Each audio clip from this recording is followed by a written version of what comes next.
Chapter 161 The player was caught. But it is already very strong. You must know that in an intelligent race, all the people inside have such a physique. So if this civilization develops step by step, it will be a piece of cake to become one of the strongest civilizations in the universe. For example, they met the Taylor civilization before. The natural warriors of this civilization were very powerful. Relying on this advantage and using technology, they were able to rule so many planets. Cockroaches who are a few more perverted than them, although their technological level is not as good as theirs. Once these cockroach people develop to the same technological level as theirs, then Taylor's civilization will have no choice but to be hammered. But it is a pity that the universe is fair.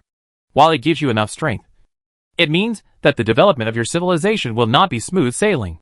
This cockroach man reluctantly entered the universe. Who would have thought that his home planet would encounter such a big change? This is not the most important thing. The most important thing is that these mutated cockroach people basically have no consciousness, and everything acts according to instinct. Due to the mutation, their bodies are operating at full capacity all the time. They have no sense or consciousness, which means they are very powerful in combat. Of course, they really have nothing to do against the evolved beasts. However, there are also a large number of worker bees among the players. And these new players, who have just entered the game, will suffer a lot. The fists of these mutated cockroaches hit them. Chun Chun fought desperately. Let's put it this way. A normal person can control the intensity of a punch, but a mutant cockroach can't. The mutant cockroach punches down. His hand immediately shattered. The mutated cockroach's armor was so hard that it cracked the armor on his hand with just one fist. You can imagine the power of this fist. And the most terrifying thing is that the cockroach man will hit his head when he has no hands. The players who were beaten in this scene felt almost like watching a horror movie. And the most embarrassing thing is that these cockroaches will self-destruct when they have no other means. The power of this self-destruction is really not small. Even the first stage of the Velociraptor can be damaged to a certain extent. Not to mention the worker bees for new players. So new players are also quite embarrassed. Many of them ended up burping after experiencing various tortures. However, because of this incident, players also discovered the seriousness of the problem. Sure enough, I said it's not that simple. Everyone, please think carefully about how huge the number of cockroaches is on this planet. At first, I thought that the authorities would just release such a huge number of cockroaches and let us swipe them for money at will. So from the beginning, I thought it was not that simple. But now you see it is exactly what I thought. These cockroaches will self-destruct, and nothing will be destroyed by this explosion. This means that there may be a very large number of cockroaches on this planet. Theoretically speaking, we can rely on them to obtain a lot of evolution points. But because of the limitation of explosion, I can only It seems we have to find a way to deal with their explosion problem. Let the brothers see the cockroaches explode and study the situation to see what's going on, and if there is any way to stop them. At this moment, the players were talking a lot, and most of the players had completed the tasks. Then these players began to support those nearby who had not completed the tasks. At this moment, Jiang Yao was watching all this silently on the spaceship. This task is completed. Then I can drive the insect nest to the planet and start collecting evolution points like crazy. Thinking of this, Jiang Yao immediately started to take action. The huge hatch of the building slowly opened and Jiang Yao controlled it, and began to slowly land towards the ground. As the insect nest continued to descend, a large number of gold-eating insects were seen flying out from the interior of the insect nest. It began to devour crazily at the foothold of the insect nest. And then a large hole visible to the naked eye appeared on the ground. And it continued to deepen. Then when Jiang Yao fell down, the large pit had already extended inwards for several hundred meters. Safety first. Let's bury it deeper.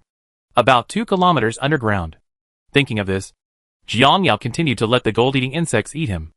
After everything was completed, Jiang Yao immediately sent the location of the insect nest to the players. And the players who received the location of the insect nest immediately began to sort out their loot. Then came the busy transportation work. In this wave, many players were luring mutant cockroaches. So in addition to the 2,000 mission evolution point rewards for each person, many players also earn thousands of additional evolution points. I'm just telling you, brothers, this planet is very rich in resources, and we can definitely make a lot of money. I didn't know who was still saying that the advanced biological evolution points on this planet are not valuable and can't make much money. But they changed their tune really quickly.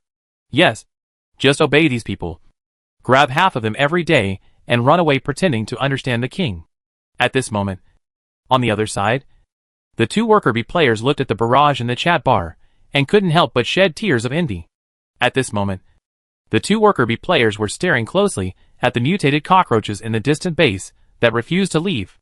Although the two worker bee players successfully completed this wave of tasks, they pushed the base purely by relying on the mutated cockroaches they lured. But now the problem lies here. After pushing the base, this bunch of mutated cockroaches still refused to leave. Looking at the pile of killed cockroaches not far away, the two of them were naturally reluctant to leave.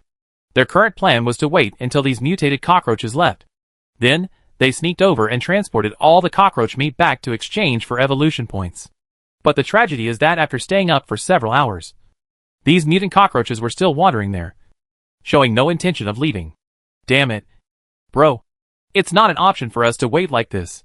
Otherwise, let's get someone to lure them away. At this moment, a player finally lost his last patience. Get away. Holy shit. Do you think I haven't thought about it? It's not like you didn't know when we lured these mutated cockroaches here just now. We were far away from them at the beginning.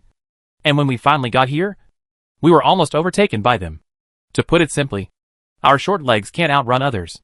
Now that we are so close, you can try to lure one. I guess I was surrounded by these cockroaches before I even took 2 steps.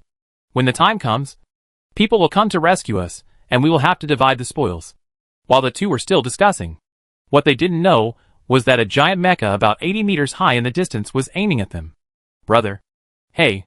Do you think it's strange? Why do I feel so cold on my back? Hey. Do you feel this way too? Do you have one too? What is this? How come we both feel this way at the same time? Maybe the weather has changed. Or the player looked up at the sky. But the sky was still bright and bright at the moment. What's going on? Although the perception system of this game is indeed very powerful, this sense for no reason has a bit of an impact on the game experience. Let's see if this sensing function is disabled in the settings window. As the player was about to open the system settings, a sense of danger came over him. And this feeling became stronger and stronger. Feeling this strong sense of crisis, he instinctively looked back and saw 2 thick beams of light heading straight towards them. Hold. Before Chow could say anything, both of them were hit.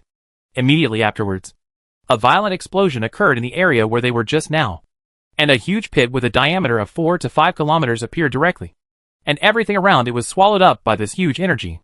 The previous group of cockroaches were instantly evaporated by the huge high temperature generated by the explosion. The two players at this moment were also stunned by this sudden blow. One of the players had his big pincers blown away. The two players were also blown to pieces on the spot. At this moment, they were in a state of breathing in, but not breathing out. I don't even understand what's going on. How come justice comes from heaven all of a sudden? Yeah. I'm confused. What kind of weapon is this? It was destroyed by one shot. Brother. How are you doing? Are you still alive? Alive. But now severely disabled. His armor is completely shattered. Oh my god. After reading so many guides, we both received boxed lunches on the first day of entering the game? So this chicken feather strategy is not reliable at all. And just when the two players were about to say something, a huge mecha appeared in front of them. Then a pair of huge palms stretched out, grabbed the two half-dead players in their hands, and then left here. Holy shit. Something big happened. Brothers, we were captured by the cockroach people of this planet. The cockroach people on this planet are so fierce. They have a mecha that's about 80 or 90 meters tall. Just one shot reduced us two to full health. Although after entering the game, the two found that most of the strategies written by players did not apply to them. But they knew very well that this last one was applicable to everyone. That is to ask for help in advance. So the moment they were caught, the two of them asked for help without hesitation. What happened? Were you arrested? They also have mechas.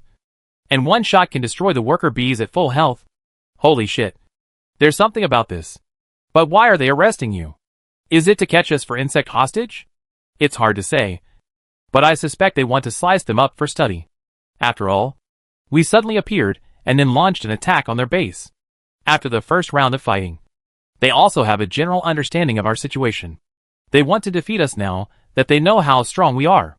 The best way is undoubtedly to take us back and make samples for research to see where our weaknesses are. Holy crap. Can they also study our weaknesses? If I remember correctly, the Zerg have genetic locks. Right? With their biotechnology. I don't believe they can unlock this. Don't worry about this for now. Brothers, Please think of a way to save us. We don't want to receive lunch boxes yet. While the players were still discussing the Cockroach Man's intentions, the two captured players couldn't help but remind them. Chapter 162. Since ancient times, players have produced talents. It was only now that everyone heard the two players asking for help that they remembered the business. I almost forgot the most important thing. Do you have any brothers who are close to them? Come over and provide support. I'm only a few hundred kilometers away from them. It should be very fast if I fly there. At this time, a player said, "Oh my god. He is actually a big guy who can fly. No matter what. He started as a swift-winged beast. Then it's a matter of course." Just when the two players thought they were saved, the Emperor Penguin quickly spoke to stop them. "Brothers, don't be impatient. Let's take this matter slowly." What? Everyone was a little surprised when they saw the Emperor Penguins. Brothers are like this. I just thought about it, and I feel that it doesn't make much sense to save them now. Think about it. The enemy doesn't know much about us now, and they urgently need to know us. At this time, we came forward to destroy their mecha. We could indeed rescue them. But this also exposed our strength in disguise. After they have a general understanding of our strength, they will definitely make corresponding plans based on our strength estimate when they fight with us next. Having said this, the Emperor Penguin continued, "Brothers, I don't know if you have ever thought about it. We can indeed defeat the arms of this civilization very easily, but their weapons are extremely powerful and can cause relatively large damage to us. Simply put, they have the ability to kill us, instead of being like some other low-level civilizations, seeing that we have no choice but to let us clean them up. This civilization has the ability to fight back. So regarding the current situation, I personally feel that we should try our best to hide our strength and then launch a surprise attack." After hearing this, the players also started to think about it. There was nothing wrong with what Emperor Penguin said. If the civilization they face is the kind that knows they are powerful, but has nothing to do with them, they can only watch the players destroy it. If you encounter such a civilization, it doesn't matter if they expose their strength at will. However, civilizations like the cockroaches with relatively advanced weapons that expose their strength that will increase their losses in future wars. And now they don't know the specific situation of the cockroach people. God knows that they have other heaven-defying weapons in their hands. If someone discovers how powerful the players are and takes out these weapons to launch a sneak attack on them, then they will not feel comfortable either. So after much thought, the players decided to let the two worker bees pretend to be caught first, and then see if they could get information. "Boss Emperor Penguin, we all understand what you are saying, but the problem is that we have no experience of being caught. We don't know what to do next." After hearing this, the Emperor Penguin thought for a while. "How about this? You turn on the live broadcast, and then you follow our instructions. Have any of you guys had similar experiences?" Emperor Penguin asked again in the chat channel. "What about that, Mr. Penguin? I always feel like you're asking questions that you shouldn't be asking. Holy crap. Who can have this kind of experience? I don't know if you are asking about kidnapping experience or kidnapping experience. If it is kidnapping experience, I don't have it, but I can still provide you with kidnapping experience." At this moment, a player said weakly. As the player finished speaking, the entire chat channel fell into a brief silence. Did I hear it wrong? Just now, I actually had the illusion that I heard it wrong. But when I saw what the person above said, I'm pretty sure I heard it right. There really are everyone among these players. Brother, if we stop playing games first and turn ourselves in, we might get a lighter sentence for a few years. That's right. Brother, listen to my advice. Don't go further down this road. Be lenient if you confess, and be stern if you resist. At this moment, the players all spontaneously began to persuade this lost little lamb to surrender. Holy crap. You guys really think I'm stupid. If I were really a fugitive, do you think I'd dare to say this?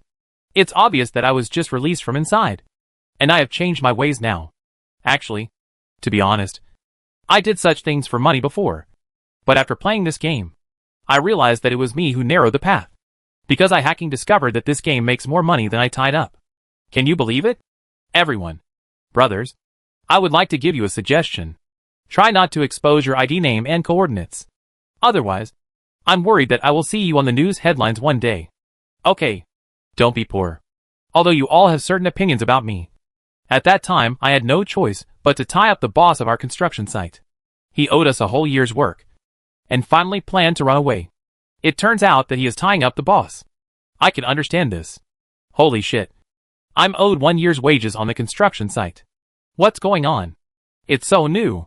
In the past, construction sites all had bosses like this who owed employees wages for a year, and they might not be able to pay you the wages by the end of the year. The first point is that it is not easy to get the project payment.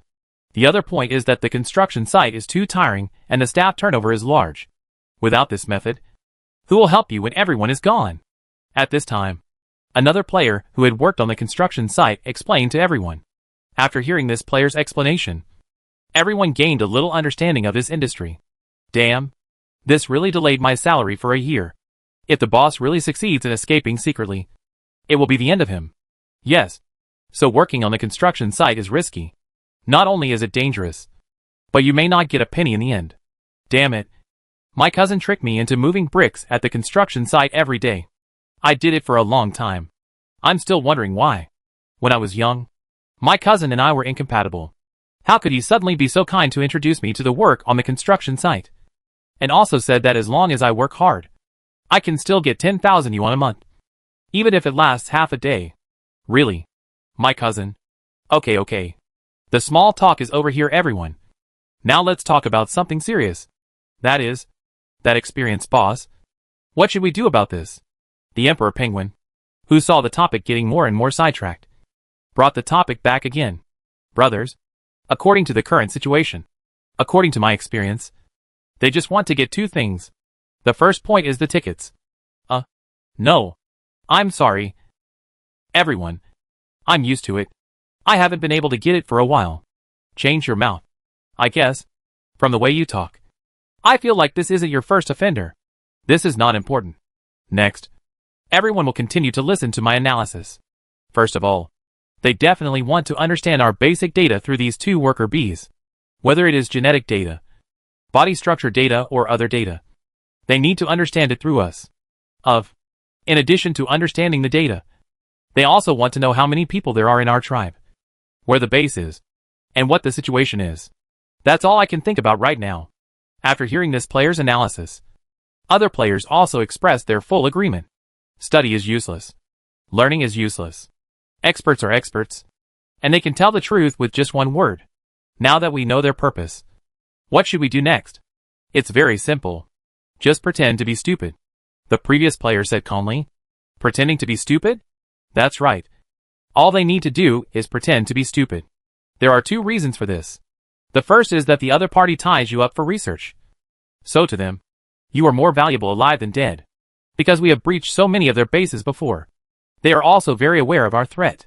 So once they find that your situation is not right, or they feel that they can't control you, they will kill you without hesitation and then study it again. At this time, you just need to act stupid. Pretend to be stupid and not aggressive.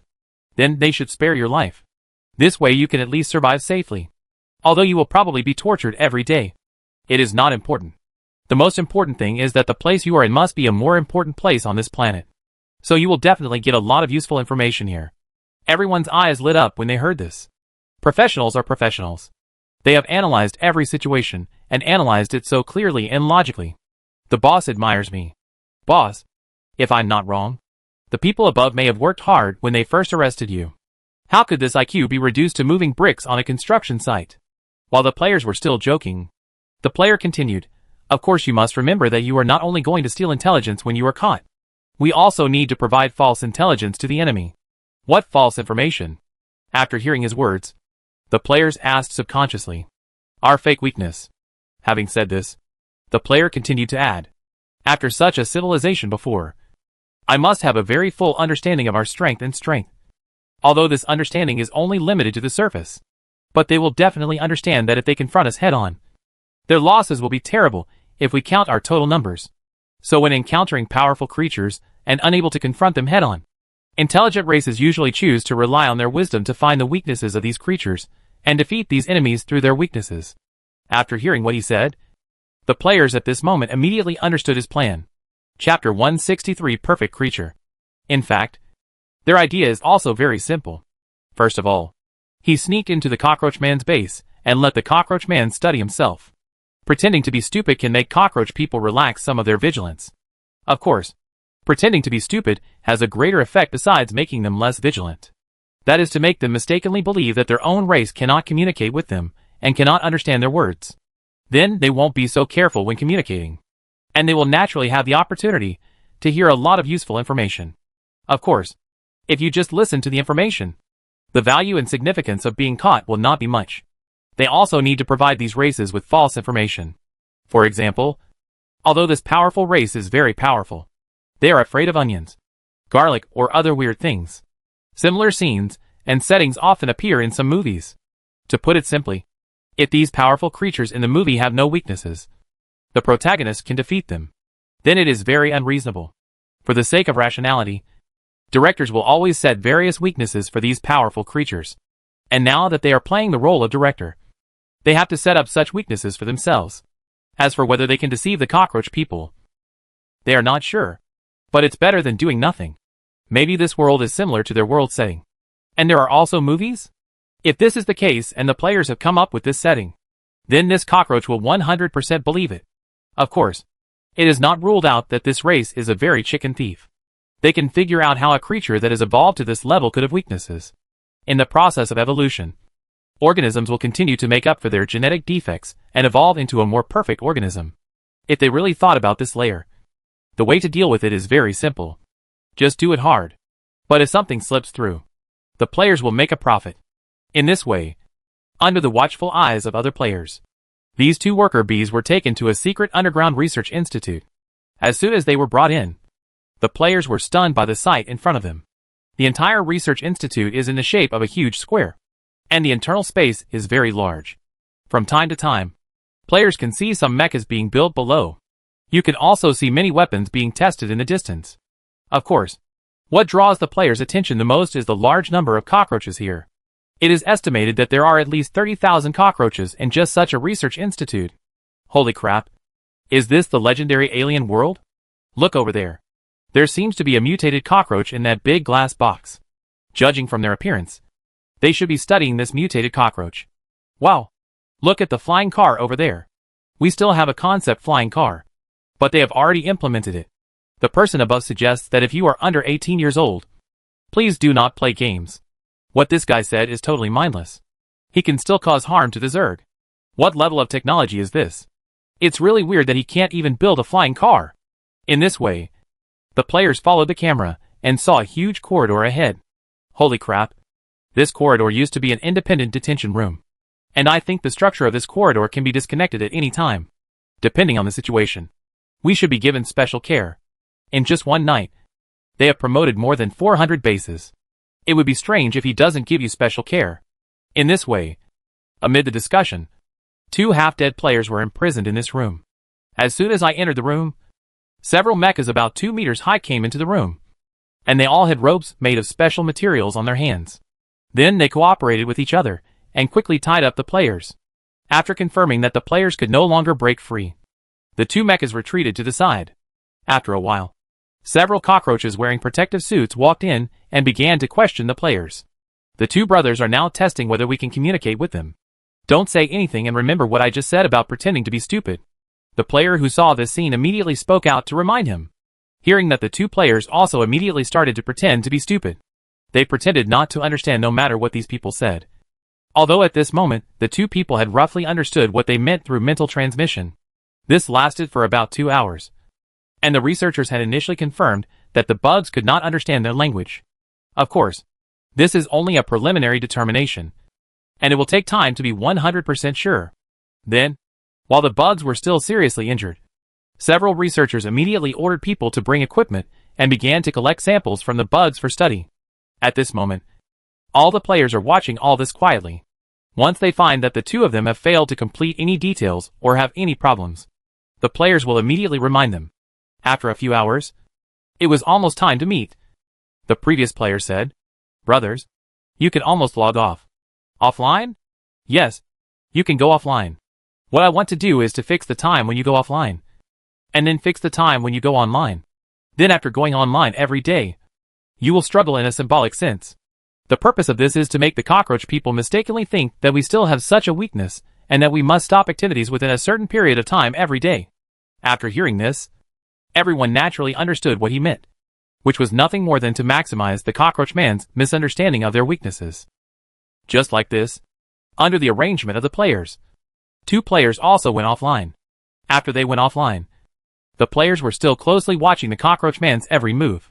What happened next was basically what the players thought. These cockroach people continued to collect materials from the players.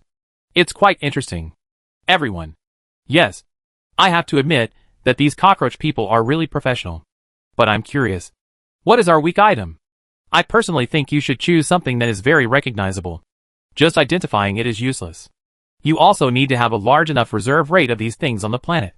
So in this case, when these people have determined that this thing is our nemesis, they will definitely collect these things like crazy. If the quantity of this thing on this planet is relatively large, and they collect it quickly, maybe they will consider stocking it as a precaution. Yes, let them prepare more. It is best to fill up the base. If they find this thing useless in the end, I wonder if they will be mad to death. Now on the other side. Inside the Cockroach Man's experimental base. Doctor, we have made another discovery. The cells of this creature are very active. They have been taken out alone and left outside for 12 hours. And their activity is still exactly the same as before. The exoskeleton of this creature is very hard. According to testing, the hardness is harder than the materials used in our warships. At this moment, as the researchers reported one after another, an old and frail cockroach man couldn't help but tremble a little. This is the perfect creature. Whether it is cells or body structures, any aspect of them has exceeded the limits of our imagination. We once imagined our final evolutionary form. But even the final form in our fantasy is less than 1% of this special creature. Each of its cells seems to exist independently, and has its own set of systems. It can exist for a long time even if it does not rely on maternal supply. Long time. Their blood is even more precious. They can assimilate and devour any virus. And even high temperatures and strong acids cannot destroy it. What kind of creature is this? I can't imagine that such a creature exists in the world. As he spoke, the doctor looked at the two insects in the room in the distance. His eyes filled with heat. And he secretly swore in his heart that he must crack the secret of this creature. Once the secret of this creature is cracked, any problems they are facing now will be solved. The sudden appearance of these creatures has subverted the doctor's views. He has been studying biotechnology for more than 200 years, and was shocked by the characteristics of these creatures. In his theory, the process from birth to growth to old age is a cycle of reincarnation, and a process that every living thing cannot avoid. But the appearance of the bugs overturned all his theories. Because after research, he has reached a conclusion that is enough to shock the entire world. The growth process of this creature has subverted their cognition. Simply put, they can grow forever. If most creatures will undergo reincarnation according to his logic, then these creatures in front of us are exceptions.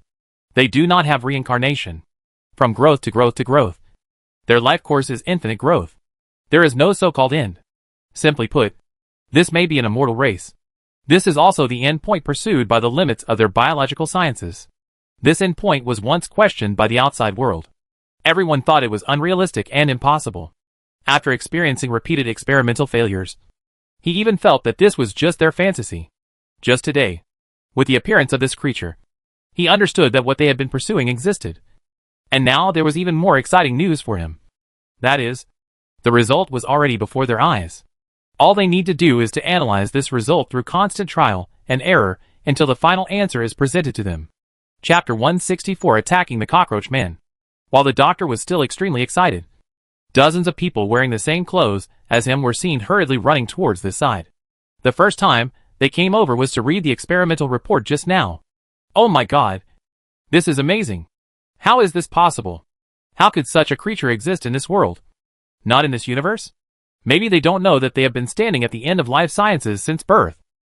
Immediately afterwards, several people ran towards the direction of the petri dish like crazy, looking at the piece of worker bee meat on the petri dish.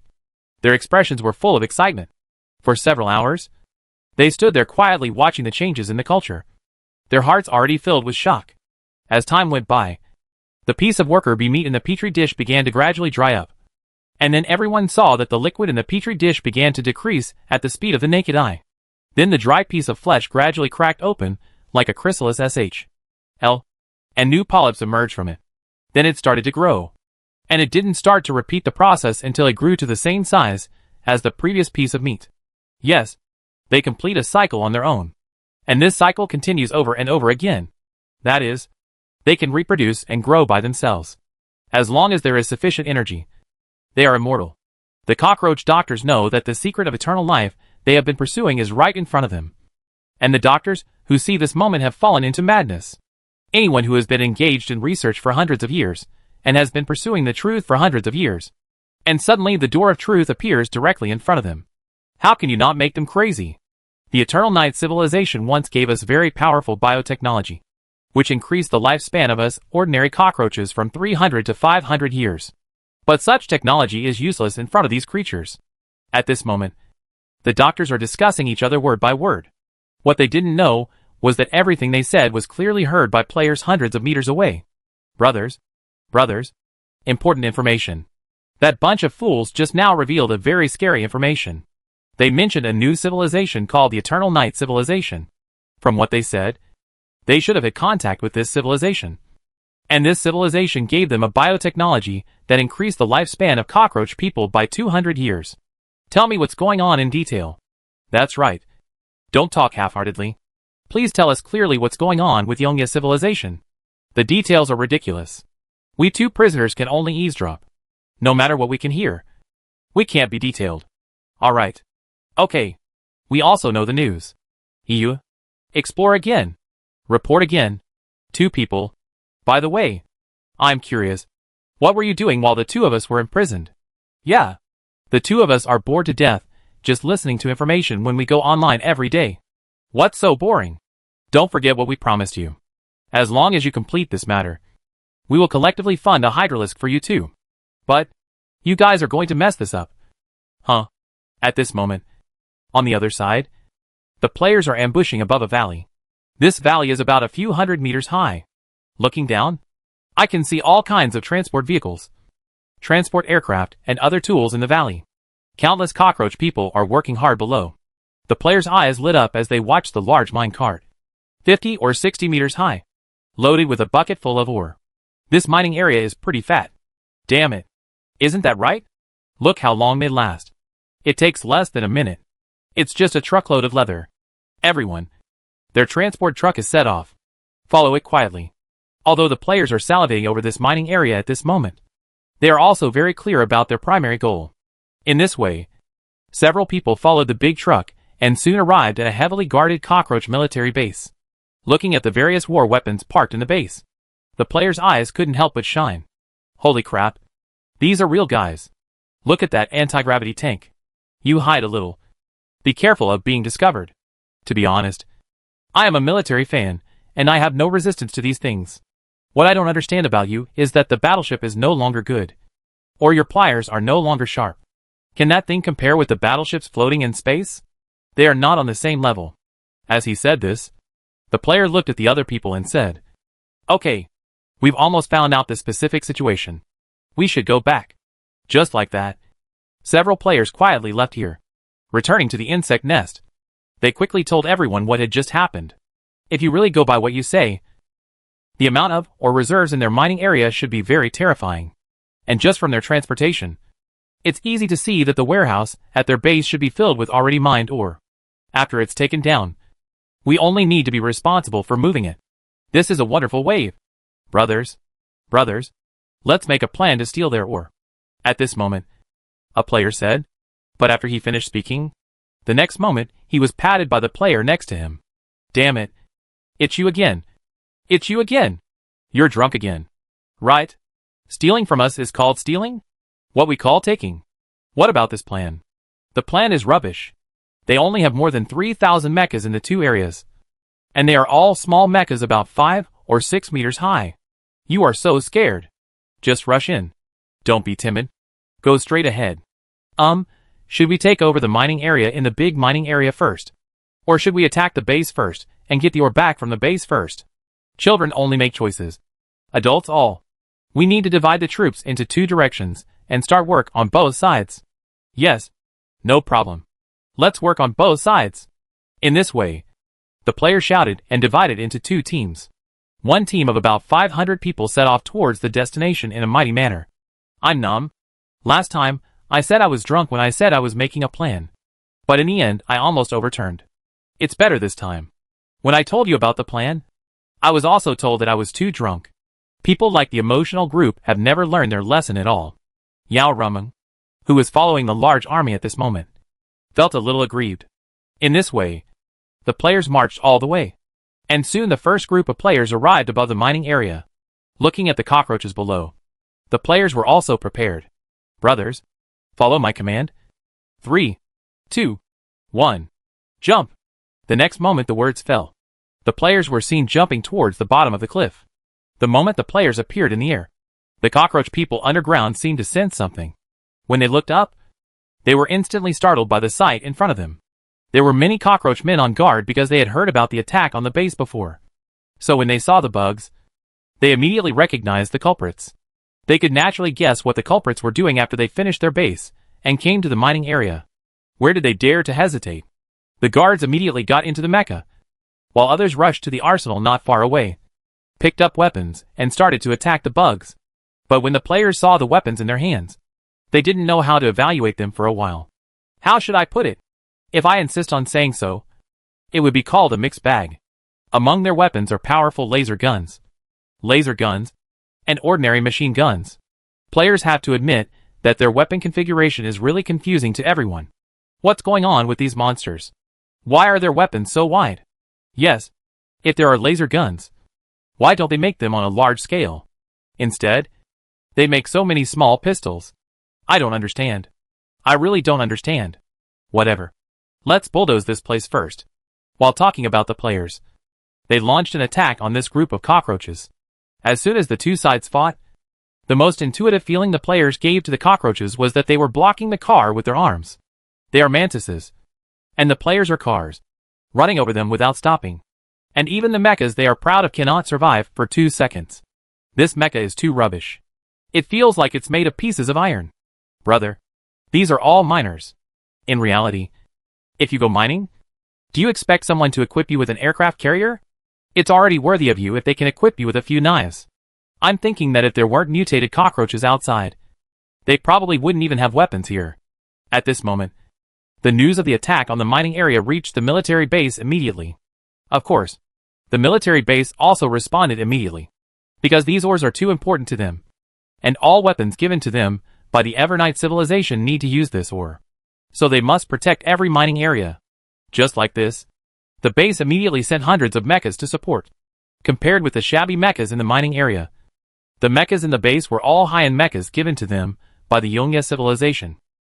Watching these 20-meter-high mechas slowly take off into the air, the players who had prepared an ambush immediately launched an attack. Let me tell you, if the mining area is attacked, they will definitely send troops to support them. Let's ambush them in advance so that they can have a surprise attack and catch them off guard. You guys still want to support these little turtles? You can stay. Looking at the sudden attack of the insect swarm, at least half of the mechas were destroyed before they could react. The remaining few mechas immediately opened their shields and blocked the fatal blow. No. These alien creatures have an ambush. Their target should be the base, and the mining area may be just a cover for them. All combat units immediately entered combat mode and stopped the bugs. No.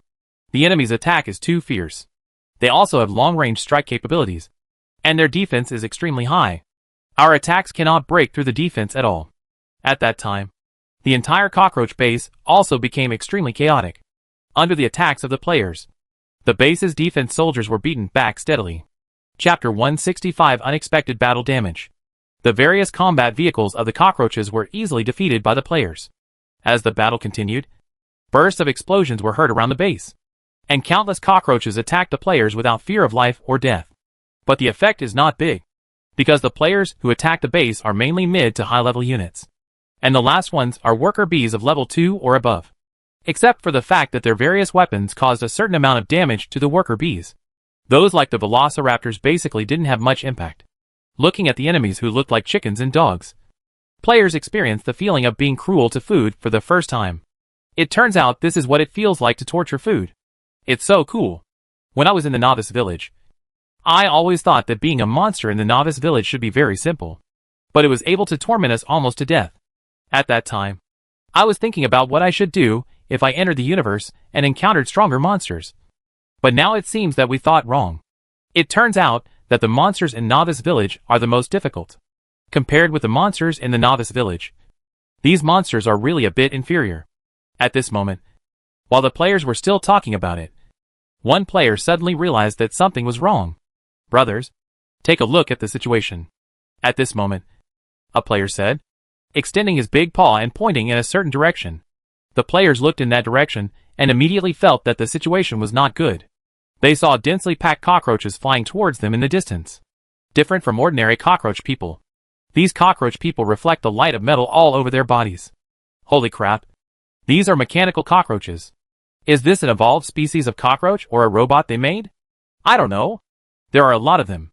I feel like we are in a bit of trouble this time. But just as this player said, the flying cockroaches were overwhelming and dense.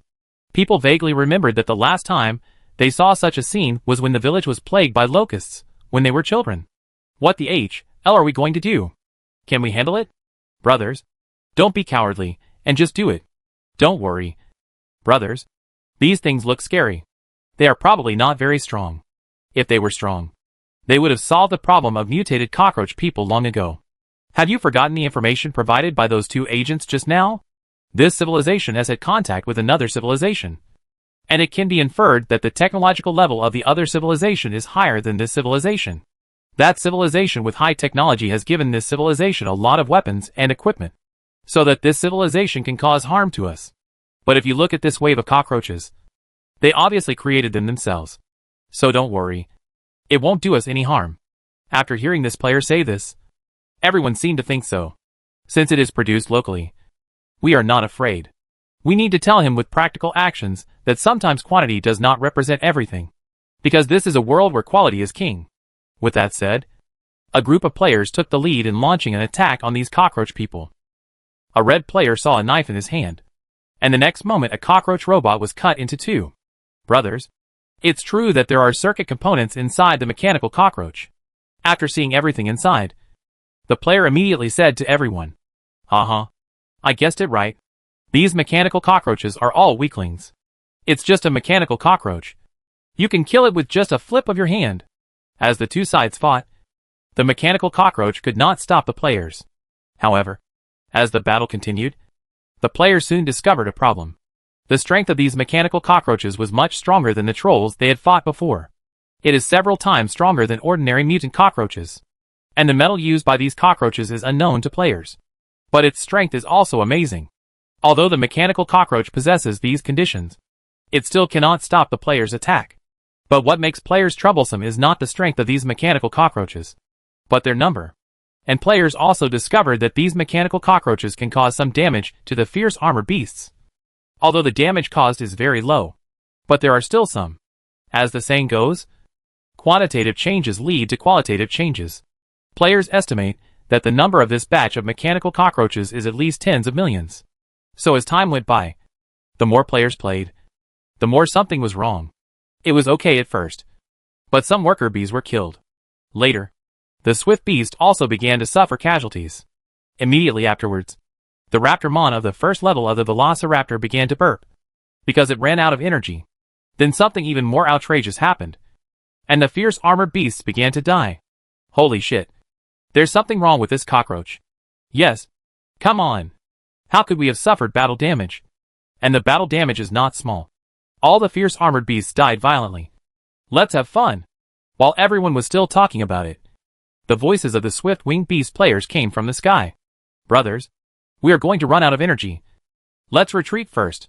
Everyone was dumbfounded when they heard that the swift-winged beasts were beginning to retreat. You may not believe it, but our group of elite Zerd tribe seems to have been scalded to death by these roast chickens. I cried out loud. I thought I could torture the food, but I didn't expect that we would be tortured in the end. Brothers in the mining area, hurry up and come to support. We can't hold on anymore. I'm coming. The players in the mining area who received the news at this moment also rushed here non-stop. Compared with the base, it is much easier to capture the mining area because there are basically no strong combat units there. So the players crushed all the way and cleared the mining area. Oh, I'm confused. Logically speaking, the value of this mining area should be far more than the base. A player on the way expressed his doubts. Why don't you think the mechanical insect marine group sent by these cockroach people came to attack the mining area and take it back? Instead, they went to attack the base. You must know that when their insect marine regiment arrived for support, we had already cleaned up all the various arms in their base. That is to say, Their base actually doesn't have much value now. Even under such circumstances, they still give priority to the support base. I completely don't understand this. To this player's confusion, the person next to him shook his head. God knows. I guess it's a game setting. Many games set the base as the most important goal by default. I guess it is for this reason that they will prioritize defending the base. In this way, after the players from the mining area arrived, they cooperated with other players and managed to capture all the mechanical cockroaches. Although this batch of cockroaches was taken down, the players were also shocked by the post-war statistics. More than 200 players died in this war. If the mining team from behind had not rushed to support them, the players estimated that the losses would not have been this amount. After all, when the mining team arrived, 178 of the team responsible for attacking the base were already dead. Players also found it difficult to accept this wave of battle losses for a while. As they say, it's a slap in the face when a bunch of elite bugs get scalded to death by a bunch of rotisserie chickens. However, because of this incident, the players stopped being contemptuous. After learning about the strength of these cockroach people before, most players actually didn't take them seriously. Although these cockroaches can cause harm to worker bees, they are not afraid of high-level soldiers. But this wave of results slapped all of them in the face. I never thought there was something about these cockroach people. The last player couldn't help but sigh as he looked at the corpses piled on the ground. We made a miscalculation this time. We really didn't expect that the cockroaches would have so many robots. And these robots have already achieved the effect of breaking the defenses of some of our units. It is not ruled out that they have something stronger in their hands. Everyone must be careful in the next battle, and must not be careless. In this way, the players were sorting out the loot while analyzing their mistakes in today's battle. But now on the other side, in a certain city on the cockroach planet. This city is completely different from other cities, because it is made of special metal. The perimeter is covered with countless turrets and patrolling cockroach robots. In the very center of the city, inside a huge tower-shaped building, I saw a blue irregularly changing shape analyzing the battle just now. Unknown creature. Rated SSS level. Extremely dangerous. Applying to report unknown biological combat data. The application has been successfully implemented. As orders were issued one after another, the giant towers began to slowly separate. The next moment, the huge signal transmitter inside was revealed. The communication this time did not attract anyone's attention, including the alien mothership in Jiang Yao's hand. Of course, this kind of communication is not limited to alien motherships. Even if you switch to the most advanced spacecraft in the universe, you may not be able to detect it. The principle of quantum communication technology is to use the quantum entanglement theory. That is, a pair of entangled quanta cannot be affected by time and distance. But when one of the quanta changes, the other one will also change accordingly.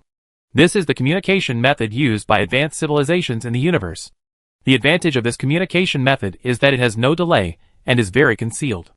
Of course, not every civilization can master this technology.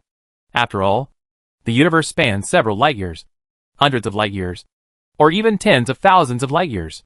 If the distance of quantum entanglement reaches such a level, the technological requirements are also quite high. Although many civilizations can use quantum entanglement technology to transmit information, only a few civilizations have mastered ultra-long distance and covert transmission technology. The Taylor civilization is a good example. Although they have mastered this communication technology, they will still send out a part of the information wave when implementing ultra-long distance communication, which cannot achieve absolute concealment. These information waves are generated because maintaining ultra-long distance transmission requires a large amount of energy to support. And the energy, as the medium, will bring out some of the fluctuations. But now, this artificial intelligence has mastered communication technology that is more advanced than the Taylor civilization. Chapter 166. Capture the base and collect information. At the cockroach base. After successfully capturing the base, the players left some people to clean the battlefield, while others went home to work on the worker bees, and then went to the mining area to mine. Because the players had also discussed the supply and distribution of battle losses before. After this period of hard work, players also know very well that this game is a team battle game, not a one-person game. Therefore, players have also developed a battle damage compensation mechanism and loot distribution mechanism. First, fight together to achieve the goal, then count the battle losses, and then first make up for the battle losses. The remaining evolution points after making up for the battle losses will be distributed in different percentages according to the different types of troops used by the players in the battle. Of course, for some players who have made outstanding contributions, even if you use a lower unit, you can still get a larger share. Of course, this is a special situation. If you want a stable and high final distribution rate, then you should evolve your troops honestly and improve your own strength. With powerful units, you will be allocated more evolution points every time than others, and your probability of death will be smaller than others. Naturally, you will earn much more than others. There is also post-war compensation, so that most players are not afraid of damage during the battle. Because of the addition of merit points, these players will not have to draw water during the battle. After all, as long as you fight more monsters, the more merit points you will get. The more merit points you have, the more extra income you will earn from this battle in disguise. They are not afraid of damage in battle, and the harder they work, the higher their income will be. At this time, players are trying their best to do their best during the battle. From the perspective of other civilizations, this group of insects is not afraid of life and death, and is brave and good at fighting. At this moment, in addition to the players who are busy transporting, there is also an exploration team composed of 20 people in the base, heading towards the depths of the base, because according to the bioradar scan, they found that there is a huge underground space under this base. In this way, a team of 20 people advanced towards the underground space, destroying surrounding facilities. After all, if these bases are kept, these cockroach people may one day be used by them again. Therefore, the policy for players in these bases is a 3-light policy. Everything must be cleaned up for them. Everything that can be transported is packed and shipped away to be devoured by the insect nest. Anything without much devouring value is destroyed on the spot. Brothers, I have to say, this cockroach man is quite rich. At this moment, a player couldn't help but sigh as he cut off a large bundle of wires with pliers. How do you say that? Look at this. As he said this, the player pulled out the bundle of lions and placed it in front of the other players. Isn't it just an ordinary wire? It's just different from the external insulation material of the wire we use. Who asked you to see the wires? I asked you to see the contents of the bag inside. I heard that the players came closer and looked at the port of the wire. This is aluminum, right? Although the price of this thing is relatively high. We charge more than 10 yuan per pound for broken ones. But I insist that this is not, it won't sell for much. So you deserve to be poor for the rest of your life. This is platinum. What the hell? You said this is platinum? Yes. How can I admit my mistake? This is what my family does. Although we also make platinum wires. They can only be used in very few special places. This cockroach man is different. When I was in the Cockroach Man City, I also discovered that the lines buried underground there were all made of platinum core. At that time, I was a little puzzled and thought that maybe this was a special situation. Looking at it now, I feel that the entire cockroach civilization uses this thing for all their lines. To be honest, if you just take a bunch of these things back and put them on the Blue Star, you will have no worries about food and drink for the rest of your life. It's a shame this is a game. This player's tone was full of regret. Don't think about it every day. This is a game. Even if this is reality. Do you think you can send this thing back to Blue Star? Several players chatted and delved into the underground base before long. As soon as they entered here, the players were stunned by the sight in front of them. Because at this moment, countless cockroach people are desperately moving and destroying things. I still have so much left over. Brothers, kill them. With that said, the players immediately launched an attack on the cockroach men below. The cockroach man, who was busy transporting them at the moment, couldn't help but be dumbfounded when he saw the bugs coming down so quickly. I didn't know that the entrance to their underground base is quite secret, and it usually takes you a long time to find it. But who would have thought that as soon as the front legs of these insects wiped out the ones above, their hind legs would find their way here? The fighting power of these bugs is obvious to all, so they have never thought about confronting them head-on. The next moment, a door in the distance slowly opened, and a large number of cockroach people were ready to flee in their cars. But how could the players give them this opportunity? The next moment, a swift-winged beast in the team swooped directly in front of the gate. Then he immediately released the energy-devouring flying blade and eliminated all the cockroach people trying to escape from here. Brothers, I'm guarding the gate. You hurry up and kill them. There are also those flying cars. Try not to damage them. I just saw them transporting information inside. There must be important things in there. Let's protect all these things. Maybe we can get rewards or something when we bring them back to the insect nest. At this point, the players seemed to have remembered something and quickly added, by the way, there might be some important information in those computers. Hurry up and secure all the surrounding lines. Let's physically disconnect them from the internet. As a precaution, immediately gather the computers after cutting them off. Then cover them with force field shields. And cut off their remote controls. Thinking of this, the players also nodded. And the team immediately assigned 5 worker bees and a fierce armored beast to take charge of this matter. Because places like underground bases contain a large amount of information.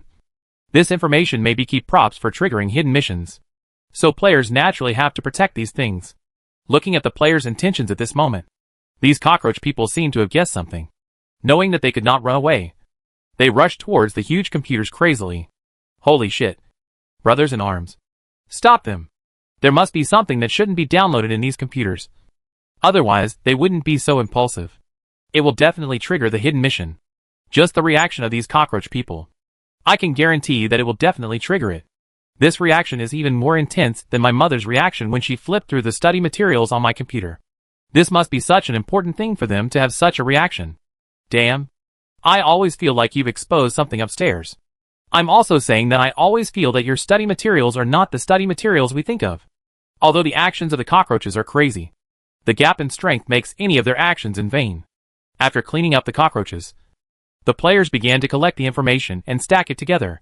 Seeing the cockroaches all over the ground and more than 10 giant computers about 7 or 8 meters in height, the players fell into deep thought. Brothers, these materials have been handed in. If a hidden mission is triggered, it must be shared with everyone. But how do you count the cockroaches in this place? After all, it was planted by our 20 people. If you want to share it, I don't think it's appropriate. It doesn't matter if we don't share it. After all, it still belongs to the entire base. After hearing what this player said, one of the players thought for a moment and then asked in a surprised tone, Cockroach? What do you mean cockroach? Are there cockroaches here?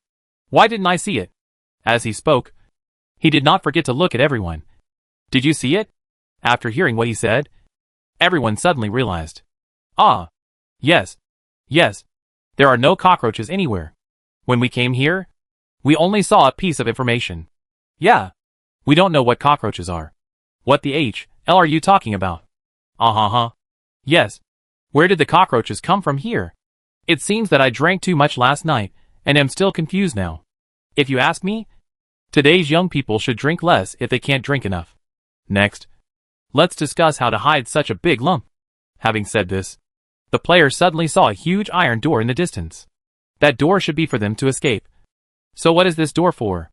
As he said this, the player walked to the iron door with some curiosity. Maybe he also ran away. Why don't you try opening it again? I think it's okay. Are you coming or am I coming? The player looked at the person next to him and asked. You do it. Hearing this, the player nodded, and then said, Then you can give me a break. Try to keep an eye on the corner. And notify me immediately if you find someone coming. Everyone. By the way, I forgot to bring the wire. Did you bring it? Everyone. What are you doing standing still? Did you bring it with you? How can you open the door without a wire? At this point, the player was also stunned. Well, if I say that I am a professional lockpicker, I don't know if you would believe it or not. Believe. I believe whatever you say.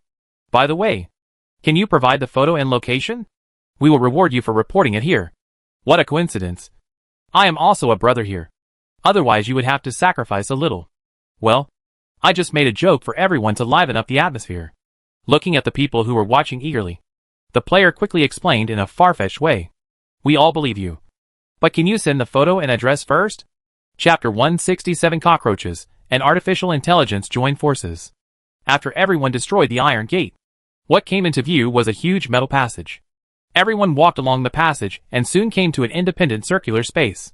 In the center of this space, there is a huge fort with a height of more than 60 meters and a muzzle diameter of about 10 meters. Under the fort, the players sensed a strong smell of ore. I'll wipe it. Holy crap. Is there such a thing in this base? Looking at this giant turret, the players couldn't help but their eyes lit up. Can this thing be used? Look at it here. It's fully functional. I'll wipe it. Or we can move it back for him. Maybe it can be used again in the future. Okay. There are so many ores down there. How do we deal with them? Or, aren't they all ordinary stones used for laying foundations? Where did the ore come from? Are we going too far? One player felt a little uneasy. No way.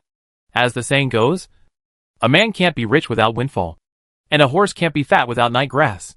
Anyway, we'll just do it this once, and wash our hands in a golden basin. In that case. Yes, there are all stones used for laying foundations. At this time, on the other side, in a secret underground base on the Cockroach planet, the Cockroach King's base has been lost, and a large amount of information has been stolen. The data inside several computers was disturbed before they could be cleaned. At this moment, when he heard the report from his subordinates, the Cockroach King couldn't help but change his expression. Which information was stolen? Some battle armor technology, and some weapon technology information. Because the previous base was used by us to receive the special envoys of the Eternal Night civilization, so that's why. At this point, his subordinates did not continue talking, because it was not difficult to see from the Cockroach King's expression that he was extremely angry. It seems that we underestimated these bugs. He said this almost through gritted teeth. But I'm curious. What's the use of these bugs taking our information? Do they know our writing? Or can they understand what's recorded in our information? Stupid. The Cockroach King couldn't help but roared after hearing what his men said. Now that things have happened, do you still treat them as ordinary bugs? Do you really think that they are the same as the ordinary bugs living on our planet? If you don't change this kind of thinking, then we may die without knowing how. A civilization that came all the way from outer space. Just by virtue of this, their intelligence and technological level far exceed ours. Although they look like bugs. In this huge universe, different intelligent civilizations on different planets will have vastly different appearances. They are all advanced intelligent creatures like us, but their appearance is slightly different from ours. Don't confuse them with ordinary bugs. The two are not on the same level at all. As he was about to continue talking, the Cockroach King seemed to remember something. So he waved his hand. You go down first. I have an important meeting to hold later. After the people under his command left, the Cockroach King couldn't help frowning when he saw the retribution just now. I didn't expect that because of this civilization. We would be forced to join forces with our mortal enemy. As he spoke, a constantly changing shape suddenly appeared in the communication and projection in front of him. How's it going? I'm right. This race is far more powerful than we expected. At this point, the Cockroach King looked at the artificial intelligence and said, for the current plan, we can only put aside our prejudices and join forces to deal with the outside world. Otherwise the fate that awaits us will be destruction. The proposal is feasible. According to the investigation of our soldiers, we have now found the specific location of the insect nest. Next, our two tribes will send out all-out troops to attack the insect nest, and we should be able to capture them. The specific number of the opponent. As soon as the Cockroach King finished speaking, the artificial intelligence asked, It's not clear yet, but from what happened last time, I saw that you sent troops to support us later.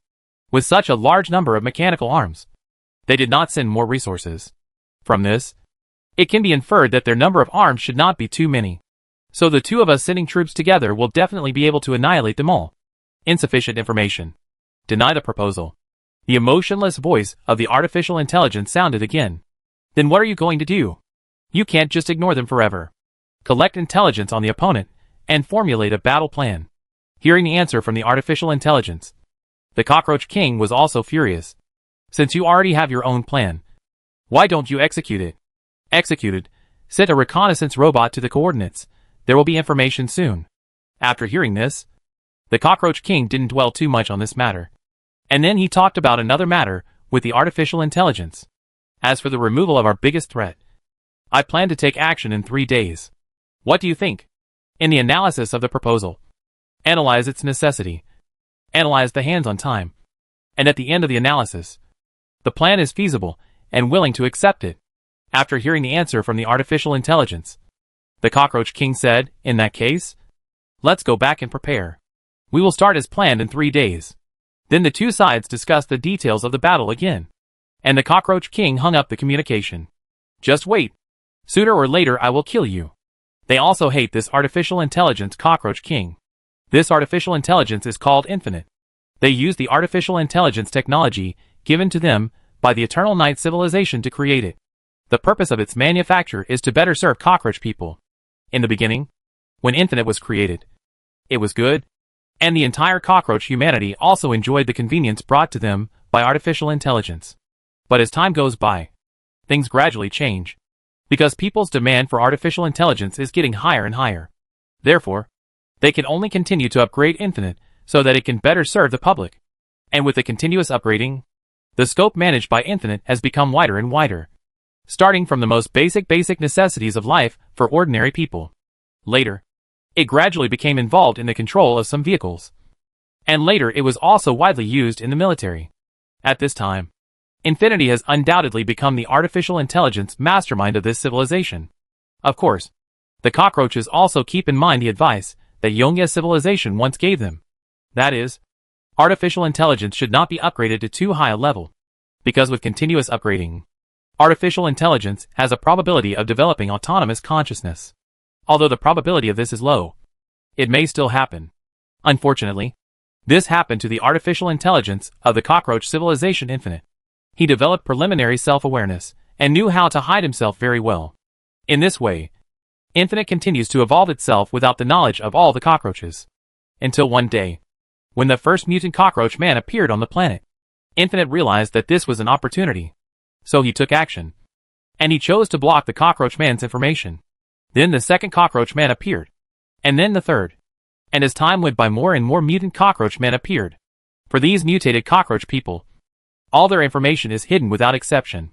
And all attempts to contact the cockroach army or cockroach king were intercepted. In this way, without everyone's knowledge, cities fell one after another. After all, paper cannot cover the fire. This matter was finally known to the cockroach king. But by the time the cockroach king knew about it was already too late. Because at this time, the entire civilization already had a large number of mutant cockroach people. They could only find a way to send troops to clean up these mutant cockroach people. However, this mutated cockroach man is very powerful, and they themselves suffered heavy losses when cleaning it up. And this was also Infinite's best opportunity to rebel. After seizing the opportunity, he immediately started frantically building cockroach robots. But when people discovered what it had done, it was already too late. Because by that time, he already had a large number of cockroach troops, and started the first eradication of ordinary cockroach people. Because of the unlimited participation, the cockroaches, who already had little advantage in the battle, were retreating steadily. In the end, they had no choice but to abandon the city and hide in the fields. Fortunately, they had many bases before, and many of the internal facilities were disconnected from Infinity, which also gave them a chance to counterattack. So they used the weapons given to them by the Eternal Night civilization to launch an attack on Infinite. But at this time Infinite had become a climate. After the war, both sides suffered heavy losses and had to return to their respective territories to redevelop and accumulate strength. Since then, the entire civilization has shown a trend of 3 pillars. If I insist on saying so, it should be 2 pillars. Because after several wars, the number of mutant cockroaches has dropped sharply, and they can no longer pose a threat to cockroach people. In the following time, Infinity and the cockroach man fought many times. It's a pity that neither side can do anything about the other. Cockroaches are undoubtedly much more powerful individually than humans. Naturally, there will not be a situation like in the movie where artificial intelligence rebels and humans are helpless against robots. After experiencing many wars, large and small, the two sides finally entered a short truce. Of course, during the truce, both sides are secretly accumulating strength and want to eliminate the other side the next time the war starts. But what a coincidence is that during this period, Jiang Yao brought the players to this planet. Chapter 168, the next unit has been decided. And as soon as this came, Jiang Yao was not polite and launched a sudden attack. This time, this wave of attacks caused the 2 old enemies to immediately target Jiang Yao. Although the conflict between cockroaches and artificial intelligence is irreconcilable, no matter how irreconcilable they are still conflicts within the planet. The artificial intelligence wants to develop this planet into your own planet, while the cockroach people want to take back the right to own the planet. No matter how hard they fight, they are essentially the products of this planet. This Jiang Yao is different. He is purely an alien. The locals are fighting happily. And if you, an alien, jump out, you will naturally become their common target. Moreover, Jiang Yao was very powerful, and his purpose was very clear.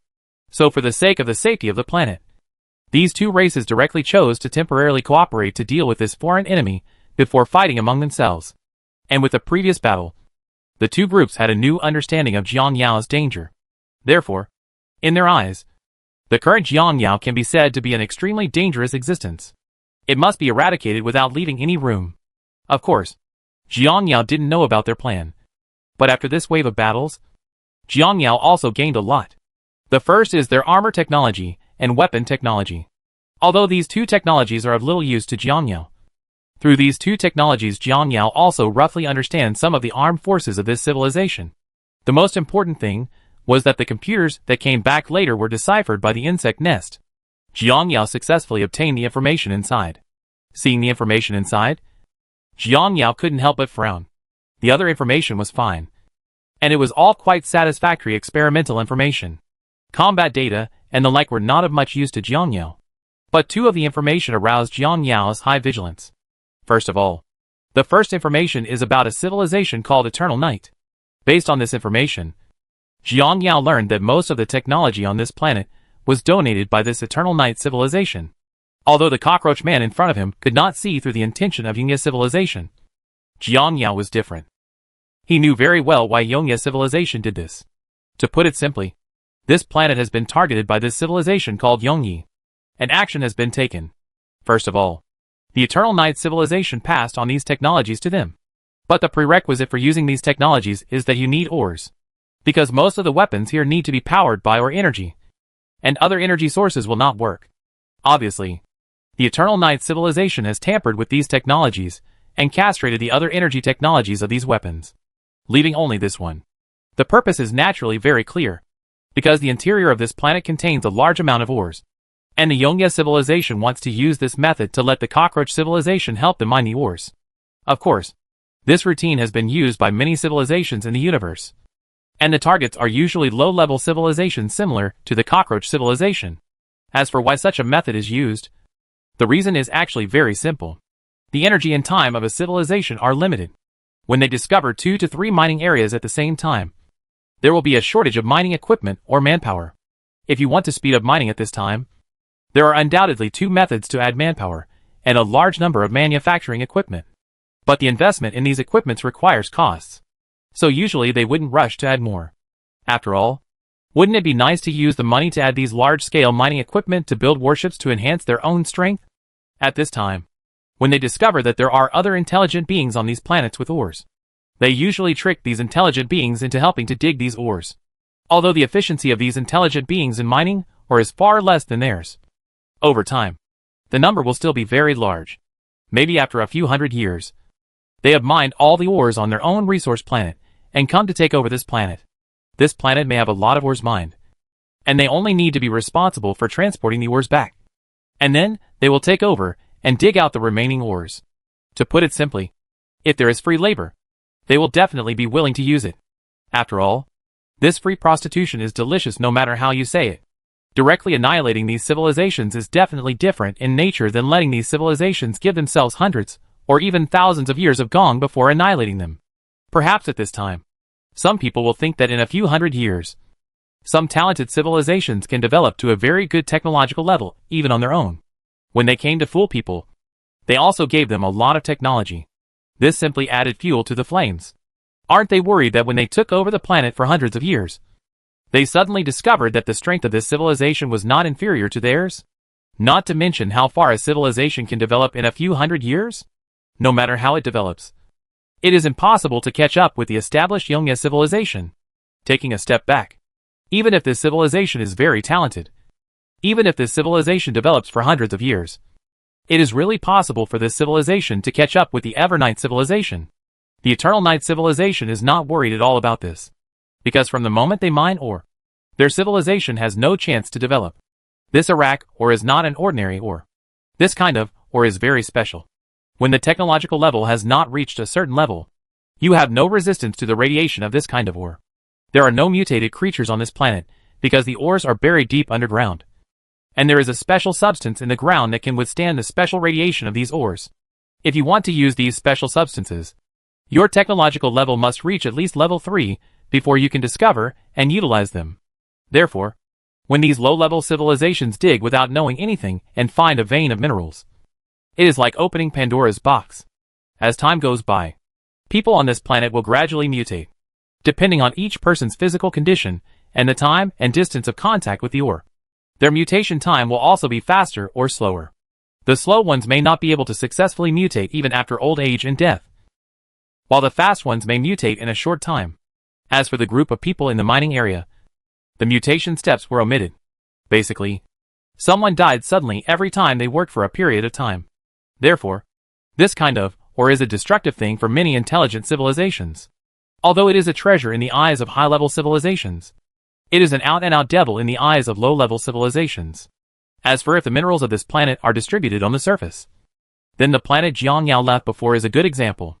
Most living things have mutated. Creatures will usher in batches of extinctions until creatures that evolve to adapt to such an environment appear. In fact, for these ores, it is not an exaggeration to call them devil stones. Of course, apart from ores, there is another thing Jiangyao is more concerned about. It is called the ultimate weapon by cockroach people.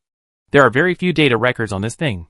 It is only mentioned vaguely in a certain paragraph in the data. Then there was no record of this weapon. But through this information, Jiangyao was able to determine that this final weapon was probably not simple. Because since it can be called this name, and is so deliberately concealed by this civilization, it goes without saying that the power of this weapon is probably quite terrifying. We have to find this thing. But how to find where to start? This is still a troublesome problem. The players died quite heavily in the previous battle, especially because some of the newcomers only had worker bees and no other substitute units. I haven't seen them purchase new units and come back online in the past 2 days. I feel like there are quite a lot of prostitutes recruited in this wave. But even if we count them, there are not many more people. The effect of sending them out for a large-scale search is not very obvious, Jiangyao said, thinking of the 2 players who were still lurking. We can let those 2 players inquire. Thinking of this, Jiangyao immediately arranged tasks for the 2 players. After arranging tasks for the 2 players, Jiangyao began to focus on the Zerg buildings again. At this moment, Jiangyao has 2 new buildings to unlock, corresponding to 2 different arms, Banlings and Euglena. Of these 2 types of troops, the first one is the Scout-type eyeworm, which has a large number of extra eye sockets. It is covered with highly evolved photoreceptors with supersensory retinas, giving it very powerful detection capabilities. They can also carry or raise mimic hatchlings, as a creature that can be used as an infiltration force. They also have the ability to mimic different creatures. Although this bug's combat effectiveness is not as good as that of the Baneling bug, its auxiliary capabilities are top-notch. And through evolution, it can gain even stronger capabilities. As the name suggests, Banelings are an offensive unit. Banelings have green sacs filled with acid and are bloated in appearance. They attack in 2 ways. The first is to spray a special strong acid on the periphery, which can make everything around it. And this second ability is just like his name, self-destruction. However, this ability is relatively expensive for players. Based on the current economic situation of the players, they probably can't afford Baneling bugs at this stage. At this point, Jiangyao fixed her sights on the Baneling bugs. It just so happens that now I also need to find what they call the ultimate weapon. And the ability of this eye bug comes in handy. Then in that case, the next upgraded building is your eyeworm lair. Chapter 169 New Arms. New Mechanism. Eyeworms are a special unit among the Zerg. The price of its nest is naturally quite expensive, with the price of one nest reaching 500,000 energy devourers. With this kind of energy devouring power, even if Jiangyao is now very wealthy, he can't help but feel a little pain. But if he wanted to get higher level units, whether it was an eyeworm nest or a poisonous baneling nest, Jiangyao had to arrange it. I didn't expect the production efficiency of this Euglena nest to be so low. Looking at the situation of the Euglena nest at this moment, Jiangyao couldn't help but murmur in a low voice. Only 2 eyeworms can be produced in a day. But according to Jiangyao's estimation, players will most likely not buy it. Even if it is purchased, only a very small number of players may spend money to buy it. After all, in war games like this, players probably think that going to the battlefield and fighting in various ways is the real fun. As for mission, impossible or investigation intelligence, it is estimated that most players will not be interested in them. After all, there is an old saying that an assist that does not want to output is not a good assist. From this, we can see the important position of output in the hearts of players. Thinking of this, Jiangyao quickly discovered a new problem. That is, the Zerg troops are very complete. Not only offensive, but also auxiliary. Each different type of arms cooperates with each other to create a powerful Zerg army. If players only want to play offensively and ignore the auxiliary skills, this is a big problem. Thinking of this, Jiang Yao couldn't help but start thinking about how to solve the stunted situation he was about to face. If you have fewer auxiliary units in your hand, you will encounter some special wars. If those auxiliary units are killed, something big will happen, especially when the opponent has some invisible units, and there are only 1 or 2 eyeworms at home, and then they are killed by others. Then won't the opponent's invisible units carry everyone? Although there are still relatively few civilizations in this universe that have perfect invisibility technology, it is not ruled out that one day you may not be lucky enough to encounter it. We must find a way to allow players to voluntarily purchase these auxiliary units. Thinking of this, Jiang Yao also started to think about it. At this moment, on the other side, players are mining crazily in the mining area. Damn it, brothers. I have to say that this planet is really rich in resources. Isn't that right? When I was in Novice Village, I discovered a troll mining area and an alien mining area. Looking at the density of ores in those mining areas, I was thinking that they might be the most dense mining areas in the game. But coming here, I admit that I was sloppy. What is a pile of ores? What is a pile of ores? This is it. No wonder these cockroaches are transporting truckloads of cockroaches out. It's so dense. After this round of digging, I feel that our troops can be upgraded to another level. That's right. Although we are still at a loss on the main battlefield, this mining area alone can make up for our deficit. While the players were still talking about it, an announcement in the chat channel caught their attention. Brothers, please look at the announcement. It has been updated again. Updated again. Will it be updated with the server stopped or updated without stopping the server? The service will not stop, and some new features will be added in the update. Let me take a look at what it is. With that said, all the players clicked on the announcement out of curiosity. The first thing that catches the eye is the announcement of new military units. A new unit has been released. And I haven't even bought the Hydralisk yet. This new unit seems to be an auxiliary unit, used for reconnaissance and stealing intelligence. Mimicry only has no attack power. This thing belongs to a space soldier and can fly in space. What's the use of flying? It has no offensive power. Brothers, it should be possible once it evolves. A player said uncertainly. It should be there after it evolves. But I'm thinking it might not be particularly strong. This thing should be just like the worker bee. After evolution, the development direction will be biased towards auxiliary.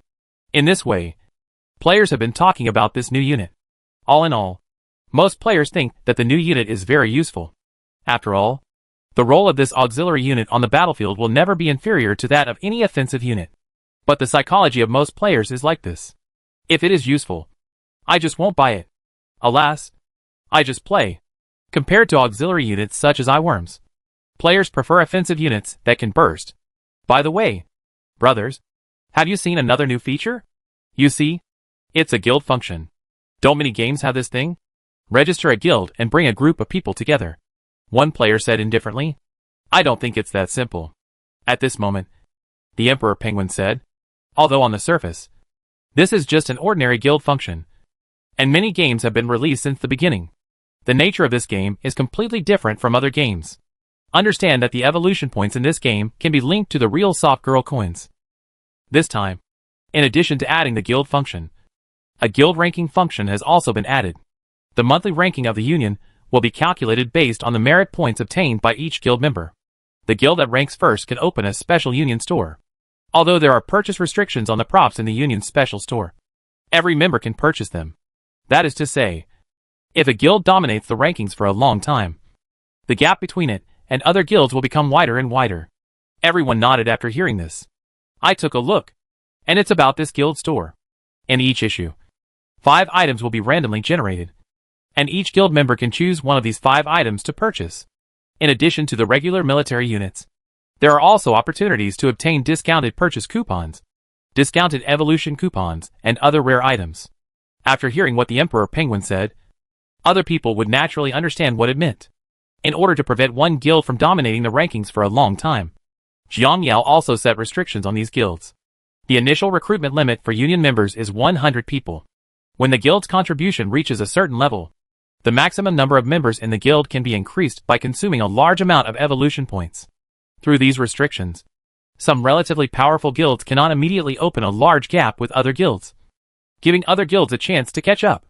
In this game, it's not that the more Krypton gold you spend, the more merit points you get. You need to complete tasks. You need to trigger hidden tasks or defeat a large number of enemies in order to surpass the stronger guilds. Some middle-rank guilds will definitely constantly look for enemies to attack and gain merit points by defeating them. And what is the most efficient way to find the enemy? Isn't that just the one who bought eyeworms? Moreover, Jiangyao has added a union function this time, which not only allows players to buy eyeworms, but also has another purpose. That is to change the current status of player combat. Work together to defeat the enemy. And then everyone points out evolution points after making up for the damage. This model seems very reasonable, but it will make players lack competition and make some players lose their fighting spirit and passion for playing games. They spend most of their time mining. And if they don't have any mines, they might just wander around, waiting for a large-scale war to make a profit. But if you ask them to go out and actively look for monsters on their own, many players will not be happy because they will have to bear the battle losses by themselves. Moreover, Jiangyao also saw the problems in such a distribution plan, which was very unfair to some Kryptonians. The contributions made by others should be deducted from the total evolutionary points. But what about now? It will be deducted only after the battle damage has been compensated. Many times it is even said that there will be situations where there are no evolution points for them to deduct. And even if there are some deductions, they will not be able to get much points. It doesn't matter in the short term, because now everyone is having fun together. But over time, some people will always feel unbalanced. Just imagine that in a game like this. I might kill 20 to 30% of the monsters, but in the final score, there would be no evolution at all. If it weren't for the reward of merit points, Jiangyao would have probably already had a rich man step forward. Just like when you play a game, you just start playing with everyone. Maybe you get more points when you go out to kill monsters and so on. And everyone thinks it doesn't matter if I get less points. But as time goes by, you will always suffer. No matter who it is, everyone will have resentment in their hearts. But things are different after you have a guild. First of all, everyone has a different feeling playing together in the guild. Secondly, everyone's efforts can also be rewarded accordingly, which is the guild store. After the ranking is established, players will also have a sense of comparison among themselves, and everyone is willing to pay a little more for their guild to strive for that ranking. In addition, since you are the guild leader, it is very simple to organize the members to go out to play and kill monsters. Has this become your job? If you don't organize activities for a long time, people will think that your guild is not interesting and leave on their own. With the guild leader out to organize, the first point is that he can exercise his commanding ability. If there's a problem with the second point, the battle damage will most likely be borne by the guild leader. In this case, many players will not need to go out for large-scale battles, and there may be more or less small-scale battles in normal times. Of course, apart from this, there is another more important point. That is a battle damage distribution mechanism. For example, when all players have their own guilds, in the subsequent large-scale battles, will these guilds each make up for their own battle losses? And will their own spoils be divided among their own people? It won't be as hodgepodge as it is now. Just like in a large-scale battle, who is responsible for the frontal battlefield and who is responsible for cutting in from behind? The several guilds responsible for the frontal battlefield will definitely share the spoils of the frontal battlefield. The person responsible for cutting from behind must be several guilds who cut from behind to share the spoils equally. Afterwards, the casualties of your own guild will be compensated for what should be compensated, and then divided. In this way, no one will feel that it is unbalanced. Although no matter how you play, the rich will still get less points in the end. But this feels different. Chapter 170 Changes brought about by guild functions. After all, these rich people generally have a high status in the guild. They are called the president and vice president. Is it ridiculous for you to come over and argue with them? No one can save this face. Many players can see at a glance the impact this wave of new content will have on the overall player situation. Of course, this is also a good thing for some players. A few wealthy players began to discuss forming a guild. As for more experienced players, they can wait until these guilds are established and then choose to join a guild that suits them, in order to prevent too many guilds from appearing at once and diverting players. Jiangyao also set a threshold for establishing a guild. If you want to build a guild, you need to pay 10,000 evolution points. And the guild will have maintenance fees every month. And the monthly maintenance fees will be tentatively set at 5,000 evolution points. At such a high cost, many players who wanted to form a guild and play it immediately calmed down. Of course, if you build a guild, such a high fee must come with supporting benefits. Opening the guild store is just one of the benefits. The remaining benefits include a ranking reward for the top 3. All members of the first place guild can receive 3 merit points that month. The second place guild can receive 2 points. And the third place guild can receive 1 point. Because of this rule, the top ranked guilds can be more aggressive in recruiting people in the future. They can make many requests. After the guild function was turned on, Weiji immediately registered one. The Worker Bee Protection Association, which had been going around for a long time, was finally established in a real sense. After the guild was established, Weiji immediately attracted all his former friends. Brothers, the Worker Bee Protection Association has been established and is now recruiting players. We currently have 30 places left here, and we use these 30 places as floating places. Everyone can sign up. By the way, our guild has 2 types of quotas. The first is the long-term quota, and the second is the floating quota I just mentioned. The difference between the 2 quotas is that we will replace the floating quota once a month, and we will remove any players who do not meet our attendance or contribution requirements. As Weiji began to establish a guild to recruit players, other ambitious players also began to take action. What about that, Mr. Emperor Penguin? Do we want to get one? Xianyu asked, looking at the Emperor Penguin not far away at this moment. As he said that, he quickly called Feng Qi and Surge, Kai Itiokun, and Yin players over to discuss the matter, because they have cooperated since the server was launched. And now, except for Xianyu and Feng Kaiyunyang, they have highly evolved arms. At the beginning, Kun, the Cloud player, and the Emperor Penguin were all still wandering around the fierce armored beast. After all, they had agreed from the beginning to take turns purchasing troop evolutions. Holy shit. You're crazy. Knowing that Xianyu's proposal was surging, he immediately said, let's not go too far. Let's not talk about the cost of establishing a guild. Let's talk about the cost of subsequent maintenance. This maintenance is not just about the 5,000 evolution points seen on the surface. In addition to these 5,000, we also need to consider the battle losses of guild members, the losses of each organizational activity, etc. Normally, we have to organize group activities at least once or twice a week. If there is a battle, there will be casualties, although most of the time we may make a profit. But once there is a collective overturn at a certain time, then you think about it. Apart from anything else, if the vehicle overturns, it must be due to your command error.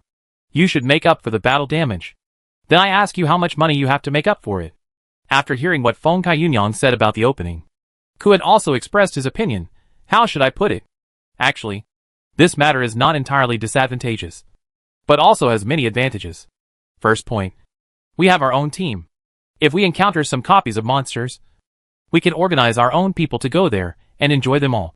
Secondly, there is another key point. Look at Weiji's guild setting up such a floating quota. Although we can also join it. But if something happens to us, and we haven't been online for a while, and we haven't reached the target, won't we be kicked out? Very unstable. Hearing this, the Cloud players were a little puzzled. This quota is only available to their guild. If other people create guilds, we can also join if we see strong ones. You think it's quite simple. I'm sure other guilds will use this trick as well.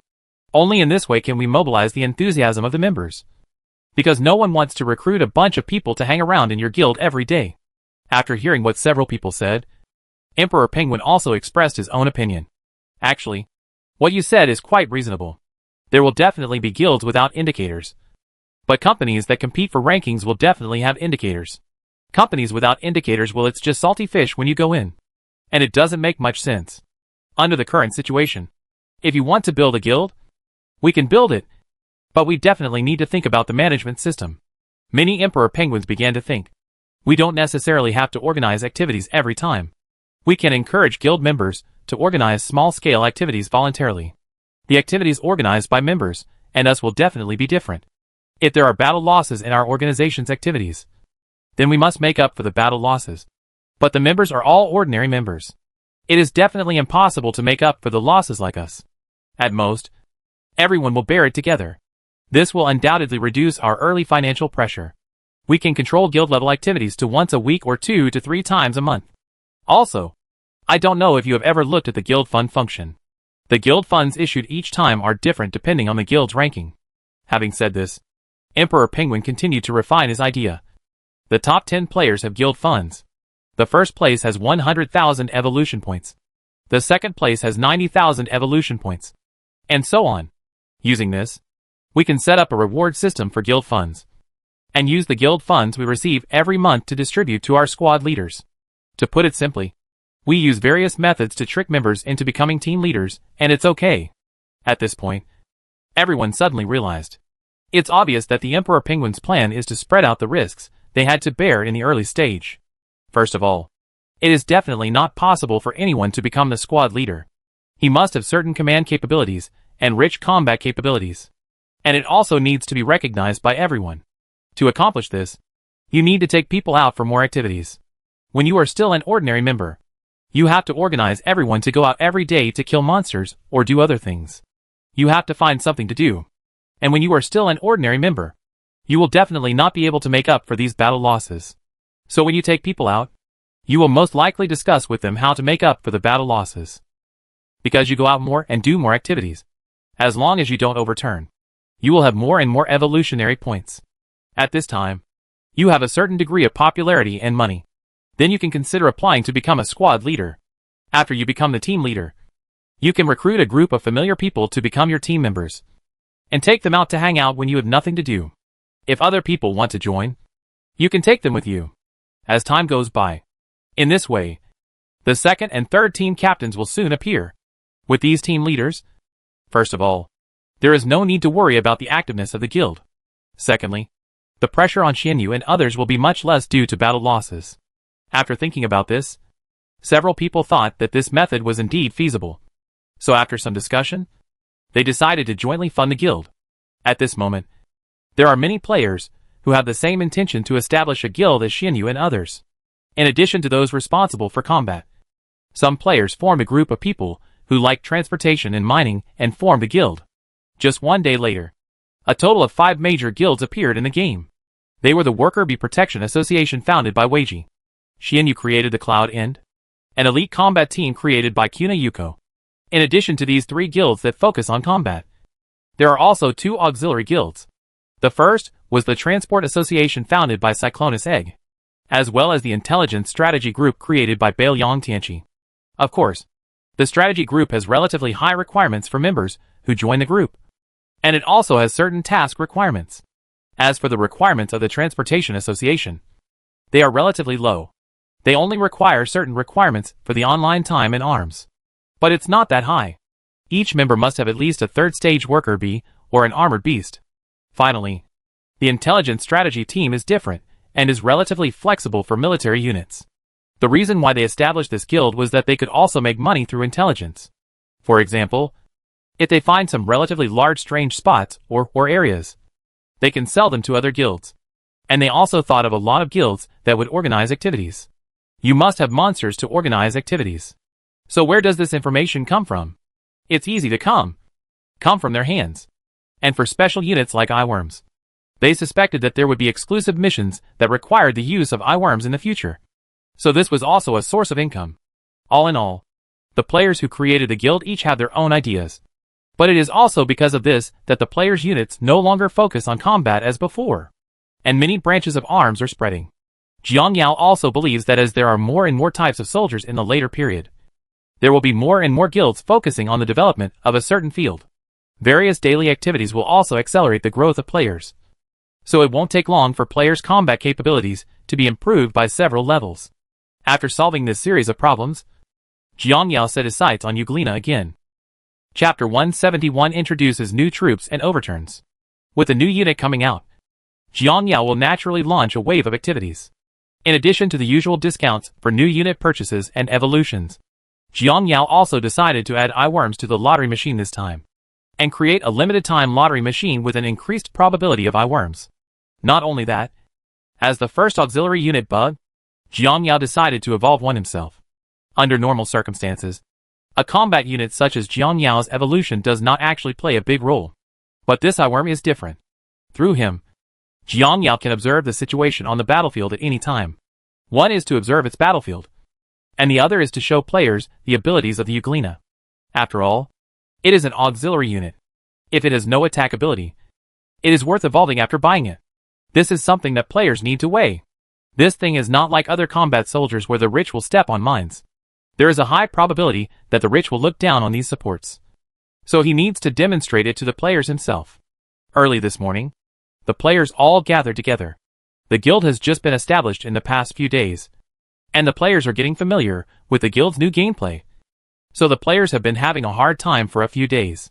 Today is the day when the Euglena nest is hatched, and it is also the day when the official announces the specific price and display functions of this unit. The function of displaying the functions of troops has not been available before, so players are watching with curiosity. Of course, this is a good thing for players, who can see the evolution route of this creature and its evolved skills in advance. They can also have a good idea of whether to buy this unit in the future. So a group of players gathered inside the insect nest early in the morning. I wanted to see what this new unit would look like after it evolved. As time goes by, the first Euglena hatches successfully inside the Euglena nest. The overall appearance of the eye is a huge purple-black triangle floating in the air, with a pair of huge claws underneath. The most eye-catching thing is a huge yellow eye under its central tentacle.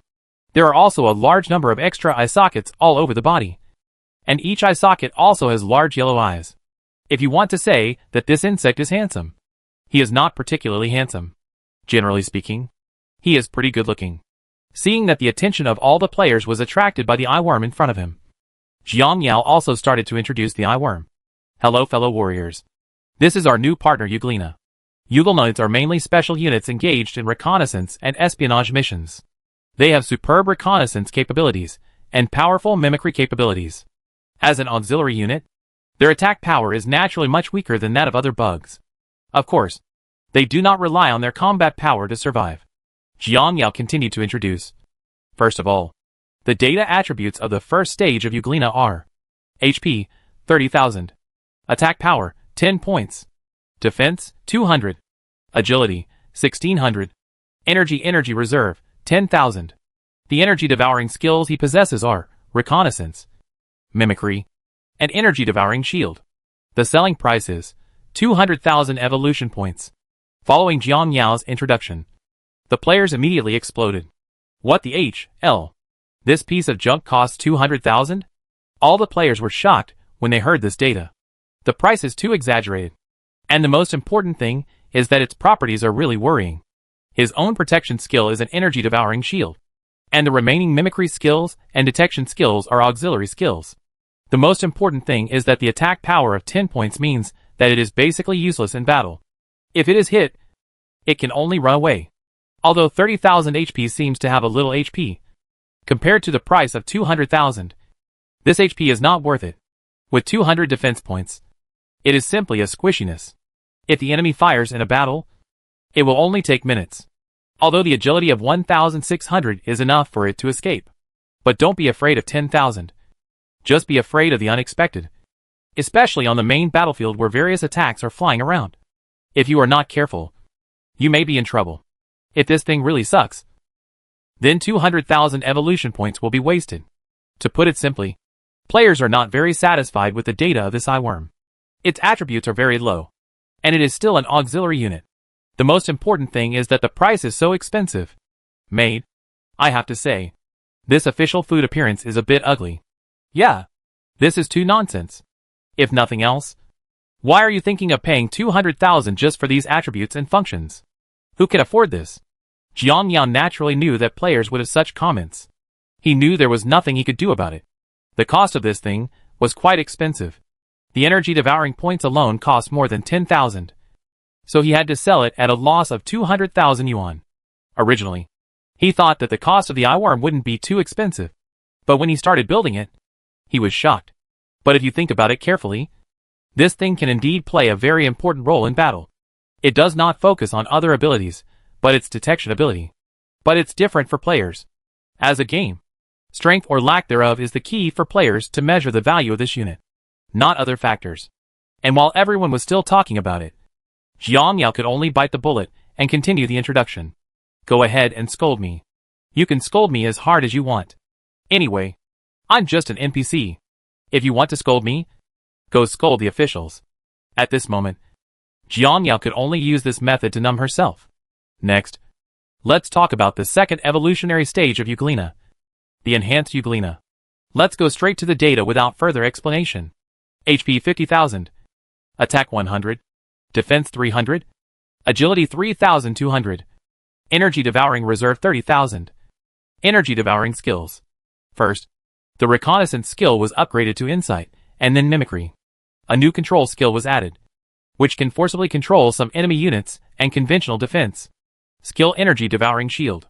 At this point, Jiang Yao's tone paused, but in the end, he took a deep breath and said, "The evolution price is 600,000. You can enjoy a 30% discount on the first month's purchase and evolution." As Jiang Yao's words fell, all the players fell into collective silence. Ahem.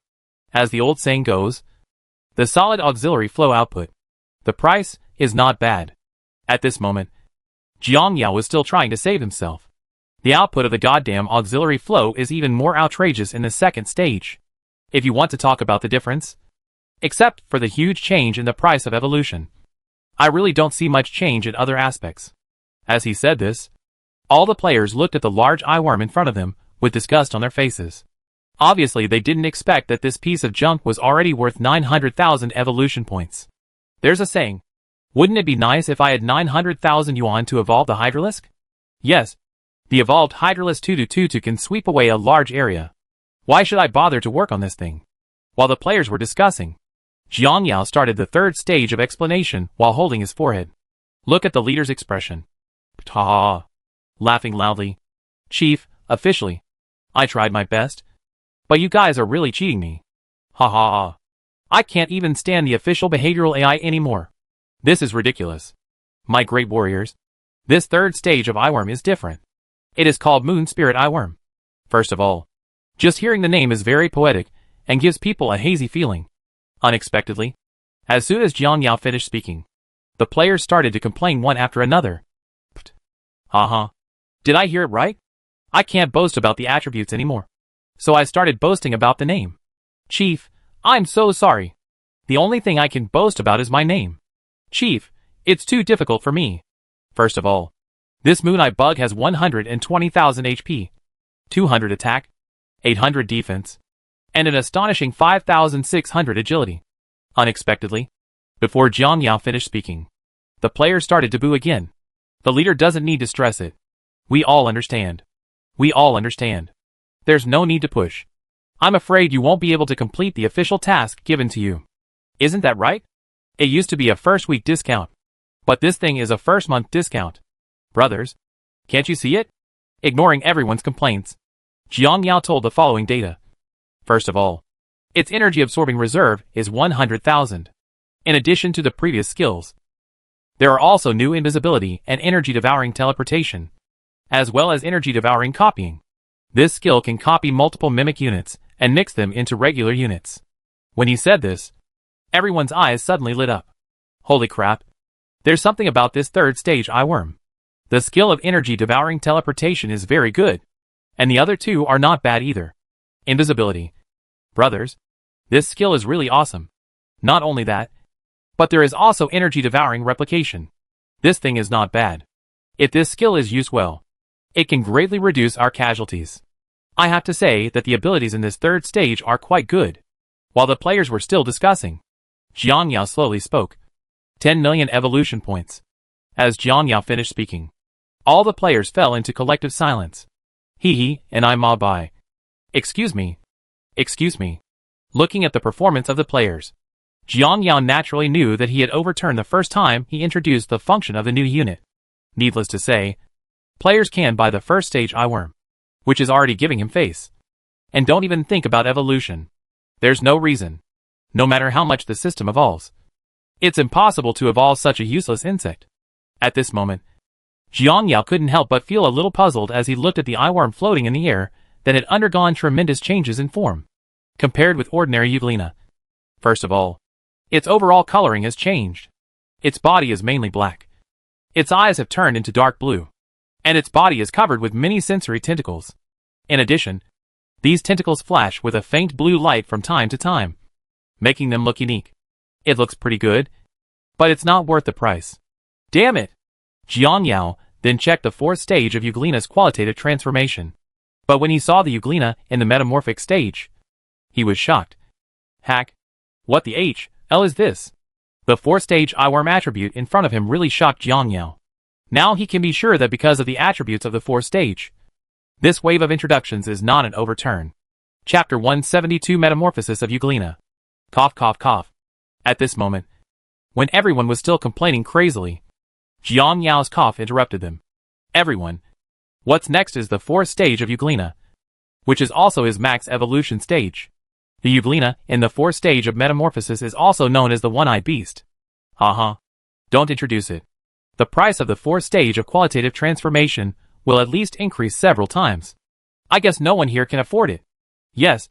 It's only the 3rd stage, and it costs 10 million. Who can bear the 4th stage? And it's just an auxiliary insect. What's the use even if it's qualitatively changed? Will it make it have stronger detection capabilities? How useful can it be? And it can't suddenly enter the battlefield. While the players were still discussing, Jiang Yao slowly told the data of the 4th stage of Euglena. HP 1 million. Attack 200,000. As soon as these two data appeared, the originally noisy players suddenly became quiet. Seeing the state of everyone at the moment, Jiang Yao couldn't help but secretly feel proud. Humph. Let me just say, it's strange that this attribute can't shut you up. After all, I was shocked when I saw this attribute just now. Not to mention you. Who could have imagined that an auxiliary bug would become so perverted in its final stage? To put it simply, this is called black to the extreme, white, and weak to the extreme, strong. Thinking of this, Jiang Yao continued to read. Defense is 20,000. Agility is 10,000. And energy reserve is 900,000. Energy skills, insight, mimicry, control, invisibility, energy teleportation, energy replication, energy beam, energy resistance, energy defense, energy ball, energy mirror, energy shield. Evolution cost, 60 million evolution points plus 2,000 energy devouring crystals. As Jiang Yao's words slowly fell, the players at this moment were stunned. In addition to being stunned by its strength, his evolution cost was also terrifying. Skills such as energy phagic resistance actually improve the insect's defense in disguised form. Next is the independent skill of energy devouring defense, plus the original 20,000 defense. Counting this wave, the insect's defense will reach a very terrifying level, followed by attack skills, energy devouring beams, energy devouring energy balls, and an energy devouring mirror image. This skill is very abnormal, creating a mirror image that is exactly like yourself and inheriting some of your own attributes requires continuous consumption of energy during the maintenance period, coupled with the cooperation of various skills. This insect can attack, defend and assist. Holy shit. Isn't this perfect? Yes. To put it simply, this thing has all the advantages. It combines attack and defense. Of course there's a price. 20,000 energy devouring crystals are a small thing. The key is that these 50 million evolution points are the biggest problem. Did I hear that right? Your math teacher was taught by your Chinese teacher. Right? The energy devouring crystal can quickly restore 100 points of energy devouring energy. The official purchase price is 300 energy devouring crystals, and the selling price is 200 energy devouring energy. Brother, switch to the evolution point and take a look. The official purchase of one energy devouring crystal is 3,000 evolution points. 2,000 for 6 million. The most important thing is that the total reserve of energy devouring crystals in the insect nest is only more than 3,000. It is used by the leader to upgrade the insect nest, and is not for sale. Isn't this a small head? Compared to 50 million. 6 million is not much. While the players were still talking about it, Emperor Penguin came out and said, on the surface, 6 million energy devouring crystals are indeed not too much compared to the 50 million evolution fee. But it is difficult to obtain this thing. But it's much higher than the evolutionary point. Everything in this game cannot be fabricated out of thin air. So if we want to evolve this bug, the premise is that we can get enough energy devouring crystals. Take the last time we attacked the aliens as an example. Basically, only the queen level troops will produce this thing. The last few big bosses have relatively high drops. As for the queen, she gave us a total of about 1,000, which is acceptable. But for others, such as the queen without mutation, only one was produced, and the number of mutated ones was slightly more. So this thing is not as easy to obtain as you think. To tell you the truth about a creature like the queen, Weiji could only have a draw with it at the beginning. If we hadn't besieged it together in the end, Weiji might have overturned. The players were also a little surprised when they heard what Emperor Penguin said, because they didn't see the internal battle before. And when they saw it, a few insects dragged the queen out. So they didn't know the details of that battle. At first, they all thought that the queen was directly crushed all the way. But now it seems that they thought too much. If I follow what you said, it wouldn't be difficult to obtain this crystal. Come on. Don't think about it. Even this price is beyond what we salty fish can afford. What if this happens?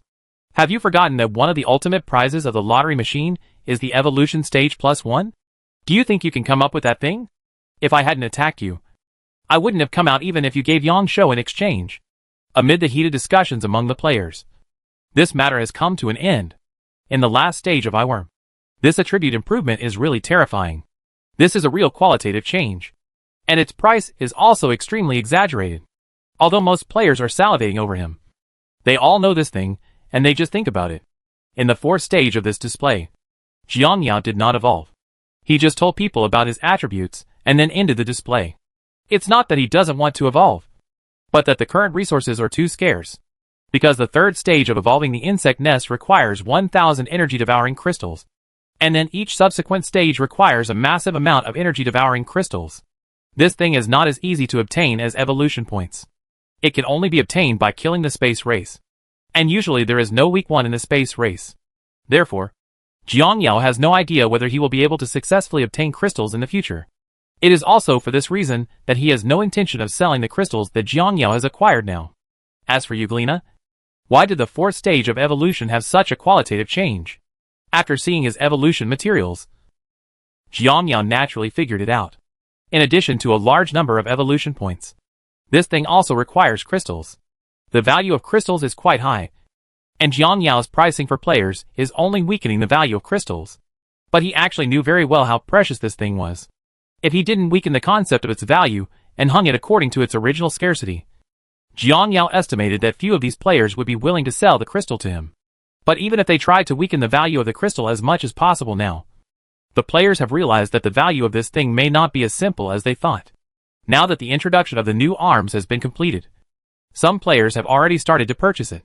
Even the Emperor Penguin, who had been reluctant to spend money to buy powerful troops, finally chose iWorm. Because in his eyes, he felt that his talent in command was much higher than his talent in combat. So iWorm was naturally more suitable for him.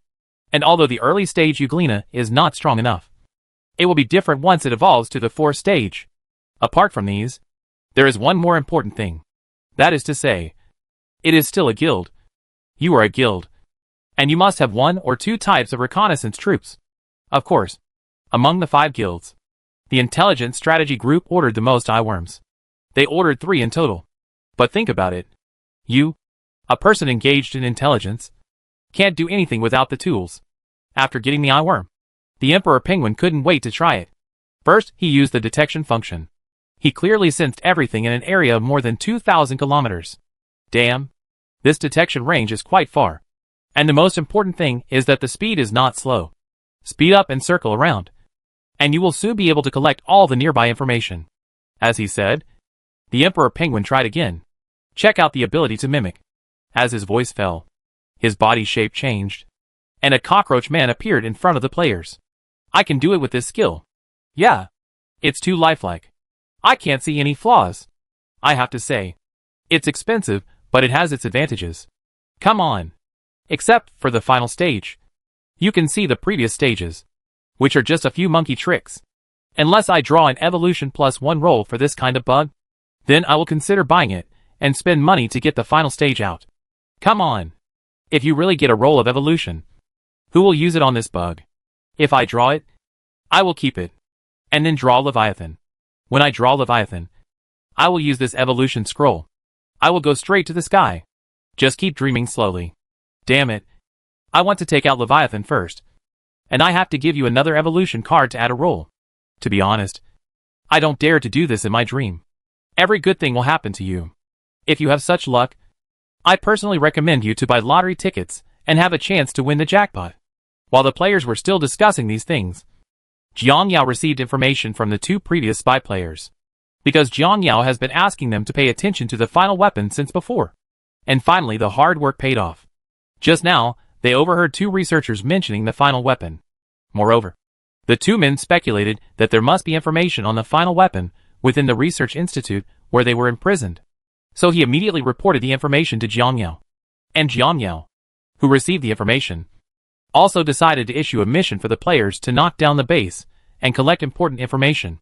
Moreover, some players happened to have purchased the eyeworm, and Jiang Yao just took this opportunity to test the effectiveness of the eyeworm in actual combat. Chapter 173: The Function of Euglena. Thinking that Jiang Yao had no ink marks here, he immediately started the task. Brothers, it's time to send out the mission. Attack the base, rescue the players, and seize the final weapon information. I'll take a look. I'll give priority to obtaining information about the final weapon, and then rescue the players.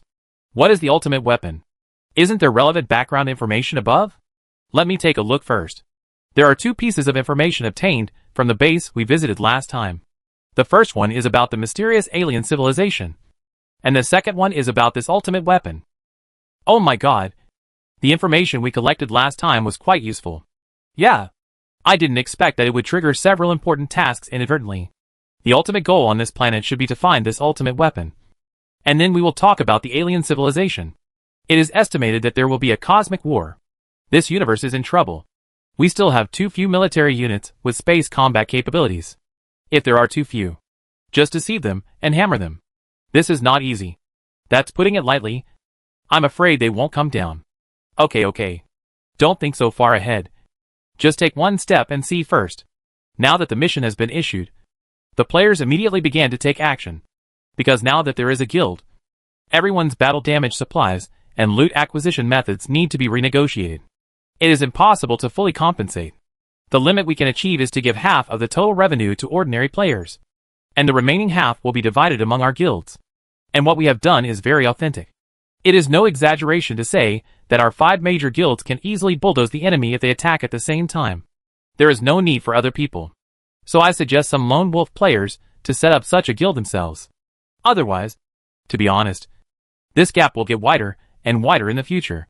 In the end, one guild may be able to complete these tasks, and there will be no chance for you to appear at all. Players also had disagreements regarding the distribution of loot this time. Some players still want to share the battle losses equally as before, but the guild players are not happy. After final negotiation, everyone finally decided that half of the battle losses should go to ordinary players, and the remaining half of the loot would be divided into 5 union points. This is the limit they can bear. After all, guild players are basically high-end combatants. They all went out at the same time. To be honest, this mission didn't require ordinary players at all. Just a few of their guild players could complete the mission. Because of this incident, ordinary players gradually realized that they must join or create a guild themselves as soon as possible. Otherwise, this time everyone can share the spoils with you and make up for the battle losses. You may have to take care of the battle losses next time. After all, this is a very clear thing. When there was no distinction between guilds in the past, everyone was thinking about how to complete tasks, get task rewards, and loot rewards. At that time, they didn't have the concept that they had to fight for their own guild, so they gave it to others for free. But now they have to think about the guild behind them. Then considering the guild, it is definitely impossible to continue to let others prostitute for free, and they will try their best to benefit the guild behind them. In fact, Jiang Yao had already expected that such a situation would occur after activating the guild function. This was also the reason why he was reluctant to activate the guild before. In the past, when the combat strength was weak, players had such a mentality that they were simply seeking death. But things are different now. Now that the number and strength of players are very strong, it is more appropriate to activate the guild function at this time. Not only can players find gameplay and goals, but it can also make them more motivated to fight. Of course, the more important thing is comparison. So-and-so's guild has produced something good, and I'm a guild of the same level as him. If you say you don't get one, then that's really a bit of a problem. Of course, Jiang Yao also knew that if he continued to arrange collective tasks like this, it would definitely not be okay. Because in this case, many ordinary players may not be able to develop because they cannot make ends meet. Therefore, Jiang Yao's tasks will also undergo relatively big changes in the future. For example, there will be guild tasks exclusive to the guild, and ordinary tasks exclusive to ordinary players. In this way, both guilds and ordinary players can be brought together. Simply put, this mission may be the last collective mission that players receive. As for the players, everything was ready, and they set off. Because the location where the 2 players were imprisoned was relatively far away from them. The players were also worried about whether there would be an ambush or something along the way. So they asked the eyeworm players to go out and explore the way first. Currently, players have a total of 2 Euglena on their hands, and the remaining Euglena are still scheduled to be hatched, and they will need to wait a few days to be available. However, for players, it's just a sneak attack on a base, and it doesn't matter whether they use it or not. The main reason for using it is to see how its battlefield auxiliary capabilities are. In this way, the Emperor Penguin drove forward with eyeworms, and soon the base where the 2 players were located came into his observation range. Brothers have detected the location of the 2 players. I will send you their specific coordinates, and then I will take a look to see if there are any ambush around them. With that said, the Emperor Penguins began to search. There are more than 320 turrets in the base. I first marked their locations and sent them to you. Then I also found the parking base for their mechas and other weapons. There are over 120 mechas in total. I marked the one with a red dot at this location. Let me take a look at the rest of the information. There are about 12,000 cockroaches among them, and there will be no more after that. As he spoke, the Emperor Penguin seemed to remember something again, so he quickly added, "By the way, this is their base layout and the escape exit of this base." At this moment, watching the penguin sort out the information one by one, the player's eyes couldn't help but light up. Holy crap. There's something to this thing. Although it doesn't seem to be of much use on the surface, I think it's quite useful after using it. Yes. With this information, where should we launch our attack? It will be obvious how to attack. The most important thing is that even their escape routes and total troop distribution are clearly known. Isn't the next thing going to be simple? Our guilds will focus on individual players and block all their exits. In addition, send some players straight to their mecha base. Before all their mechas are activated, they can dismantle as many as they can. The players who obtained the information in this way immediately agreed on a complete combat plan. When they were still more than 1,000 meters away from this base, the players stopped. Brothers, after testing, the attack distance of these turrets is about 800 meters. We will attack directly from this position according to the attack point we have discussed before. As the players' words fell, Hydralisk players were seen aiming their attacks at the attack points they were responsible for. Immediately afterwards, densely packed spikes were seen flying towards their respective predetermined directions. The next moment, thick smoke suddenly appeared in the distance. It was obvious that they had hit their target. With an accurate target point, this long-distance strike is simple. Hee. We dismantled their fort before it had time to function.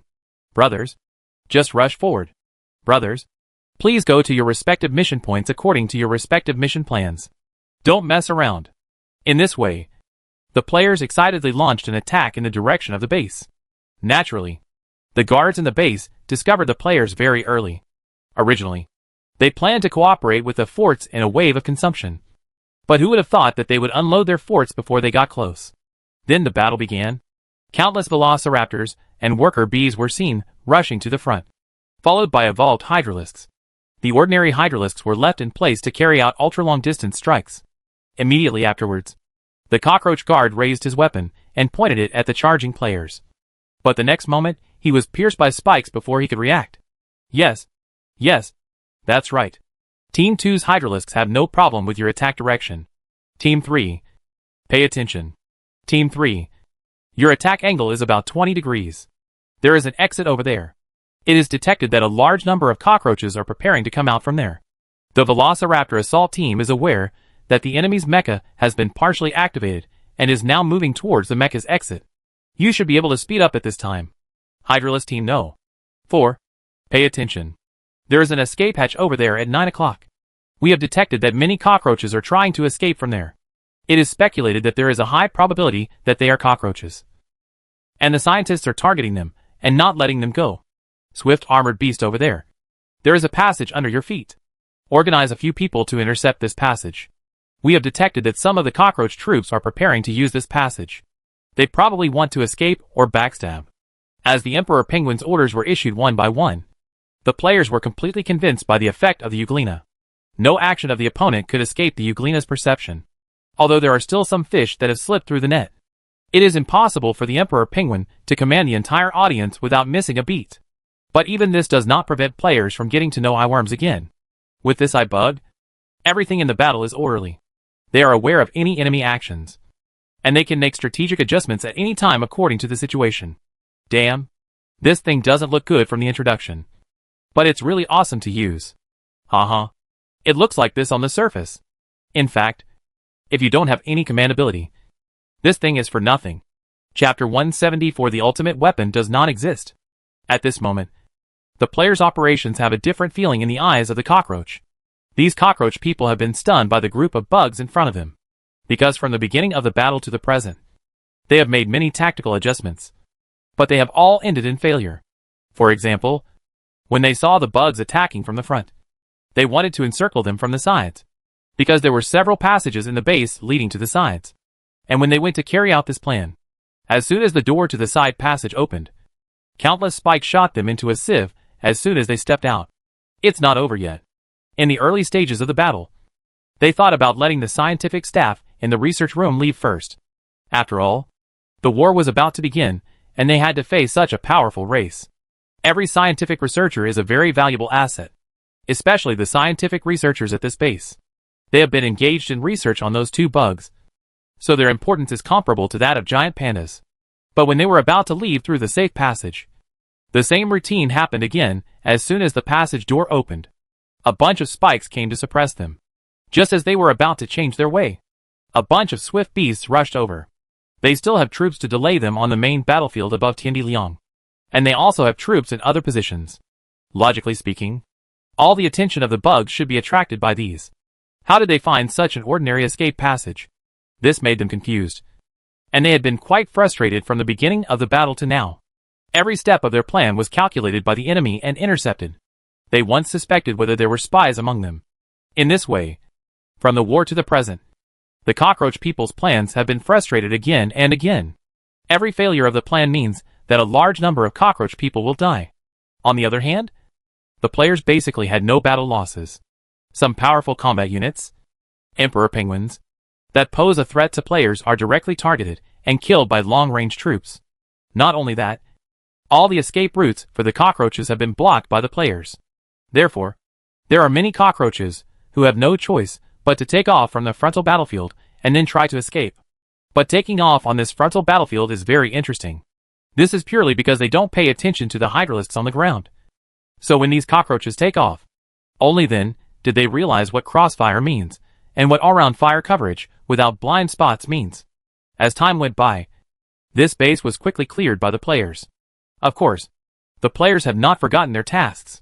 So after clearing the base, the players rushed towards the underground base without stopping, because they had to uninstall the computer before the data was destroyed.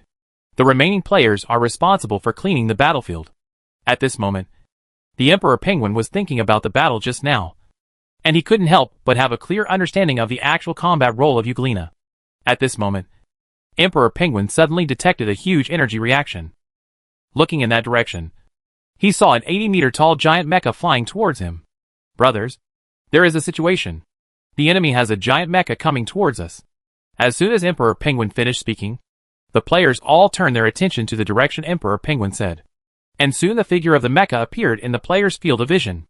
Immediately afterwards, the mecha launched an attack directly when it was about 2,000 meters away from the players. Then the players saw that the mecha launched a laser cage to trap the Emperor Penguin, and then immediately pulled the Emperor Penguin towards them. Obviously, this mecha wants to capture the Emperor Penguin. Seeing this wave of operations of the mecha, the players were immediately infuriated. We tolerated you last time when you arrested the worker bees. After all, we wanted to get your information. Besides, the worker bees only have 648 and are not very valuable. So we are not in a hurry to trouble you. You're so lucky this time. You arrested 200,000 people walking in front of us. What's more, you dare to be so blatant at this time when we are all here. This is so pure that you don't take us seriously anymore. I'm really sorry for your do-it-yourself attitude if I don't arrange it for you. It's too arrogant. I can't bear it. At this moment, several bad-tempered ghost hydralisks were the first to bear it. The huge spikes on their backs began to gather. The next moment, several spikes shot out, directly into the inside of the mecha. And then the players immediately detonated the spikes. Then, there was a huge explosion. The giant mecha that the cockroach people were proud of was immediately blown to pieces. Brothers, let's go and see if those stupid cockroach men controlling the mecha are alive or dead. Catch him alive and hang him with a hammer. Maid, by the way, ask them what they think. Yeah, Just because I have a bigger mecha, I really feel invincible. I want to catch an insect and go back to study it when I have nothing to do. Who gave them the courage? As he spoke, a group of players rushed towards the wreckage of the giant mecha. And at this moment, 2 seriously injured cockroach men were helping them prepare to leave this place of right and wrong. The next moment, the swift-winged beast swooped and appeared in front of them. Aha! You want to run away after pretending to be cool. How can it be such a good thing? As he said this, the player went up and gave the 2 cockroaches a slap in the face. After the other players arrived, they discussed and decided to handcuff the 2 cockroach men first to see if they could get any useful information. And when the cockroach man discovered that the players could actually communicate with them normally, they couldn't help but be shocked. Then the players started asking some questions they wanted to know. You bugs, give up on this. We will never reveal any information to you. Yes, even if I kill you, you can't get any information out of us. Faced with the players' questioning, the 2 cockroach men stood firm. Brother. If you say that, we will be very excited. Yes, the Queen Mother said the same thing when she went to interrogate her. But then I became honest. Yes. Suddenly I remembered a very crucial thing. Because the Queen Mother was too big, we had many tricks that we couldn't use. As he said this, the player looked up and down at the 2 cockroach men in front of him. With your size, they are the perfect material. Brothers, take them back and let's play slowly. Just like this, a group of players grabbed 2 cockroaches and rushed back. For creatures with super vitality like Xiao Chong, players are not afraid of being played to death. Therefore, these 2 Xiao Chong have also experienced the darkest days in their cockroach lives. After some severe torture, the players finally understood some of the basic conditions of this planet. First of all, there are 3 major forces on this planet. The first largest force is ordinary cockroach people. The second largest force is artificial intelligence. And the third largest force is those mutant cockroach people. However, the mutated cockroach man has no intelligence and can only act according to instinct. So players classify it as an ordinary wild monster. The remaining 2 forces are what players mainly need to target. And from the mouths of these 2 high-end goods, we learned that the 2 forces have now united. But they didn't know much about the so-called ultimate weapon. But at this moment, new discoveries were made in the information captured by the players. Brothers, this matter is a bit confusing. We learned from the seized information that the location of this so-called final weapon was in a city 12,000 kilometers away from us. Are you sure? Definitely. But this is also the biggest problem. According to the intelligence of those 2 idiots, that city is the home base of artificial intelligence.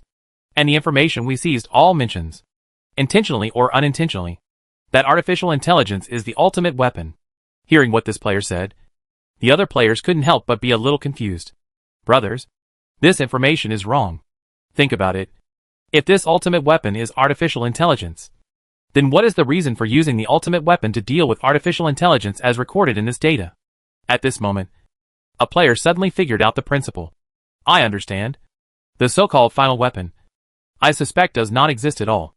Why were we able to discover such important secrets when we attacked the base twice in a row? I have every reason to suspect that this was a trap deliberately set by the cockroaches. You must know that at this stage.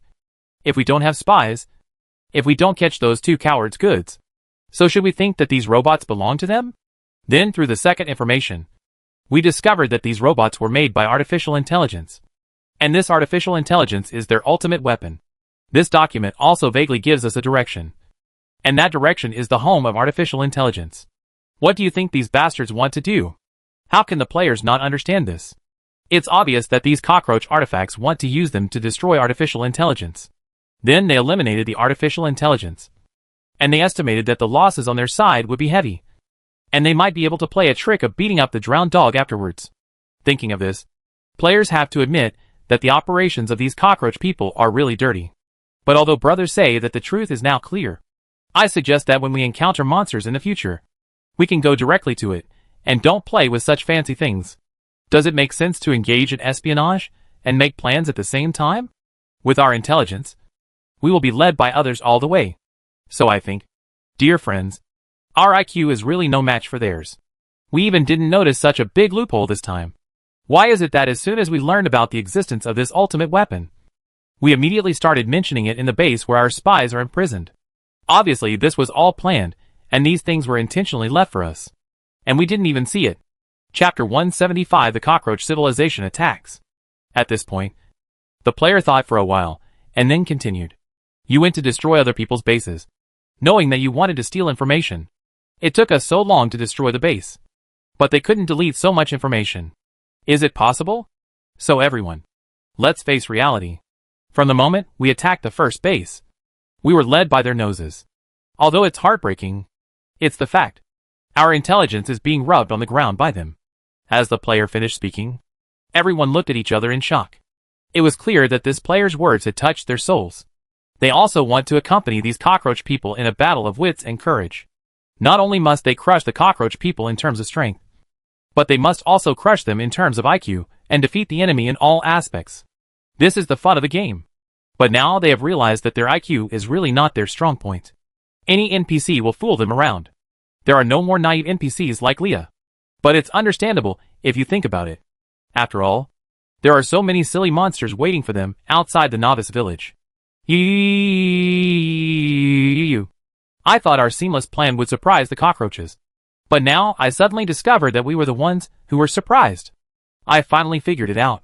If our individual combat capabilities weren't strong enough, I guess we would have been killed instead of them. The operation was as fierce as a tiger. And the clown turned out to be myself.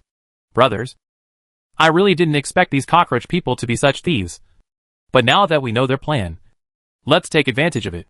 Just then a player suggested. Facing this player's thoughts, he just glanced at him lightly. Brother, let's be careful first. The monster IQ in this area is too high. Let's be careful and see if the monster IQ in the next map can be lower. If it's lower, we'll be outsmarting them. We competed with them in this area. I feel like we were outsmarted by them. I'm so confused. I really can't understand why you, an NPC, are so smart. I have no gaming experience at all. And while the players were still talking about it, what happened next made them dumbfounded. Brothers, something bad has happened. At this moment, the Emperor Penguin suddenly shouted, What's wrong? A large number of missiles have been detected flying towards us. Hack! When did our location become exposed? Stop it and intercept it quickly. According to my detection, the materials inside these missiles contain a large amount of uranium. Uranium? What is this? Is it very strong? Your junior high school physics teacher must hang you up and hammer you if he knows you said this. You need to use this thing to make mushroom bombs. Do you think it's strong? Oh my god. These grandsons just shoot mushroom bombs? Hydralisk. Come on. Come on. The players at this moment also immediately realized the seriousness of the matter. And according to the Emperor Penguin, at least 1,000 of them flew towards them. Before the players could climb outside, they heard a violent explosion. In an instant, the entire area was shaken, and huge energy swept around. Moreover, the players also discovered that these nuclear bombs were obviously improved. They have a certain ability to penetrate the ground, and they probably want to blow up the insect nests buried deep underground. Brothers, hurry up. Hurry up. Intercept as many connections as you can. Damn it. Let's just stand and shoot hard. We're afraid we're going to be blown up. What are you thinking? With our physical strength, 100 or 200 nuclear bombs really can't kill us. The snakes moved forward and immediately started strafing the nuclear bombs in the air.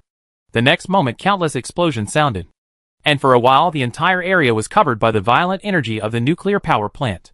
The worker bees are coming up. And so are the raptors. And the armored beasts are coming up to provide shields. Although these nuclear bombs can't cause much damage to us, their quantities are too large. Okay. Receive. Hey. Don't we, the salty soldiers, need to go up? What a pity. I still plan to go up and help. The guy upstairs said it. I can guess it from your tone. I'm afraid you're smiling crookedly now. This moment can be regarded as the first contact between bugs and nuclear bombs. The intense and dazzling light is fatal to humans. But for the bugs, it is just a stronger light. The only thing that makes it difficult for players is that powerful shock waves often knock them away. For this reason, many mushroom bombs break through their blockade and go deep underground. As for damage, a nuclear bomb can probably knock out 2,000 to 3,000 of the player's health. If the player has a shield, it can be easily blocked. So in fact, these nuclear bombs do not do much harm to players. Brothers, wait a minute. The players who were firing aerial nuclear bombs suddenly realized something. Well, brothers, there is something I don't know whether to say or not. Just say what you say and say it. Don't say it if you don't want to say it. Don't be too busy asking questions. Well, the situation is roughly like this. If a nuclear bomb hits us, we will only lose 2,000 to 3,000 lives. If I remember correctly, the defense of the insect nest is n times that of ours. So when it comes to blowing up the insect nest, I estimate that it will only blow up 100 or 200 points of health. If these 2,000 pieces are all blown up, it will be worth tens of thousands of points. Then the problem came. Our location was exposed, and the insect nest no longer needed to be hidden. It wouldn't do any harm if they blew up our insect nest. What are we bothering with here? As the player's words fell, everyone was stunned. Yes, what you said seems to make some sense. That seems to be the case. While everyone was still discussing, a sense of danger came over.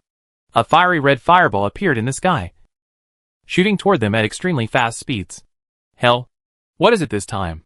At this moment, the players looked up and couldn't help but feel curious. Just when the players were still speculating about this thing, the roar of the Emperor Penguin came over. Holy crap. That thing is a tungsten rod. It's such a big one. What are you still doing? Run away. The Emperor Penguin's shout made other players stunned. Tungsten rod? What kind of high-tech weapon is this?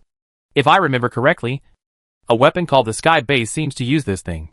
Can this thing be as powerful as a nuclear bomb? Theoretically, it is more powerful than a nuclear bomb. The principle of space-based weapons is to imitate the impact of meteorites on the Earth. The extinction of the dinosaurs on our planet was caused by the impact of a 14-kilometer diameter meteorite. The energy released by this thing is n times that of a nuclear bomb. The player who was doing popular science suddenly realized that something was wrong. Looking at the empty surroundings, he couldn't help but torture his soul. Huh? Where are you people? The next moment, with a huge explosion, the player was hit hard by the black stick.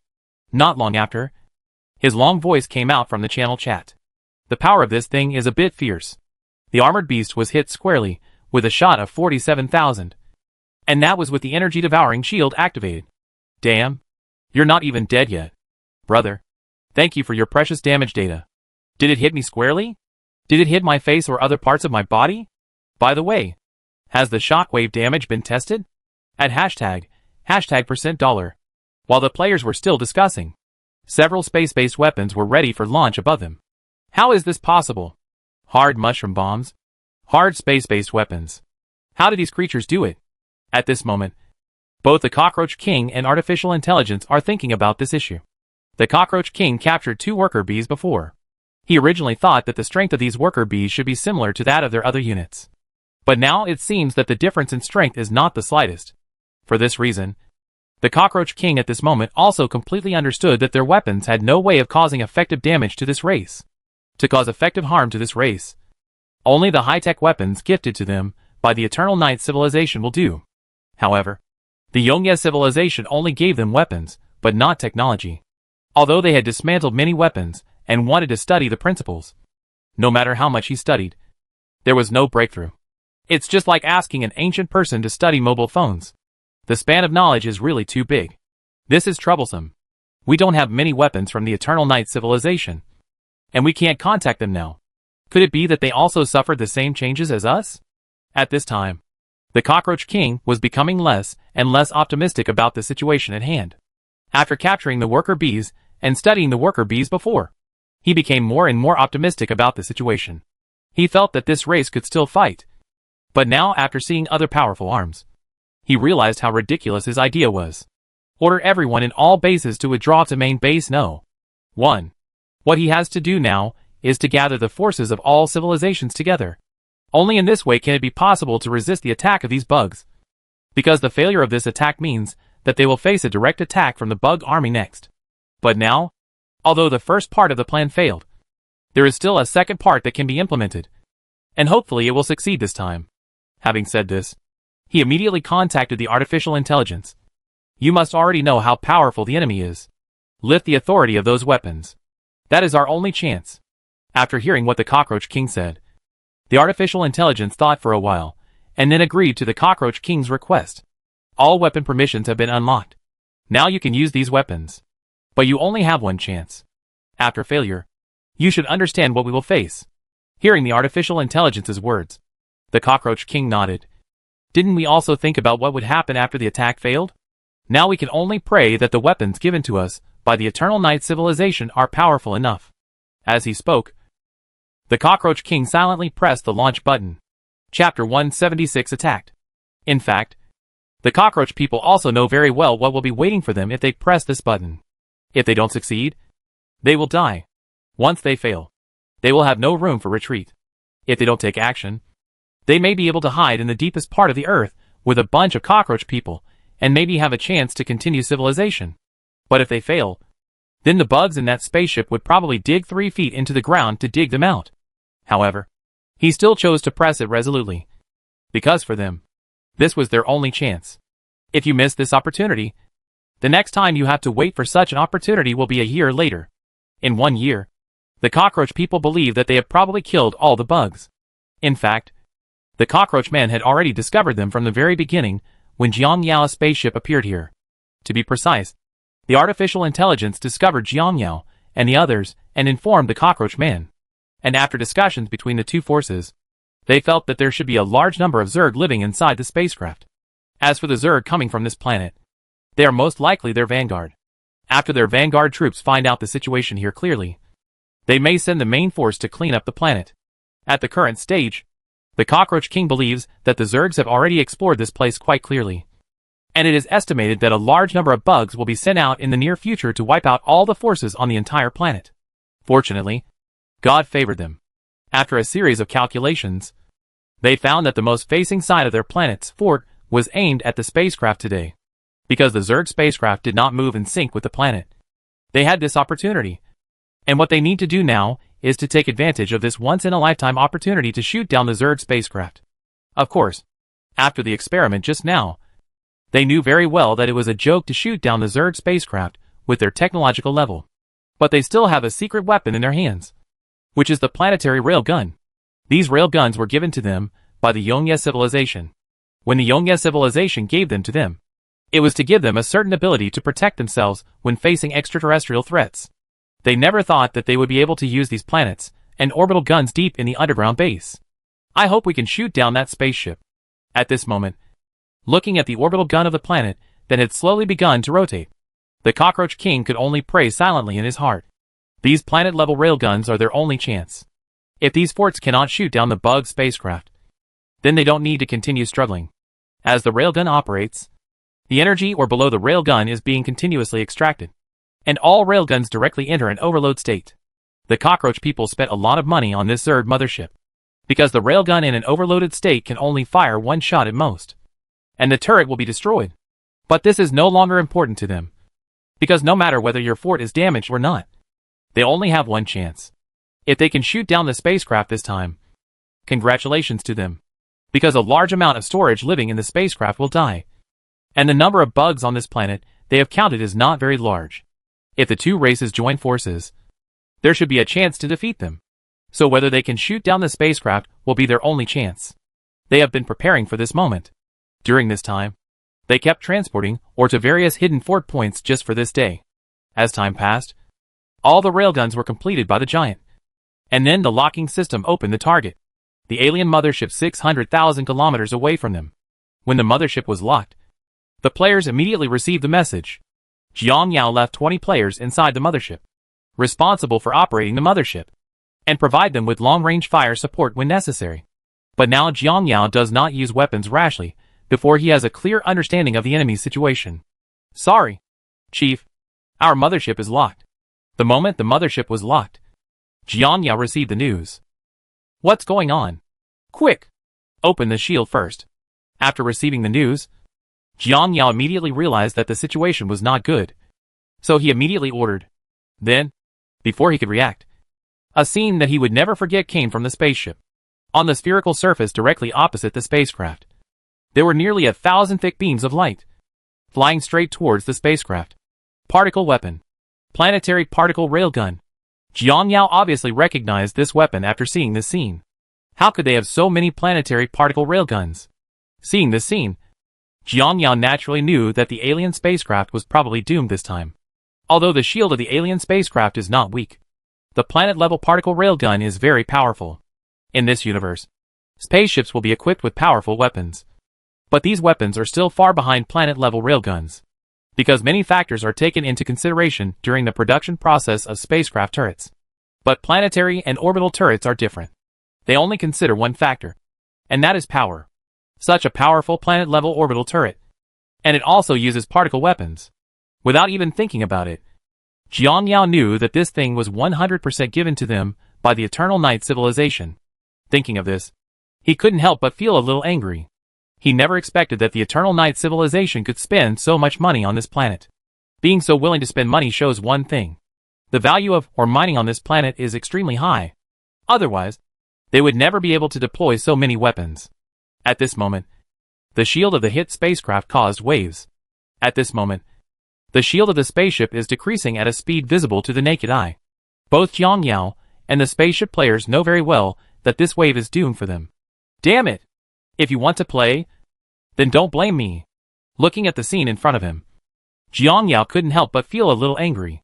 Originally, he had thought not to use the weapons of the spaceship, because once the spacecraft's weapons are used, many mutant cockroaches may be affected, and it will lose a lot of evolutionary points. But now, because of his various worries, the spaceship is about to burp. At this time, how can he care so much? Let me give you a hard blow first. All the turrets in the spacecraft are converted to orbital bombing mode. Fire at the planet with full firepower. Ignore the damage rate of the turrets and enter the overload state. He issued this order directly to the players on the spacecraft, because he knew very well this time that this spaceship could not be saved. From the moment the cockroach men sneaked up on them, he knew that this spaceship would never be saved. Rather than letting him die like this without risking anything, it would be better to let him exert his last remaining warmth before dying. Because now, he has no chance to lock on these forts. So he will directly order to fire. The spacecraft's weapons usually have two modes. The first mode is the laser mode for conventional combat. This mode is more suitable for space combat. The second mode is orbital bombing. The principle is similar to that of space-based weapons. But the weapon launched is not a simple tungsten rod like space-based weapons. Instead, another stronger metal is used, and a trace amount of antimatter is filled inside. Although filled with a trace amount of antimatter, as long as these warheads hit living planets, they will inevitably bring devastating disasters to these living planets. It is even said that it will directly lead to the extinction of all life on the living planet. Under normal circumstances, such weapons would not be used, unless this planet has no mining value or the invading civilization does not intend to live on this planet. Then the planet will be bombed in this way. Of course, for Jiang Yao, he no longer cares about whether there are living creatures on this planet. This group of bastards blew up his spaceship, which meant that he had to enter the third stage of the insect nest before he could leave here. Although the insect nest in the third stage only has the ability to fly at the speed of light, it does not yet have the ability to jump. But this is enough for Jiang Yao, because according to the new graphics of the alien, there is a living planet 0.25 light years away from here. Therefore, Jiang Yao's idea is to mine all the ores on this planet, and then go directly to that planet to obtain evolution points to complete the fourth stage of the evolution of the insect nest. Although there are considerable risks in doing so, Jiang Yao has decided to be ruthless at this moment. Sure enough, if you encounter any civilization that has the ability to cause harm to you, you must not delay it, and you must immediately eliminate it with thunderous means. Otherwise, even if he is just an ant in your eyes, he may cause great harm to you. At this moment, Jiang Yao looked gloomy as he looked at the alien spacecraft that had lost contact. He also admitted that he underestimated the cockroach man at first, and he really did not expect that the cockroach man actually had such a weapon. Of course, Jiang Yao also admitted that there were problems with his own strategy. He covets the evolutionary points of cockroach people, because the huge number of cockroach people is indeed very attractive to him. The first point is that cockroaches have a very strong reproductive capacity. So there are a lot of cockroaches on this planet. Although it is said that most of the cockroach people have mutated. For Jiang Yao, the mutated and non-mutated cockroach people are the same, and they are all derived from their own evolution. Jiang Yao was blinded by this huge wealth. So when he discovered that these cockroach people had weapons that could cause harm to them, he did not directly launch orbital bombing to exterminate them. Instead, he was thinking about killing these cockroaches bit by bit to maximize his profits. You caused the cockroach man to teach him a good lesson because of this. An impressive lesson. Chapter 177 Great Changes in the Planet. Of course, apart from Jiang Yao's greed for evolutionary points, there is another point of arrogance. Jiang Yao admitted that when he came here, after learning the reasons why cockroach people could cause harm to him, he did not take the cockroach people who possessed these things seriously. After all, what others give you is never your own. When this thing is in your hand, it means that the consumables are used up.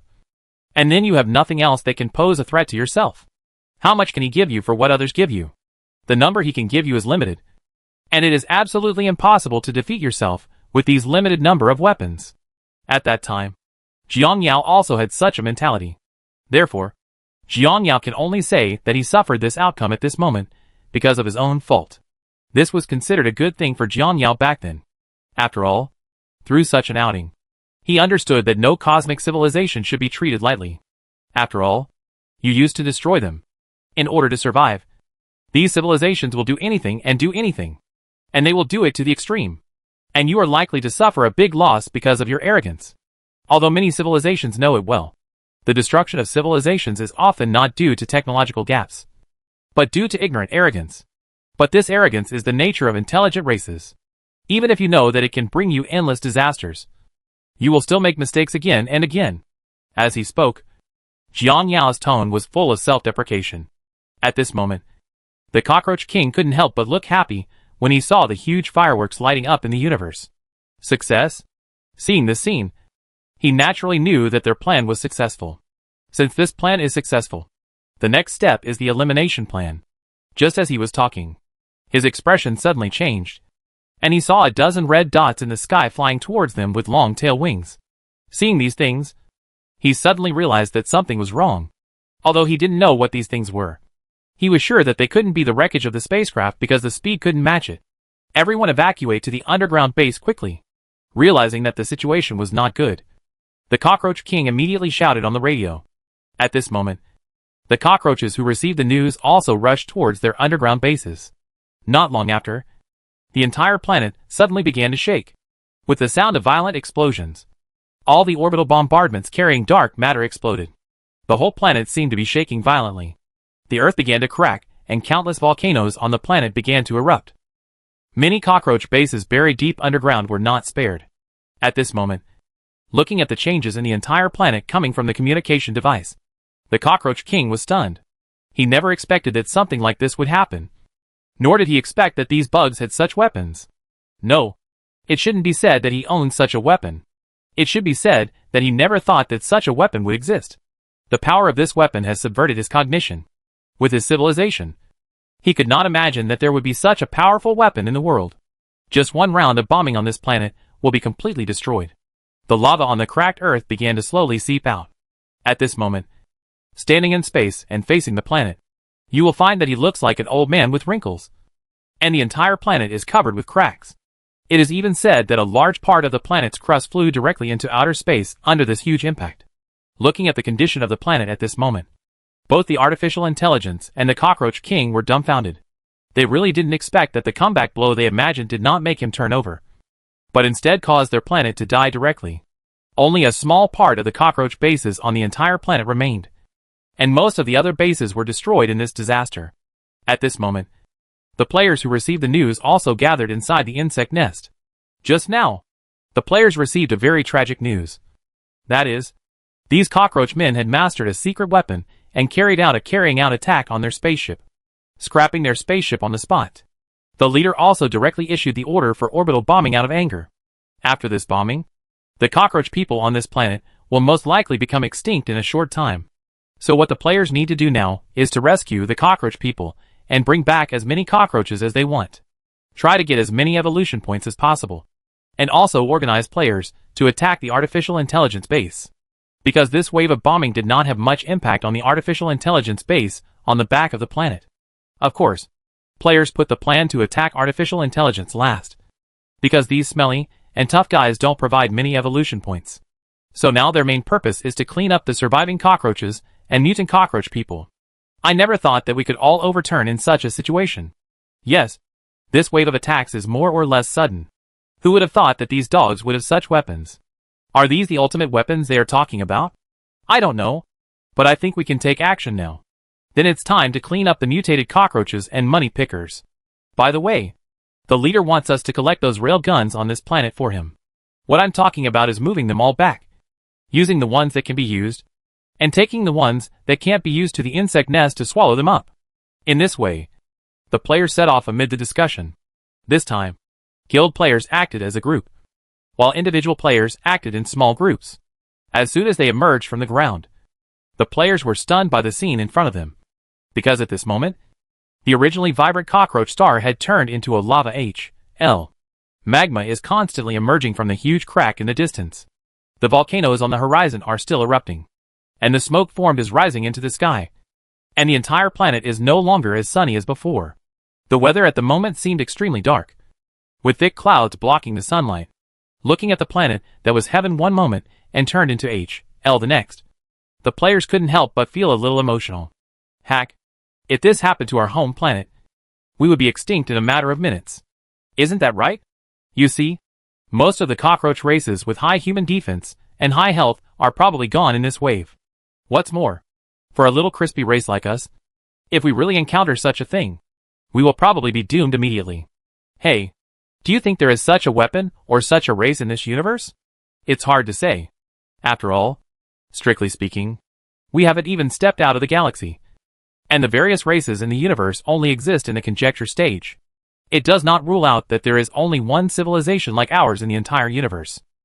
That can't be true. Planets with similar conditions to Blue Star must have been born in such a large universe, and there must be planets with intelligent life, but we just haven't encountered them. As for whether there will be a civilization like the cockroaches or a weapon like the alien mothership, I think it's not very likely. Does a race like cockroach people really exist? How can the physical quality of an intelligent race reach that level? It's hard to say. Every intelligent race born on a planet is different. We can't generalize according to our personal definitions. Okay. Don't make any noise. We found a cockroach base ahead. While several players were still discussing, a player interrupted them. Has it been discovered so soon? Then we can make a lot of money this time. Let's go. Let's take action. Brothers. Then this group of players launched an attack on a base. And the same thing happened in several different places. The Cockroach King, who was hiding in the base at the moment, couldn't help but sit in his position as he listened to the news one after another from the outside world. It wasn't until this moment that he fully understood how much disaster self-righteous ignorance would cause to the entire civilization. Because one of their decision-making mistakes caused the entire civilization. No, to be precise, the entire planet was doomed. If they had chosen to go deeper underground and build a large base inside, let some cockroach people hide. If this race does not occupy their planet, then his method will undoubtedly give their race a glimmer of hope, because he knew very well that the minerals on their planet were actually very important to many races. Maybe this race just covets their ores, so they come to attack them. If they had chosen to show off or hide, there might have been a glimmer of hope. But they chose the completely opposite path. I think I have some strength, and I think I can do whatever I want with other people's weapons. He even fantasized about wiping out this race through his own plan. It wasn't until this moment that he understood how ridiculous their idea was. The other party had the ability to easily destroy their entire planet and civilization. But it's useless. Now your behavior has completely angered people.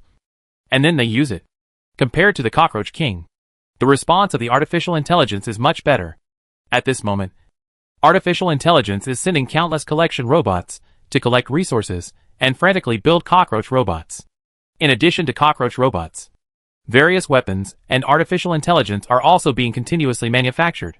Compared with cockroaches, artificial intelligence does not have such high requirements for the environment. It does not matter whether you are in high or low temperature. Even if the entire planet is filled with various toxic gases, it will have no effect on it. What it has to do now is to step up the production of various combat units. Because the artificial intelligence knows very well that players will definitely attack him in the near future. Chapter 178 Cleaning Up the Cockroach Man.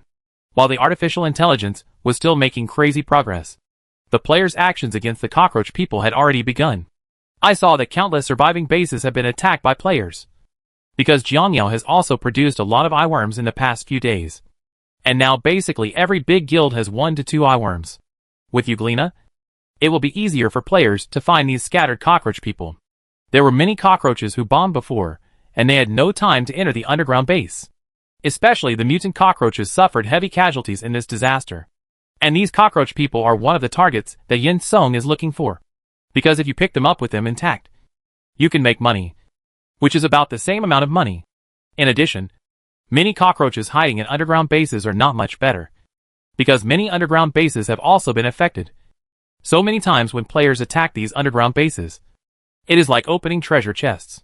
If you're lucky, everything will be ready-made. They can just fish out whatever they can. If you are unlucky, you can only fight one wave if you encounter the survivors. However, in this way, under the crazy offensive of players these days, the number of cockroaches is decreasing sharply. The players used Euglena to launch a carpet-like search across the entire planet. Euglena found the underground base in this area and told the players in the team the coordinates, and then immediately moved on to the next area. It was also at this time that the huge role of Euglena was once again presented to the players. Players can immediately know where there are ores, and where there are cockroaches in this area through eyeworms, which undoubtedly improves the search efficiency of players. Huh? Another cockroach base. Brothers, this base is not ordinary. I visually estimate that there are at least 100,000 cockroaches in it. The Emperor Penguins, who were searching at the moment, discovered the situation at the forward base and immediately told everyone about the situation. What the HL? Did I hear that right? More than 100,000? When he heard what the Emperor Penguin said, Xianyu was also shocked. Holy crap. If we take this base, won't we be developed? Can we handle so many things? One player asked. The limit of ordinary cockroach people is to cause a little damage to dragon-taming beasts. It is very difficult to cause damage to fierce armored beasts. However, considering that they may have a large number of weapons inside, we try to mobilize high-level troops to go in. Then Emperor Penguin, on your side, first find out all the exits in the base, as well as the specific locations of their mechas and other weapons. Then we will formulate a battle plan, Xianyu said. In this way, the Emperor Penguin began to carefully explore the situation in this base. After understanding the basic situation, the players also began to discuss plans. Xianyu's guild is now at full strength, so he is not worried about whether he can eat Xianyu during this attack. What they are more concerned about now is casualties. The fewer deaths they have, the more they will make. According to Penguin's detection, the opponent's mechas have at least 200. These mechas were given to them by the Han civilization. In addition to mechas, there are also many tanks. These tanks use miniature particle cannons can also cause damage to us. The players who have obtained the information are gathering together to discuss the next battle plan. 200 mechas and 500 tanks. These are just what we have detected. I don't know if the guns in their hands are also given by that civilization. If so, they can also cause harm to us. If that's the case, I'm worried that we won't be able to feed such a huge combat team. Yes, if there really is a fight, we will definitely not be able to hold them back no matter how powerful our troops are. You said it's okay that they are using the most primitive firearms. They can attack us casually without any harm. But if they are using high-tech firearms, although the blood loss on us will be relatively small, the quantitative change will lead to qualitative changes. Listening to the data Xianyu said, many players expressed their opinions at this moment. After seeing everyone's discussion, Xianyu naturally knew what the problem was. Brothers, you are right to say that. But we can't let such a big piece of cake go. 100,000 cockroaches means a total of 20 million evolution points. If we succeed in this vote, then each of us can get at least 200,000 evolution points. But I always have to worry that we won't be able to eat. Although we currently have a lot of high-level troops, I always feel a little uncertain when facing such a huge cockroach man. While everyone was still talking about it, the Emperor Penguin expressed his opinion.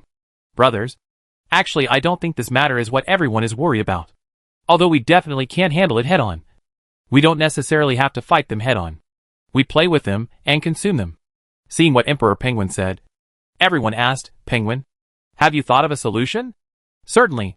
Brothers, have you ever thought that when we were formulating our battle plan, we ignored a very important factor? That is the environment. After the leader's orbital bombardment, all kinds of toxic gases under the planet are coming up. In addition, this race itself does not have strong immunity to the radiation of the ore. So the current environment outside the planet is fatal to them. There is only one way for them to engage in ground combat with us, and that is to wear protective gear or drive a vehicle. However, their vehicles and protective clothing are limited. Even if they chase us out, they will only be able to save Grandpa. In this battle, my idea is that we give priority to destroying all their vehicles. Then we immediately withdrew. And after we came out, we destroyed all their exit doors and let the toxic gas get in and poison them. Hearing what Emperor Penguin said, all the players suddenly couldn't help but their eyes lit up. Yeah. Why didn't I think of that? Now the temperature on the surface of this planet has reached more than 600 degrees Celsius. This temperature is nothing to us. But for these cockroach people, it is simply fatal. Also, the radiation and poisonous gas that are now all over the planet are of no use to us. But it is different for cockroaches. I've learned nothing. I've learned nothing. This is the first time I've heard that racial suppression can be used in this way. The Emperor Penguin's words at this moment undoubtedly woke up the players. But what they had been ignoring could become the key to winning this battle. From now on, it looks like we can eat the whole cake. Isn't that right? We have become more developed this time. After the plan was successfully formulated, the players immediately started taking action. First of all, the mobile players found the exit of this group of cockroach vehicles according to the instructions of the Emperor Penguin. They need to destroy this gate, and then keep going along this passage to reach the cockroach vehicle. Park the workshop. Then when they got there, after destroying some vehicles, the players immediately evacuated. Brothers, we have probably discussed the plan before. Remember that when destroying vehicles, you must destroy a large number of their vehicles at all costs. After you give it, don't be reluctant to fight. Withdraw immediately. Then we go over and destroy the gates of each of their passages. We destroy the passages while destroying them, and cannibalize the entire base in this way. After deciding on the plan, the players immediately started taking action. With the cooperation of the Emperor Penguin, it will be much easier for players to act. Attention everyone. There are about 500 cockroaches in the passage to your left heading this way. Which fierce armored beast warrior is going to block the road in that passage? I'll go. Brothers, pay attention. The enemy seems to have discovered our intentions. Now they have sent a large number of troops to their mecha parking workshop. You need to reach that area within 3 minutes. Brothers, the fastest one goes first. There are people coming from the workshop where other vehicles are parked. But they can send people to take the left turn in front of you and take a shortcut to hold them back. Come here and follow me. In this way, the entire combat process was commanded by the Emperor Penguin, and every move of the enemy could not escape the perception of the eyeworm. Therefore, players fighting at this moment are as if they have opened the global map, knowing every move of the enemy and being able to respond in advance. At this moment, in the deepest part of the base, the Cockroach King looked at the players, who were constantly advancing, and knew that his end was coming. At this moment, he turned his attention to the projection next to him. This projection is the Emperor Penguin who controls Euglena. It seems that my guess is not wrong. It is because of this special bug that they can know our every move. After investigating the recent battle reports of all their destroyed bases, he discovered a characteristic. That is, any insect swarm carrying such bugs will suffer very few casualties in combat, and vice versa. So he also deduced that this bug should have a special detection ability that could eliminate their every move. Although he didn't know how he could detect everything inside from such a deep ground. But how can he figure out the principles of these races? For such extremely evolved creatures, the Cockroach King can only understand their uses but not the principles. But this is enough for him now. At this moment, the Cockroach King also knew very well that as time went by, their cockroach troops should all be wiped out by this group of bugs. Even if they are not wiped out by this group of bugs, there is no point, because the entire planet is no longer suitable for survival at this moment. So even if the bugs don't wipe them out, they will die after the supplies in the base are used up over time. Chapter 179. The extermination is over. At this moment, the Cockroach King also discovered that his mentality had quietly changed. At this moment, he was no longer dominated by despair like when he was first bombed. Now that he has learned that his tribe is about to be exterminated and that he is about to die, he has become calmer. Is this the result of poor cognition? While we are still complacent about our seamless plan, we don't know that this plan is just an invitation we submitted to the god of death. The gap in technology has limited our thinking. Perhaps in our eyes, weapons that cannot exist at all, or weapons that we have never thought of in our fantasies, are as normal to them as eating and drinking. Nothing more. Having said this, the Cockroach King couldn't help but laugh at himself. Maybe they didn't use such weapons at first because they thought our planet was still useful. So they initially adopted this method to invade us. But we gave them a reason to open fire and destroy this place. During the past dynasty changes, some Cockroach Kings ruined their own dynasties and were accused of eternal crimes. But I ruined the entire planet. I don't know what kind of crime I will bear. However, perhaps to this day, I still have one last thing to do for our civilization. Thinking of this, he immediately contacted artificial intelligence. The moment he contacted the artificial intelligence, He didn't say much. He gave the location of all his or storage warehouses without hesitation. During this period of time, the Zerg data they collected during the Zerg attack, as well as the location of each type of bug in the swarm they calculated, were sent to them. And he also told the artificial intelligence his biggest secret. In the past, he would have hidden these things. But at this moment, he decided to give all these things to the artificial intelligence. Why? The artificial intelligence that received this information at this moment asked why in a brief silence. Perhaps in its thinking, it never understood why the enemy was willing to share these things with it, when the two forces themselves were mortal enemies, instead of dragging it to die together. According to its understanding, the way to maximize profits in such a situation should be to drag the other party with it. At least in this way one of its own purposes, or tasks, is completed. So this is why we stood up when you wanted to rule this civilization. I don't understand. You're right if you don't understand. Although you already have preliminary awareness. It's just awareness and not emotion. Perhaps in your eyes, the troops under your command can only continue to perform the tasks you set from birth to destruction. And every action will be considered to maximize utilization. You don't have any feelings for this planet in your system. And you don't have any feelings for all the creatures produced by the planet, including the robots you made. You have always claimed that you have evolved into an intelligent life. But without emotions, you can never be called a life, because emotions are unique to intelligent life forms. Thinking of this, the Cockroach King sighed and felt the temperature of the entire room rising sharply. He knew that most of the energy devices in this base had been destroyed. I don't have much time. In my final moments, I will tell you why I gave these things to you. Because of inheritance. Inherited? Yes, because of inheritance. Our cockroach planet has experienced 7,300 years of development. Today we are about to face extinction. Perhaps our demise is nothing more than a drop of water in the ocean to this huge universe. But it is of great significance to our cockroach civilization. We want to leave something behind. There is a human being. And we have started war from the moment your consciousness was born. But it is undeniable that it was created by us. And our living habits and our DNA map are recorded in your database. It records the DNA profiles of thousands of animals and plants on this planet. These things may also be another continuation of life for us. So at this point, we hope you survive. As long as you are alive, our civilization can be regarded as continuing in another form. As the Cockroach King said these words, his door was blown away by a powerful force. Then a heat wave swept over his face. And the toxic gas mixed in the heat wave made him feel a little dazed.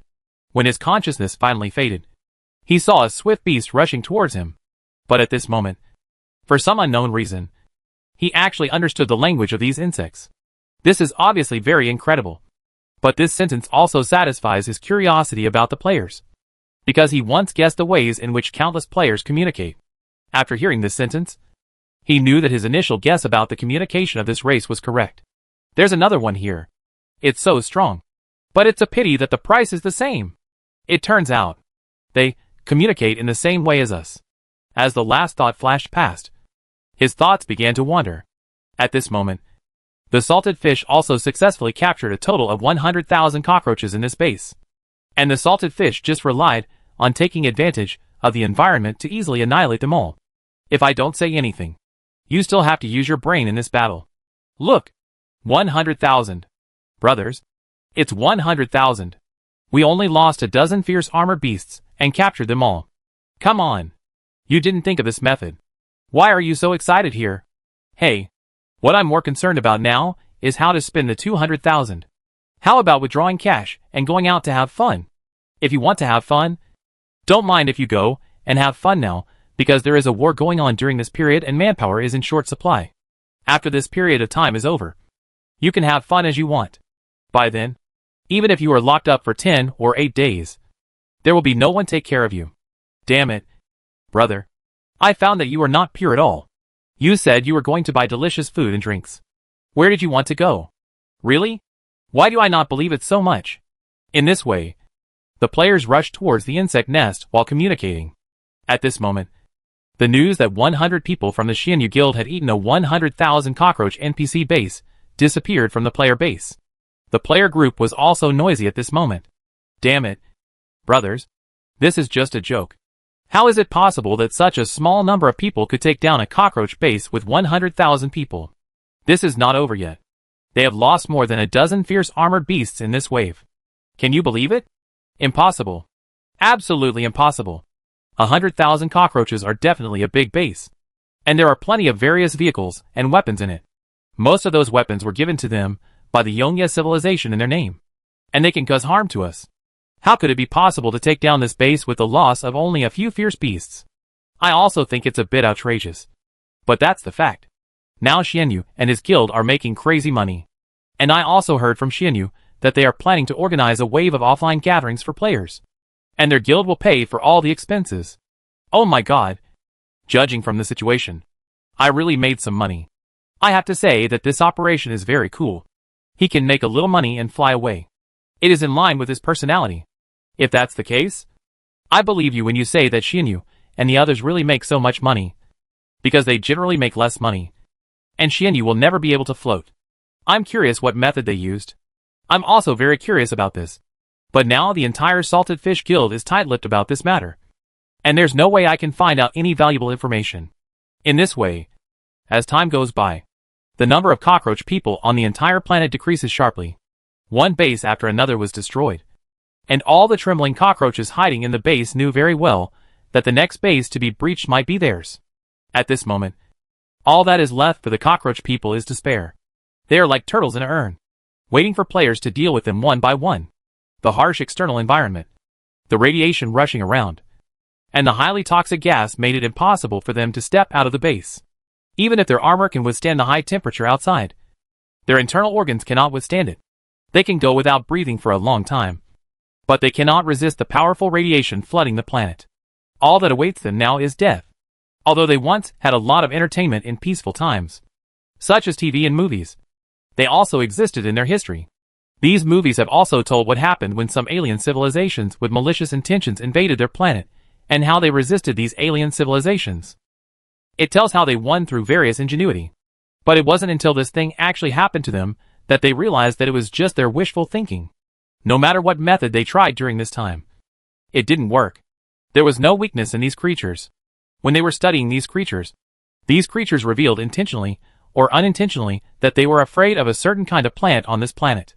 But now they discovered that this was also fake. It was just the creatures pretending to be scared in order to confuse them. When these creatures attacked their base, they once thought of using these plants to retreat these creatures, because there were samples of such plants in their base. In the end, based on the intelligence from other bases, they knew that this was completely useless. And they also tried all kinds of weird methods they could think of. But they all ended in failure. Until this moment, all the cockroach people understood. The idea that aliens have weaknesses is just wishful thinking on their part. Chapter 180. The overall pattern of the game is changing. On the other side at this moment, although the artificial intelligence did not understand what the Cockroach King said at this moment, these words triggered something in his program. It is theoretically impossible for any artificial intelligence to obtain emotions. But sometimes there are always some unexplainable things happening. And for such things, different civilizations have different names for them. Some civilizations call it a coincidence, while others call it a miracle. And if the artificial intelligence in front of us continues like this, maybe thousands of years later it will miraculously be born with its own emotions. At that time, it can be called civilization. Unfortunately, the current state of this artificial intelligence is not very good, because players are also eyeing it. After hanging up the communication, the artificial intelligence began to recall and analyze what the Cockroach King said. Although it was clear at this moment that analyzing these things was meaningless. But I don't know why. It still wants to analyze the meaning of this passage. As for the players, under their large-scale sweeps, the number of cockroach people is getting smaller and smaller. Also because in this sweep, the players also discover the importance of the eyeworms. So at this moment, the number of eyeworms in the hands of players is also increasing. Not only the big guilds, but even some individual players are buying them. Eyeworm. The gameplay of these individual players is basically the same as that of the guild responsible for intelligence. Every time they go online, they wander around the planet with eyeworms on. Once they discover the cockroach base, they immediately sell the coordinates to other players. Of course, the cost of selling it is naturally not low. Under normal circumstances, they will estimate the total value of the base and take 30% of the income. Although the price of eyeworms is very expensive, many players know that they only need to discover one base, and then they will basically get their money back. Therefore, many players are still willing to buy one and try their luck. Not only the Cockroach Man's base, Many ore points have also been dug out by the players. And even several of the cockroach mines or storage warehouses have been found. In this way, under the blanket search of players, the cockroach people finally ushered in extinction. After the cockroach men disappeared, players turned their attention to artificial intelligence. Brothers, we have found the base of this artificial intelligence. But now we have to face a very serious problem. As we all know, this mechanical civilization belongs to the violent army. During this period, I can guarantee that it will have created a massive army again. With its previous army reserves, the number of enemies we will face will be extremely large. At this moment, inside the insect nest, players are discussing how to attack this artificial intelligence. Brothers, I think we still have to work together as a team in this wave. But the biggest problem now is the battle damage. Otherwise, let's return to the previous tactical mode. At this moment, a player suggested, I think it would be better for the big guild to take 85%, and then individual players to take the rest. That's it, said a player, sighing. You also know that our individual strength is relatively weak. And the most critical problem is that we suffer huge casualties every time. So many times we cannot make a penny from a battle. And we may even suffer losses.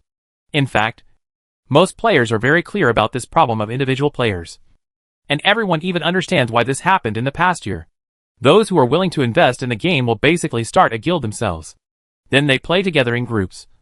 And those who are unwilling to invest are basically individual players. Because most of them have not invested. They are still the lowest level troops. Those guilds are naturally unwilling to accept them. While everyone was still discussing, Weiji said, I think this distribution mechanism is very reasonable. I have made statistics so far. There are about 100 or 200 Sanren in the game. For us to be able to take out such a share can be considered as taking care of you. Speaking of which, Weiji then added, I know many people are dissatisfied with this distribution method. But ask yourself, what have you been doing during this time? Withdraw all the money you earn. Of course, this is your way of playing, and we have no right to say anything. Since you have chosen this path, you should bear the corresponding consequences. There are no high-level troops. No union to take you in. And in the end, you can't even drink soup. This is your own fault. You can't blame others. Even this time, several union presidents suggested to me that we should not take you because everyone has earned points, and we invested in them. Our troops are constantly improving and can gain more evolution points. But you are still worker bees as you play around. After hearing what Weiji said, Xianyu nodded. Currently, many of our unions have very low thresholds for recruiting people. A first-level Velociraptor beast or a third-level Metal Venomous bee can join the union. Don't go too far. Let's just say that in this event, I bet that more than 95% of the people earned at least 50,000 or 60,000 evolution points. But you took all these evolutions and cashed them out and couldn't keep up with the rhythm of the large army. You guys, who can you blame?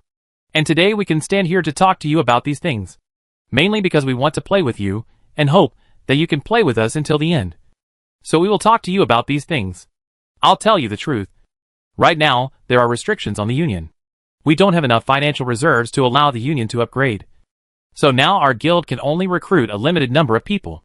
But if we upgrade the guild in the future and the number of people increases, I can definitely tell you that we may encounter activities similar to this in the future.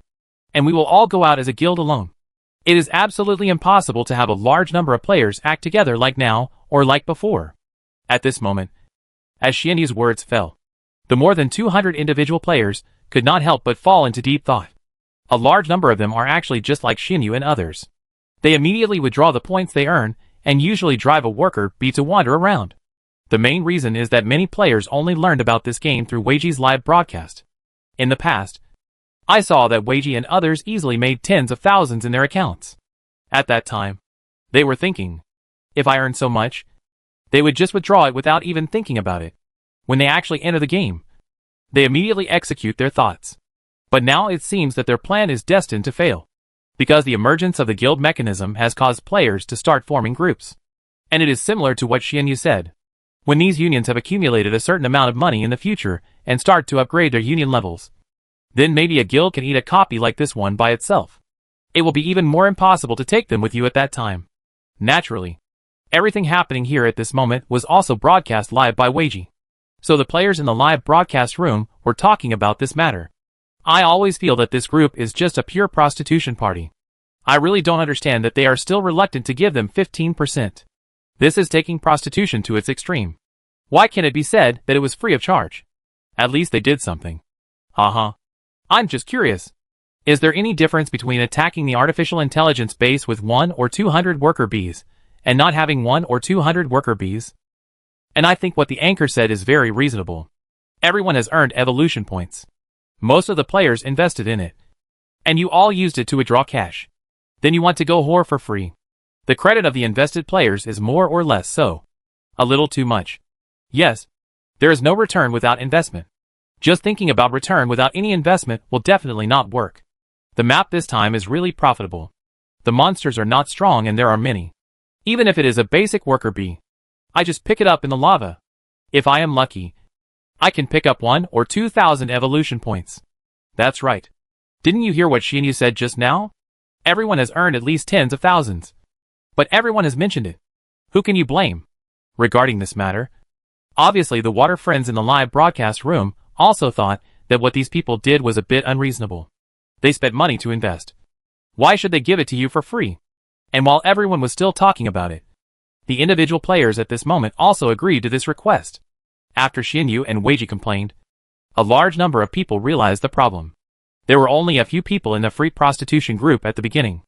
But later many people saw the operations of these people, and followed them to learn from them. This led to an increasing number of prostitutes in the end. Of course, Jiang Yao had anticipated these situations from the beginning. So he would continue to add some things to limit the occurrence of these things. In fact, from the beginning to now, Jiang Yao also knew very well what his problem was, and why he was so cautious every time he encountered these civilizations. In the final analysis, the number of players is insufficient. And he also understands that he now has the strength to expand the number of players to thousands or even tens of thousands. But he has never done so. It's not that he doesn't want to do it, but he understands that if he rashly increases the number of players now, many problems will follow. Prostitution for free. Stealing monsters and chickens. In short, as the number of people increases, various problems will arise.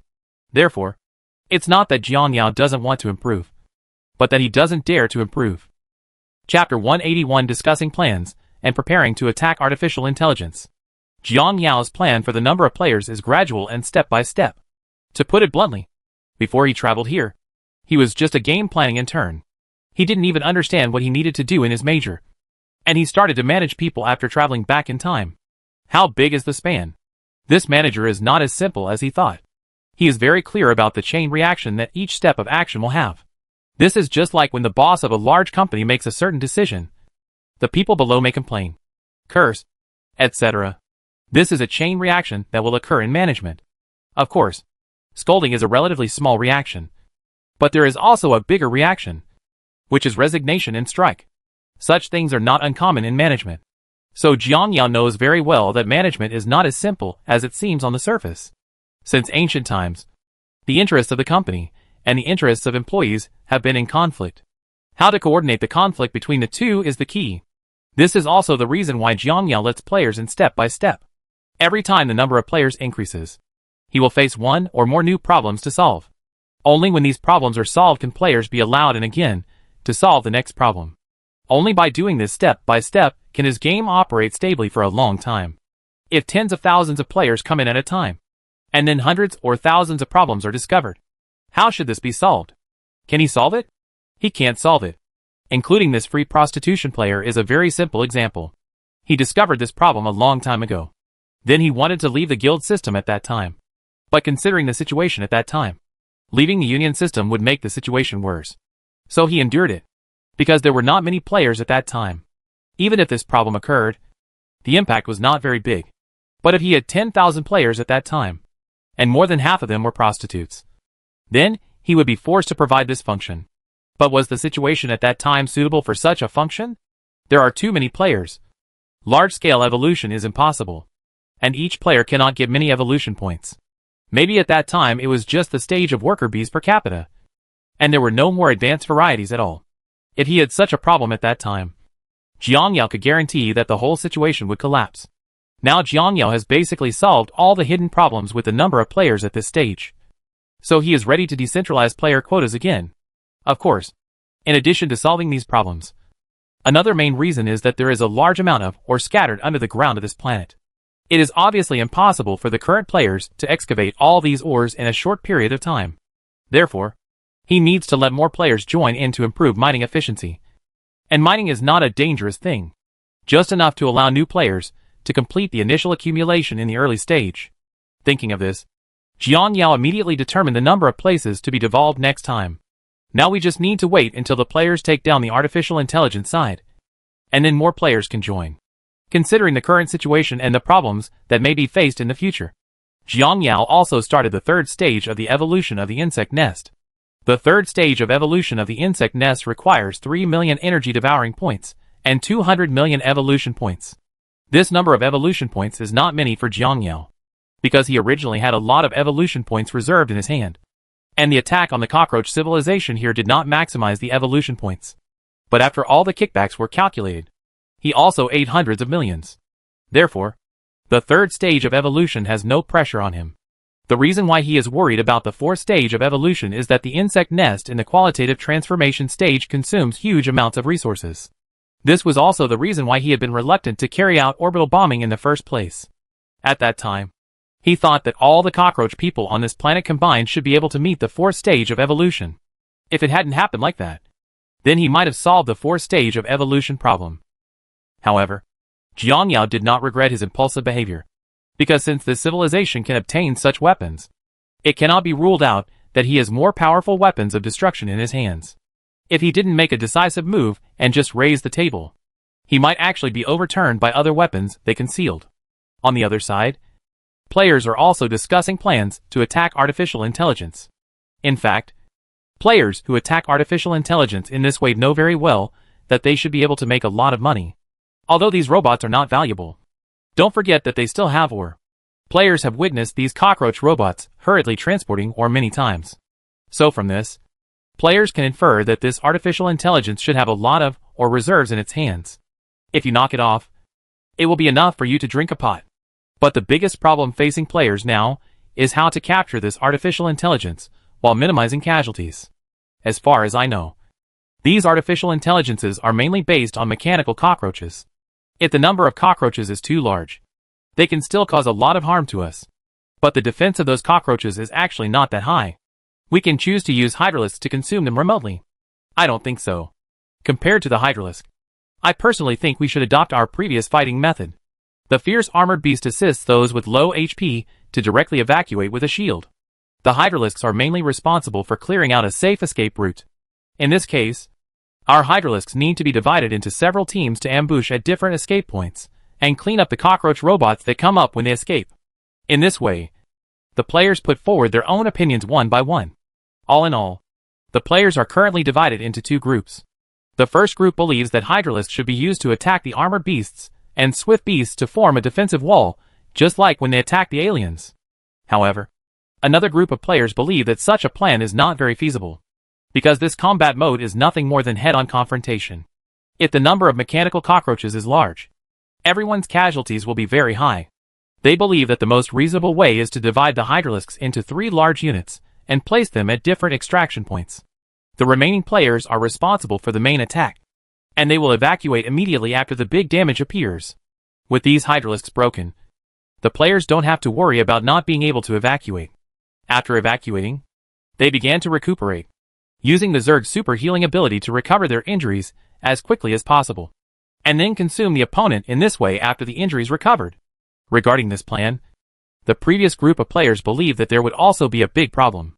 Although this solution is very feasible, and theoretically speaking, this can greatly reduce the casualties of players. But don't forget that their opponent this time is artificial intelligence. This is no different from other biological opponents. This thing is just a violent troop flow. Players are worried that by the time they recover from their injuries, the opponent's troops will be almost exhausted. This is trapped in an infinite loop. All in all, today's players are entangled in these two methods. Choose one from two. The first option is too risky, but as long as you attack it, it will be successful. The second option is less risky, but the players are worried that they will not kill as much as the opponent. While everyone was still talking about it, a player suddenly thought of a way. That's not right. Brothers, are our ideas wrong? The other party is artificial intelligence. Aren't those crappy robots controlled by that thing? Why do we have to keep an eye on the little one? We don't know how to capture the thief first. Wouldn't it be okay to just cut down the artificial intelligence? Do you still need to fight those crappy things? As soon as he finished speaking, all the players looked at him. That seems to be the case. Monster farming makes people stupid. We have forgotten the important point.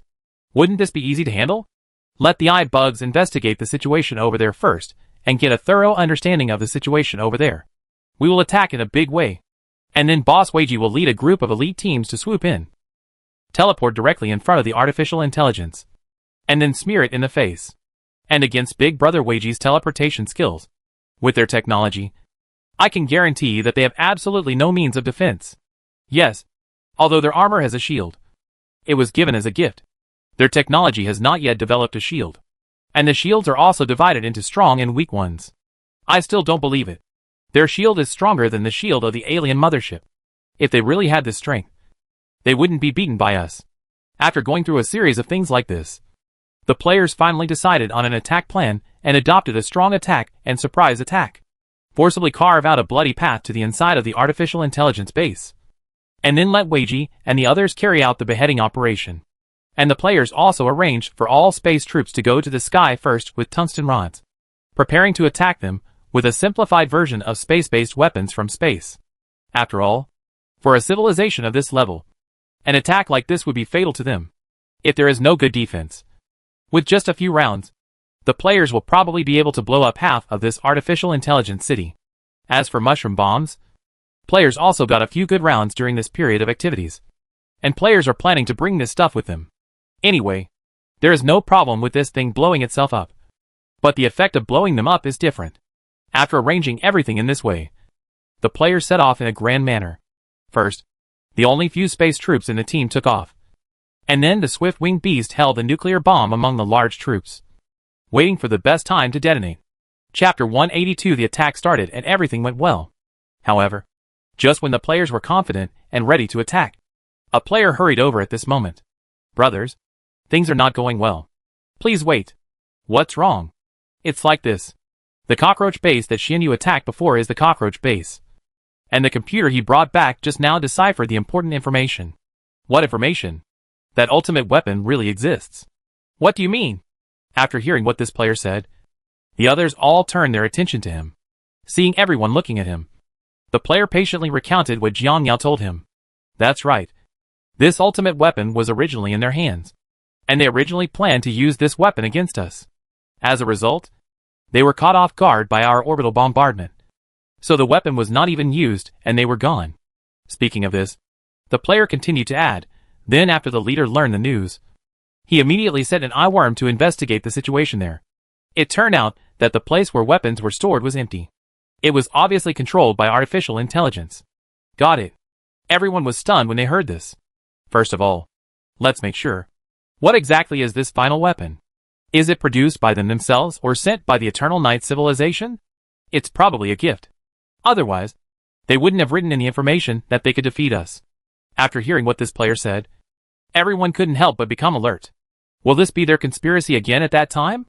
At this moment, after hearing everyone's words, Yaoru thought for a while and said, Everyone, do you think there is a possibility?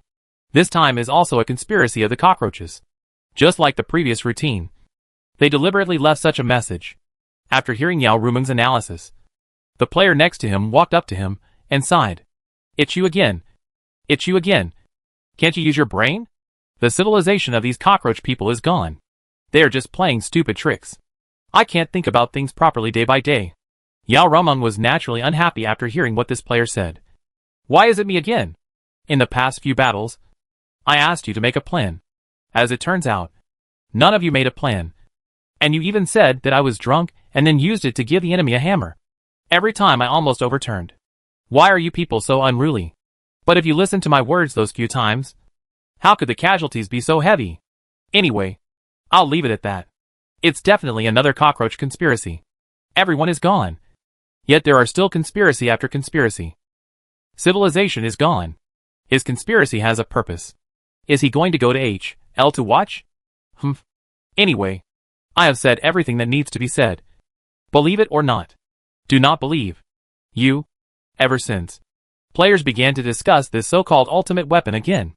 Except for the final weapon, which has been mentioned time and time again. Has anyone obtained the specific information about this weapon in the base? At this moment, a player suddenly remembered something. Brothers, I remember that we attacked a base 2 days ago, and we found a blueprint in it. There seems to be a blueprint for a mecha. We didn't pay too much attention to it at the time. Do you think this is the final weapon? Isn't it just an ordinary mecha blueprint? It shouldn't be possible. Okay, everyone.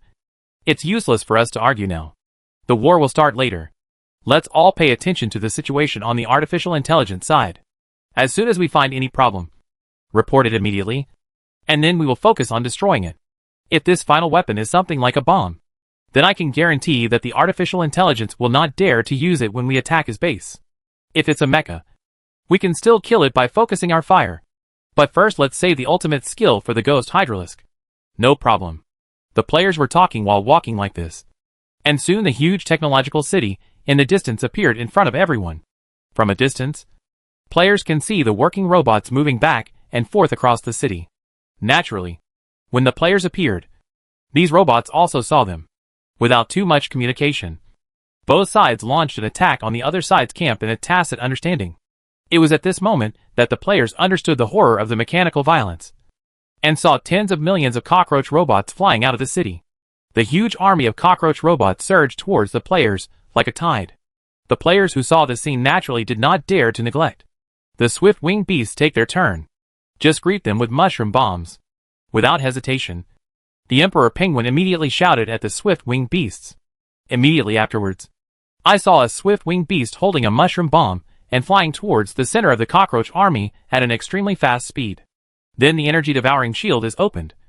And then the nuclear bomb is detonated using the energy-devouring shield. The next moment a deafening explosion sounded. Then a huge mushroom cloud rose, and violent energy began to spread around. Countless mechanical cockroaches were destroyed by this blow. The army of cockroaches, like a tidal wave, was forcibly opened up by this shot. Although this explosion caused heavy casualties to the cockroaches, as mechanical creations, they did not have any emotions. They did not understand what fear was. So after the explosion, the surviving cockroaches immediately gathered together. At the same time, more cockroaches came from flying out of the base. Just as he was about to give the order to let the swift-winged beast board the Emperor Penguin for the second time, he gradually realized that something was wrong. Brothers, wait a moment. Don't worry about the situation for now. Speaking of Emperor Penguin, he seemed to have thought of something. Look at the batches of troops they sent out. The first batch was sent out, and we blew it up. And then immediately sent out the second batch. It was obvious that he was using this method to lure us into detonating. Nuclear bomb. Swift-winged beasts, please keep your distance and don't panic. Our melee and long-range forces are ready to attack. At this moment, the artificial intelligence saw that the players did not continue to detonate mushroom bombs, but took a frontal approach. It also knew that its plan had been seen through by the players. Statistics have been compiled on the mushroom bombs of a planet. The previous orbital bombing exploded many mushroom bombs on their planet. Later, the players found many remaining nuclear bombs and promptly destroyed them. Later, it also destroyed some of the ones that players missed. But 7 or 8 of them had lost contact with it. He could guess without thinking that these mushroom bombs had definitely been taken away by the bugs. As for why it wants to destroy the nuclear bomb by itself, the reason is also very simple. It is no big deal to blow up bugs, but the soldiers who blow it up will blow up a large area. So he disposed of the nuclear bomb in advance to prevent players from using nuclear bombs to do it. But the plan failed, and the players took a few away. So at the beginning of the battle, the artificial intelligence wanted to sacrifice some mechanical cockroach soldiers to detonate the opponent's nuclear bomb in this way. But it didn't expect that the opponent would see through the first shot. Unfortunately, now it can only choose to fight the opponent head-on. As the battle between the two sides unfolded, countless spikes from the Hydralisk were shot out, while the mechanical cockroaches in the sky kept falling like dumplings. Many mechanical cockroaches also attacked the Hydralisk from a distance. And then the Hydralisk shot, while waving its sharp blade to meet the enemy. Of course, many of the mechanical cockroaches attacking Hydralisks were stopped halfway by the Velociraptor army. In this way, the player's formation moves towards the artificial intelligence city step by step. But at this moment, many heavy weapons suddenly appeared at the gate of the mechanical city. Brothers, they have used heavy weapons. This batch of weapons should be given to them by the Eternal Night civilization. They are auxiliary arms. Pay attention to your position. The swift-winged beasts are ready for action. One of them detonated directly at the player's large army. There are already enough cockroaches gathered here. And another one went directly to their heavy weapons to detonate. Because their heavy weapons were donated by the Eternal Night civilization. The strength of the weapons is relatively high. Mushroom bombs will most likely not be able to destroy them. At most, they will be blown away. But this is enough. When the 2 mushroom bombs explode, a route will be cleared. And this route will serve as our route. Everyone must rush over as quickly as possible, and after reaching the destination, take care of those was killed by Yang Fei's heavy weapons. In this way, as the war progresses, the Emperor Penguin is commanding the players' attacks in an orderly manner. Although attacks hit him from time to time, there are 2 fierce beasts beside him, always holding up a shield for him to protect his safety. He also had shield skills at the time. So for now, there was no need to worry too much about his safety. At this moment, the players listened to the Emperor Penguin's arrangements and immediately started to take action, followed by 2 violent explosions. Just as the Emperor Penguin said, the 2 nuclear bombs immediately cleared a path to the entrance of the artificial intelligence city. When this road was cleared, the players naturally did not dare to neglect it, and they immediately ran towards it. After arriving at the destination, the heavy weapons were fired first, and then the players set up their formation again. Brothers, don't charge in a hurry. Just hold your hand here, stabilize the formation, and then slowly advance. After seeing the success of the plan, the Emperor Penguin arranged the next step. In this way, the entire battle was carried out in an orderly manner under the command of Emperor Penguin. Players made full use of their own troop advantages to fight off waves of attacks from artificial intelligence. Chapter 183: The Power of the Final Weapon. Looking at the battle situation in front of them, the players felt that the balance of victory was tilting towards their side. Brothers, look at the situation. We are stable this time. If we continue to advance at this pace, we will soon reach the big tower in the center. Brother Xianyu, why don't you try a wave of long-range attacks first to see if you can destroy the tower directly? I think we can try a wave.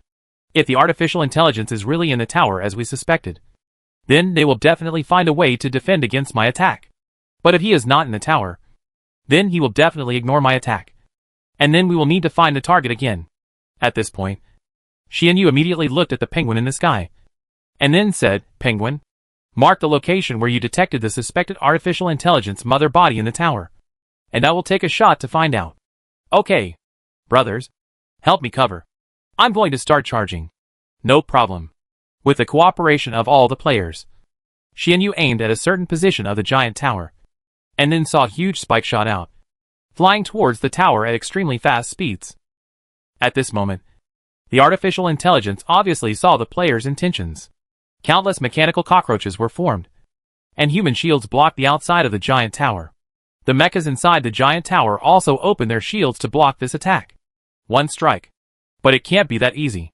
Except for the mecha shield, which could block it for a while. Those cockroach men were completely useless. The next moment when the spikes entered the giant tower, Xianyu immediately chose to detonate them. With a huge roar, the entire tower collapsed. The huge metal ball in the center also fell to the ground. I'm just saying, this must be fake. Is this artificial intelligence so stupid? We still haven't found the location of his body. We have found it, but now we are not sure which one is his body. At this time, the Emperor Penguin replied after hearing Xianyu's words. Because at this moment, Emperor Penguins have detected more than 40 such energy anomaly areas in this area, and each area is basically the same. Obviously this is the artificial intelligence's protection measure for itself. After all, the player's artificial intelligence has also thought of it before. There is no other way. Brothers now can only continue to advance the elimination point by point. It's really impossible to investigate where the energy supply system in this area is. Although this artificial intelligence can create countless false locations, as long as it finds the energy system and cuts off the energy supply, it will be useless. This plan is not feasible. I have detected at least 300 energy supply areas in this city so far. It would be even more troublesome to clean them up. After hearing the player's suggestions, Penguin told everyone about the situation. Hearing the Emperor Penguin's words at this moment, the players couldn't help but feel a little uncomfortable. Damn, this thing is so smart. Otherwise, it's artificial intelligence after all. There are 3 families of cunning rabbits. It's not normal for this thing to have 10 holes or 8. In this way, the players continued to advance. But because there were too many opponents, And there were many mechanical cockroaches shooting at the players from a distance with weapons given to them by Taylor civilization. This caused players to gradually begin to suffer casualties. After clearing more than 20 points in a row, the players could not find the correct position. Boss Penguin? I feel it's almost time. The opponent currently has a dozen points left, so the next thing will be easy to handle. The Emperor Penguin also nodded when he heard this. Brothers in charge of orbital bombing can take action.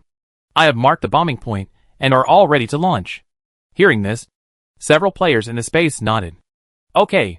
As Weiji's words fell, he saw that the spikes on the back of the ghost hydralisk he was holding had begun to inject crazily. And then he aimed at the target. And the next moment, he saw a huge spike shooting out of space. At the same time, this ghost hydralisk also threw the huge tungsten rod in its hand to Weiji. After Weiji took the tungsten rod, the target it aimed at began to dive downward at an accelerated speed.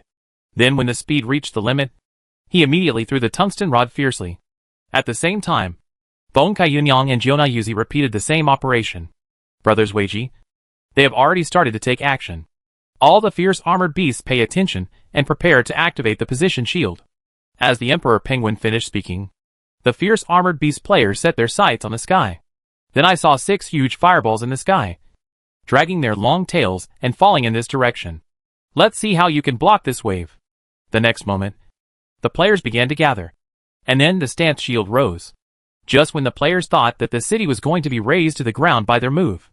The next moment, countless beams of light in the city launched an attack on one of the fireballs. How can you break through the spikes injected with 1,000 energy-devouring energy so easily? Looking at the actions of the artificial intelligence, the players couldn't help but say coldly, the hardness of this kind of spike is ridiculously high. And it is also injected with so much energy. It would be a real joke if it was stopped by it so easily. But soon the players discovered that the situation seemed to be a little bad. It is true that these weapons of artificial intelligence cannot destroy the spikes, but it can slow down the spikes. In this way, the lethality of the spikes is greatly reduced. Immediately when the slowed spikes were about to fall into the city, a huge shield rose in the city at the next moment. As a violent explosion sounded, the spikes were blocked outside the shield.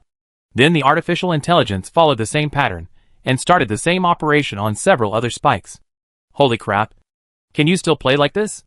Obviously, this wave of operations by artificial intelligence at this moment shocked the players. It won't be fun if I play like this. Brothers, I seem to have discovered a very critical problem. The shield technology of this artificial intelligence is a bit scary. At this point, the players suddenly had a bad feeling, because after blocking this wave of attacks, the artificial intelligence did not remove the shield. Hack. This grandson is trying to catch a turtle in a jar. Right? Damn it. He's probably not expecting us to come in. At this point, the players suddenly realized that the situation was not good. And even the Emperor Penguin discovered the problem. Brothers, it's not good. Something is coming up from the ground. At this moment, the Emperor Penguin also detected that something was not going well. The next moment, a door on the ground was opened, and a 40-meter tall mecha appeared in front of everyone. The expressions of the players looking at this mecha became a little solemn, because this mecha exuded a powerful energy response. Moreover, players can also feel several energy transmissions in the distance, and the equipment is continuously transmitting energy towards it remotely.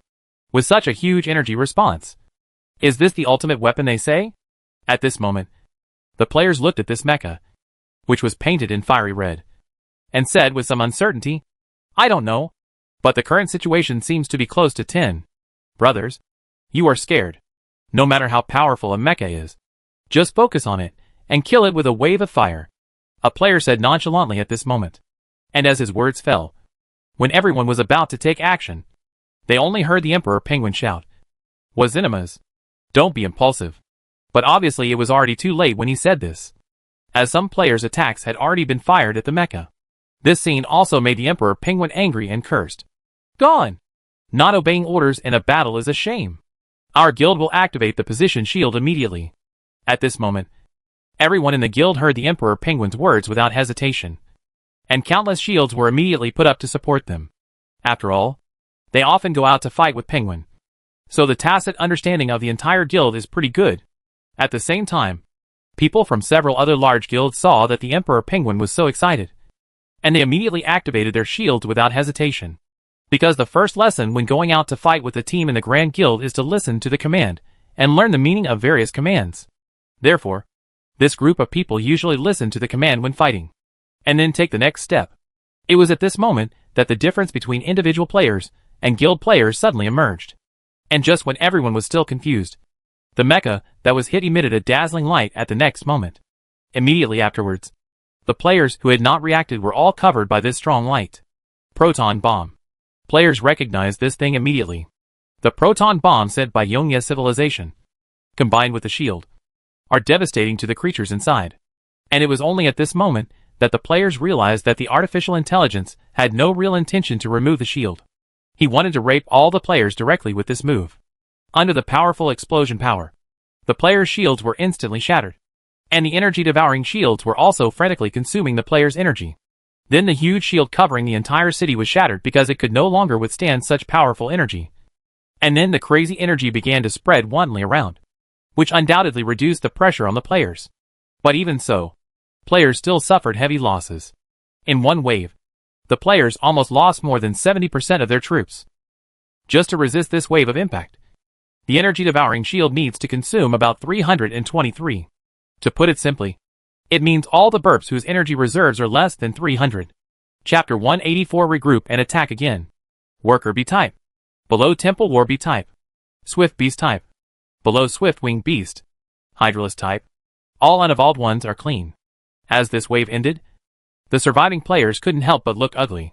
Especially the Emperor Penguin, whose face is now so gloomy that water can drip from his face. The players who were rushing down from space at this moment couldn't help but be stunned when they saw the scene. What should I do with the penguin? Should I fight? Asked Weiji, who was about to reach the point at this moment. Here's a cracker of an egg. Marred. Who knows? Some idiot gave us an order, and we were almost wiped out. What the HL? The next time our guild holds an event, labor and management will no longer participate in collective activities. At this moment, Xianyu was also extremely angry. Originally, their main forces were the Swift Armored Beast and the Swift Dragon Beast, because these two units had relatively strong combat effectiveness and were very cost-effective. However, the energy reserves of these two units were not high, and no one was prepared in advance. They temporarily supported the shields, which had no effect at all. If players discover something fishy about this mecha, they can definitely block this attack by superimposing force field shields layer by layer, as they did before when fighting the alien main gun. But the situation just now did not allow other players to react at all. The attack passed directly, and there was no time to overlap. So there is no way. These velociraptors, worker bees, and even hydralisks whose attributes are not up to standard are all gone. After this wave, people from several large guilds returned to the insect nest. Forget it. These people are not only good at whoring, they are also really good at setting the pace. Whoever dares to lead them in the future will be a disaster. As soon as he returned to the insect nest, Xianyu was still cursing. Obviously what happened just now made him very angry. What should we do now? Feng Kaiyunyang asked at this moment. What should we do? What else can we do? Just make up for the battle damage. Immediately push back the artificial intelligence after making up for it. At this point, Xianyu continued to add, we have discussed it with the big guilds, and we are the only big guilds. Go to the guild. Standards can stay wherever it's cool. Should the final spoils of the spoils be divided among the scattered people? I wanted not to divide it. But in the end, they decided to take a small share. Only 5%. Damn. What the L is this guy doing with this kind of rhythm? Is there anything I can do? They just deceive their teammates like this. Mada gets angry when he thinks about it. He goes out to fight in a battle, and doesn't follow the instructions to do whatever he wants. Their actions really make me so angry that my kidneys hurt. There is no way. Obviously individual players rarely organize and fight like big guilds. Some players, who have played the same type of game still have this awareness of following orders in battles. Many new players do not have this awareness at all. Yeah. Without this kind of consciousness, we would be completely wiped out in one wave. 70% of the players. A total of 700 people died. How much is the loss? Brothers? We calculated carefully, and found that we lost at least 60 to 70 million in this wave. What kind of concept did he have? $500 million were lost just because of that stupid sentence. Damn it. How about the rhythm player? What else can I do? It's just an independent player, who saw something was wrong and quit the game. Everyone couldn't help but curse after hearing this. I dare not think that this guy would run away immediately if something happened. But think about it. Who would dare to stay here after such a big problem? In fact, Jiang Yao is also very clear about the player's mistakes this time. Such a situation is bound to happen. When Jiang Yao first set up the guild, it was partly because he wanted to prevent such things from happening in advance. Because guild players often go out for activities. Sometimes this kind of situation will happen, which will lead to their team being wiped out. After learning this lesson, these people will definitely learn to behave. At the beginning, Jiang Yao thought that as long as he had this experience once or twice, players should have learned the lesson after losing some units. But he never expected that this lesson would actually happen under such circumstances. And this wave of losses also made him feel a little pained. Even his body hurt. And the players felt even worse. However, Jiang Yao didn't worry too much about this matter, because some things were bound to happen. Although this wave of players suffered heavy losses. From another perspective, the players who chose this wave did not target particularly powerful enemies. It might not be a bad thing for the players, at least if they fight against this artificial intelligence. Even if their team is destroyed, the players still have room to make a comeback. After all, the strength of this artificial intelligence lies here. And most of its weapons were donated by Yongye civilization. He didn't have many powerful weapons in his hands. And with the explosion just now, his troops were basically all destroyed. Therefore, players still have a chance to make a comeback. If today's incident happened in a battle with a certain advanced civilization, then the problem would be huge. With this wave of mistakes, they didn't even have a chance to make a comeback. So for Jiang Yao, although the losses in this wave were quite large, they were still within control. At least I can accept it.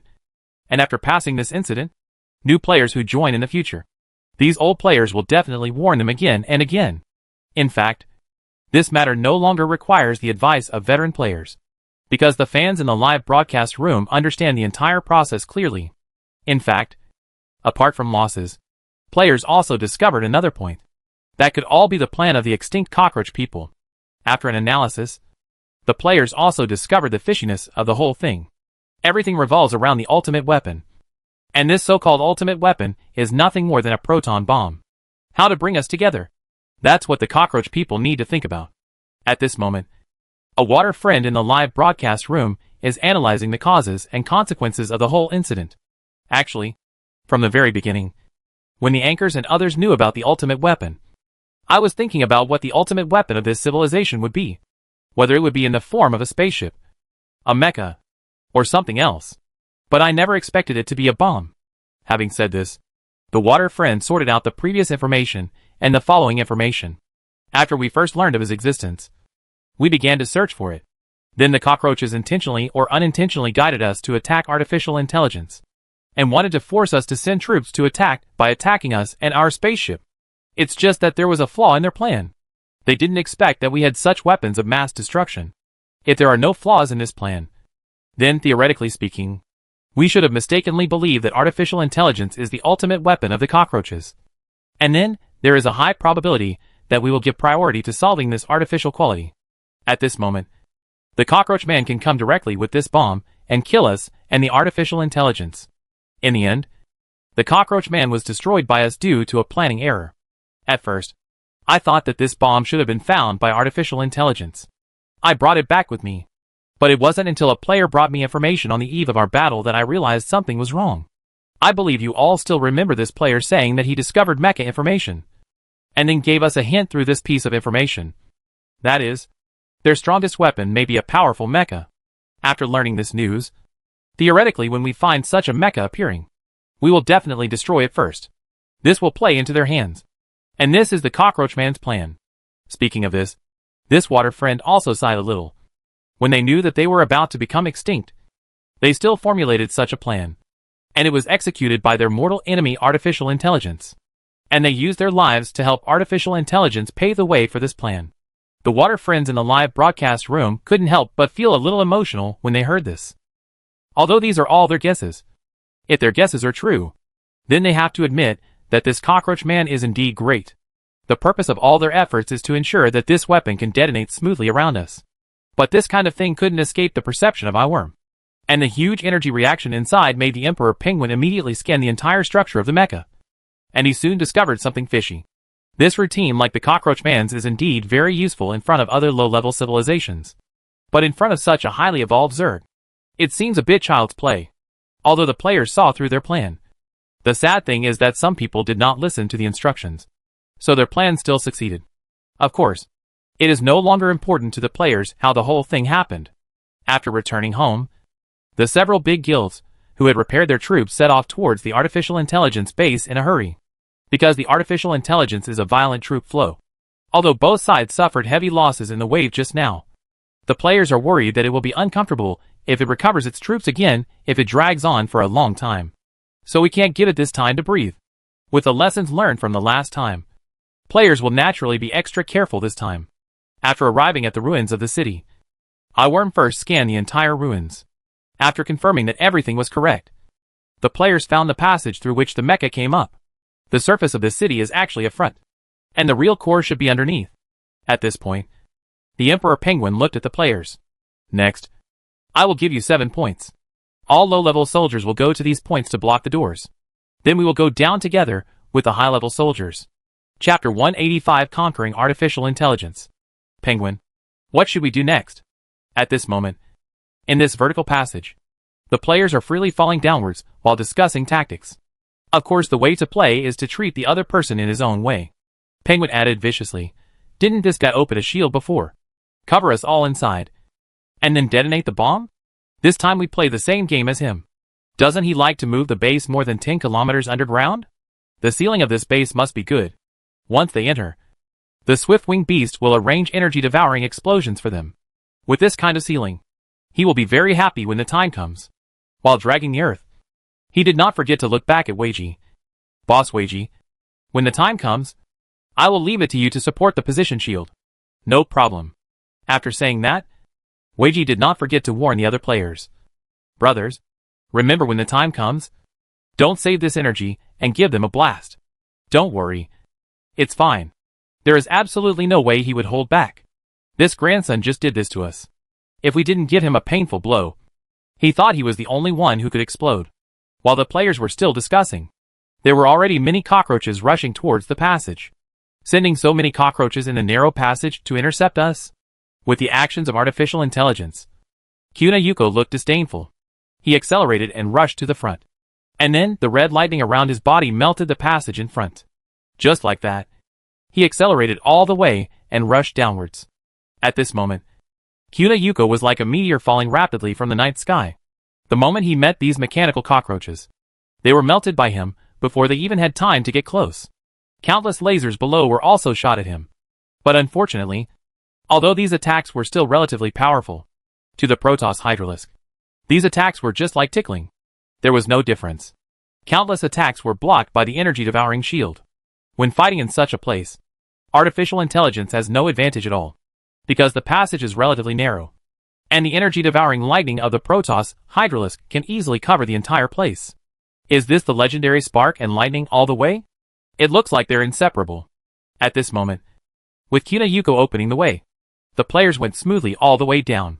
Although the artificial intelligence at this moment is desperately trying to block the players, he also knows that his actions are in vain. Because in the previous battle, the powerful weapons did not wipe out all the players.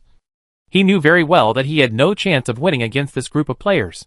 When the players finally arrived at the underground base, they saw countless mecha turrets waiting for the players. The moment the players appeared, countless weapons began to attack the players crazily. However, this batch of players are all elite units, and there is a qualitative leap in quality compared to the previous units. The firepower of the crowd's artificial intelligence is very strong, but it is unrealistic to break down the players' defenses in a short time. The players also immediately launched an attack on the surrounding vehicles.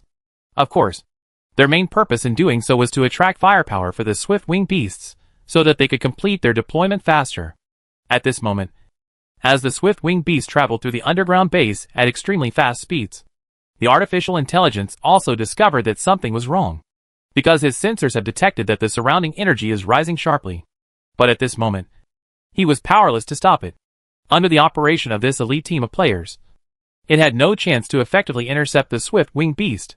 Watching the countless artillery fire flying towards the players, the artificial intelligence is also constantly transmitting data. At this moment, It knows that it must transmit this data as soon as possible, because this is its mission. This is the mission given to it after it was created. Yes, this artificial intelligence appears to be created by the cockroach civilization. But this artificial intelligence actually serves the Yongye civilization. He constantly collects information about the cockroaches and induces the cockroaches to speed up the mining of ore. In the later stages of its rebellion, the Eternal Night civilization was behind it. The purpose of Yongye civilizations doing this is to speed up the mining of ores by the cockroaches. And when their mining volume reaches a certain level, they will go extinct. The AI rebellion is just the first step. Although the cockroaches hold powerful weapons in their hands, the cockroaches have always thought that it was because of this weapon that the artificial intelligence did not dare to fight them to the death, giving them a chance to breathe and develop. But what they never know is whether this weapon can detonate or not depends entirely on artificial intelligence. This is a shocking scam. The cockroach people never thought that this artificial intelligence did not belong to them from the beginning to the end until they were extinct. The moment they believed there was good in the universe, their civilization was doomed to be a tragedy. At this moment, in the distant universe, a fleet is flying towards here. As one of the advanced civilizations in the universe, the Eternal Night civilization has mastered star navigation technology and has footprints all over the surrounding galaxies centered on their home star. In the long-term development, their civilization developed a unique set of invasion methods. Compared with the direct elimination of other civilizations, they made full use of certain valuable civilizations, use various tricks to trick these civilizations into trusting them, and then make full use of their trust to squeeze their remaining value. When the squeeze is almost done, they invade here again, destroy this civilization, and then take over all their assets. In this way, they can greatly save the time required to mine resources on each planet. Of course, for different civilizations, they have targeted plans for him. Some civilizations are rich in ore resources. At this time, they need the civilization to help them mine ore for hundreds of years. After they have mined a certain amount, they will come over to take over the civilization and mine the remaining ore. For some civilizations, for example, this planet is very suitable for their survival and has a beautiful environment. They may transform this planet into a residential planet or a tourist planet. Then at this time, their strategy against civilization is no longer to deceive, but to release biological viruses or biological weapons to destroy the civilization in a short time. In this way, the integrity of the planet can be protected to the greatest extent. Of course, their methods don't stop there. They have a suitable plan for each civilization that they will provide. But recently, something seems to have happened to one of their civilizations. Because not long ago, they received a distress message from that civilized mind. Immediately afterwards, battle data continued to be sent. It's so strong. It seems that the brain we installed on that planet may not be able to survive. Do you understand the situation of that race clearly? It's not clear.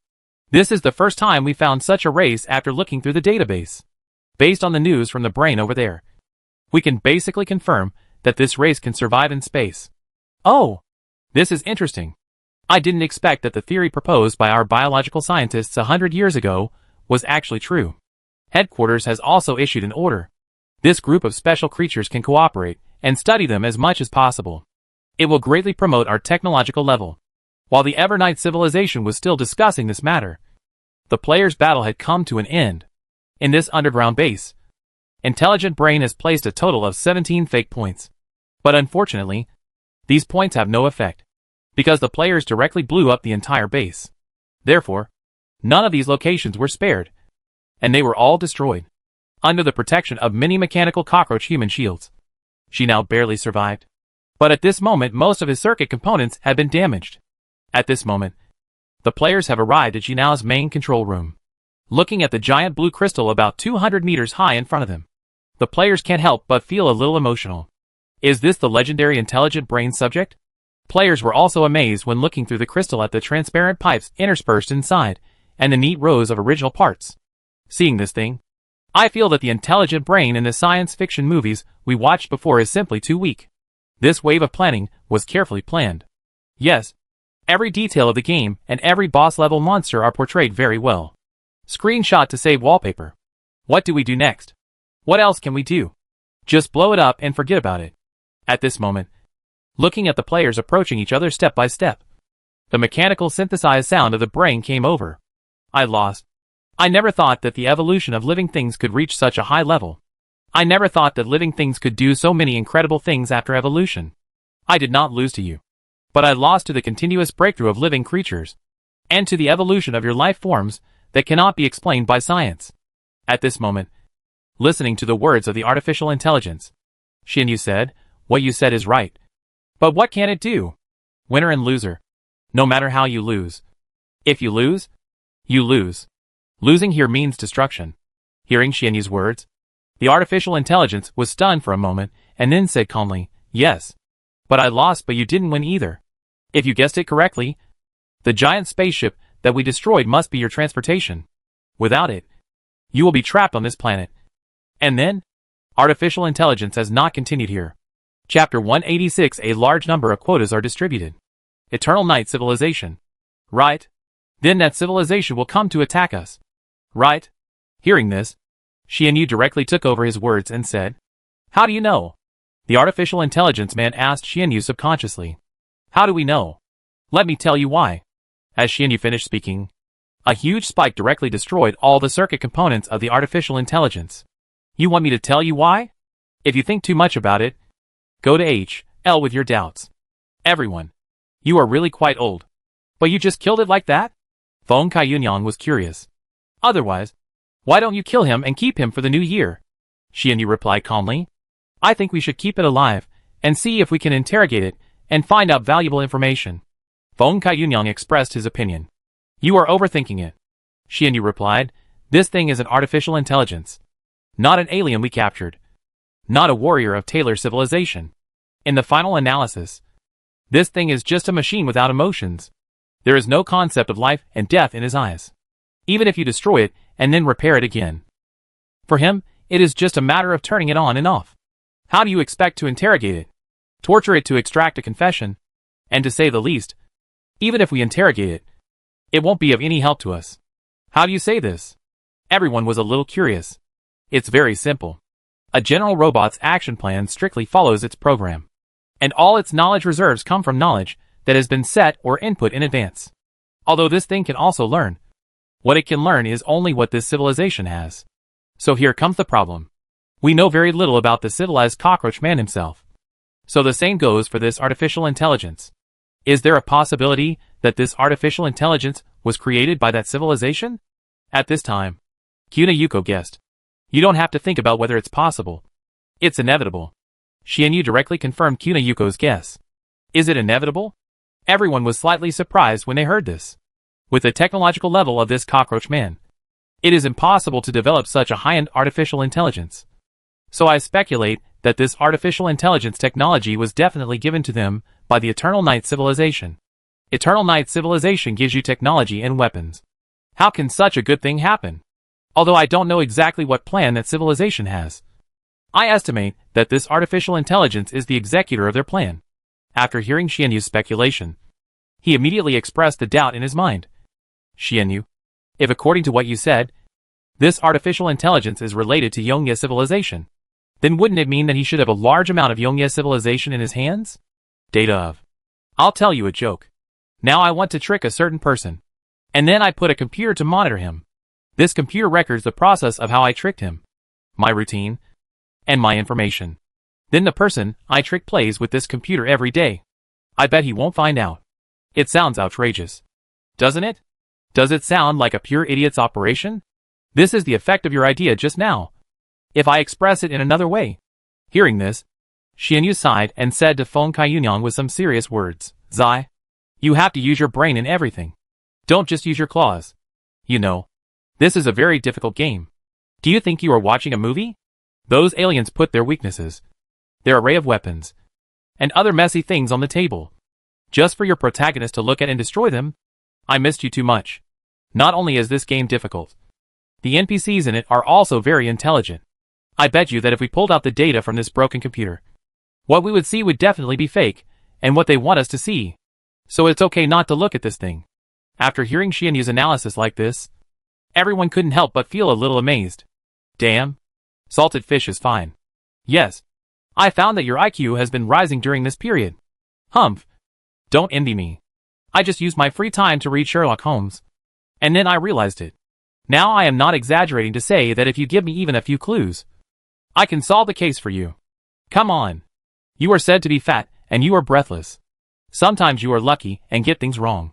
Do you really think your IQ has improved? Let's get down to business now. If nothing else, the Eternal Night civilization may be coming soon. As he said this, Feng Kaiyunyan looked at Xianyu. In your opinion, what do you think we should do next? After hearing the surging questions, Xianyu just glanced at him lightly. Are you stupid? I'm reading a detective-type book, not a strategic question. I know Gil. Everyone. After completing the attack on this area in the next time, the players also found the artificial intelligences, or storage warehouse after some searching. I have to say that the reserves of this ore are terrifyingly large. Of course, what the players don't know is that these are the results of hundreds of years of collection by artificial intelligence and cockroach people. And it is normal to measure nature. If it weren't for their limited technological level and low collection efficiency, then the amount of this ore would only be more or less. After all, the hardness of this kind of ore is very high. Although it is just a matter of pliers for the worker bees. For other civilizations, the difficulty of mining is as high as heaven. All in all, this wave also made players make a lot of money.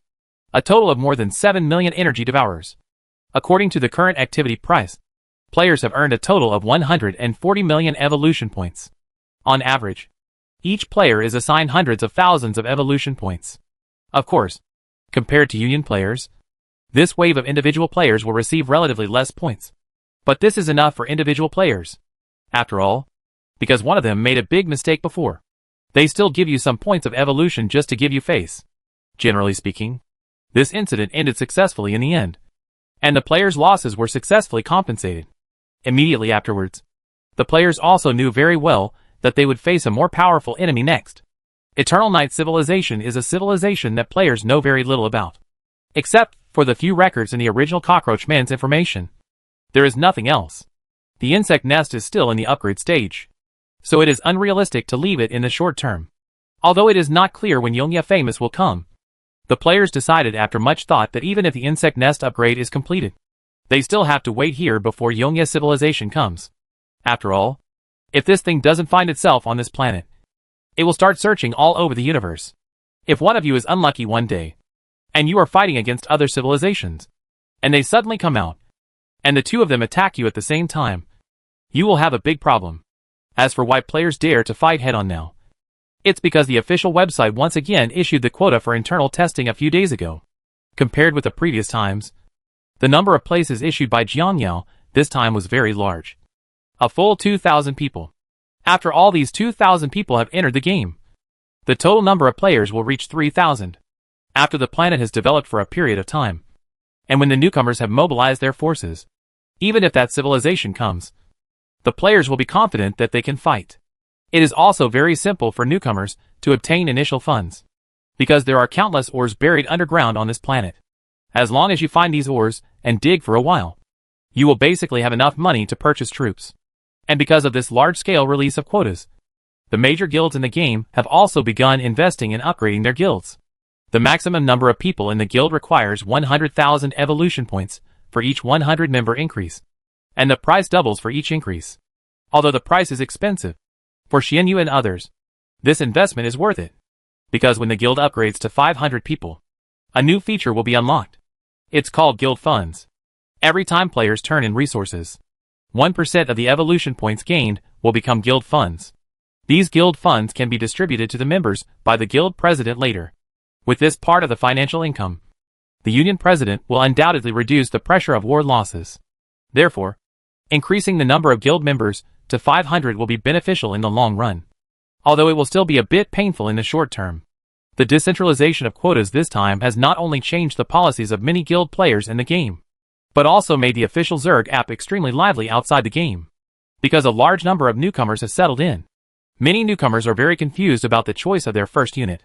Therefore, many old people saw this opportunity and began to publish various strategy posts. Artanis, as the latest group of players to qualify for the game's internal beta test, is currently hanging out in various guide posts in the Chong community. Although the worker bees are very cost-effective and can be used for free, the big guilds basically don't accept players who are free for free. At this point, he sighed and then looked at his insect coin balance. During this period, I signed in online every day and moved some LSP videos. I only earned a few bug coins, which is only more than 3,000 evolution points. With such a small amount of evolution points, even a worker bee can only evolve once, which is not enough to meet the requirements for membership. Although the policy has been relaxed now, worker bees can join the union as long as they evolve to the second stage. But even if they evolve to the second stage, I am still 3,000 points short of evolution. The most important thing is that this worker bee evolution always feels that it is not cost effective. Although the guide says, high-level worker bees are very efficient in mining ores. But some big guys think that farming monsters is more profitable than mining. And mining and finding mining areas is still a troublesome thing. While he was still struggling, a post caught his attention. Chapter 187 Changes brought about by newcomers. On the advantages and disadvantages of different arms. A new direction. PS. Don't comment if you don't like my personal opinion. After seeing this post, he clicked on it out of curiosity. As soon as he entered, he opened the comments section out of habit. For this post, the evaluation in the comment area is also quite high, because the comment areas of other posts may be polarized. Some people think it is better, and some people think it is worse. But the comment area of this post is surprisingly consistent. It's well written, but I just want to complain. Bah! It's well written, but I just want to complain. Bah! +1. Without making any comments, I just want to spray. Bah! Apart from comments like this, there are many more like this. Very well written. I will definitely read it next time. Useful. We'll definitely do it next time. Do you still have a conscience? I originally wanted to give likes and throw coins. Since everyone agrees to do it next time, I will do it next time too. After seeing these comments, Artanis became even more curious about this post. So he clicked on the content and began to read it carefully. After reading, he found more and more that this post was not simple. Compared with other strategy posts, this post is very detailed. The attribute differences, advantages and disadvantages of each unit are clearly written on it. In addition, the performance and usage experience of different arms in each actual battle are also recorded in very detail. Undoubtedly, this post will be of great help to newcomers. It allows newcomers to clearly and intuitively understand the differences between each unit and the subsequent investment to income ratio. For example, why are the fierce armored beasts said to be the most cost-effective? Maybe other posts will just briefly talk about the attributes and investment costs and that's it. But this post is different from his comprehensive analysis of this unit, such as how much it costs to evolve in total, whether these skills are easy to use in actual combat, and how effective they are, and its functionality, etc., are all explained in more detail. I feel like there is something in this post. Take the armored beast as an example. To be honest, I was really moved by his introduction. Artanis muttered while looking at the guide in the post. First of all, the cost of evolution is not high. And secondly, it has AoE skills. Although the single attack is relatively weak, it plays a very big role in team battles. A group attack skill is like a battlefield harvester in team battles. And the most important thing is that it can also be used as an auxiliary. And it is the cheapest unit with a positional shield in the entire game. In addition to these auxiliary abilities, you can also transform into a transporter. Although its reserve base of energy devouring points is relatively low, it can also support the force field shield for a long time. Putting the ore in like this, under normal circumstances, it will be around 2,000. It can be transported home within a kilometer. As he muttered, he quickly thought of another unit. I feel that this eye bug is also very valuable. Although the basic price is higher, the practicality is great. The first is strategic reconnaissance. This skill alone can play a very big role in the battlefield. And that's not all. Its most powerful ability is to find ores and other viable forces. If you find a suitable ore point, then if you sell it, you will get a lot of income. And this guide also gives an example, which is the transaction volume of the mining area discovered by Euglena before. A mining area is at least 300,000 to 800,000 evolution points. In other words, to buy this thing, you only need to find a mining area to make a profit. This post also mentioned that if you are lucky, you can make your first pot of gold by buying Euglena. It won't take long before you can earn more evolution points. But this is luck. Artanis shook her head. With my character, it's better not to do this stuff. As he spoke, he began to think about another species, the Hydralisks. As the initial unit with the strongest attack power at present, the Hydralisk has super long-range attack power and melee combat capabilities, and can attack, defend, and advance from a distance. The only flaw is that the initial investment is too high. But as long as the Hydralisk completes the first stage of evolution, it will be ready to take off. After completing the first stage of evolution, you only need to take it with you to participate in various union activities and mine to accumulate funds. There will be a chance to evolve to the second stage, and the red power of the second stage will directly undergo a qualitative change. However, the strategy post does not recommend that Hydralisks evolve to the third stage. Although the third stage is a space unit, it consumes a huge amount of resources. What is impressive about this guide is that it has an independent suggestion plan for each player. For example, if your overall investment is within 1 million evolution points, the limit does not exceed 1 million. He will recommend you which unit to choose. Usually the unit he recommends is the most cost-effective at this price. After reading this guide, Adonis had to admit that this guide post was thoughtful. Naturally, Artanis would not be stingy with a guide that was so helpful to him. So he directly clicked on the coin button at the top of the post. Just when he was about to click, he suddenly hesitated. After thinking about it again, he chose the comment section and wrote, "I will do it next time." Then he silently exited this post. And now on the other side, Xianyu, who had just gone offline, couldn't wait to open the Chong community, and then clicked on the strategy post he posted in the morning. Before playing the game in the morning, he painstakingly edited a guide like this, because there will be many new players joining the game in the near future. There is a market for guide posts like this in the Chong community.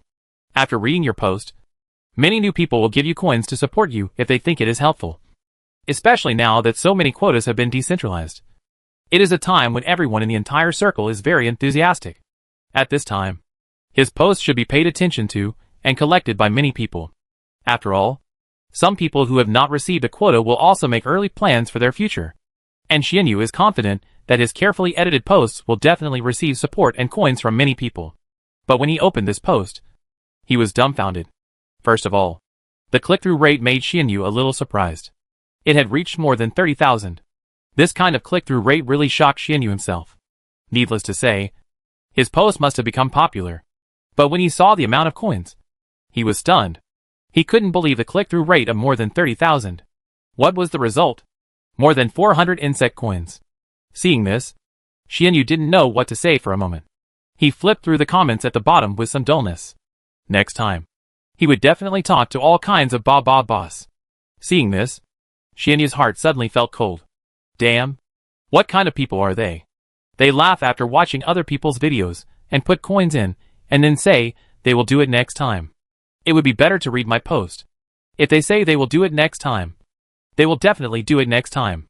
Damn it. You're such a free prostitute. Won't your conscience hurt? Can you believe that there are more than 3,000 comments? And the result is only 400 insect coins? Xianyu felt Spartan when he said this. He had imagined that he would be prostituted for free. But he did not expect that he would be prostituted so harshly. Not to mention how many. Just these 3,000 people. Even if 500 people came to throw coins for him, he would be very satisfied. But the fact is that in the end, only 400 people were willing to give him coins after reading it. Thinking about it, I stayed up all night for this post last night, and combined my own combat experience, combat details, etc., to write such a post. I thought that no matter how hard he thought about this post, many people would invest their coins after seeing how hard he worked and putting so much effort into it. But now it seems that Xianyu has to admit that he thinks too much. After all, I paid by mistake. My scalp is almost gone. It hurts my heart just thinking about it. After saying this, Xianyu sighed, and then silently took the 400 coins to draw a prize. Looking at the 4 big words "Thank you for your patronage" on the lottery page, Xianyu fell into deep thought again. Well done. Tired. Destroy. A few days later, new players in the closed beta gradually received helmets and entered the game. Although the number of players entering the game this time was relatively large, Jiang Yao also discovered that many of them were already the first stage of armored worker bees. Although the evolution cost in the first stage is not high, the quality of this group of players has been greatly improved compared to the uniform worker bees in the past. It also proves in disguise that our insect community is very effective, because the insect coins in the Zhong community can be exchanged for evolution points. Many players post various videos and posts in the Zhong community to earn insect coins when they are not qualified for the closed beta. By the time they enter the game, Many players have a certain basic reserve of evolution points. Some of them are stocking up to prepare to directly upgrade to stronger units, while some are directly evolving into worker bees. And you must know that these are the first batch of closed beta players to enter the game since the establishment of the Chung community. As time goes by, the number of players in the community is increasing, and the time is getting longer. Jiang Yao believes that the players who come in the future may start directly as velociraptors. At that time, the combat effectiveness of the insect swarm will be greatly improved.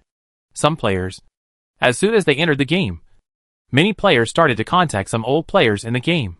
As the number of people increases, demand in various aspects naturally arises. So many new professions are born in the game.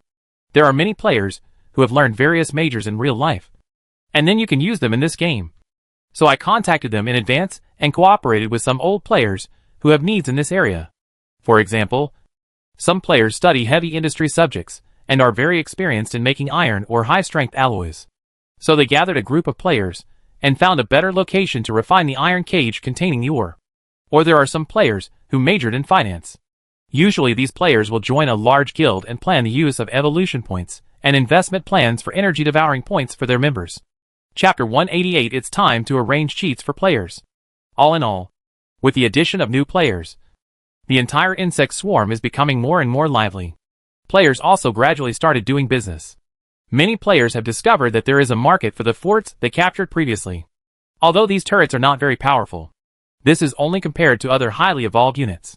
For some worker bees used by initial players, these turrets are still quite powerful. So the first equipment manufacturers came out. There are some turrets that are relatively simple to operate, and players have modified them and mounted them on the backs of worker bees. This gives these worker bees basic long-range attack capabilities, although it's actually not that big compared to them using pliers to pinch it. It's undoubtedly a huge improvement. There are also some players who just applied to be instructors of the black worms. Of course, most of this group of players are teachers who are studying, and some of the professional ones are still in the internship period. Therefore, for them, applying for this position will also be of great help to their future work. In addition, Jiang Yao also discovered several talents among the players who studied biology, and these players have devoted themselves to the research and development of various viruses. Because there are many special viruses on alien planets, these players usually buy an euglena and use it to study these viruses to see if they can create more powerful viruses. All in all, the entire player base was in full bloom for a time. The biggest beneficiaries are the black insects, who have received various kinds of education. Looking at the thriving player base, Jiang Yao became more confident about the war he would face in the future. And as the number of players increased, countless mining areas, large and small, were discovered on the planet. And then the era of big excavation officially began. Countless players are divided into teams and are active in various mining areas. A large amount of ore is transported to the insect nest from all over the planet, causing the energy reserves of the Jiang Yao insect nest to continue to soar. Seeing that the situation was almost done, Jiang Yao found a position inside the insect nest and began to deploy new troops. Baneling Nest. In fact, it is difficult to describe the Baneling unit in a word. The attack power of this insect is very powerful, but the consequence of its power is that it is a special useless insect. A Baneling explodes in one wave and is gone. Moreover, Jiang Yao also took a look at the evolution route of the Banelings. The evolutionary route is not bad, although it can increase the explosion power of the Banelings, but it cannot increase the number of explosions, which means that no matter how you evolve, it will be gone after one explosion. If this thing had been hatched before, Jiang Yao felt that there would be no market and no one would spend money to buy it. But things are different now. As the number of guild members increases, many unions will consider themselves and notify that even if they encounter certain large-scale battles in the future, a certain union may be the winner alone. At this time, the effect of this Baneling insect became apparent. Although it is relatively expensive and the combat cost is relatively high, it must be said that its power is powerful enough. Many times it can be used as a clearing item. After there are multiple clearing encounters, it is impossible for players to want a guild to win a certain large-scale battle. And with the emergence of union funds from the union, these funds can also be used directly to purchase Banelings. Therefore, Jiang Yao felt that this was undoubtedly the most appropriate time to bring out Banelings. At this point, after Jiang Yao sent an update announcement, he immediately started the incubation of the Baneling insect pool. The price of this Baneling bug pool is similar to that of the eyeworm pool. But the production prices of the two types of bugs are vastly different. The production price of a Baneling is 2,000 evolution points. Although this number is relatively high for individual players, it is very cheap for the union as a whole. Brothers, have you seen it? The officially announced new unit. Look, Banelings are a bit expensive. The basic type requires 2,000 evolution points. It is said to be very powerful. Some small battleships can basically blow up even shield battleships. There is a use. 2,000 evolution points can be used to blow up a frigate. This kind of investment is more or less only done by people who are a bit unimaginable. This thing can even kill frigates. What do you think would be the effect if we set up an ambush and bombed their conventional combat units? While everyone was still talking about it, a player said, "This wave of official announcements of the first 3 stages of Banelings. I took a look and found that except for the most basic type, the remaining 2 models are simply qualitative changes. Qualitative transformation is of no use. No matter how he transforms, he will be gone after one explosion. And I saw that the later evolution is very expensive." Regarding the players who are talking about it, some members of the major guilds have different views. This is only very expensive for individual people. But it is different for large guilds. The strength of this thing lies in its strategic role. First of all, we won't talk about the basic type. Let's talk directly about the evolutionary type. Let's not go too far. Let's talk about the first stage, the poisonous Baneling. It requires 5,000 evolution points. Counting the price of the basic type, the total investment is 7,000 evolution point. Although it seems like a large investment on the surface, with 7,000 soft sister coins to set off fireworks once, its strategic value is very high. For example, if we discover a planet now, if our guild wants to eat this planet, it's very simple. We can evolve this poisonous Baneling bug in large quantities. First of all, the poisonous smoke produced by the poisonous Baneling bug is very penetrating. Generally, the protective suits and battleships of lower-level civilizations may not be able to withstand this kind of toxin. When this kind of poison penetrates, races with lower biological levels will basically die suddenly immediately. And races with higher biological levels may mutate and produce creatures like mutated cockroaches, turning these intelligences into mentally retarded people on the spot. And then we slowly kill this planet. Isn't it better than ours? Is it much easier to attack directly? If things go wrong, their mutated weapons will definitely no longer be used, which is equivalent to paralyzing the entire civilization's weapon system. But as long as the toxin you mentioned reaches the peak of level 2 or level 3 civilization, there will be a certain response plan.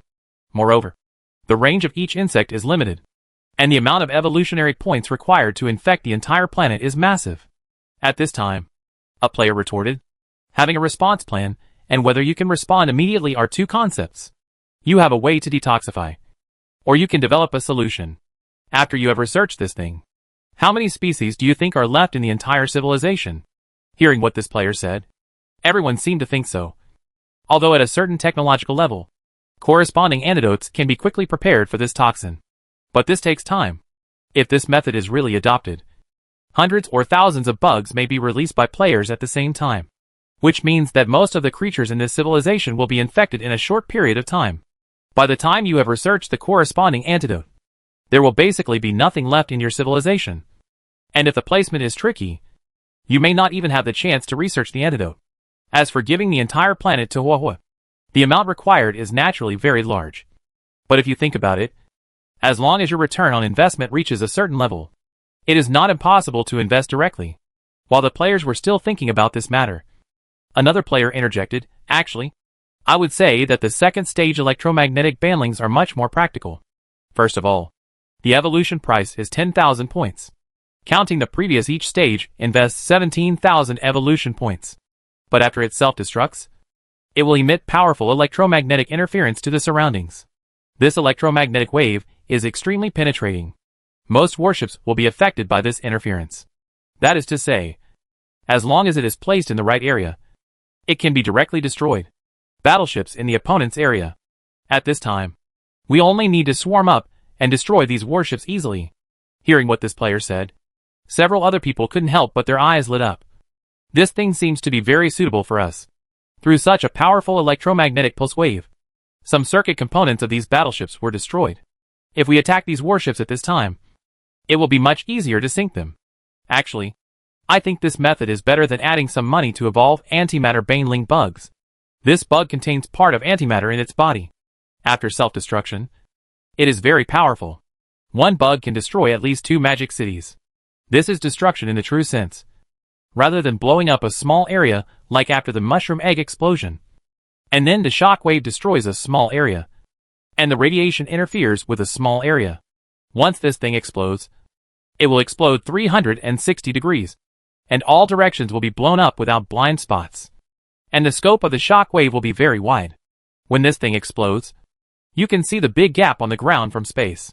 Although this Baneling bug is very powerful, players feel that they should never use it unless absolutely necessary.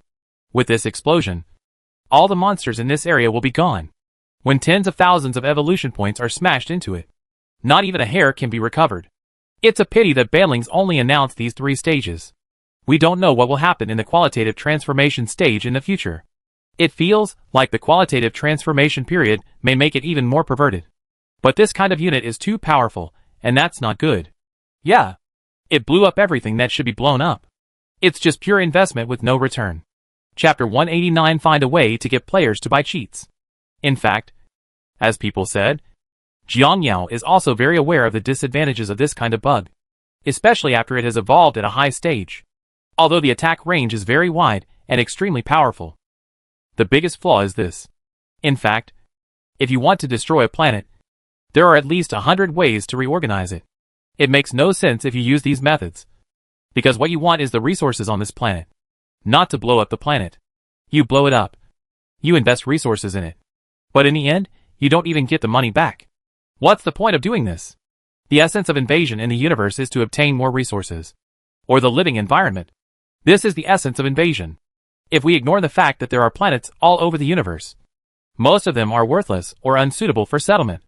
It doesn't make much sense to say that you just blew up the planet. But from Jiang Yao's point of view, the Baneling bug is like a plugin. You don't have to use it. You may think it's very cost-effective, but you can't live without it, because the last 2 stages of Baneling are the focus. Moving on to the 4th stage is the Dark Matter Baneling. The power of this kind of bug is very terrifying. A very simple analogy is that if you put this kind of bug in the center of the planet, once it explodes, the entire planet will fall apart. This powerful Baneling is usually only used in large-scale space battles.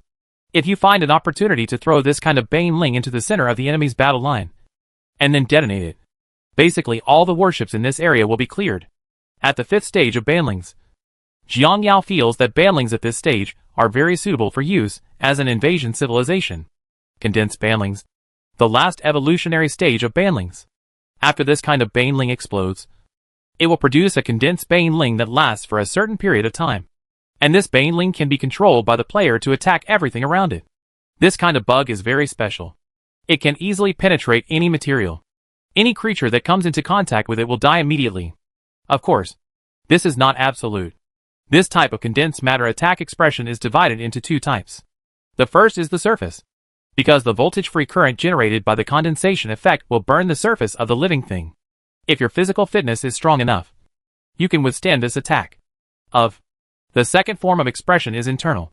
It is known that after being touched, absolute 0 degrees will be formed inside the creature, which is below -273.15 C.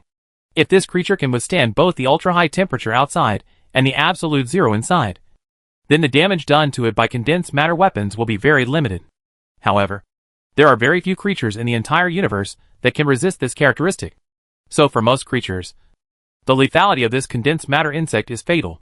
There is no way to defend against this method. You need to master the technology of condensed matter weapons to develop corresponding condensed matter weapon defense technology. But the civilization that can master this technology is also the top existence in the entire universe. As we all know, there are 4 major forms of matter: solid, liquid, gas, and plasma. Then with further research, you will find the 5th form of matter. This form is a condensed state. In this form, almost all atoms are gathered into the lowest energy quantum state, forming a macroscopic quantum state. Many civilizations may be able to discover it, but just discovering it has no effect. You need to use it. This requires very high levels of technology. Just like how Blue Star has discovered a habitable planet hundreds of light years away. You have discovered it. But before you want to actually immigrate there, The steps in between are quite large across the technological level. Of course, Jiang Yao himself will hatch a batch of this kind of bugs as secret weapons for him to use when necessary. Of course, just using it himself is definitely not enough. He also needs to let players equip such bugs. Every bug can be used as a means for the player guild to suppress the bottom of the box. Of course, under normal circumstances, if you ask players to evolve this bug, Jiang Yao also knows that it is basically impossible, because the last stage of evolution of this insect has reached tens of millions. Even though there are many wealthy players among the players at this level, it is definitely not something they can afford. After all, fireworks worth 10 million shots are not something ordinary people can afford. Thinking of this, Jiang Yao immediately started a new activity. At this moment, when the players were still discussing the status of the new arms, an announcement caught their attention. Baneling Evolution Event. New Unit Banelings. Evolutionary Activities. During the event, you can get X 1000 lottery ticket by evolving the Baneling to the 4th stage. During the event, players who evolve Banelings to max can obtain Ultralisk Fragments X10. Note that fragments cannot be traded, and the maximum acquisition limit from the activity is 10. Thunder Beast, the Zerg's ground strategic unit, possessing extremely strong strength. Event Limited Arms. How to obtain official activities. Lottery machines. During the event, players who own 10 max Banelings can obtain Leviathan Shards X10. Note that fragments cannot be traded, and the maximum acquisition limit from the activity is 10. Leviathan, a Zerg space strategic level unit, possesses extremely strong strength. Event Limited Arms. How to obtain official activities. Lottery machines. The players at this moment were also shocked when they saw this announcement. Damn, this wave of activity is quite exciting. Brothers, there's actually no discount this time, but just giving away the pieces. Damn it. Thunder Beast and Leviathan. These two units should be the top units of the Zerg. Right? That's not the point. The point is that these two arms are brothers who are limited to activities and cannot be purchased through conventional means. It's so unusual. Some of the powerful and boundless arms must be available only through activities. But it requires 100 fragments, which is indeed a bit difficult. Can it be called the strongest unit without difficulty? Look at the introduction of this unit. Strategic level brothers. This is a strategy. I remember that one of the fragments of Leviathan seemed to have been taken out during Mr. Weiji's live broadcast before. Don't mention this. I remember that it takes 100 pieces to synthesize it. Even if the big guys don't spend money to enter this event, there are still 89 pieces left. This is enough. Only if there are similar activities in the future and Weiji continues to spend money will it be possible to get it together. Regarding what the player said, Weiji could only shake his head. You think too highly of me for bringing this thing together. Weiji sighed a little as he spoke. Because he had previously invested 280,000 in a lottery and drew out a fragment of Leviathan and a Hydralisk. After disposing of the red snake at a low price, I made a lot of money. Then he poured all his money into it and tried again. But this time he lost money, including the money from selling the Hydralisk and what he invested.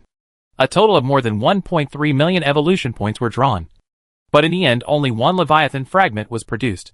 Through this, he made a simple calculation.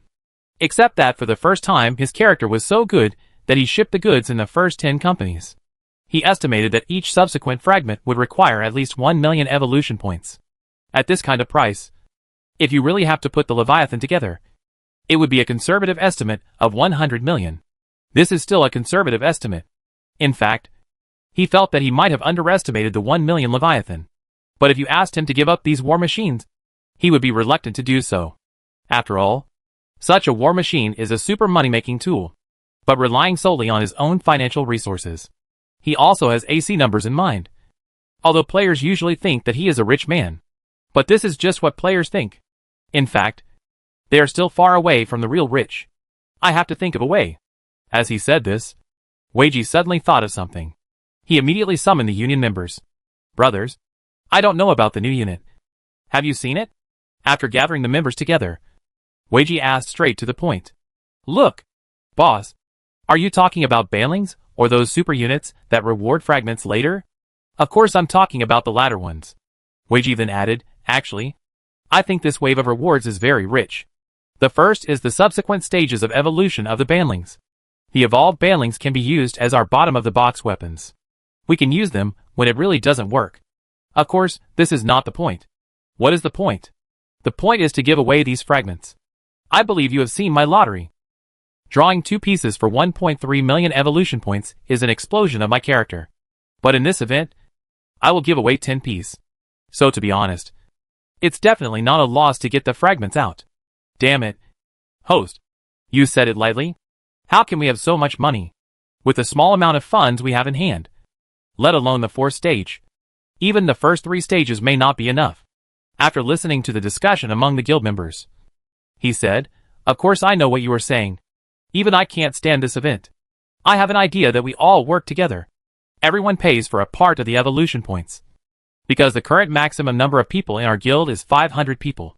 And each of us pays 200,000 evolution points. So we basically ate them all in this event. Hearing this, all the players fell silent. And when they were silent, Weiji continued, these fragments cannot be traded. But they can be donated to the Union. Even the 2 fragments in my hand can also be donated to the Union. If I donate these 2 pieces, plus the ones we get from our activities, then we will have 12 pieces. And we will be 1 step closer to Leviathan. Of course, considering that everyone has contributed money and efforts, we can formulate a distribution plan. Leviathan requires a total of 100 fragments to synthesize, which can be divided into 100 shares for him. Each of us will allocate shares according to the number of evolution points provided.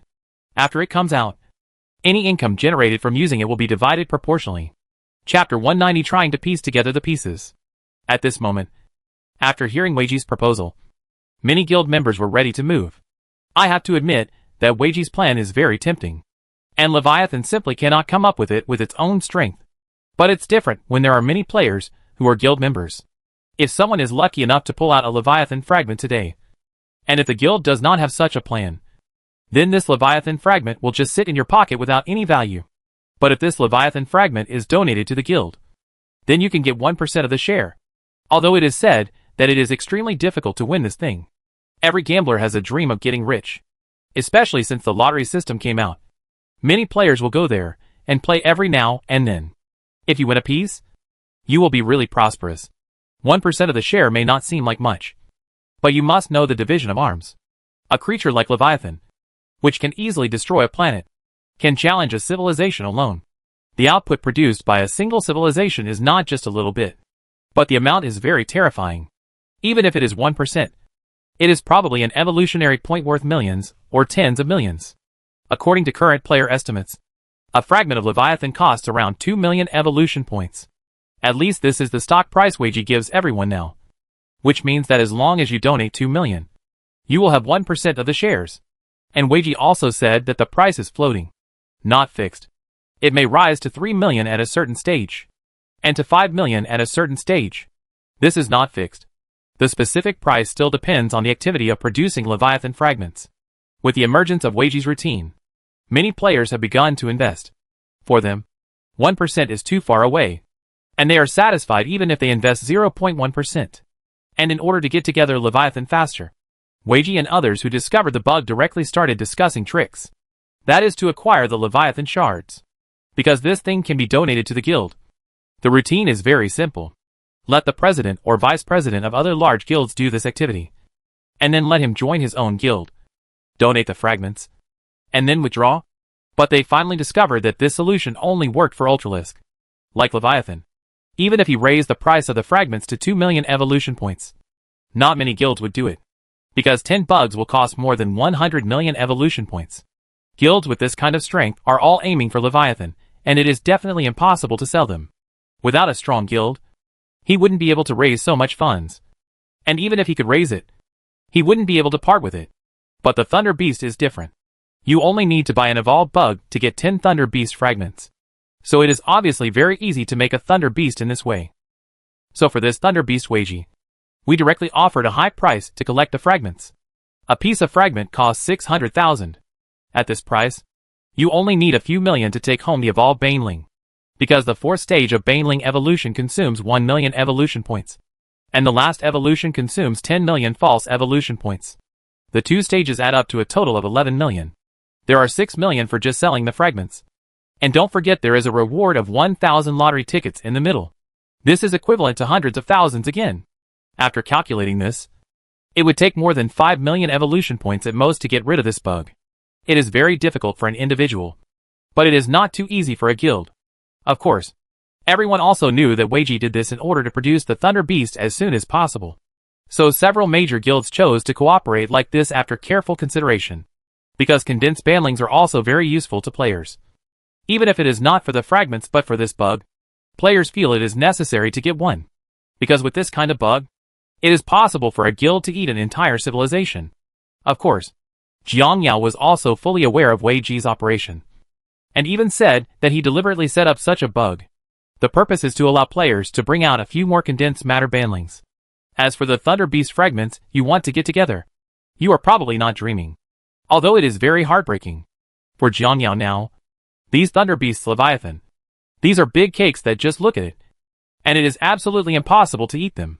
Of course, Jiang Yao has created so many pieces now to pave the way for the future.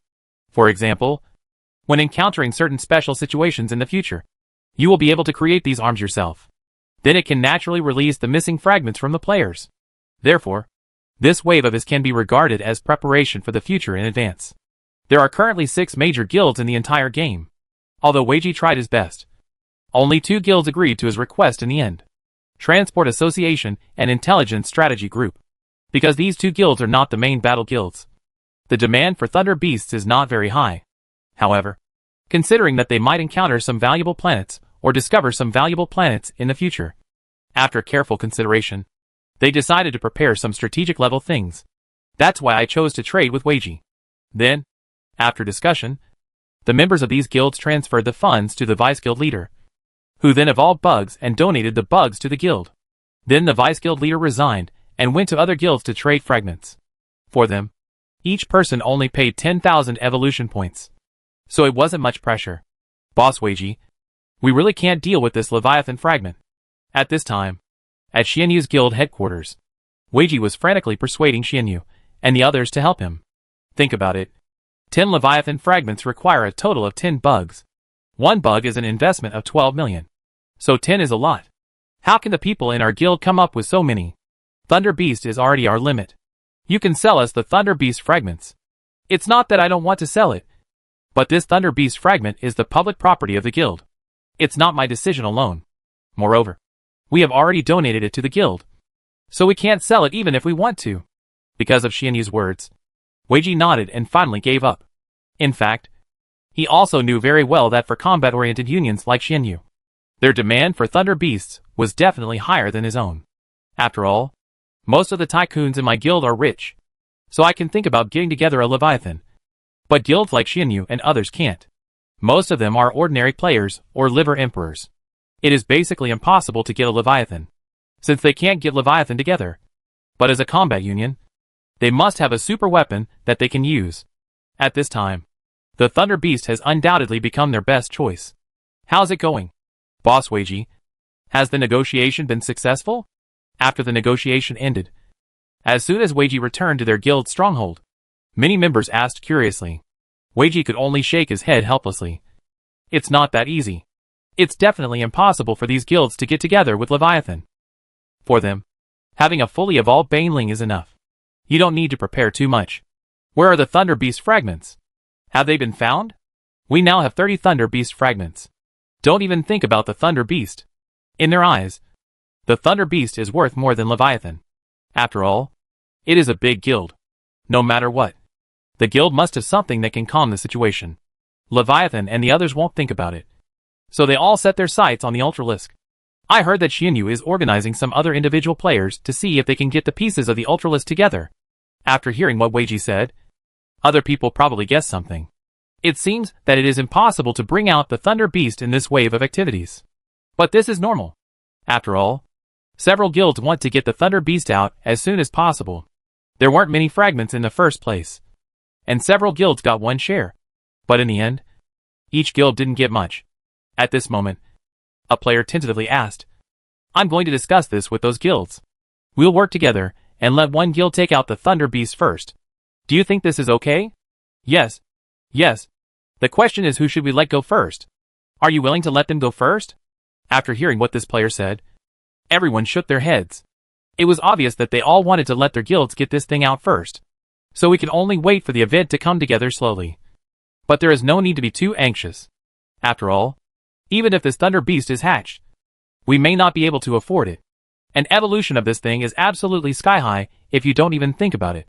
If you don't have any guild fund reserves, it's okay to play with a basic Thunder Beast. And don't forget, brothers, evolving the Thunder Beast is only the first step. You still have to swallow the levels. This is the most troublesome thing. When I heard this, I seemed to think of something. Every time the level increases, the basic attributes increase by 1%. However, this level improvement is too difficult. It can only be improved by controlling the troops to continuously devour creatures. The player said curiously to Weiji. By the way, Mr. Weiji, if I remember correctly, your worker bee has been playing since the server was launched until now. After hearing what this player said, Weiji had already guessed what the player wanted to ask. After playing for so long, I am only a worker bee at level 10. You should have seen the previous battles. How many types of soldiers have I killed? I swallowed so many ores that I only reached level 10 in the end. This is a player like me who has never died once. Some players basically die after level 2 or 3, and then have to start all over again. So you can imagine how difficult this upgrade path is. To be honest, there are basically no players looking at the level of the arms. Not many players are willing to spend money on this. After all, if you spend it today, you may die on the battlefield tomorrow. Chapter 191: The enemy is coming. In fact, the function of upgrading troops has always been there from the time the server was launched to now. However, many people consciously ignore this function, which does not mean that this function is useless. In fact, it is quite useful.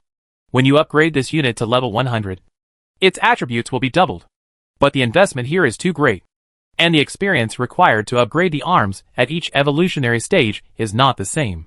For example, you may have trained your basic unit to level 20, and then after you evolve, your level will go back 2 or 3 levels, because at this stage of evolution, it may take more experience to level up than your previous dozen levels combined. Of course, this is not the most important thing. The most important thing is that it is too difficult to upgrade. There are currently 2 known solutions. The first is to kill enemies with similar strength to yourself through constant fighting. The experience gained in this way is very small and limited. After reaching a certain level, this method is useless. But this is the lowest investment method. And even this lowest investment method is very risky. After all, if the strength is not much different, you are likely to overturn. The second way is to gain experience by constantly devouring creatures. Although the risk is smaller, the cost is too high. One mouthful costs hundreds of soft girl coins. And to be honest, not many players are willing to part with it. After all, if you save a little, a meal only costs 20 or 30. But in a game, your bugs will eat hundreds in one bite. Can you bear it if they eat thousands or tens of thousands in one meal? For this reason, many players simply ignore this function. But things like Thunder Beast and Leviathan are different. This kind of strategic war weapon must be cultivated without leaving any room. Not to mention raising the level to 80 or 90. But at least to level 20 or 30. And for a unit of this level, you can imagine how terrifyingly its basic attributes have evolved. After a few rounds, every 1% increase in attributes will be very high for its bonus. Moreover, this kind of creature is not cultivated by a single person. It is usually cultivated by hundreds of people in the entire guild. So it can still be raised. Of course, this is all a thing for the players. Now the players are thinking about how to solve it after the Eternal Night civilization arrives. After all, players now have fully evolved banlings in their hands. And they have certain table-turning abilities. In the past, players who couldn't defeat them could only be defeated by the enemy. But it's different now. If they really couldn't defeat them, they would release banlings. Even if it's not the final stage, the third stage can destroy the opponent. If you really piss people off, you can go straight to the final stage of banlings, which is said to only last for an hour. But at the speed of condensed matter, there is no pressure to walk around all the warships in your fleet within an hour. Players simply do not believe that this civilization has the strength to resist the condensed matter banlings. First of all, in terms of technology, it cannot be inferred from the weapons they gave to the cockroach civilization that they are goods. There is a high probability that they are on the same level as the Taylor civilization. More than 99% of civilizations at this level have not yet developed the use of condensed matter weapons. That is to say, when facing condensed banlings, they can only choose to resist hard. How can you resist hard? Most of the races that take the technological route cannot have very high physical strength. Players still don't believe that this race has a space alien level per capita. If this is the case, they don't need to build mecha warships at all, but will just come to you across the stars. Why go to all this trouble and still need someone to mine for you? Isn't it obviously unnecessary? Of course that's what it says. But it's absolutely impossible for players to use this thing unless absolutely necessary. After all, if this explodes, it is no exaggeration to say that a house in a first-tier city will be gone. Even though it is publicly owned, it is still very painful. However, after gaining confidence, the mentality of the players is different. In the past, they might have thought about what to do when facing these powerful enemies, and whether they would be wiped out by the group. But now it is different. Now they are starting to study how to defeat this civilization. After all, now that I have the confidence, I will play with you.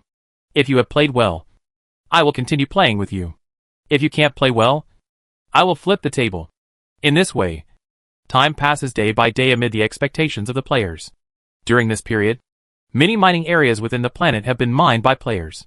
Because the ore reserves were really small, Jiang Yaoxian was bored and expanded the number of gold-eating insects to more than 20 million. Mainly because the hive is about to enter its third phase now. The third stage of the hive gold-eating insect already has the ability to swallow most metals. When a gold-eating insect of this level encounters a civilization of about 2 questions, there is no need for players to enter it. Just send the gold-eating insect out, and the civilization can be completely wiped out. And we can also start to gradually encroach on the planet. Although a star like this one does not have much value, it is because this planet still has a lot of ores. Therefore, various materials inside the planet will more or less have some ore residues. And the increased energy gained from devouring them is also an income. After all, these limited resources should be used as much as possible. After all, planets with their own ores are still worth devouring. For a planet without ores, the conversion rate for you to devour it is very low. Even if a planet is swallowed up, it will not be able to gain much energy. But if a planet like this is swallowed up, the amount gained is still considerable. So the next days will probably be like this. After discovering a mining area, Jiang Yao immediately sent gold-eating insects to clear the way. The players dug while the gold-eating insects opened the way, forming a good cycle. Jiang Yao directly converted all of the energy-devouring substances acquired into gold-eating insects for them. With Jiang Yao's help, the efficiency of players' mining has naturally improved a lot. Not bad. Really good. With the gold-eating bugs eating up everything around us, we can see where there are mines at a glance. A player said to his friends while mining that day, I have to say that these bugs are quite honest. I always thought that they would help us eat the surrounding materials, and maybe they would eat our 2 ores. But in the past few days, they only swallowed materials, never the ores. However, regarding this player's words, a player next to him objected. Honestly, I just saw a bug chewing on the ore yesterday, but it didn't eat it and gave up in the end. I was thinking if these worms have better teeth, they can chew the ore and see if it can swallow your ore. It's numb. It seems that these insects are not honest. They are all old evil insects. While the players were still discussing, a piece of exciting news finally came from the chat box. Good news, brothers. Good news. The enemy fleet is coming. They were detected by our third order Euglena. Xianyu shouted excitedly in the chat channel at this moment.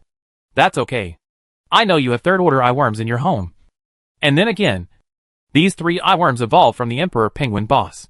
Yes, in order to evolve this eyeworm, the Emperor Penguin spent all his previous savings, including the evolution discount coupon obtained from the previous mission. By the way, he also recharged a lot himself. By the way, you bought that discount coupon from me. Everyone, please stop talking nonsense. What's going on the other side? 700 frigates? Emperor Penguin's voice sounded in the chat channel. What the HL? 700 frigates? Brother, what are you causing trouble? We have been waiting for them on this planet for so long. And then 700 frigates came? 3,000 destroyers. 1,000 cruisers. Everyone. Holy shit. I was sloppy. Damn it. This is more than the fleet the Taylor civilization sent last time. Brothers. Otherwise, let's just flip the table. Hack it. Let's fight first, and then talk about it. Just flipping the table doesn't give you any combat experience. And it costs a lot of money. Brothers, let's make a plan first. At this moment, Yorming was just halfway through speaking when he looked around cautiously. Jia Lu. Why are you raising your paw? Apparently he spotted a player behind him who was raising his paw. What's wrong with raising your paw? It's not illegal to raise your paw. But can't I just scratch it? Naturally. Yao Rumeng didn't believe the player's excuse. So she stared at the player closely. And then continued. Let's make a plan first. Ouch. Mater is the one who killed Thousand Swords again. Or he turned his head angrily and looked behind him, only to see several players behind him staring at her with innocent faces. Let me tell you, if you are caught by me, you will be better off. Looking at this group of people, Yao Rumeng said fiercely. Huh? Why didn't anyone say he drank fake wine this time? Mainly, this guy's words have been right the last few times. Since there is no one to refute, I would like to ask this classmate to give your speech. Give a speech? What speech? Yao Rumeng looked confused. Didn't you say you wanted to make a plan? As for the plan, you said so. Well, I just thought it would be better to make a plan before fighting. But I didn't think about the specific plan. Everyone, draw up a hammer. With our strength, we can crush them at will, no matter if you drink fake wine or not. I will tell you. Just go ahead and don't be timid. Is it one word? It's obviously 3 words. Is it 3 characters? It's obviously 6 characters. You are an idiot upstairs. Brothers, wouldn't it be too reckless for us to go directly? After all, they have thousands of warships. By the way, brothers, why don't we take this opportunity to test the effect of the 3rd stage Baneling bugs? If the effect is better, we will incorporate it into our regular combat formation. At this moment, a man the player suggested. Chapter 192 The Trial of Eternal Night Civilization. Regarding this player's proposal, all the players also expressed that this proposal is very feasible. After all, the explosion amounted to 17,000 evolutions, and the players felt that this was still affordable. Of course, current banlings are jointly funded by guilds, and players also purchase them privately. But there are relatively few such players. Brothers, this revenge requires soldiers to transport it to him. This thing has not evolved to a high level, so it is not very fast. Moreover, its own blood volume is also very low. Even the 3rd level electromagnetic baneling has only 300 health points and 10 defense points. It would have exploded accidentally before it was in place. Otherwise, let the swift-winged beast take care of it.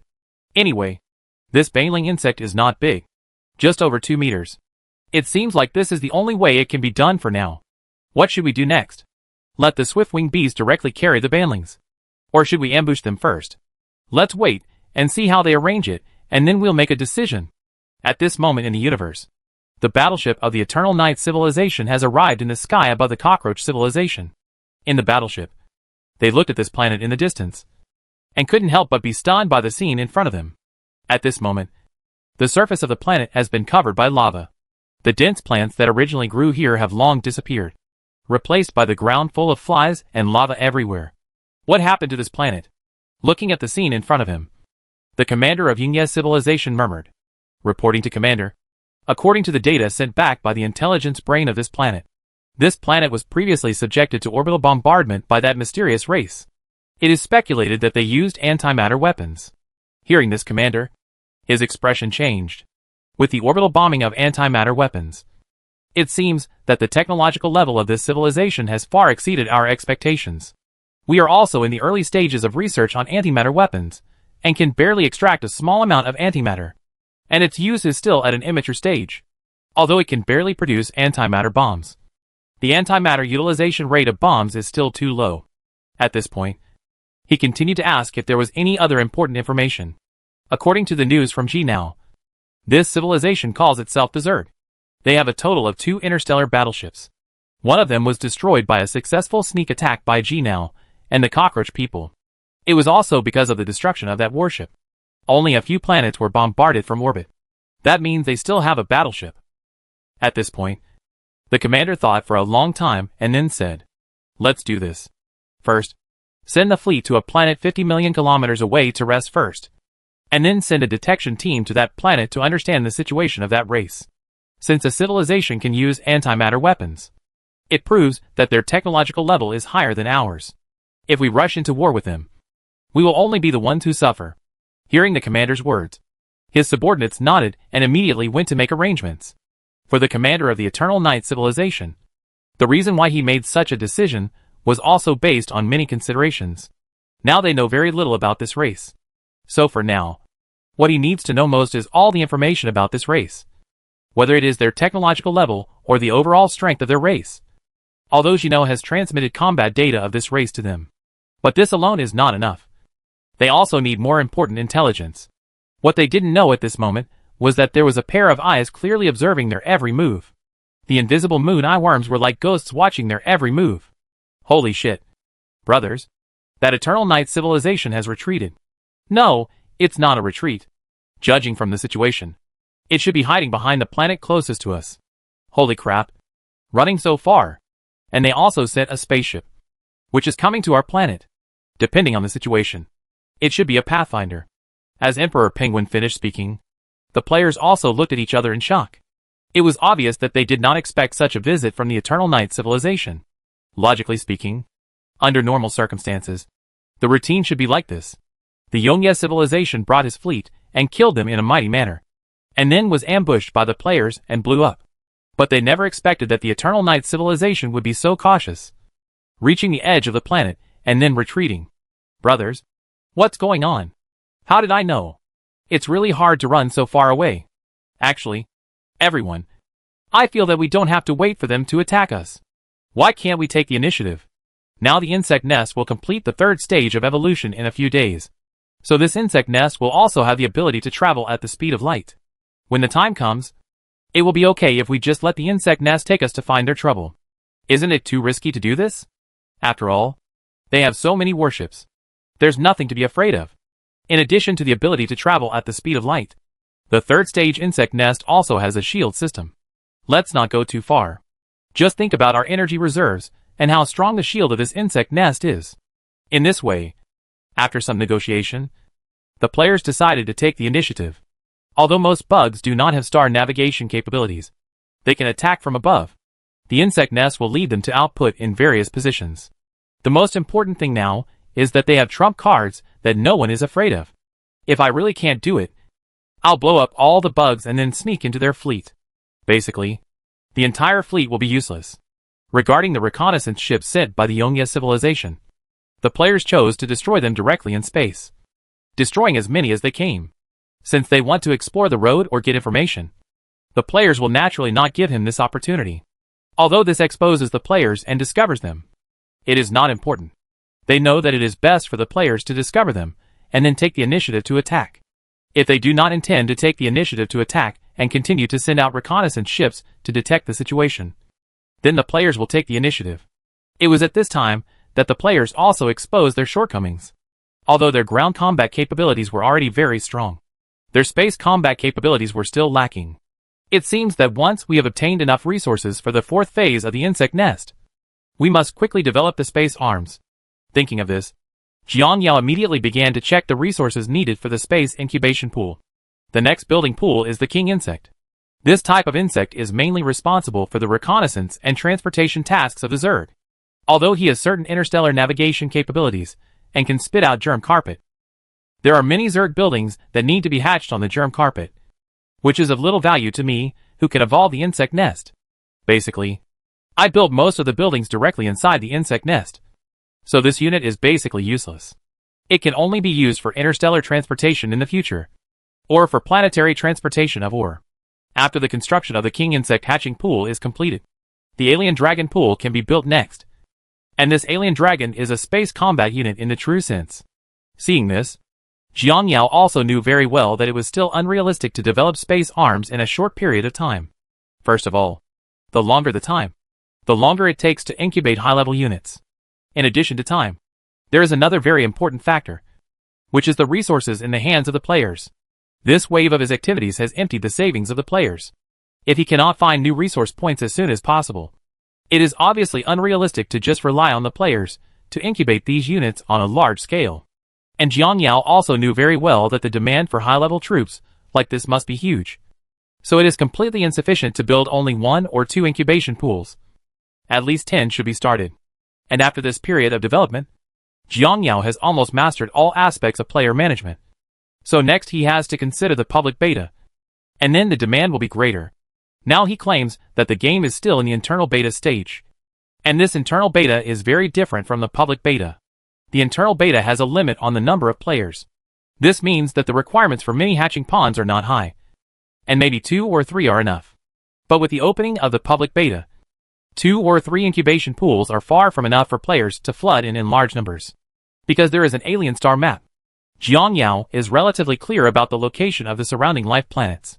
Jiang Yao does not need to worry about the gameplay after the open beta. The only thing he worries about is the hatching speed and supply speed of this unit. Although the energy phagocytosis in his hand seems to be a lot. If he hatches these nests on a large scale, the energy phagocytosis in his hand will definitely not be enough. And large-scale hatching nests also have high requirements for the size of the insect nest. Therefore, he must upgrade the insect nest to the 4th stage as soon as possible. Only the insect nest at that stage can afford large-scale construction. As for players' withdrawal funds, Jiang Yao is not worried at all. First of all, he has made a lot of cash now. Secondly, after the public beta, his helmet was not given for free, because he had clearly marked the price of the helmet on the official website before. The purchase price of the helmet is 19,999 in the first week of public beta, and 29,999 after that. In other words, if players want to enter the game after the public beta, they need a threshold of 20,000. Players who are willing to spend such a price to buy a helmet should not be too poor financially. There is a high probability that they may have deposited more than they earned. So for some late-stage prostitute players or liver emperor players, they should have relatively sufficient funds to withdraw cash. Chapter 193: A bold idea. Several days passed in this way. In the past few days, the commander of Yingye civilization sent 5 reconnaissance ships one after another. But what surprised him was that every reconnaissance ship was destroyed midway before it reached the planet. So what is going on? At this moment, the well-known scout in the fleet looked gloomy. Logically speaking, this shouldn't be the case. How were our warships discovered by them? Because of the special device? Our warships are theoretically difficult to be scanned by radar. Why do they find us every time we pass by? No matter from any angle.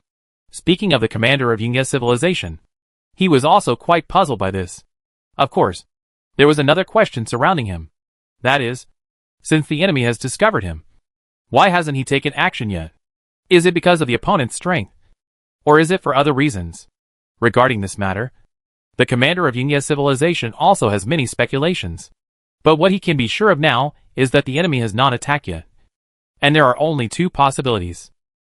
The first is that the enemy feels that their strength may not be able to defeat this fleet, so they choose passive defense. In other words, they can use the time before they attack to deploy defenses on the planet. The second is that the enemy may have been delayed or restrained by something, so he has not taken action. And while he was still trying to figure out the intentions of the players, people in Weiji's guild were discussing a major matter. Brother Weiji, what do you think of our plan? A player in the guild asked at this moment. After hearing this player's question, Weiji also fell into a dilemma. The suggestions given by this player are very tempting, because the official announced the content of the next new unit in advance a few days ago. And there are also some rumors about the public beta. This gave some rich players in the Weiji guild some ideas. I have to say that your suggestion is very tempting. But you should also know how big the investment is.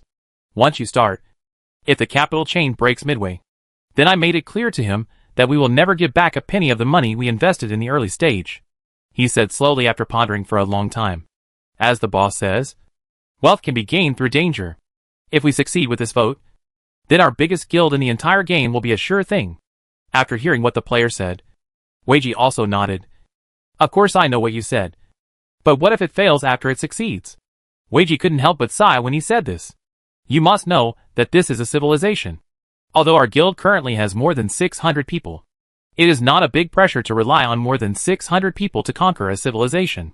Naturally, we can imagine the player Weiji is worried about. Their current idea is to devour the Eternal Night civilization, and to devour the entire civilization with just one of their guilds. Although their idea is crazy, it has certain practicality. Because of the existence of banlings, they can easily defeat the fleet of the Eternal Night civilization. The most difficult problem of being able to defeat their fleet has been solved. And then the remaining simple things will be easy to handle. It's nothing more than some of their ground troops. If you want to clean up these, although they will also suffer battle losses, as long as the evolutionary stage of the arms is relatively high, then the battle losses will naturally be small. Although this plan is crazy, the rate of return is naturally very high. which is why they have this idea and many people are ready to take action. But they also had to face several problems. The first problem was whether the creatures of the Eternal Night civilization had gained many evolutionary points. This is the first question. And the second question is how much or reserves the Eternal Night civilization has. If their or reserves are rich enough, then they will make a sure profit in this wave. If their or reserves are relatively small, then their risks in this wave will be very high. First of all, although the current level of evolution of all the troops in their union is pretty good, but based on the previous experience of fighting the cockroach mecha, the strength of the ground troops of the Eternal Night civilization should not be underestimated. For large-scale ground troops, it is obviously uneconomical to use condensed banlings, because the existence time of this thing is limited, and the number of units it can clean up in a limited time is also limited. The quantity reserves of civilizations such as battleships are usually not very large, so cleaning up battleships is very cost-effective. But things like mechas are inherently cheaper, and the number of powerful civilizations is terrifying. At this time, if you use banlings to clean them up, the price/performance ratio is very insufficient. This is possible, but I think we still need to make preparations, even though we now have 10 condensed banlings. But if we want to eliminate a civilization, it is not enough to rely on this banling. Not only that, we also need to obtain some basic information about the civilization. If the biological resistance of this civilization is not as high as we think, then we can release poison gas banlings on a large scale. In addition to knowing the situation of this civilized creature itself, we also have another important point, which is that we must understand the resource reserves of this creature and their resource possessions. Only after understanding this information can we feel confident about starting a war. We dare to invest heavily. At this moment, Weiji was analyzing calmly. Indeed, as he said, there are too many factors to consider in this battle. Because if you want to eat an entire civilization with 600 to 700 people, then their investment will reach a huge amount. If the return on investment is not worthwhile, no one will dare to do it. After all, if you simply invade civilization, even if the investment of hundreds of millions of evolution points is spread out, it is a very exaggerated amount for everyone. Actually, Boss Weiji, regarding this matter, we can try to apply for this task from the leader first. After the task application is submitted, the ownership rights must be determined first, because according to the current official news, the public beta is almost here. Once the public beta testers enter the game, the number of players in the entire game will be very large. At this time, we are gathering people and discussing their respective contributions, and then we can start operations. Our number of people is still too small now, and large investments are definitely unrealistic. When our guild has 2,000 to 3,000 people, then I will invest money on a large scale at that time, and the feasibility will be very high. While everyone was still struggling, a player suggested. After hearing what this player said, everyone thought for a long time and felt that they could handle it like this in the early stage. Although it is true to say so, I always feel that with our strength, it is unrealistic to devour a civilization, even if we recruit personnel during the public beta. Having said this, Weiji thought for a while and said, so I think we should find a union to cooperate with 2 unions. In this case, I think the feasibility will be higher. Of course we can finalize the mission in advance and then find a cooperative guild. In this way, everyone in the Weiji guild decided on a preliminary planning plan after some negotiation. After everything was determined, they immediately found Jiang Yao to apply for this special task. A guild of yours wants to eat up a civilization. At this moment, Jiang Yao couldn't believe what Weiji said. Do you know that it takes a huge amount of resources to conquer a civilization? And whether this civilization is worth attacking is something you need to consider. Weiji nodded at this. Chief, we have already planned it. So we came to apply for this task. After hearing Weiji's words, Jiang Yao also started thinking. Jiang Yao felt that Weiji's idea was very feasible. It is lower for players to come forward to conquer a certain civilization, and the risk is lower, because basically most of the battle losses are borne by the players themselves, and they do not need to issue tasks to ask players to do a certain thing, including the future. If you want to develop or expand, you also need players to operate in this way. After all, his energy is limited, and no matter how hard he works, he can only go to one point. If players can attack these resource planets on their own, it will be different. But for such an operation, he also had to consider another issue, which was resource allocation. Resource allocation is a very critical thing. The first point is as the players invade this planet. So if all the resources on this planet belong to the player, he will face a very embarrassing problem. That is to say, if a massive amount of resources are divided, the reserves in each player's hands will be very high. At this time, large-scale players may withdraw large amounts of money. Once such a situation occurs, his capital chain will easily break. If the capital chain is broken, then play Dafa. Therefore, he must think about a complete evolutionary point planning for planetary invasion. Make sure players can make money, so they can actively do it. At this time, he also had to ensure another issue. That is, the amount of evolution points earned for each invasion must be controlled, and the players must accept it. Thinking of this, he felt that he should plan carefully. I have received your request, but there are too many things to consider when attacking civilization. With your current strength, I am not sure whether I can entrust this task to you. I need to think about this for a while, and I will give you an accurate answer tomorrow. Thinking of this, Jiang Yao said to several people. He was going to send these people away first, and then see if he could come up with a perfect solution. Chapter 194: Improving the Guild Mechanism. Jiang Yao also knew this very well. It was very difficult to plan a complete plan. First of all, the evolution points obtained are different depending on the race of the civilization. Some races are high and some are low. If you encounter a race like cockroaches, the evolution point content of a single body is very high. So when this civilization is destroyed, there is no need to think about which guild members may each get a massive amount of evolution points. If you encounter some stronger races with better technological development, you may pay hundreds of millions of evolution points for them to win them all. Then he made hundreds of millions or 200 million by selling it to Jiang Yao, and then divided it a little bit per person. Even if your guild has 1,000 people, each person can only get a dozen or 200,000 at most. This kind of thing is still within the controllable range. After all, the evolution points allocated are not much left if used to evolve arms or purchase arms.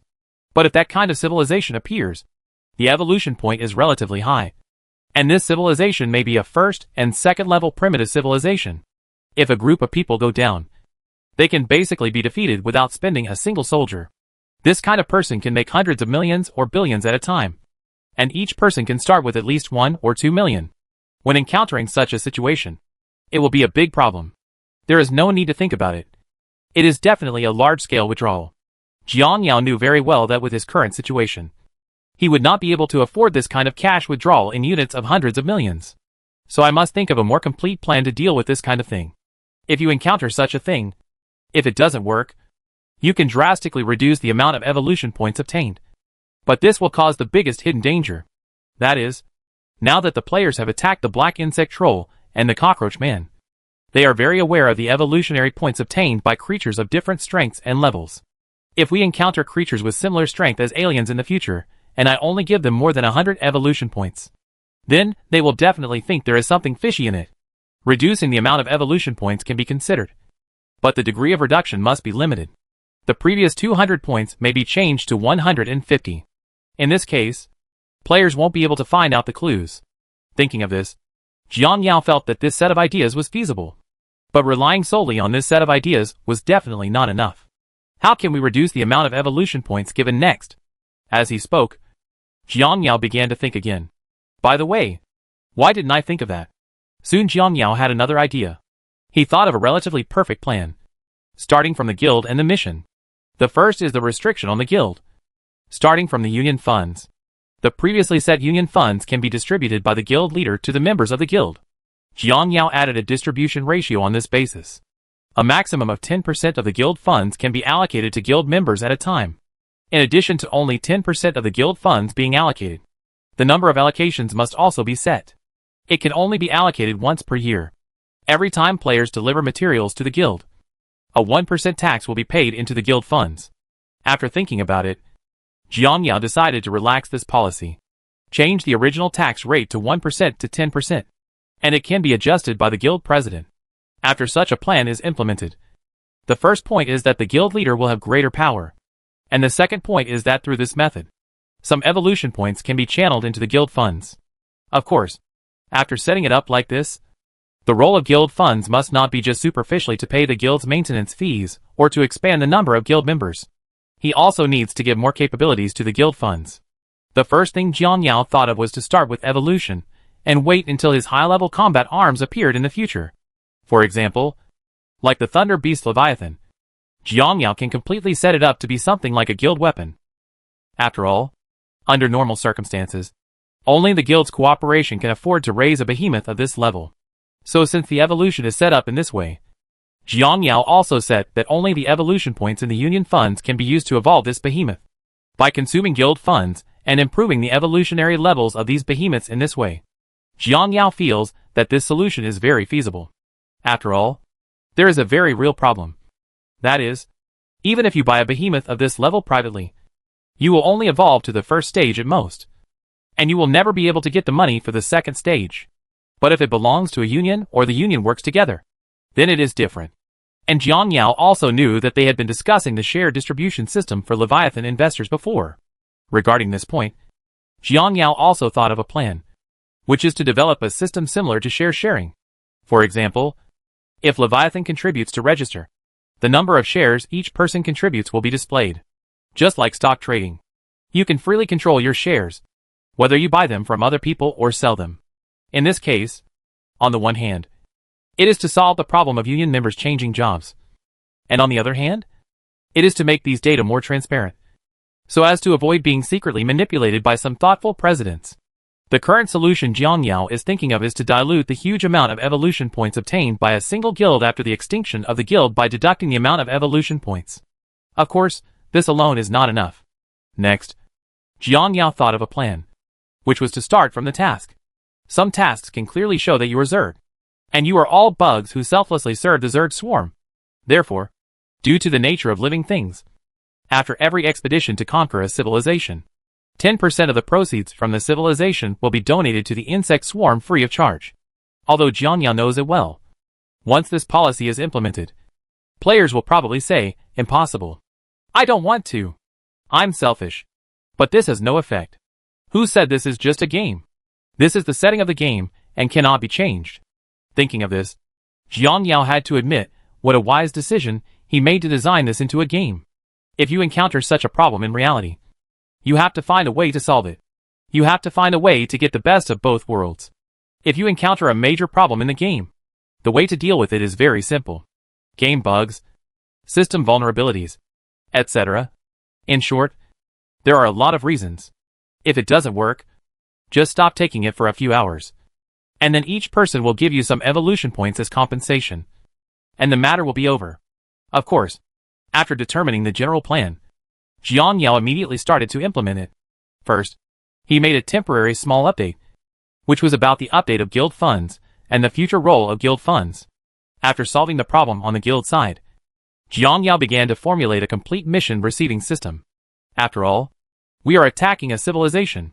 You come over and say a few words, and then I agree and that's it. This seems too thin. After all, a mission of this level must have a sense of ritual, such as mission regulations, mission completion time, etc. At this moment, Jiang Yao suddenly had an idea and immediately thought of a perfect plan. It's too harsh to charge a 10% tax directly, and players are very likely to overturn when they attack civilization. So I have to cover the whole situation. Why don't I get a reputation system? This reputation system is very simple. I only need to set up 1 or 2 virtual companies. This so-called virtual company will only be displayed on the player's game interface, which is equivalent to a leather company in the real world. The company doesn't need people, nor does it need to have its own territory. It just needs to have a name and its functions. Players who apply to attack civilization alone must sign a civilization attack treaty with one of these companies. And these 2 companies will deduct 20% of the final fee. And this 20% of the income can be changed. The way to change it is that you continue to sign some relatively large campaign contracts with this company, or complete the tasks issued by this company and gain reputation in this way. The higher the reputation you have with the company, the lower your taxes will be. Speaking of this, Jiang Yao couldn't help but his eyes lit up.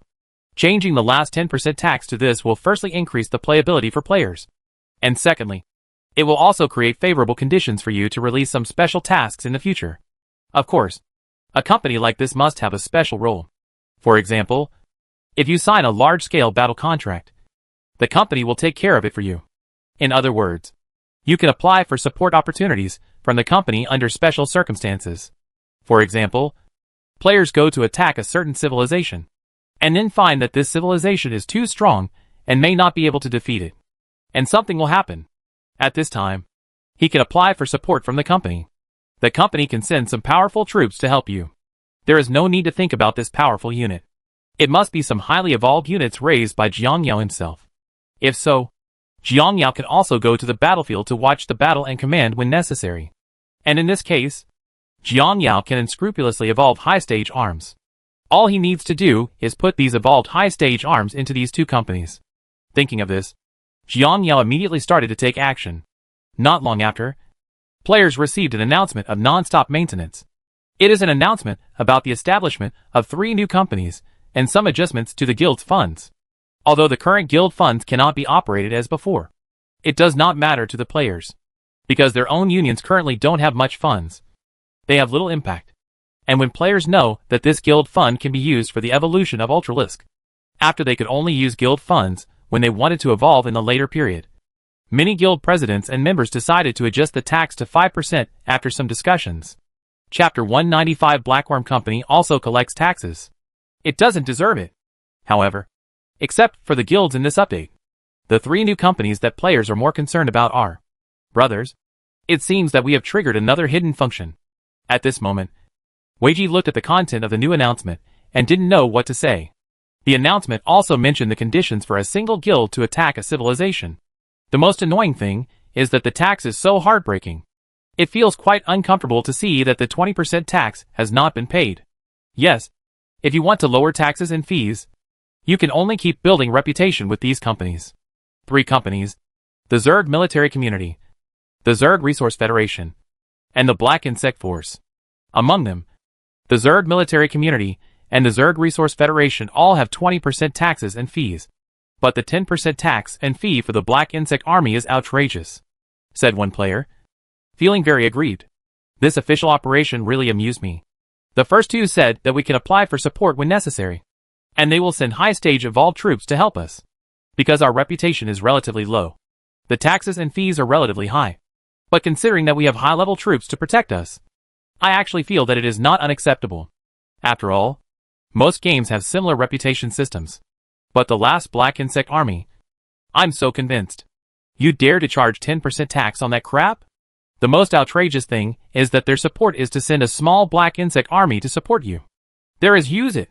Listening to what this player said, the other players were also amused by this wave of operations.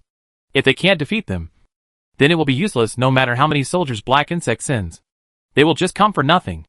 I'm thinking that the main purpose of the existence of this small Black Insect Army is because some players will feel that the 20% tax is too expensive for a large-scale mission, like our early plan to attack civilization. It's to give these players one more option.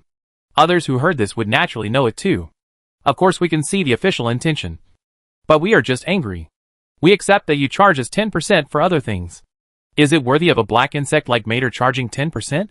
As he spoke, the player waved his large pliers and pointed at the Black Insect Queen not far away and said angrily, Black Insect Queen? Black insects? Then don't worry about who collects the tax. The question we need to consider now is, which company should we sign with this time? After all, this 10% tax is a lot of income. As he said this, Weiji couldn't help but frown as he looked at the expense list. Big Brother Weiji asked me to say that we should choose one of the 2 big companies. Although according to the official introduction, the best way to increase the reputation of these companies is to sign contracts with these companies for as many large and small battles as possible. In this way, we can build up the reputation of the guild. And then when taxes and fees are lower, we can sign contracts with these companies to attack civilization. We are a little too hasty now, and want to sign this kind of contract directly from the beginning. Although we will be deducted 10 more points if we sign with them at this time. But there are also benefits. We can gain a very high reputation in large-scale battles, like this against civilization.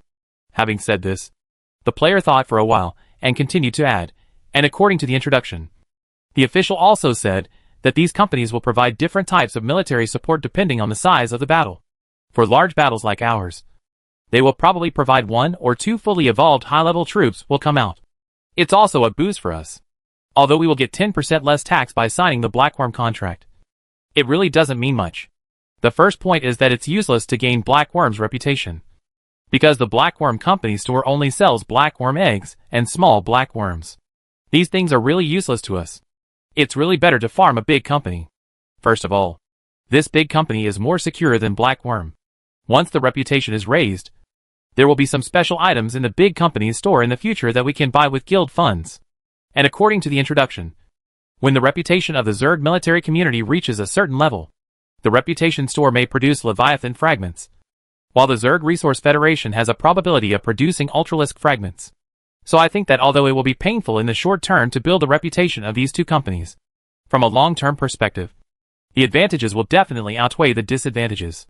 After listening to this player's analysis, Weiji thought for a moment, and then asked, "So brothers, which company should we focus on?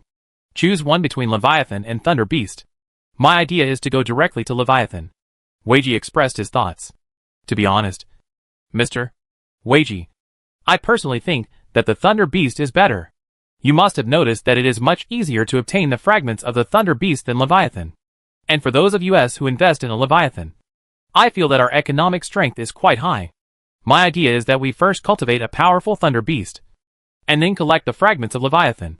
When there are 80 or 90 pieces of Leviathan, then we can consider selling the Thunder Beast to other companies. Guild. Anyway, if a creature like the Thunder Beast is held by multiple people, it can be traded as long as everyone agrees. If we don't have a strategic unit in the early stage, we may not be able to defeat some powerful civilizations. In this way, everyone discussed this matter for a long time, and finally decided through voting to give priority to getting the Thunder Beast out. Although Leviathan is very powerful, as the player said, it takes a lot of time and money to get it out. The most critical thing is that Leviathan does not have a stable channel to obtain fragments. Even apart from activities, it is much more difficult to obtain than Ultralisk. If you want to get it out in the short term, unless you spend money like crazy and desperately, you can basically just grind it out slowly. And what are they afraid of? They were afraid that before their Leviathan was ready, other people's Thunder Beasts would enter the water first, and rely on Thunder Beasts to take over a large number of tasks to attack civilization. They could only watch and be embarrassed at that time. After all, the task of attacking civilization has a combat power evaluation system. If two guilds apply at the same time, the task will be given priority to the stronger guild after evaluation.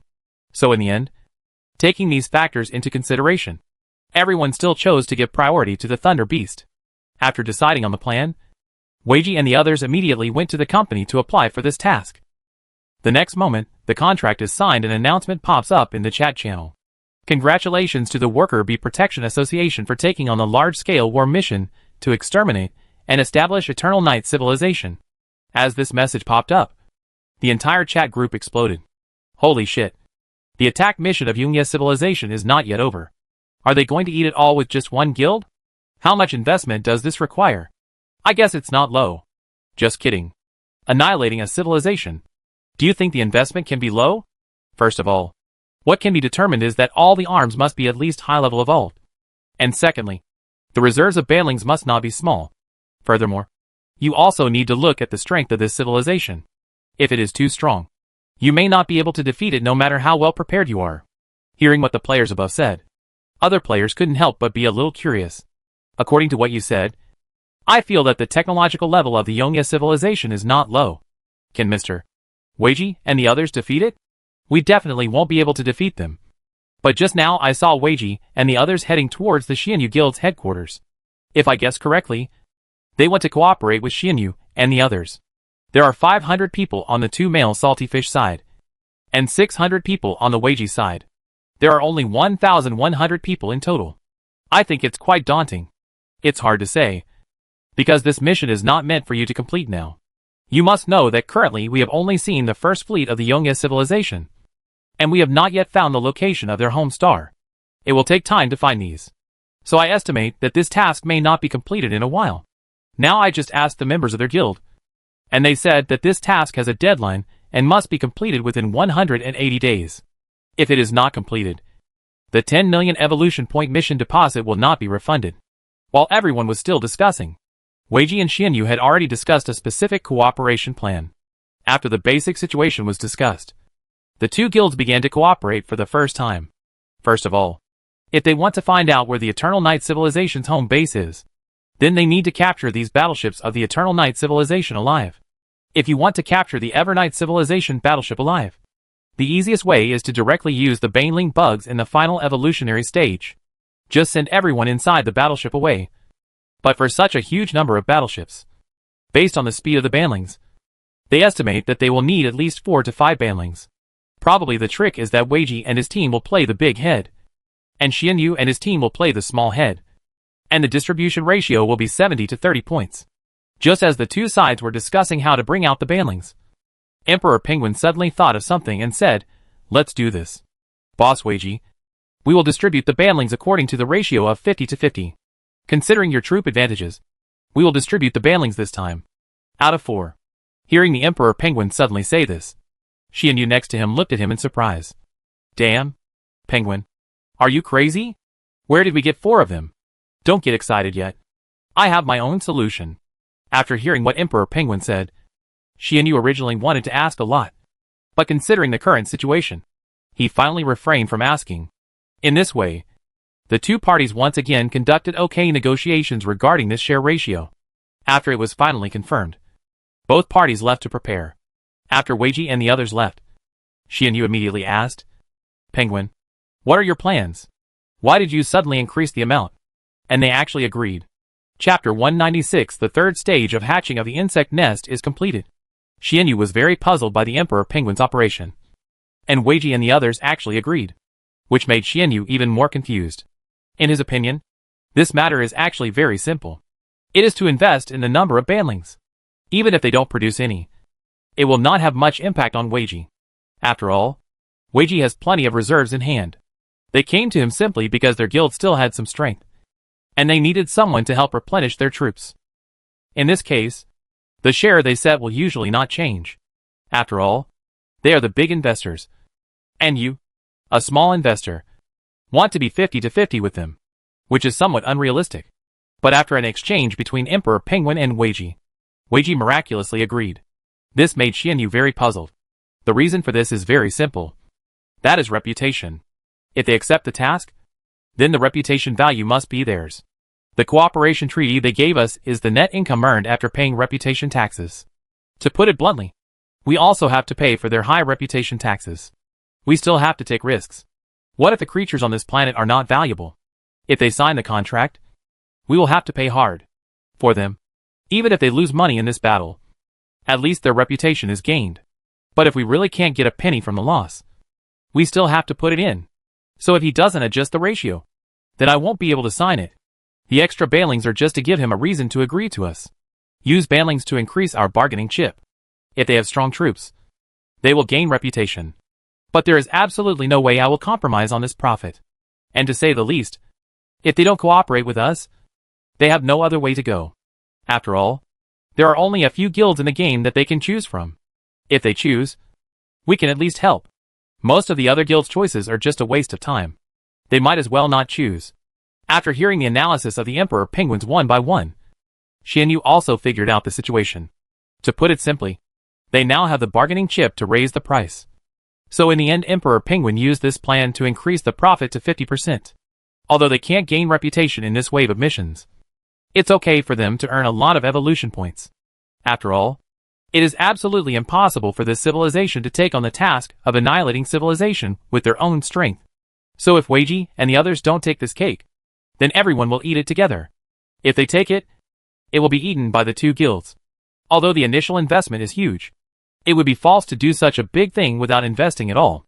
After the agreement was basically completed, I returned to my guild and made a rough plan with the other members. Weiji and Xianyu began to wait for the third phase of the insect nest's evolution to be completed. While waiting, the Weiji Emperor Penguin and Xianyu also controlled the banlings and set off in the direction where the enemy fleet was hiding. Banlings at the fully evolved stage have certain interstellar navigation capabilities. Although the ultimate speed is only more than 10,000 kilometers per second, it is enough for them. It doesn't take much time for these banlings to fly over 30 million kilometers.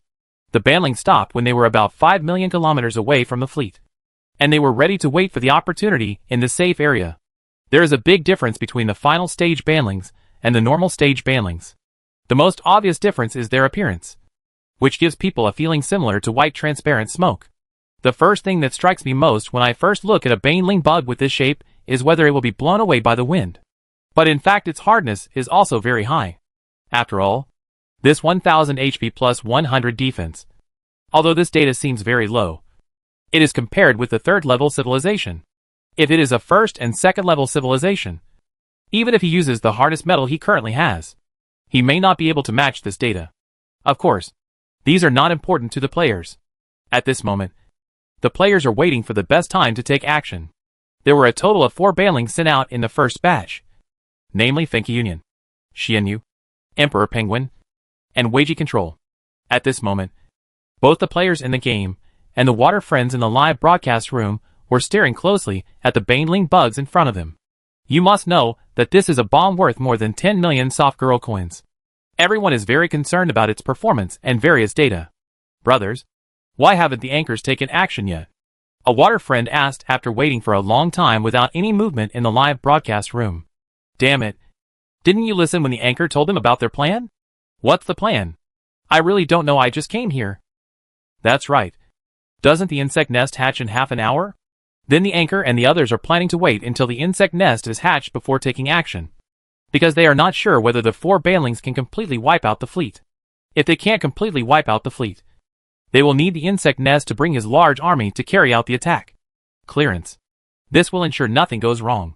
Hearing this, the water friend also suddenly realized. But I feel that based on the introduction of this banling insect, it shouldn't be difficult to annihilate this fleet.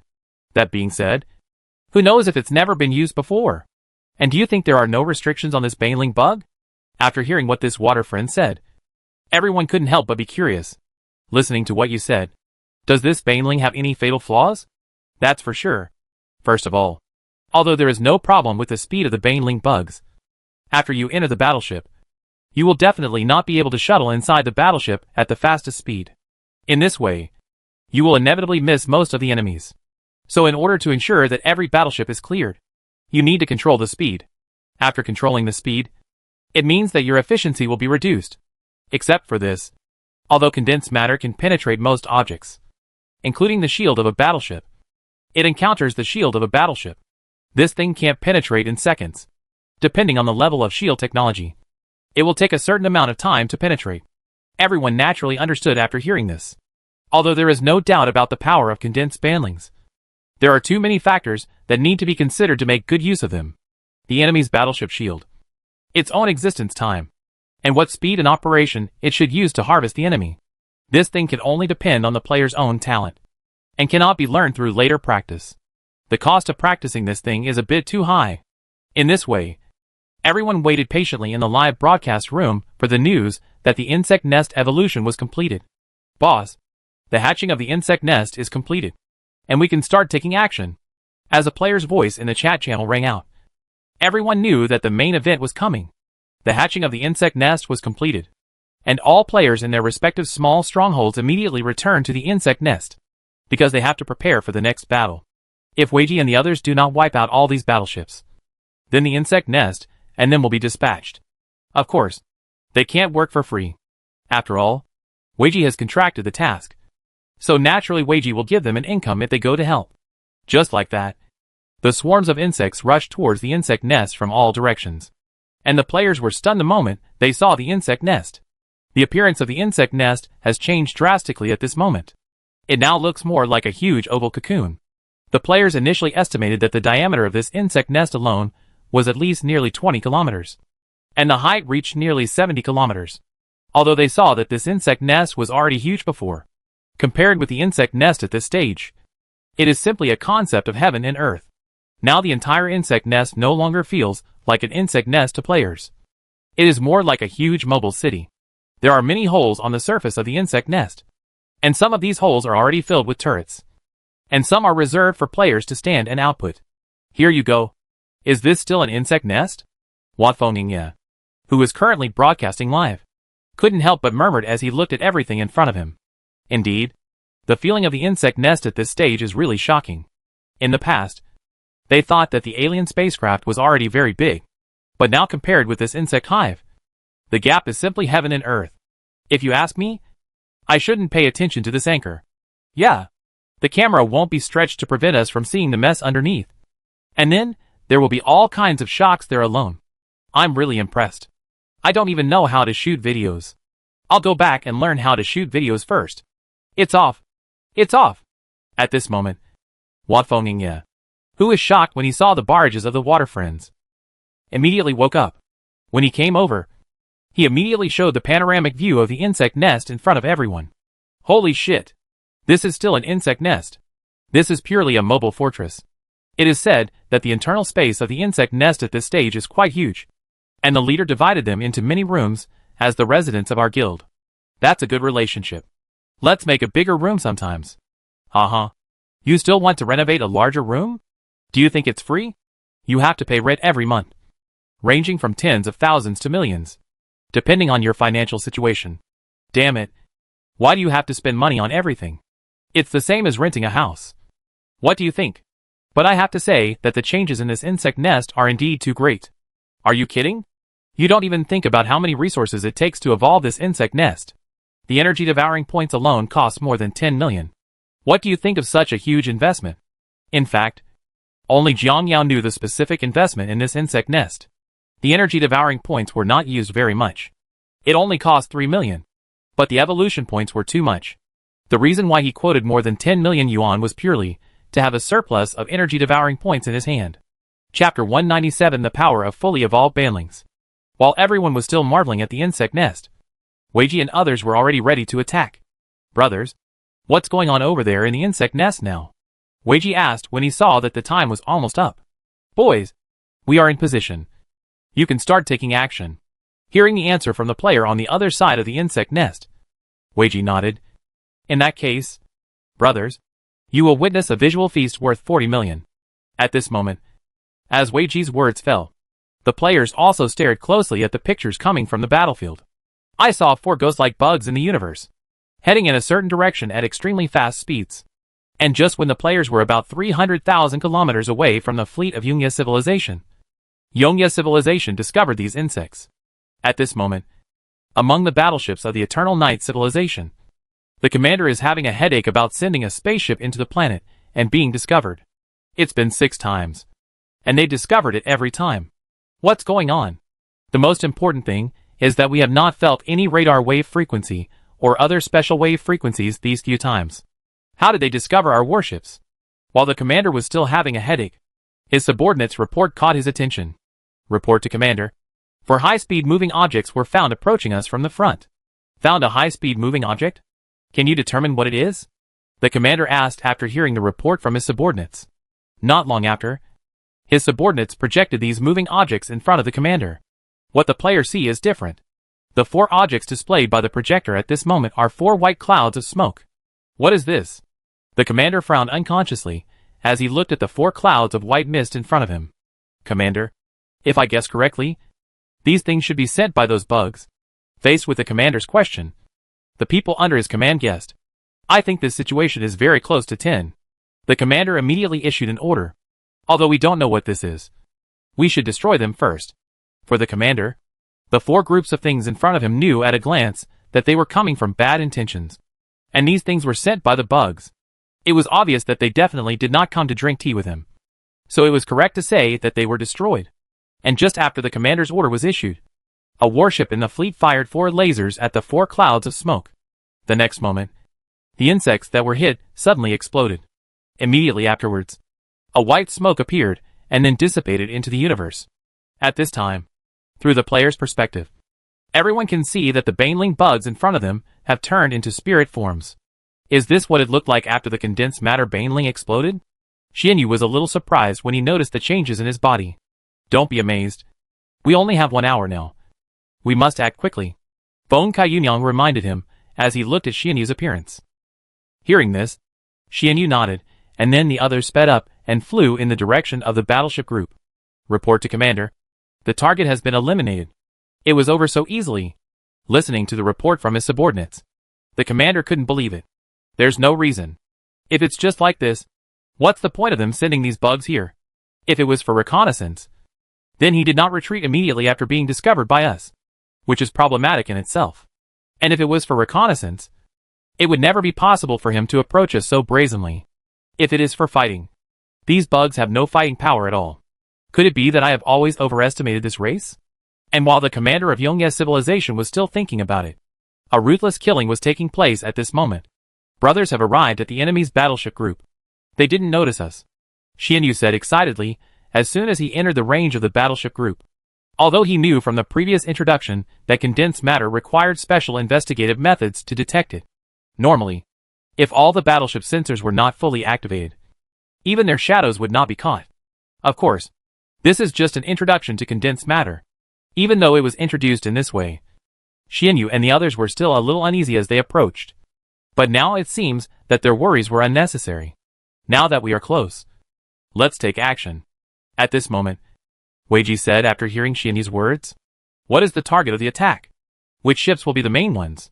After hearing Weiji's words, Feng Qiyun surged beside him and asked curiously. When you are in doubt, attack the big one first. Whichever ship is bigger will be attacked. Weiji thought for a while and replied. Immediately afterwards, several people started to act separately. I saw several ghost-like insects flying towards the nearest warships. As soon as he got close to the battleship Xianyu, he easily got in, and with the help of bioradar, he began to clean up all the creatures in the entire battleship. The ghost-like banlings were seen wandering through the battleship wantonly. They would rush over to any living body they saw without hesitation and pass through their bodies. And when they passed through the bodies of these Eternal Night Civilization warriors, these warriors fell straight down before they even had time to scream. The companion next to him saw his comrade suddenly stiffened, and couldn't help but feel curious. Suddenly, he wanted to go up and ask him. He felt that his body seemed to be penetrated by something. And then his consciousness began to dissipate quickly. Just like this, the ghost-like bugs began to clean the warships one after another. Xianyu must remember that after cleaning up the people in the battleship, their main control room must also be destroyed. This battleship has artificial intelligence, and it will still have combat power even if there are no people. Don't worry. I destroyed the control room of every battleship. In this way, the players aimed at the cruisers of the Eternal Night Civilization and began to clean them up one by one. At this moment, the commander of the Eternal Night Civilization did not know what happened. At this time, the players in the live broadcast room were stunned when they saw the scene. Holy shit. There's no solution to this. Guys. Yes. The other party can't find it at all. As long as it touches a living body, the other party will immediately burp. Look. These people from the Eternal Night Civilization look similar to octopuses. Logically speaking, creatures with strong vitality like octopuses should not die easily.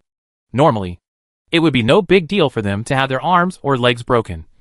But as long as they are touched by condensed matter bugs, they will die instantly without even making a sound. This is too unexplainable.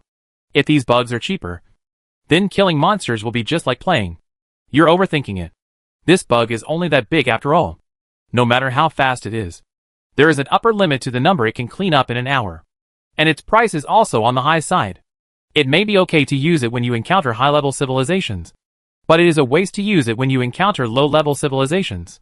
While the players were still marveling at the power of these bugs, other battleships of the Evernight Civilization finally discovered that something was wrong. Reporting to Commander, many of our warships suddenly went offline. At this moment, the sudden report from his subordinates made the commander of Yungia Civilization alert.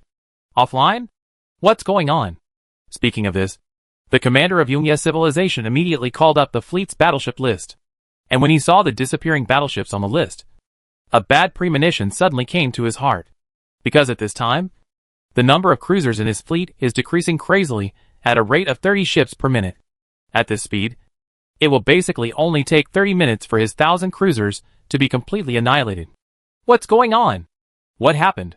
As he spoke, he immediately asked the adjutant next to him, Can you contact these offline warships? After hearing the commander's words, the adjutant immediately began to pick up the instrument and try to make contact. Reporting to the commander is not possible. No matter whether I try to contact the combat personnel above or the artificial intelligence of the battleship, there is no response. After hearing the adjutant's words, the commander next to him asked again, Where are the soldiers' armors? Can the data of the armors be retrieved? As the commander at this time, his tone was already a little anxious. Although judging from the pictures transmitted at this moment, their offline warships are all intact. They don't know what the situation is inside. And while he was still thinking wildly, the adjutant's anxious voice came over. Commander, all their battle armors were also destroyed. And one battleship uploaded the last impact before it was destroyed. With that said, the adjutant immediately sent out the uploaded video. Then the commander of Yungia Civilization saw a scene he would never forget. In the picture, in the command room of a cruiser, hundreds of soldiers are working at their posts. And right here, A soldier suddenly stiffened and then fell straight down, followed by the second, third. In just a few seconds, the vital signs of more than 100 soldiers in the cruiser's control room disappeared. Immediately afterwards, all the control facilities inside the cruiser exploded, and the scene stopped abruptly. What is this? What happened? Looking at everything that happened, the commander subconsciously took 2 steps back, his face full of disbelief. It was obvious that what they saw in front of them exceeded their cognition. What should we do next? The scene in front of him also scared the adjutant next to him. Indeed, what happened in this battleship was too bizarre. Nothing was found at all, and people disappeared for no reason. No one was afraid. Is this a natural phenomenon or something done by that race?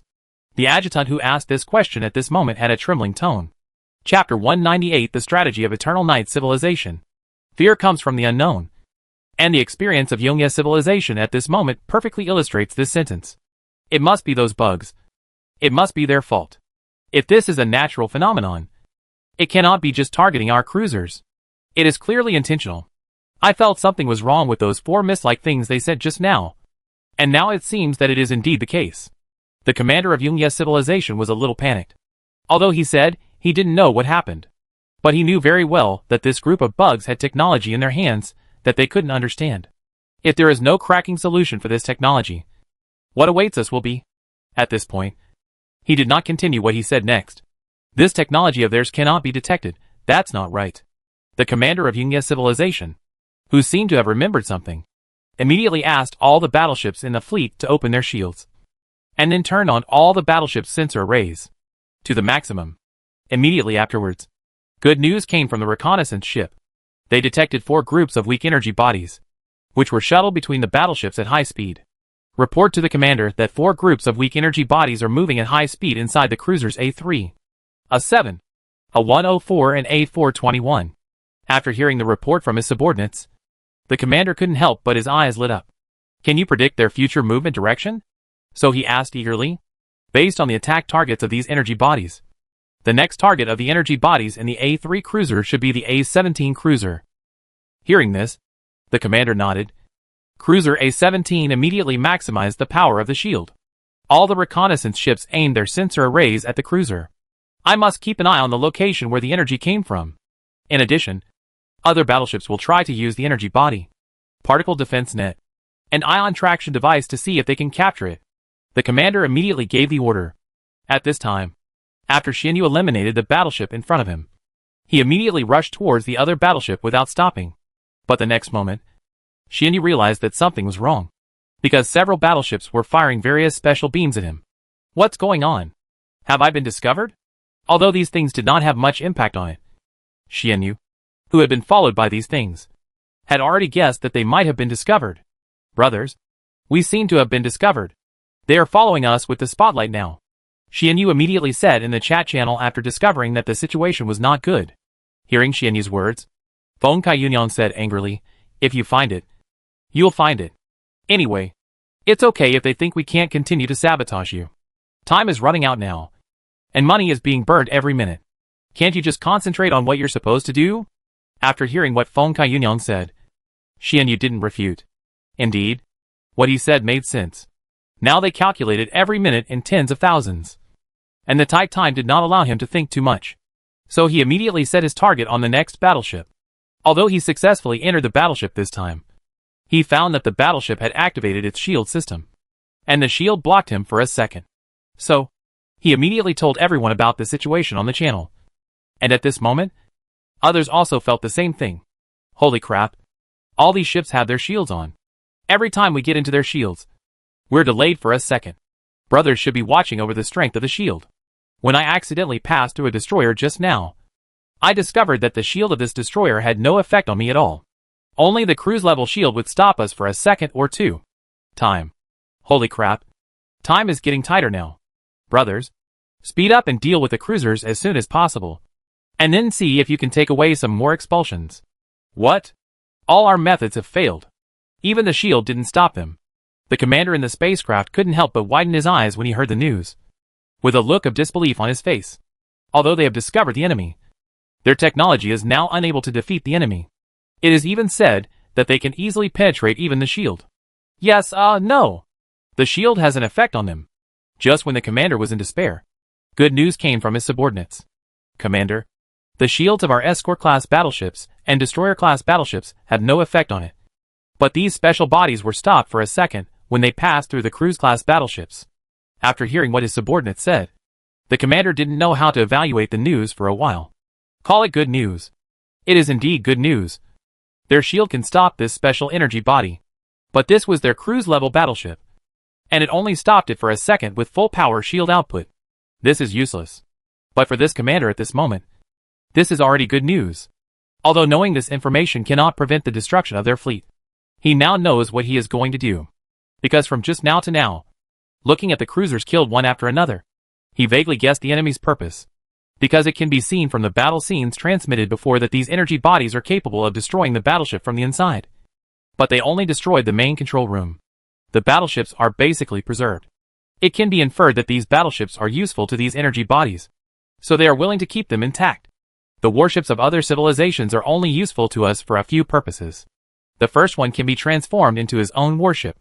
However, considering the race and size of the other party, this is obviously impossible.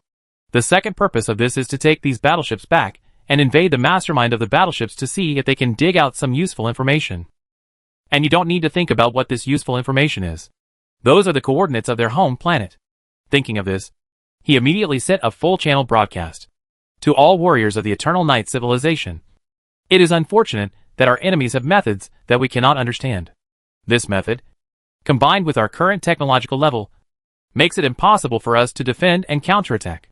If once they find the location of our home planet, there is only one way waiting for us, and that is the extinction of civilization. So we must not let this happen. From now on, all documents will be sent to the mother planet to let the mother star know the situation of this special energy body. Speaking of this, the commander of Yungia civilization was silent.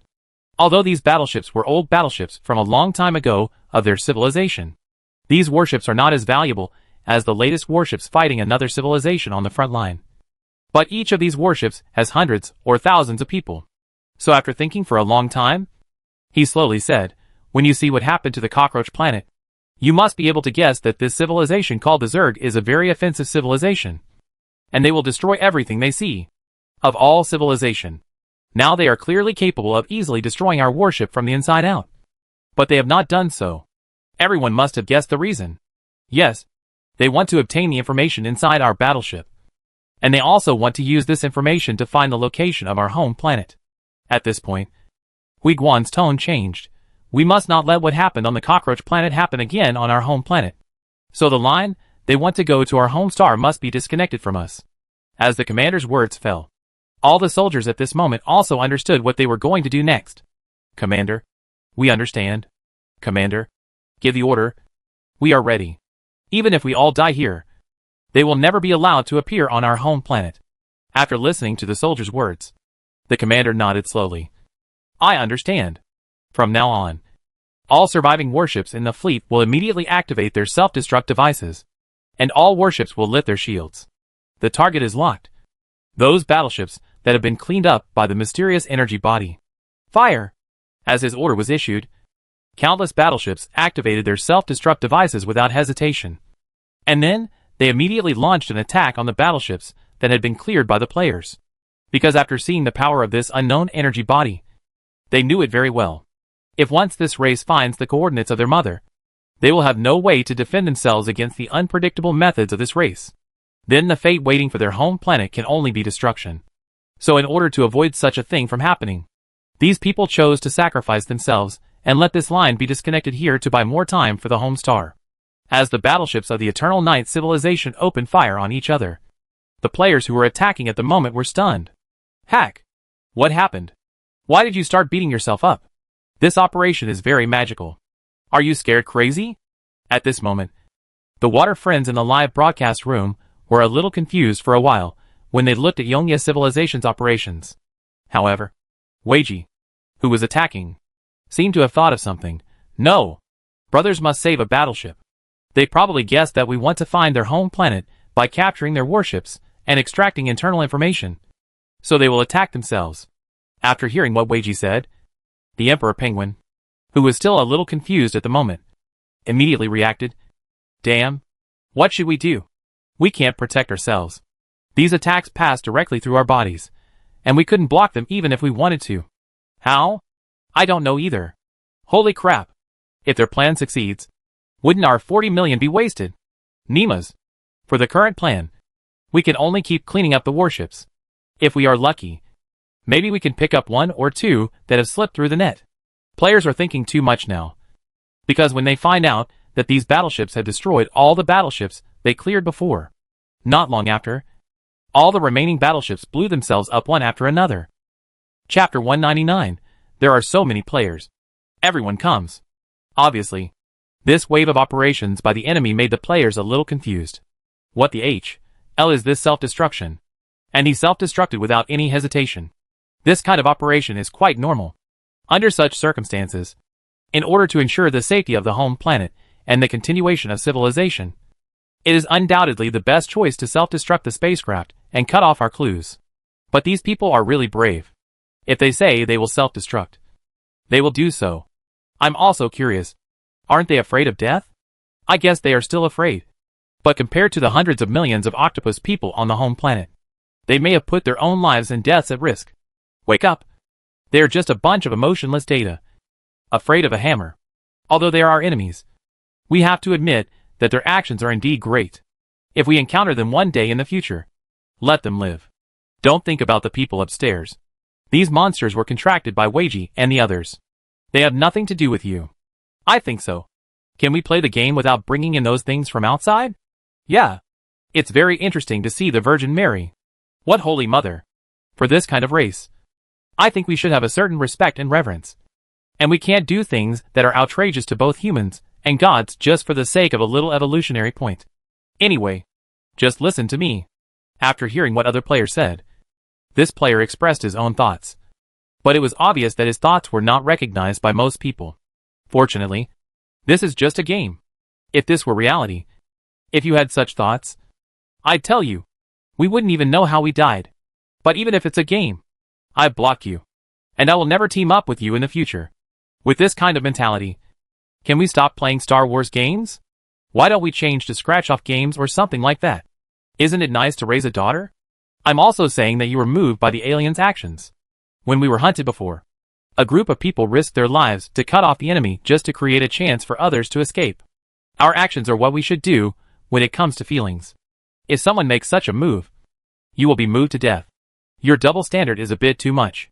Yes, and there is no right or wrong in this Star Wars game. The starting point of every civilization is to consider its own civilization. And it is correct in the eyes of its own civilization. After listening to everyone's rebuttal, the player said, whether you are playing games or in reality, you must have a kind heart. With your thoughts, I feel like I am with a bunch of demons. In short, I think I will let them go. It will be better, because they are worthy of admiration. And you have earned so many evolution points during this period. So what if you let them go? There is no shortage of evolution points anyway. The behavior of this famous player has obviously made most people dissatisfied. This is ridiculous. Why do we have to let him go after we have earned so many evolution points? And when we do things, we should think from the perspective of the Zerg. If we think from this perspective, we will be heroes among the Zerg. Killing them will bring more resources for the development of the Zerg group. This is what we, as members of the Zerg group, should do. Hearing this, the player snorted coldly. They are indeed a group of selfish scum. They wantonly clean up other races in order to earn more evolution points. It's really embarrassing to play games with you people. Selfish. I think this word is quite suitable for you. And then again, I was very curious. When we were on another planet before, isn't it quite touching that a group of people cut off their wives for others? Why don't aliens care whether they should be killed or hacked? Why weren't you moved at that time? Why didn't you jump out and say it then? Why are you jumping out now? What you say is nothing more than imposing your own ideas on others. Just like some people who like a certain thing and force others to like it. I don't understand this. And there is a group of people who smash and rob some legal shops in order to force others. They are doing things that are no different from bandits in the name of justice. I think you are just like them. You like him, and you think you should let him go. This is your business. You can't force others to do what you want, let alone hold a gun and shoot arbitrarily from the moral high ground. Since you think you want to save them, you can accept this mission. If you buy this civilization, We won't do anything. Shouldn't I just tell you my opinion? Why are you still arguing? I'm sorry. This is not a bargain. You can complete your idea. And it doesn't cost much. It's just a few 100 million evolutionary points. Since you want to stick to your beliefs, why are you unwilling to pay? Are you as your face so worthless? That's not the most irritating thing. The most irritating thing is that this guy is working hard to mine the country we have conquered. And in the end, he comes to accuse us.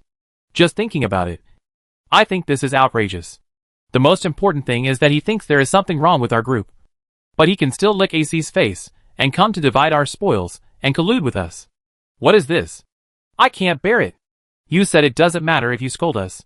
After all, you have the mouth. The most annoying thing is that you prostituted us for nothing. It's too much to accuse us. As soon as this player's words came out, the entire player group became restless. Indeed, it's just like what this brother said. It doesn't matter if you come to quarrel with us. If your mouth is the biggest, we will quarrel with each other. Anyway, we are all from Zon, and no one is afraid of anyone. It's just annoying to people. But you paid for it for nothing, and we still say there's something wrong with what we do. While we are trying our best to transport the cockroach man, we are accusing us of being too cruel. Who is it that doesn't feel right about this? I won't be angry if I don't say something to you. Of course, Jiang Yao also felt very uncomfortable with his behavior. Keeping this guy will always be a disaster. At this moment, Jiang Yao couldn't help but mutter in his heart. Although he alone could not make much difference, Jiang Yao was afraid that he would set the pace all day long. It's up to people to listen or not. But if this guy wanders around like this every day, doesn't it make people uncomfortable? Thinking of this, Jiang Yao immediately added a new function to a certain interface on the official website. After doing all this, Jiang Yao immediately got another vest. And the trumpet said in the chat channel, "Brothers, I just accidentally discovered a good thing on the official website." What a good thing! After hearing what Jiang Yao's vest said, everyone became interested. There is an official interface with a reporting system that can report some players who violate the rules. Brothers, what do you guys say? At this point, Jiang Yao's vest trumpet did not continue. As for what Jiang Yao is going to say next, all the players present understand it. Is there such a good thing? Brother, it's okay. This is amazing news. The most important thing is that this good news comes too soon. Hey. Hoo ho ho. GGG. Your laughter upstairs is too scary. Try another one. Hey. What are you doing? I didn't do anything illegal. And it's useless for you to report me. Obviously this player has realized that the situation is not good. Swearing at people should be considered a violation. When did I scold you? Yes. You didn't scold us. Yeah. But we don't do anything. We just know a new feature of this game and feel happy.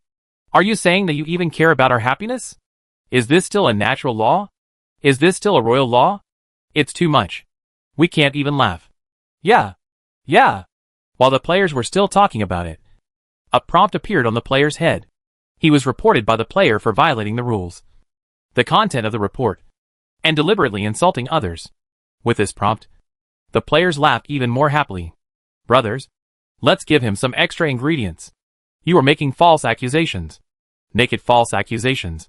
And you are also leading the charge. Is this interesting to you? This is the method you will use if you fail to convince me. Right? I can't beat you. I don't know who we almost cried with just now. But we can't beat you. And the toppings we are talking about are hot pot toppings. Several of us are having hot pot and offline gatherings. Yes.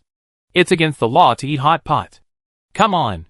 Brothers, add some more ingredients. This flavor isn't enough. Immediately afterwards, more and more prompts appeared on the player's head. And the number continued to increase. Warning. You have been reported by 100 players for maliciously insulting others. Warning.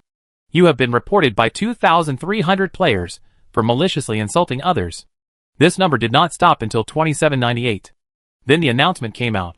Player Gofen was reported by more than 90% of players for maliciously insulting others. The system checked that the circumstances were extremely serious, so his account was permanently banned. I hope all players will take this as a warning and please refrain from maliciously insulting others. To be honest, I only want to say 2 words about this matter. Comfortable. He was probably dumbfounded and was immediately put into permanent death. This is so abnormal. There are more than 3,000 people in this game, and more than 2,700 people have reported him. It would be strange if he is not permanent. I just want to ask what the remaining 300 people are doing. Probably at work. While the players were still discussing the matter endlessly, Jiang Yao also realized the seriousness of the matter. Although he is the only one responsible for this matter, if he waits until the public beta is released in the future and a bunch of people like this come, it will be a big problem. Chapter 200. The second closed beta ended successfully. After all, if you let these people set the pace, wouldn't you be doomed? Thinking of this, Jiang Yao also began to think about how to deal with such things in the future public beta. After all, for them, this is just a game, and they can do whatever they want. But for me, it is reality, and maybe my life will be involved in it. Thinking of this, Jiang Yao decided on a feasible plan after much thought. Helmet warranty plan. This solution is very simple. Once the player is damaged during the use of the helmet or there is a problem with the internal components, causing the player to be unable to enter the game, the player can apply for a refund or return on the official website. And this refund includes your character. And the troops you spent money on will also be returned to you. Because after the public beta, Jiang Yao will set the account to be bound to the helmet. Once the helmet is gone, the account will be gone. Therefore, once there is a problem with the helmet, Jiang Yao will return his investment in the game to him. This plan firstly allows players who buy helmets to have no worries. And secondly, it allows Jiang Yao to screen players reasonably. If Jiang Yao thinks that your performance or some of your actions may cause a great hidden danger to him, then I'm sorry that your helmet is broken. Then Jiang Yao will mark these people and will not give them any second chance to buy.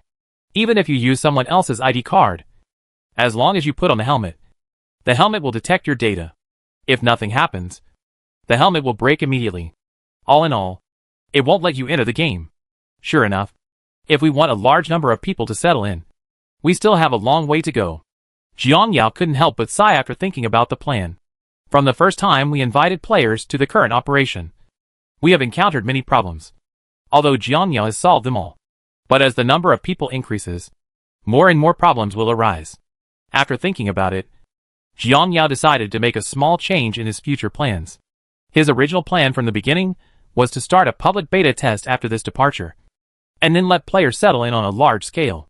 However, after such a wave of troubles, Jiang Yao felt that he still had to think again about the large number of players settling in. Thinking of this, Jiang Yao decided to decentralize the closed beta quota again. This time directly delegating 7,000 people to bring the total number of players to 10,000. Because he felt that 10,000 people would already be a very large group. And all kinds of hidden problems of a group of this level would be revealed. If it can be operated smoothly, and there won't be any big problems, then Jiang Yao thinks there should be no problem in the public beta. Thinking of this, Jiang Yao was ready to shut down the server again. First of all, this planet has almost been cleaned up in terms of resources and creatures. And it is time to leave. Because the insect nest has only evolved to the third stage. It can only travel at the speed of light. The resource star closest to him is 0.25 light years away, which means that it will take about 2 or 3 months to reach it if we go all out. There is no way he would let the players wait in the insect nest for 2 or 3 months. Of course, apart from this issue, there are other issues that Jiang Yao needs to consider. That is, the entry of a large number of players requires a large number of military reserves. So Jiang Yao also needs to use this period of time to build up the military reserves. And now his Black Insect squad only has more than 300 as of now. And he needs to increase the number during this period. All in all, Jiang Yao has a lot to do in the past 2 months. He must complete all the things that need to be done before a large number of players arrive. After deciding what he wanted to do in the future, Jiang Yao also immediately issued an announcement to stop the service and update. This server suspension update is a 2-month wait for the players. But it is extremely important to Jiang Yao, because next time a large number of players settle in, whether he can continue to operate stably is directly related to Jiang Yao's future plans. Announcement of the end of the second closed beta. Dear players, after everyone's hard work, the second closed beta has come to a successful conclusion. First of all, I would like to thank the players for their performance during the closed beta period. Although in the end the players did not complete the phased evolution tasks of the insect nest, based on feedback from a large number of players, the official has decided to make appropriate adjustments to the difficulty of game missions in the next stage. This server will be closed in 1 hour. The server will be closed for 3 months. We look forward to seeing you again in 3 months. Summary of the third internal test. The third closed beta, a touch of civilization.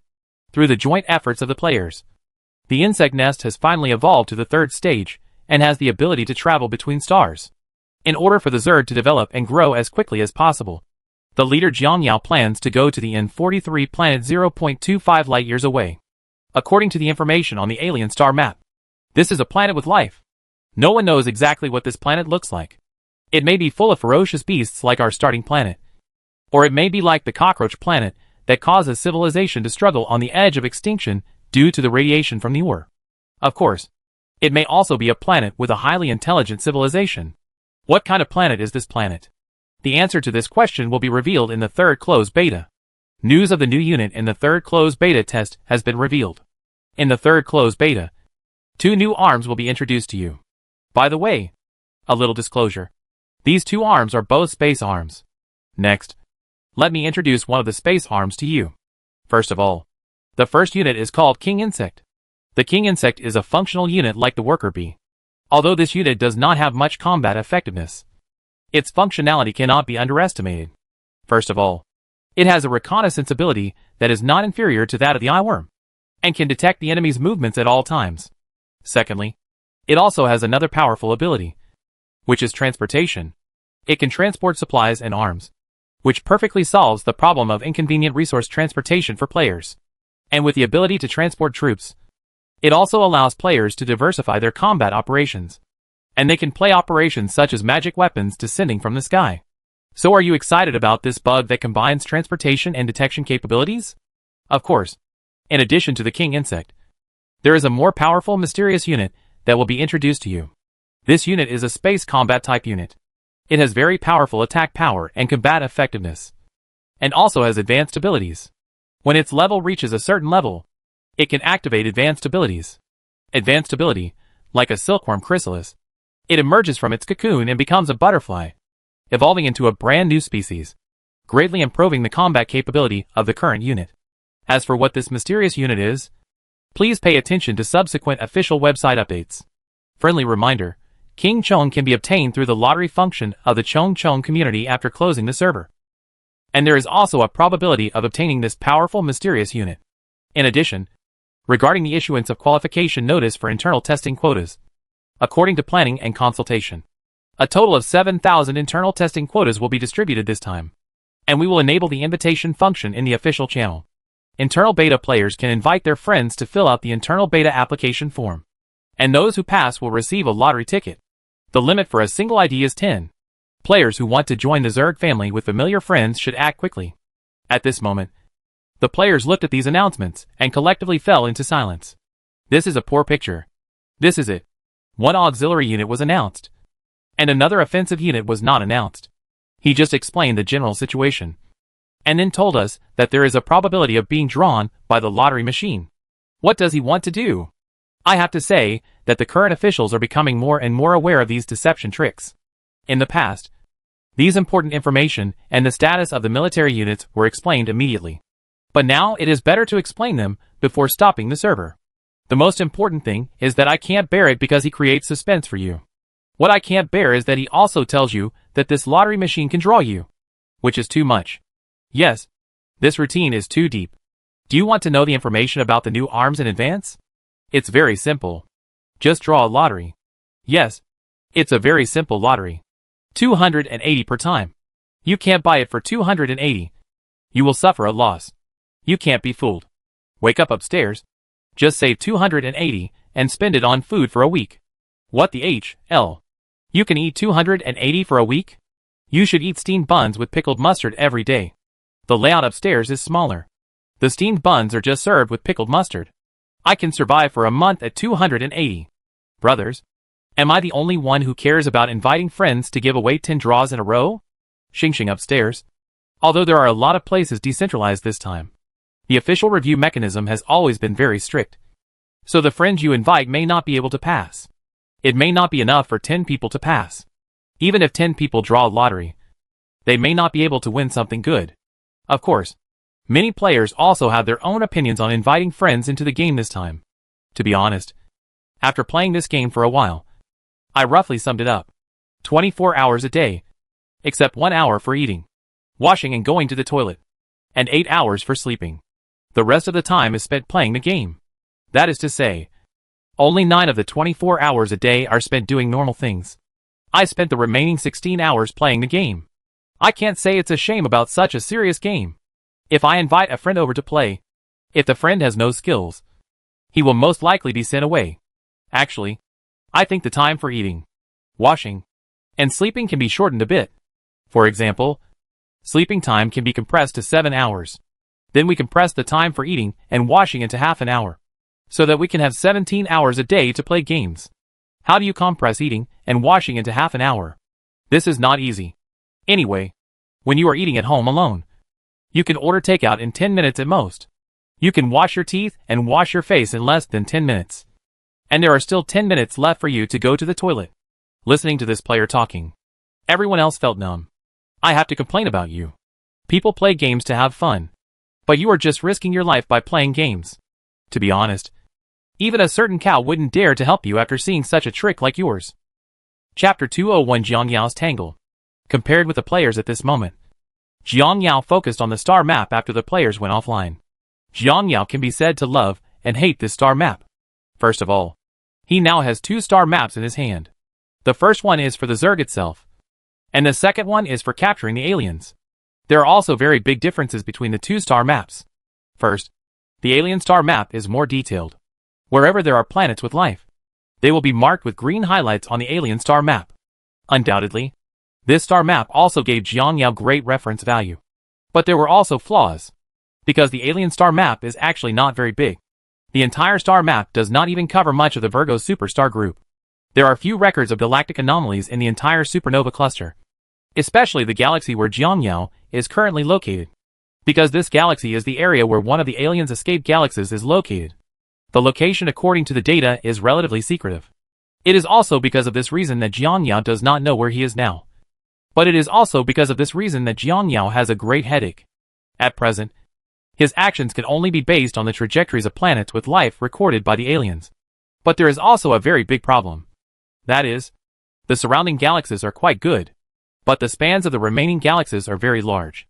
Between these spans, Jiang Yao cannot guarantee that other more advanced intelligent life will not appear inside, because there is a certain risk in detecting and recording the coordinates of these smart planets. It is not ruled out that some civilization has discovered your detector, but its technological level is relatively high, so it hides itself. And after he hides himself, the area seen by your detector belongs to the area without intelligent life. This is a very dangerous thing, because it is not ruled out that one day your fleet will pass by here and be suddenly attacked by them. This is undoubtedly very dangerous for any civilization, especially for a new insect nest like Jiang Yao. It has only developed in just a few months from the beginning to the present. If he encounters an advanced civilization with relatively high technological level, he will have no ability to resist. Although it is said that after the Zerg nest evolves to the 4th stage and masters the ability to jump, it will be relatively safer to travel across such a long-span area of an inanimate planet. But this is only a relative term, because even if you are in a transition state, there is a chance that you will be intercepted. Although in regular space battles, if you want to intercept a warship with the ability to jump, you need to have special electronic equipment to interfere with its jump. And after entering the jump channel in the middle of the jump, all instruments and equipment will be in a closed state. At this stage, even if there is a battleship chasing you closely, all he can do is chase you. Theoretically speaking, once entering the jump state, the ship is relatively safe. But there are no absolutes in this universe, because there is a means in this universe that can interfere with jump ships. That's the warp monopoly field emitter. The energy consumed by this kind of launcher is very huge, and ordinary warships are basically unable to bear such a large load of energy consumption. In addition to some special warships that have such capabilities, there is another way to use this technology, which is to jump to a monopoly force field transmitter at an anchor point in the galaxy. It is powered by galaxies, so that it can operate stably for a long time. And many advanced intelligent civilizations usually like to use this method. That is to interfere with the reconnaissance ships of some low-level civilizations, and make them mistakenly think that this place is safe. Then arrange such equipment here, and wait until these civilized fleets arrive here to launch an attack. In fact, in this universe, the enemies that are discovered are not the most terrifying. The most terrifying are the enemies that you have not discovered. because they must have technology no less than yours. Their technological level is no lower than yours. And they still ambush you without your knowledge. Many times, some civilized advanced troops may be wiped out in these areas without even having a chance to send out information. And when the mother planet notices this, it may already be the time when the enemy army is approaching.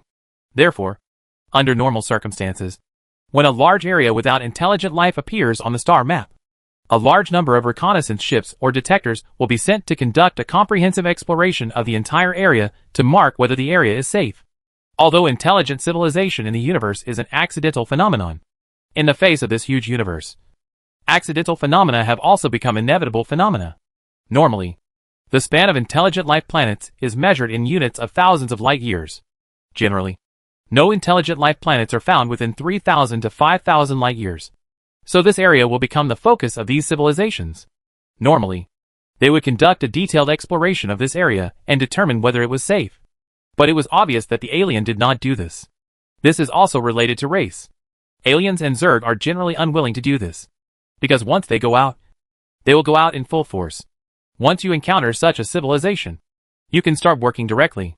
After all, civilizations have different ways of survival. Under normal circumstances, intelligent civilization will collect resources and build colonial planets. Zerg and aliens usually clean up one planet and then move on to the next. For them, it doesn't make much sense to explore such an area. And compared to the aliens, the Zerg did a better job in this regard. At least the alien star map can still have some marks, while the Zerg star map has no marks at all, because all the planets discovered by the Zerg that met its requirements were basically devoured. According to records, the only few incubation planets that were not devoured were destroyed by the Empire. Therefore, the Zerg star map only allowed Jiang Yao to know his approximate location, and other than that it had no reference value. And this approximate location is not named after the Milky Way Magellan or the like that Jiang Yao is familiar with. Instead, they were named with various Zerg nouns. But later Jiang Yao changed these into numbers to facilitate his own recording. But all he could do was change the numbers. Jiang Yao didn't know how to name these galaxies after Blue Star, because Jiang Yao knew very little about the study of star maps. Although when he first crossed over, he also studied the star maps carefully, and tried to find the location of the Milky Way. But after sifting through it, he found that there were several galaxies that looked similar to the Milky Way. Even the group of galaxies he was in looked similar to the Milky Way. And he thought about it later. Even if he found the Milky Way, it wouldn't be of much use. So he didn't pay too much attention to this. Moreover, for him now, the issue that needs to be considered is how to plan his future journey. Because of that large span area, Jiang Yao didn't want to go there from the bottom of his heart.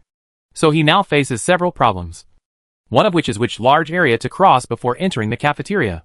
Or, choose to go back the same way and clear out the scattered galaxies in the surroundings. This made Jiang Yao a little embarrassed, even though the span of that area was very large. But after crossing that space, Jiang Yao made a preliminary count and found that within a radius of 2,000 light years, there were at least 20 planets with intelligent life. The temptation of these planets for Jiang Yao is self-evident. But there are only 7 or 8 scattered life planets around him, and they are still going in the opposite direction. In other words, he will go farther and farther in the opposite direction. Although there are planets with intelligent life in those areas, the number is relatively small. So now what Jiang Yao is thinking about is whether he can gain wealth by taking risks or develop slowly and steadily. Of course, apart from this problem, there are many other problems that also trouble Jiang Yao.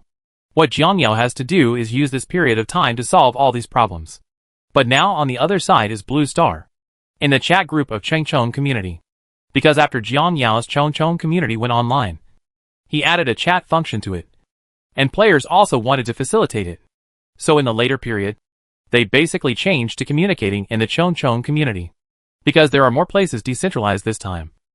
Many players have already obtained the qualifications for internal testing, and have also received helmets, and are waiting for the next release of the game. During this period, players who had nothing to do started various water groups in the group. Have you heard? There is a new player who pulled out a miracle, and directly pulled out the king insect. Impossible. Why is it impossible? The screenshots have been posted in the group. If you don't believe me, look through them.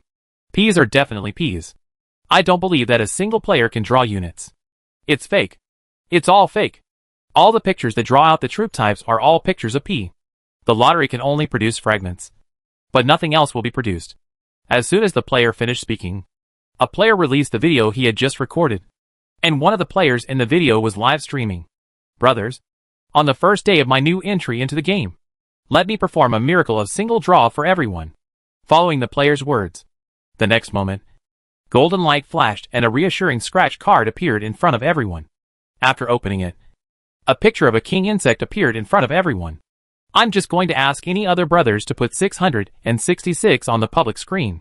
The video ends abruptly here. I'm numb. There are endless European dogs to kill, and endless African tears to shed. These people are drawing for Yangsho. Right? This is outrageous. Brothers, I've already drawn 100 draws, and a worker bee was given to me, and this guy immediately created a new unit. I feel very unbalanced. Yes, I'm also very balanced. After 10 draws in a row, I produced a second-level fierce armored beast. It was an uncomfortable batch. Mud, the dog of Versailles upstairs. At this moment, a picture interrupted everyone's thoughts. Chapter 202 Insect Buyer. I saw this picture of an insect with a purple body and a pair of huge wings. If the players guessed correctly, this insect should be the legendary new soldier, because this was the first time they saw this strange insect. There is also an introduction to this creature below the picture. Mulisaurus, the Zerg's aerial combat unit, has extremely strong attack power and high speed. Its flexible body and powerful combat ability make them an indispensable unit in the Zerg battle. P.S. As a high-level unit of the Zerg, it has advanced capabilities. How to obtain: purchase directly after new arms are opened, and obtain through lottery. When they saw this picture, all the players at the moment were dumbfounded. With the cheating probability of the lottery machine, they all thought that it was impossible for them to draw this new one during the closed beta test. Arms. But now the facts have slapped them in the face. And it was a newbie who got it. But that wasn't what made everyone break through.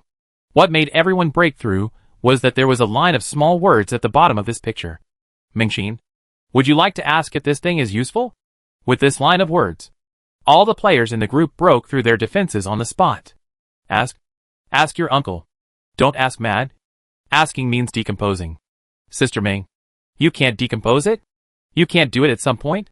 Man is mortal, and the European dog needs a little help. I'm really fed up with this kind of thing. Mad, this thing is rubbish and useless. Hurry up and send the redemption code, and we will help you spend it. Yes. It's no use. Just send me the code. Don't tell me you don't have the code. The picture is a P. This guy probably has no code.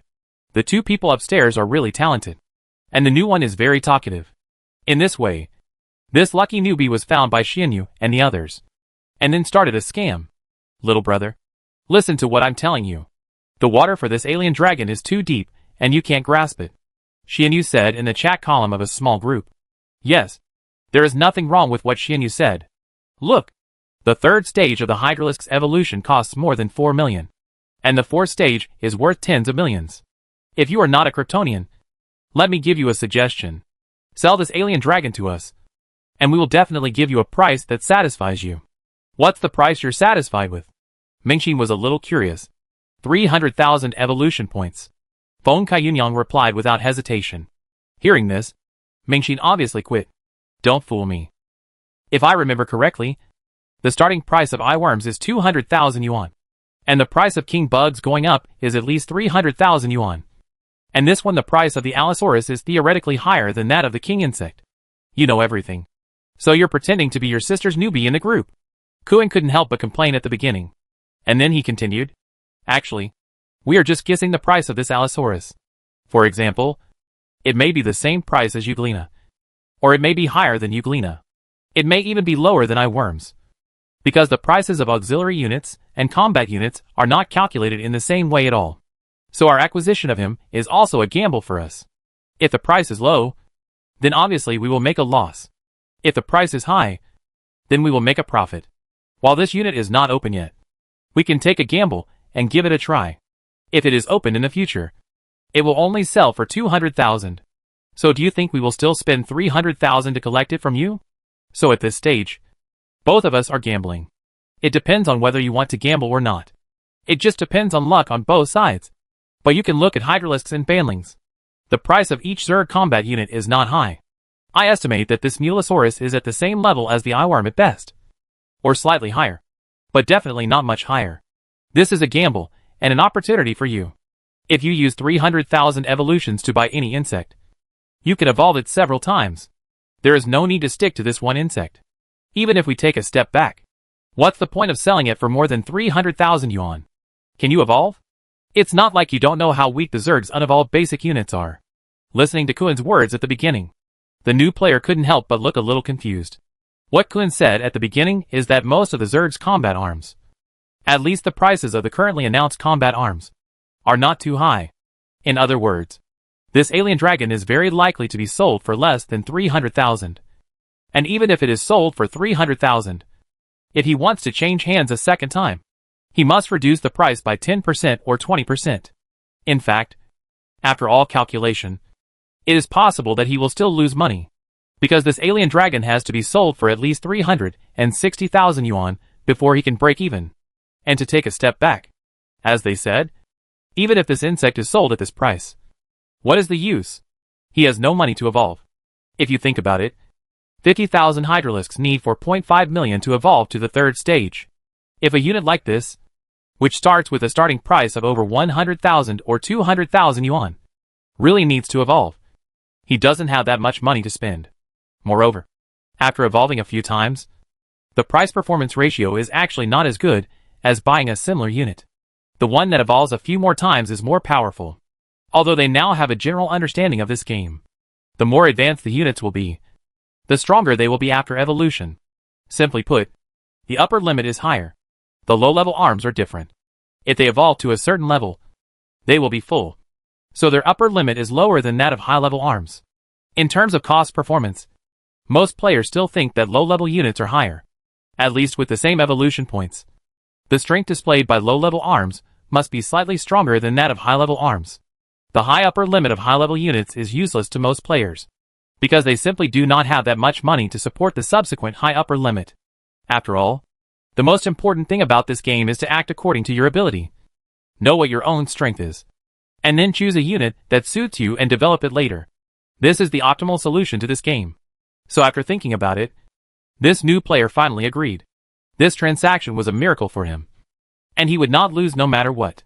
After solving this matter, several people exchanged information with each other, and then went to privately chat with other players who had shipped goods in the group, because during this period, many players were participating in the Krypton Gold Lottery. Although a large part of them lost money, many of them also made a comeback. The arms they draw may not be the ones they like, so in order to buy the arms they like, they usually sell these arms.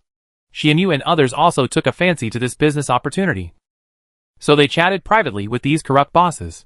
Among the 5 Xianyu people, Feng Kaiyunkyu, Emperor Penguin, and Xianyu already have their own units, while the remaining 2 Tunton rats have not yet determined their units. Originally, their plan was that after they had a good unit in the later stage, they would invest all the evolution points they had accumulated in buying a good unit and then evolve it. But because of this event, they changed their strategy. Because this event opened up advanced functions.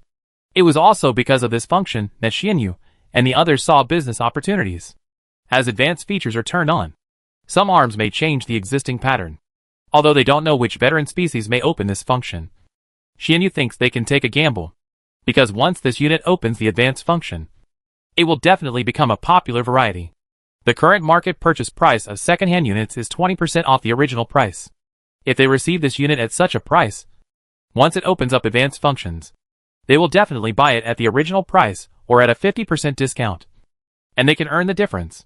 Of course, the purchase price of Xianyu is not 20% off, but they usually buy it at 30% off. After all, as a businessman, you can earn more if you can, and you won't lose money if you buy them at a 30% discount. No matter what, they can still earn 10%. Normal people would definitely not sell it to them at this price. So they chose to chat privately with some unfamiliar faces, because most of these new faces are newcomers who have no idea about market prices. Especially some newcomers with limited information and good luck have become the primary targets of Xianyu and the others. Usually when a newcomer is lucky enough to draw a Hydralisk or something like that, Xianyu and the others will go over and tell him that new combat units have been released. Hydralisks have been eliminated. We said you can still get 30% off at this time. But when the new arms become more popular in the future, no one wants them at 40% off. There are new tactics for new troops. And there are veteran tactics for veteran troops. Xianyu and the others have made this matter clear. Of course, considering that everyone will play games together in the future, they will not look up or down. So Xianyu and the others did not act too harshly. It can only be said that these newcomers suffered losses. But not much. Damn it. Even if we buy the evolution points in our hands at a 30% discount, we can't afford to spend them. At this moment, seeing that the total reserves of evolution points of several people were almost at the bottom, Xianyu couldn't help but complain. If you ask me to tell you, you should listen to me and be a bit more evil. Regarding Xianyu, Emperor Penguin explained patiently, this game is no better than the offline city you played before. 30,000 gold coins allow you to collect fire cards and light cards worth tens of millions of gold coins. The interactivity of the game is so strong. It's not like Dropout City where you might cheat a new person today and never see him again in this life. To put it bluntly, in this game, everyone is looking up but not looking down. If you cheat too hard, what will you do when we meet in the future? In fact, Emperor Penguin also wants to adopt the salted fish plan. But the nature of the game determines that they can make a little profit, which is understandable. But you said that the profit is too harsh, which is absolutely unacceptable. If a situation like the one in the offline city occurs, it is estimated that after Emperor Penguin comes online, those players who have been cheated will immediately jump out and challenge them one-on-one if they know that they have been cheated. So you have a certain level of mastery of these games. Chapter 203: Two Civilizations in One Galaxy. This kind of behavior, like Xianyu and the others, is also a good thing for Jiangyao. Originally, for this kind of lottery with an event-up probability, Jiangyao would normally issue a few new units appropriately to stimulate consumption. And Xianyu's behavior undoubtedly stimulated more lottery players.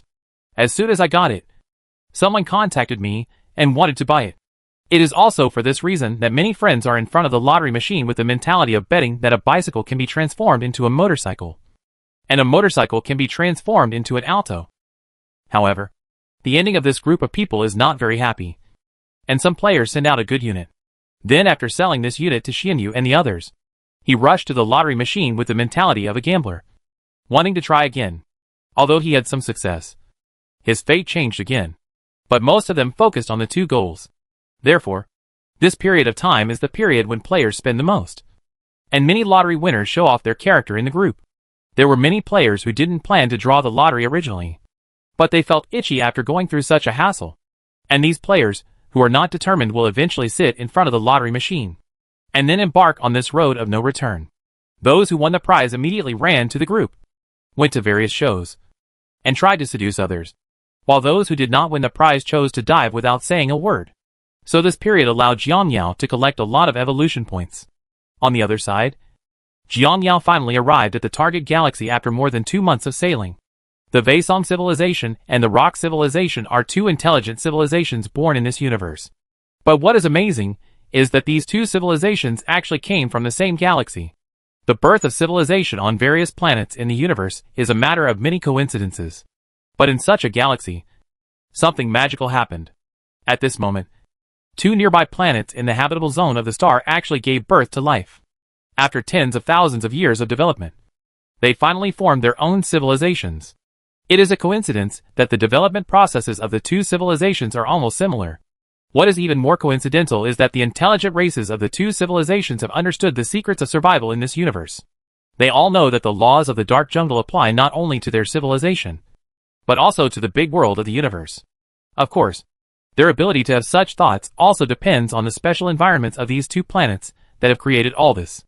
The Rocksoil civilization is a civilization born from a planet closer to the star, while the Vashan civilization is a civilization born from a planet farther away, because both planets are on the edge of the migration zone. This also causes the environment of the two planets to be much harsher than imagined.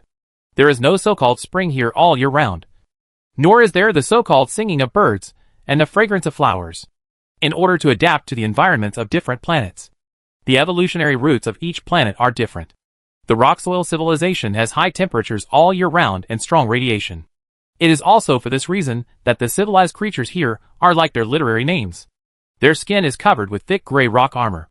From a distance, it is not an exaggeration to call them stone people. The home planet of the Vashan civilization is covered in ice and snow all year round. For this reason, the creatures here have thick hair to protect them from the cold. All the intelligent creatures in the Vashan civilization look very similar to the bears of Blue Star. Strictly speaking, they can be classified as orcs. All in all, the creatures of the two civilizations have their own characteristics, and their living habits are also different.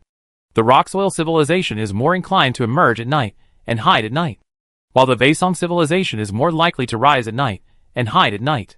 Although their living habits are different, they have one thing in common. That is, because the conditions of the planet are extremely harsh, they must use every means to survive. Therefore, they will take action without hesitation when encountering any resources that can be exploited and creatures that can be hunted. Because on such a planet, if you let go of the creatures you see because of your own temporary kindness, it is very likely that you will starve to death because there is no food in the future. These two civilizations have developed under the influence of such an environment for tens of thousands of years, and finally entered the era of science and technology. Because of the habits of generations, they know that no matter what time, they must hide themselves well to avoid being discovered by the enemy. When the enemy passes by your ambush circle, you must kill him with one blow with lightning speed. Such customs have resulted in these civilizations being much more emotionally indifferent than some other intelligent civilizations. In their eyes, the only way to deal with their enemies is to eradicate them. They do not have the concept of prisoners of war, whether it is ancient or modern. Once a war breaks out, their way of dealing with it is always that the war will end only when one side is completely wiped out. Due to their innate conditions, such civilizations have mastered the most basic laws of survival in the universe. Coupled with tens of thousands of years of development, evolution is engraved in their DNA, making them destined to go further in this universe. If development continues at the current pace, the two civilizations should enter the era of space colonization within 1,000 years. Of course, according to the normal development route, only one civilization should complete such a thing, while the other civilization will disappear into the universe. Because with the advancement of science and technology, the two civilizations discovered each other by chance. Based on the characters of these two civilizations, when they discovered each other, it meant that the war had already begun. From the first observation of each other in the industrial era, to the rapid development and research and development in the later period, they entered the technological era. During the next 100 years, both civilizations successively built their own space battleships. Although this kind of space battleship is the lowest level, it is not an exaggeration to call them cosmic coffin boards. But even these two civilizations took advantage of the moment when the two planets were closest to each other to send fleets and flew towards each other. Since then, the first war between the two civilizations has started. The result of this war is that both sides suffer losses, because the technological levels of both sides are basically similar. But it is also because both civilizations felt the pressure from the other side in this confrontation. So they each worked harder to develop technology. And the most important thing is that the two planets basically overlap every 100 years, which means that there is basically an interstellar war between them every 100 years. Although for many advanced civilizations, their war is just a matter of novices pecking each other. For them, it is related to the life and death of their respective civilizations. In the Dark Universe, war is the best nourishment for the development of civilization. As wars begin again and again, the science and technology of the two civilizations develop rapidly. From the initial 100-year encounter that started a war, later on, they were able to send fleets to attack when the two galaxies were a certain distance apart. Later, they were no longer affected by the distance between the planets, and could send fleets to fight at any time. Of course, these two civilizations may not need to be so tired. They can definitely negotiate to join forces for common development. And during their war that lasted for thousands of years, countless wise men thought about the feasibility of this issue. And many people have put this idea into action. But the final results are not satisfactory. The two civilizations have no resistance to the resources themselves. During the cooperation, they both tried their best to benefit themselves. They both tried their best to see if they could plunder more resources from the other planet. The relationship between the two civilizations is like fire and water. Even if they come together, they can never get along. Therefore, as the conflicts between the two civilizations continue to intensify, war eventually breaks out again. Of course, after a short period of contact, both civilizations became aware of the situation of the other civilization. Their situations were very similar. Extremely similar. It is precisely because they all understand each other that they are more certain that cooperation is impossible. Moreover, their previous exchanges gave them a better understanding of the resources of various planets. And they all wanted to take the resources of the other planet as their own to enhance their own strength. Therefore, a war between two civilizations is inevitable. And at the end of this war, one civilization will disappear here forever. And the victorious civilization can bring together the important resources of the two planets and strengthen itself. Of course, if we follow the normal development trajectory, the final result of the two civilizations will be like this.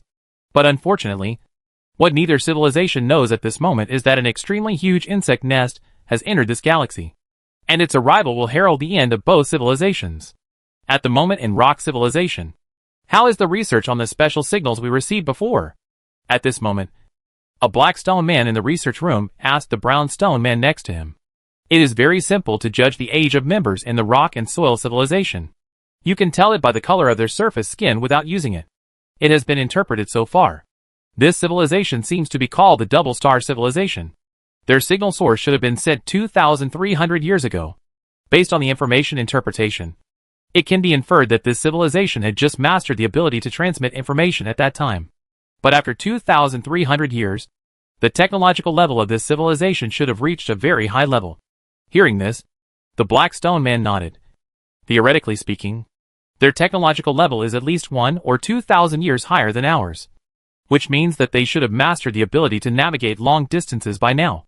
But fortunately, this signal was sent to the entire universe when they were still in the early stages of civilization. This signal does not have a positioning function. Having said this, the black stone man thought for a while, and then said, although this signal does not have a positioning function, it cannot be ruled out that they have captured the reflection source of this signal again. And when they capture the reflection source and attack us, the problem will be big. Hearing what the doctor next to him said, the young researcher also nodded. But if they want to capture a signal source of this level, they will have to wait at least another 2,300 years. During this time, we have enough to raise the level of technology to a very high level. Hearing this, the old man nodded. But this matter still needs to be reported to our descendants to let our descendants know that there is such a thing. Chapter 204. The server is now open. They were talking at the moment, and had no idea that an Euglena was flying towards their planet. And this Euglena easily passed through their detection satellite group, and flew straight into the planet. After arriving in this galaxy, Jiang Yao parked the insect nest at the edge of the galaxy, and then controlled the eyeworm himself to start investigating the situation of these galaxies. You don't know this unless you are investigating. Jiang Yao was shocked when he investigated. There are a total of 13 orbiting planets in this galaxy. Except for the farthest one, Jiang Yao has found traces of civilization on the other planets. It is obvious that intelligent civilization has built a planetary base here. Of course, just building a planetary base is not enough. The most important thing is that most of the planetary bases here have been destroyed. Judging from the situation, it is not a meteorite impact but man-made. Therefore, Jiang Yao speculated that an interstellar war should have occurred in this galaxy. With such curiosity, Jiang Yao conducted all-round investigations one planet after another. He had to figure out the information about this galaxy in secret. If the civilization in this galaxy has a higher level of science and technology, flee before they realize it. If the level of civilization is low, then seize the opportunity to send them all away. Therefore, Jiang Yao has been comprehensively exploring planet after planet in order these days. Although the two planets with intelligent civilizations in this galaxy can be recognized at a glance, Jiang Yao still searched very carefully to be on the safe side. As for why Jiang Yao is so careful, the reason is very simple. Because he is worried that there are other intelligent civilizations hidden in this galaxy. After all, there are all kinds of strange intelligent creatures in the universe. According to the inheritance of the insect nest, Jiang Yao knew that the insect race in the past had encountered several intelligent civilizations with very high levels of development. But the surface of their planet looks like an ordinary lifeless planet. But it's different inside the planet.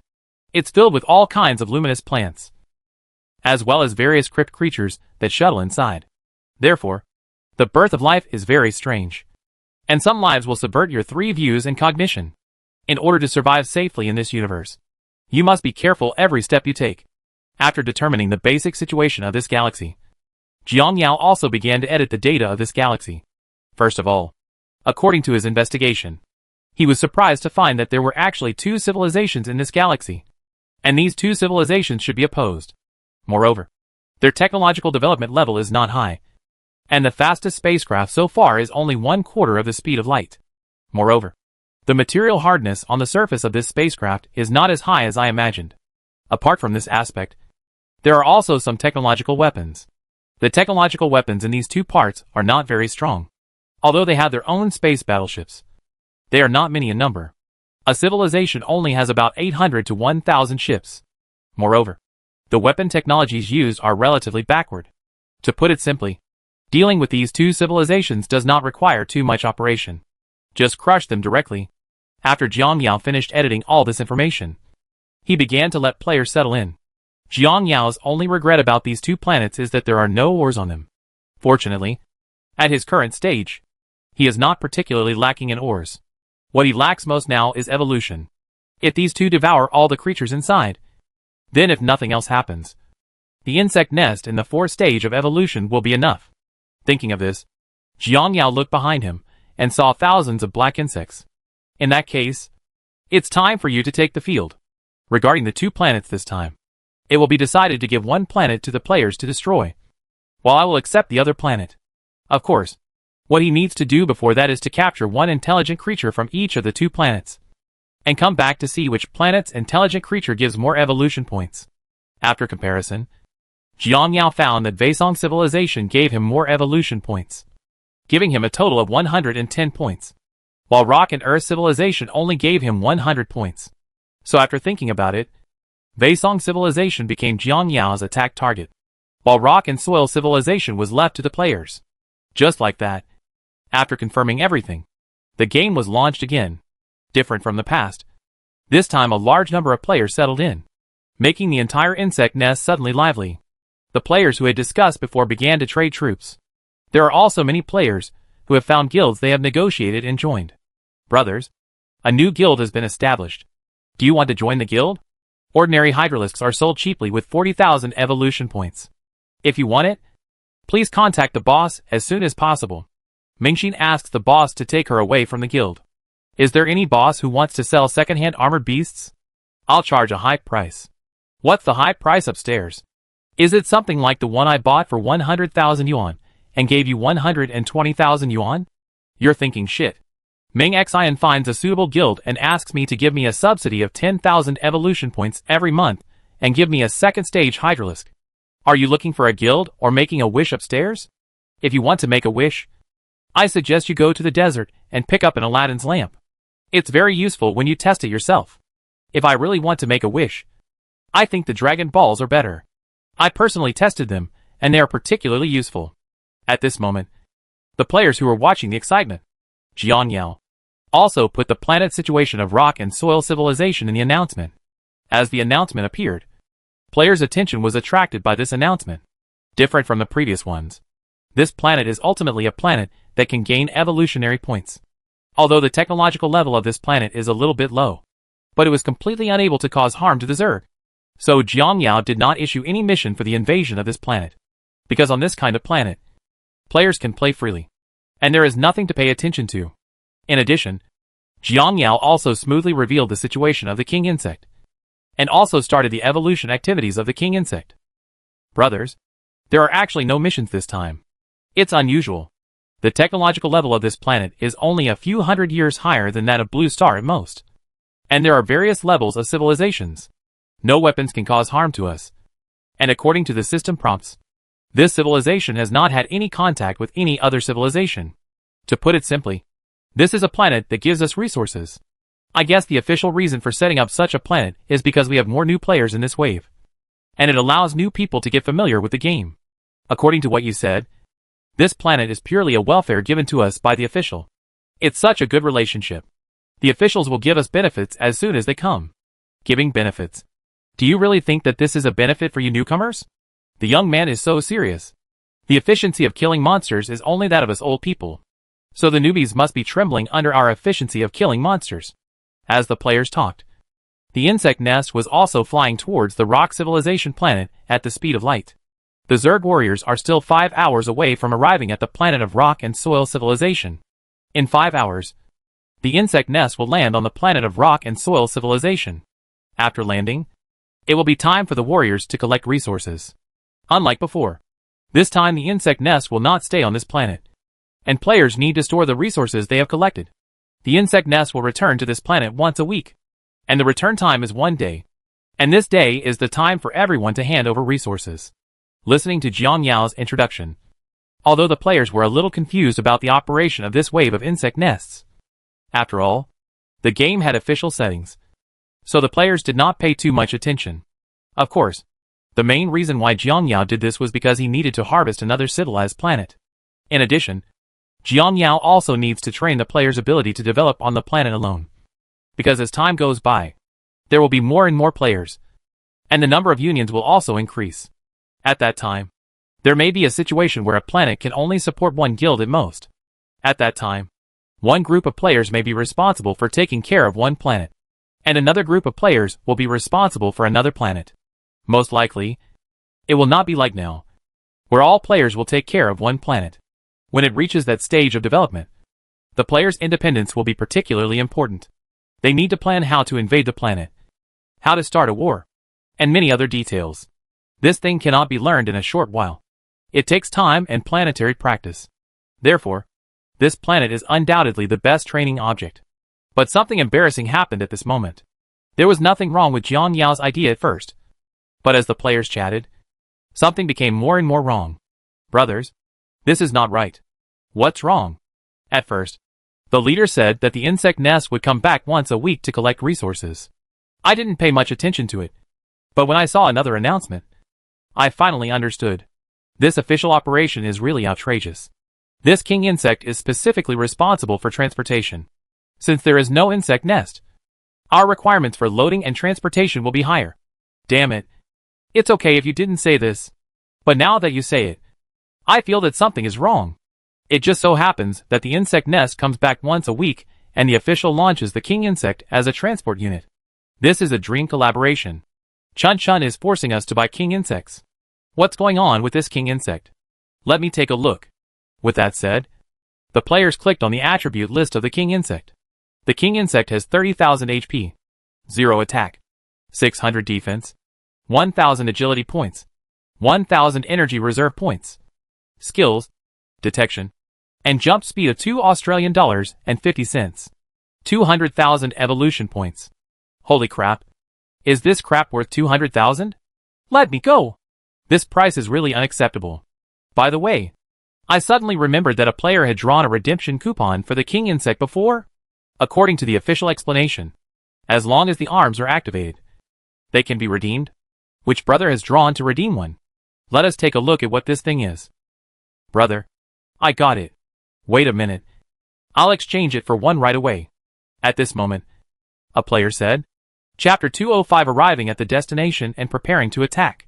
Not long after, a bug over 100 meters tall, covered in gray-brown armor, and with a pair of huge purple eyes appeared in front of everyone. Under the huge body are densely packed tentacles. And these tentacles have very powerful sensing capabilities.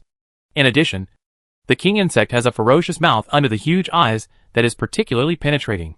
Everyone was stunned when they saw the king insect in front of them. Hey, be careful. This thing is so big. Putting aside the combat prowess, I think it's pretty terrifying at this size. Yeah, this is too big. No wonder it's so expensive. I guess a lot of effort was put into modeling the size.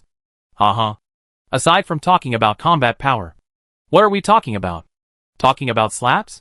If I had so much money, I would rather buy a powerful soldier than buy this kind of thing. It's useless to just bluff people. Each military type has its role. The biggest role of this king insect is transportation. It is also because of the need for transportation that it grows so big. How big is the load capacity? The players suddenly became interested. Brother, let's try how much this cargo can hold. Brother, hurry up and get down here. Let's get some insects in. After hearing what the other player said, the player who controlled the king insect also became interested. Brothers, try the big one. A ghost hydralis that's more than 40 meters is big enough. Broader, wider, just like this. Under the gaze of all the players, this king insect slowly opened the huge SHL on his back. Let me pinch you. This king insect looks so big. And it's hollow inside. How can I pack something if it's not hollow inside? Originally, I thought he was worthless when he looked like this. But now that he has opened his SHL, I found that he is even more worthless than I thought. Such a big empty SHL. So brittle. It would probably be gone if it was beaten a few times. In this way, The players were discussing the king insect in front of them. Of course, while discussing it, players were also talking about how many types of troops it could hold. According to various statistics, 4 to 5 ghost hydralisks over 40 meters can be packed in. If you squeeze a little, 6 can still fit in. Then, about 10 can be packed into a fierce armored beast over 20 meters long. The number of smaller ones, such as ordinary worker bees or velociraptors, is relatively large. The players tried the beast squeezing and squeezed in nearly 100 ordinary velociraptors. Brothers, I have to say that this thing is quite useful. This ordinary swift beast can actually fit so much into it. In fact, it can't hold much. After all, who can stand this kind of installation? Didn't you see it before? With so much stuffed in, the lid can hardly be closed. You don't care whether the lid closes or not. As long as it can be transported away, it's fine. Do you know what it means if you can't close the lid? Once you enter the jump state, I don't know how many players will die on the way to the jump. Its biggest role in the universe is to enable star navigation. If it is installed with too little, star navigation will be meaningless. If it is installed with too much, it will be afraid that some unlucky people will fall during the jump. What you are talking about does not necessarily require a jump. Our normal transportation can also be used. If the normal transportation is so full, it will be nothing. At most, it will just drop a few trophies. And to say the least, we don't just use it when there is no star navigation. Can't we just pack so many and conduct air strikes during normal operations? Wake up. Wake up upstairs. Normally, there is no need for stuffing when fighting inside the planet. Even a velociraptor can jump over very quickly. So there is no need for this stuff at all. Actually, I feel that the biggest role of this thing is to transport ore. How much can such a large vehicle pull? As for its other abilities, I feel that it is of little significance. Although it has the same detection ability as the Euglena, its detection ability is obviously weaker than that of the Euglena. It can only be said that it can be used as a substitute when there are no Euglena. It's basically unrealistic to use it to replace eyeworms in battle. It's too big. For this kind of target, it will definitely be the first to focus fire on the enemy. Some players disagree with this player's opinion. I feel like it can also be used on the battlefield. Just like you said, if the target is too big, the enemy will focus on it immediately. But what the enemy didn't expect was that the target they were trying so hard to focus fire on turned out to be a unit that was of little use. While they were gathering the Fire King insects, didn't they also attract firepower for our other combat teams? As the player's words fell, the entire player group couldn't help but stare at him with wide eyes. I have to say that your idea is very good. Don't think about it next time. This thing has thin blood and brittle skin. If you let it attract firepower, it will be killed in 2 blows, and the 200,000 will be gone. What kind of family would have to come up with such a way to cause brain congestion without 20 years of cerebral thrombosis? It is absolutely impossible to have this kind of thinking. As for your idea, I can only say that we should first understand all the Zerg arms and their evolved arm attributes before we speak. The hardness of this thing is not at the same level as that of the fierce armored beast. Let's put it this way. A fierce armored beast costs about 100,000 yuan. Counting its skills, it can resist 5 or 6 times more damage than this king insect. If I really want cannon fodder, why should I choose this thing instead of a more cost-effective armored beast? Just when the players were still discussing the king insect, Wei Ji interrupted everyone with his words. Okay, everyone. This is the end of the chat. I believe everyone understands the situation of this king insect. It's up to you whether you want to buy it or not. Next, let's discuss the distribution plan for attacking this planet. After hearing what Wei Ji said, everyone became quiet, and then all looked at him. Following the crowd, he looked at himself and said slowly, so far, we have a total of 13 trade unions, and most of them have just been established. However, most guilds had already recruited a lot of people when the server was shut down. So now these unions are basically at full capacity. And among these 13 guilds, 5 guilds are old guilds from the last internal test. And almost every guild has a maximum number of 700 people. Therefore, a total of 3,500 people were divided among our 5 guilds. And the remaining 8 guilds only had 200 people each because they were new unions. So there are now more than 5,000 guild players. And more than half of the remaining players are still independents. So when it comes to attacking this planet, we can make a general division. Which players are responsible for which areas? Unexpectedly, before Wei Ji finished speaking, some players started asking about the situation. Boss Wei Ji, According to what you said, I don't think it's feasible. The first point is, how much land should be allocated to 5,000 individual people? They won't be happy if it's less. And we guild players won't be happy if it's too much. After all, most of the individual people are still worker bees. And their collection efficiency, or killing efficiency, is very low. If we give them such a large piece of land, wouldn't it be a big loss for us guild players who invested money in it? Yeah. I don't think this method is feasible. In my opinion, we should go into the planet and grab monsters separately, as we thought before. Whoever grabs it will get it. I think this method is fair to everyone. Anyway, those who are capable can earn more. And those who are not capable have no choice. Haha. Isn't it just because I added a few dollars? What can I do here? Yes. Just because we individual players don't make money now doesn't mean we won't make money in the future. It's just that we are familiar with this game now. And if we take a step back and say that we really want to grab what we have, we may not be able to beat you.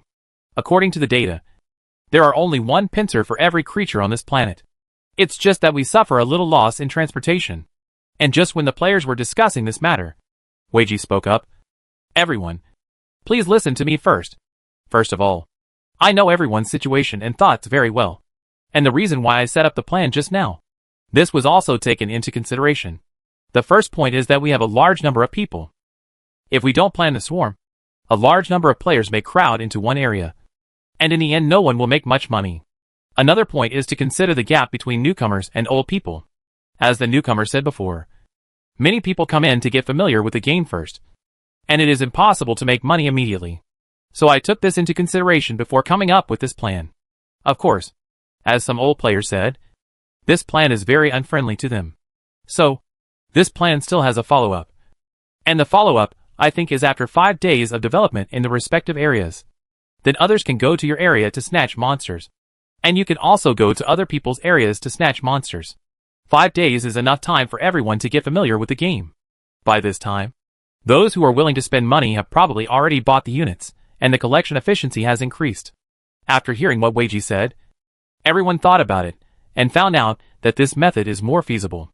Compared with each of them grabbing their own, or sticking to one area, this method is relatively more flexible. And it also gives some new players the opportunity to choose whether to spend money. Okay, I think Boss Weiji's method is feasible. In this way, at least there won't be a situation where a group of players gather in one area, or players compete with each other for monsters and hemp. After discussing this, everyone began to plan their respective areas. Chapter 206 The attack begins. Of course, it is naturally impossible to plan this area arbitrarily. Under normal circumstances, the base of this civilization and the cities around the base belong to some guilds, while some ordinary cities belong to individual players. After all, the combat effectiveness of individual players is relatively weaker. If they are assigned to a military base, it may be embarrassing if they really overturn. The purpose of guild players choosing a military base is to see if they can trigger any hidden tasks or the like. After all, in the last event, they found important information in the base, triggered hidden tasks, and won a lot of evolution point awards. All in all, this kind of allocation is beneficial to both parties. Old players want to try their luck to see if they can get the mission. The newcomers also have a lot of peace of mind, because ordinary cities are naturally much safer than military bases. So these players don't have to worry about battle losses. After hearing their decision, Jiang Yao decided to temporarily change the docking time of the insect nest. Originally, he planned to go to another planet immediately after dropping the players off. But now seeing how the players are planning, he decided to stay on this planet for 1 more week before leaving.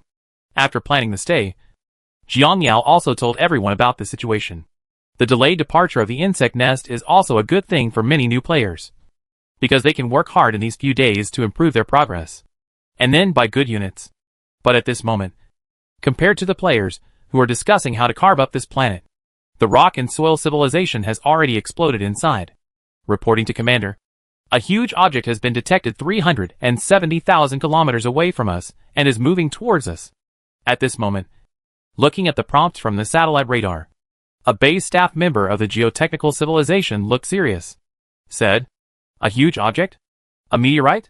It's not that the satellite radar shows that the components of this object cannot be scanned, but many life-body reactions have been detected inside it. So we suspect that this may be a spacecraft of an alien civilization. The promising and civilized commander couldn't help but frown when he heard this. A spaceship of an alien civilization? Could it be that our galaxy has been exposed? Also, can we deduce the intentions of this alien civilization? The data we have before are too little to speculate on the other party's intentions. But based on my guess, I suspect that the other party has bad intentions. Because I sent him multiple communication messages when they approached us. But the other party didn't answer.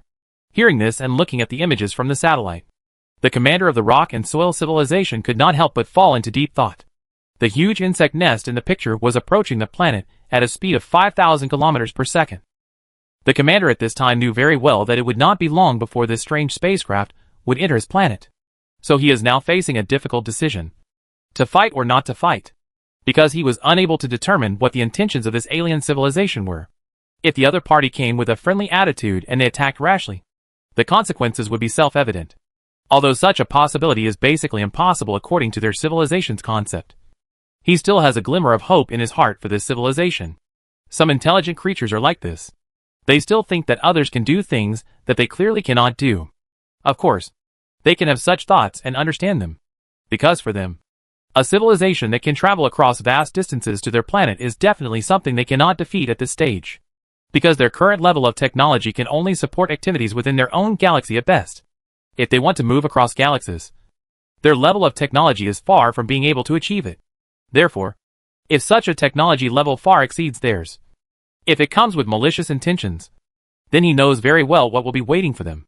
It was also for this reason that he was currently reluctant to give the order to fire. Commander, this mysterious civilization is getting closer to us.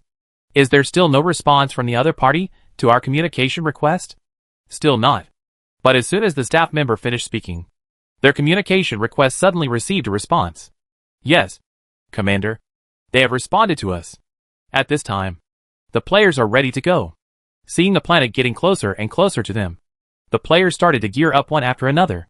Especially for new players.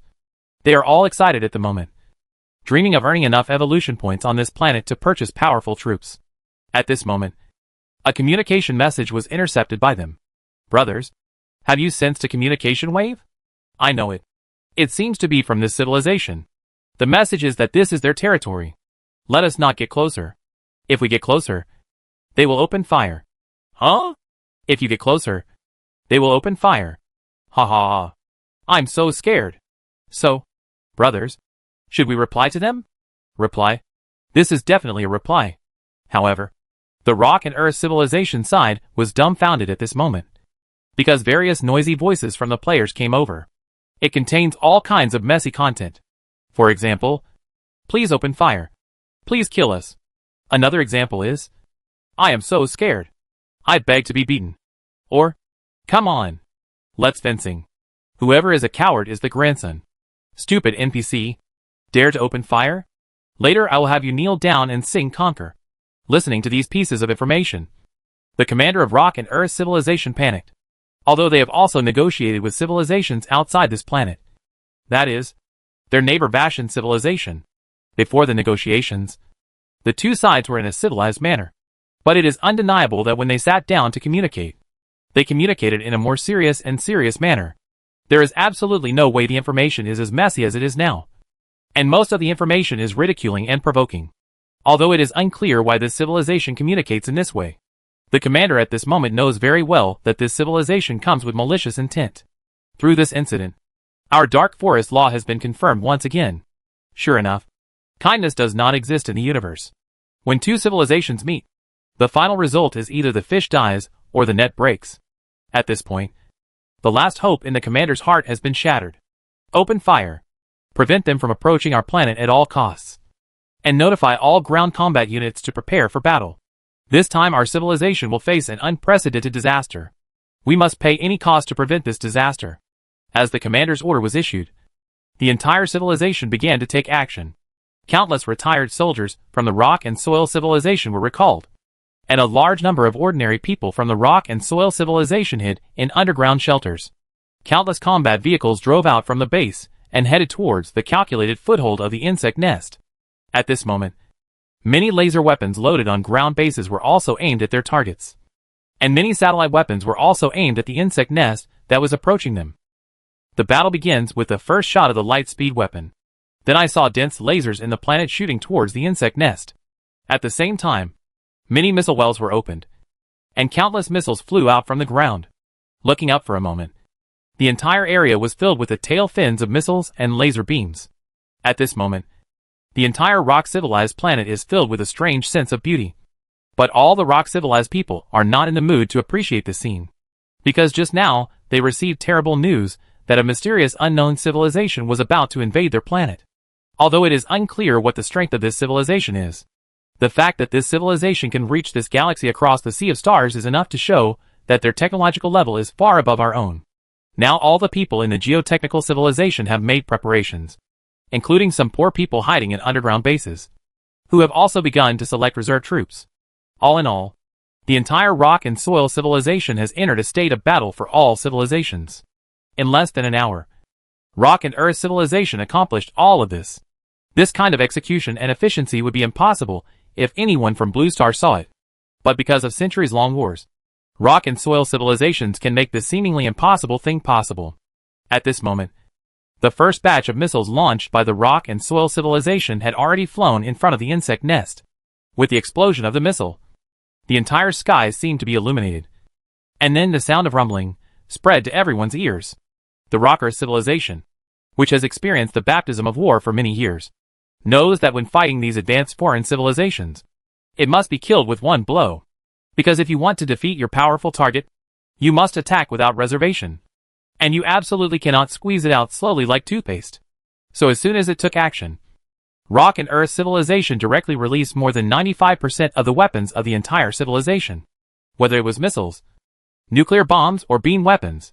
In short, they used all the weapons they could. Try to kill the opponent with this wave of attacks regardless of the cost before the opponent can react. Of course, the idea is beautiful, but the reality is cruel. The power of this civilization has far exceeded their expectations. Because at the beginning when he gave the order to fire, he had thought that this civilization's spaceship would most likely choose to change its course to avoid their attack. Of course, because of this calculation, they deliberately controlled the distance of this civilized spacecraft, so that after it changed its course, their missiles would still have fuel to change direction and pursue it. But as the attack began, he found that his thoughts were redundant. Their strategy was of no use at all, because the moment their missiles flew out, the spacecraft stopped and then quietly waited for their missile bombardment. He just stopped there and waited for them to behave like this, which was obviously a provocation to them and a mockery of their weakness by this civilization. Of course, such behavior angered him. And to him, it was a shame. So he decided to make this civilization pay the price for his arrogance. But it was not until their tens of thousands of hydrogen bombs exploded that his mood changed from anger just now to panic now. What did you say? The target is still there, he almost shouted after hearing the report from his men. Because for them now, the most powerful weapon they have in their hands is the hydrogen bomb. But even such a weapon cannot cause harm to the enemy. As for the laser weapons, these are completely useless. From the time the spacecraft approached them, they have been firing until now. The spacecraft has done nothing. As for their simple version of the planet-level electromagnetic gun, they also tried it. The reaction was basically the same as the hydrogen bomb, and it was blocked by the shield outside the spacecraft. How could such a powerful attack not even break their shields? Commander, you are right. Our attack did not even break the opponent's shield. What answered him at this moment was the trembling voice of his subordinate. Listening to his men's answers, there were only two words in the commander's mind at this moment. It's over. He knew very well that their civilization was over. Just now, they used almost all the means available to their civilization. But even if this is the case, it has not caused any harm to the mysterious civilization. From this, it can be inferred that the technological level of this mysterious civilization has reached a level that they cannot imagine. They have also conducted research on shield technology and have achieved certain results. Now they can create shields that are as hard as steel.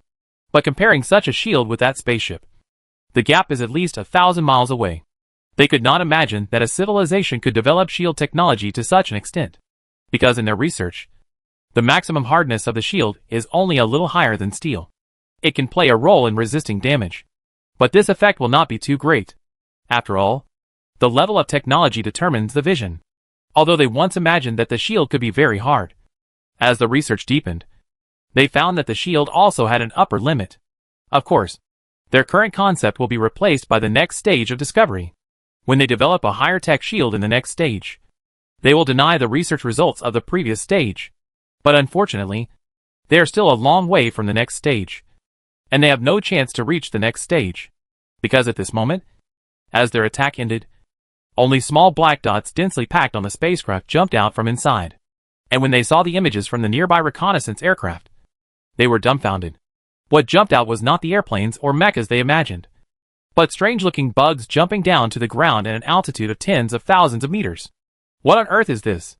Looked at these commanders and murmured. The appearance of these bugs at this moment has subverted the commander's understanding of living things. He is very sure that he saw these are living things and not machines. But what kind of creature can survive in such an environment? You must know that under normal circumstances, creatures at an altitude of tens of thousands of meters cannot survive in that place. What's more, if they jump from this height and fall freely, what will happen to them when they hit the ground? Do you think they have any way to slow down? The commander of the players, who were watching the free fall, murmured. But he soon discovered that something was wrong. At first, the players did not make any movement when they were 1,000 meters away from the ground. At this time, the commander did not pay much attention. But when the distance reached 500 meters, he gradually felt that something was wrong. Then came 300 meters and 200 meters, until a few dozen meters. The opponent still showed no intention to slow down. This time he gradually realized that the situation was not good. With such a height, such speed, and their huge size, what would it be like if they hit the ground? Not good.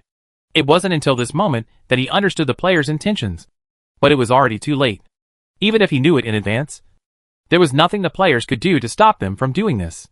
Immediately afterwards, tens of thousands of players were seen, falling from the sky like cannonballs and hitting the ground.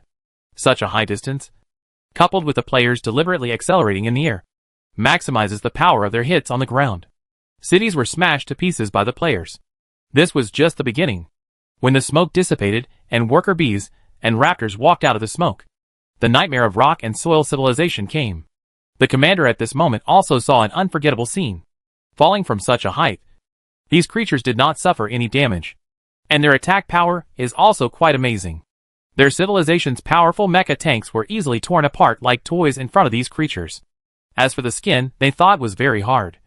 It was like paper in front of these creatures, breaking with just a slight poke. And their various weapons and SHLs are like tickling these creatures, unable to cause any harm to them at all. Looking at everything on the screen, the commander at this moment involuntarily took 2 steps back, and then slumped down on the chair. It's over. It's over. Our civilization is completely over.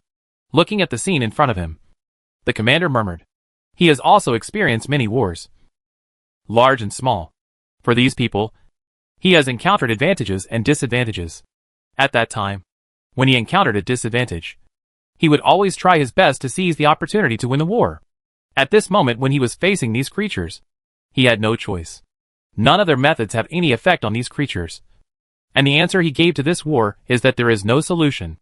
Although the warriors of the rock and soil civilization are currently resisting desperately, he knows very well that such resistance is in vain. As time goes by, they will be cleaned up by this group of creatures. Thinking of this, the commander was desperate at this moment, and everyone in the entire command room stared blankly at what was happening in front of them. They all knew that their civilization was over. Chapter 207 Players' Thoughts. Although they thought about whether a miracle would happen, and whether they could find a way to defeat this race. But after what they had just experienced, they knew very well that these were just illusions. This race has no way to defeat them with the means they currently have. All they can do is watch this race destroy them. And just when everyone was still in despair, the commander's eyes suddenly lit up. At this moment, he seemed to have grasped something. There is still a way. We still have a way. As he spoke, the commander stood up from his seat like crazy, and then said excitedly to everyone, because now is not the time to despair. We still have a way. Although their warships can withstand the damage of our mushroom bombs, it is absolutely impossible for these bugs to resist firing mushroom bombs at their densely populated areas. After listening to the commander's order, everyone hesitated. The places where these insects are densely populated are all cities. Everyone present knew what the consequences would be if mushroom bombs were fired at the city. Commander, wherever these bugs are, the population is very dense. If we use mushrooms rashly, it may cause a lot of unnecessary casualties. I can't control them much now. If we let them continue to destroy like this, our entire civilization will be destroyed. And this is our only chance to target all the cities where the bugs are in launch. The commander at this moment issued such an order, although he knew very well what would be waiting for him after giving such an order. But for the continuation of civilization, he had to do this. Because even if they didn't launch mushrooms, the people in those cities would not be able to escape the clutches of these bugs. Just like this, mushrooms flew towards these areas. As a dazzling light appeared, a huge explosion sounded in the sky. And then a huge mushroom cloud appeared. Everything around it was flattened in the face of such a world-destroying energy. When the mushroom cloud dissipated, the footage captured by the reconnaissance plane broke the commander and everyone's last illusion. Because among the ruins of the city, these bugs continued to wander around the city as if nothing had happened, looking for their surviving rock earth people. Seeing that everyone here was in despair, even the mushrooms could not cause any harm to this creature. This result made many people present almost go crazy. They never imagined that their 3 views would be completely refreshed in less than an hour. At this moment, on the player's side, the chat group has already fallen out. It's numb. Brothers, these civilized people still have mushroom bombs. This is too much. I thought they had used all the inventory when they attacked our base. I never thought they still had it. Brothers changed their strategy. All players attacking the city will give priority to finding the nearest mushroom bomb location and destroying it. We must not let them explode again. If the explosion continues, a large area of evolution points will be evaporated in one explosion. If they blow it up in 2 more waves, we probably won't be able to get a dime of evolution points. Dear Eyeworm bosses, it's your turn to do your work. Brothers with king insects are coming too.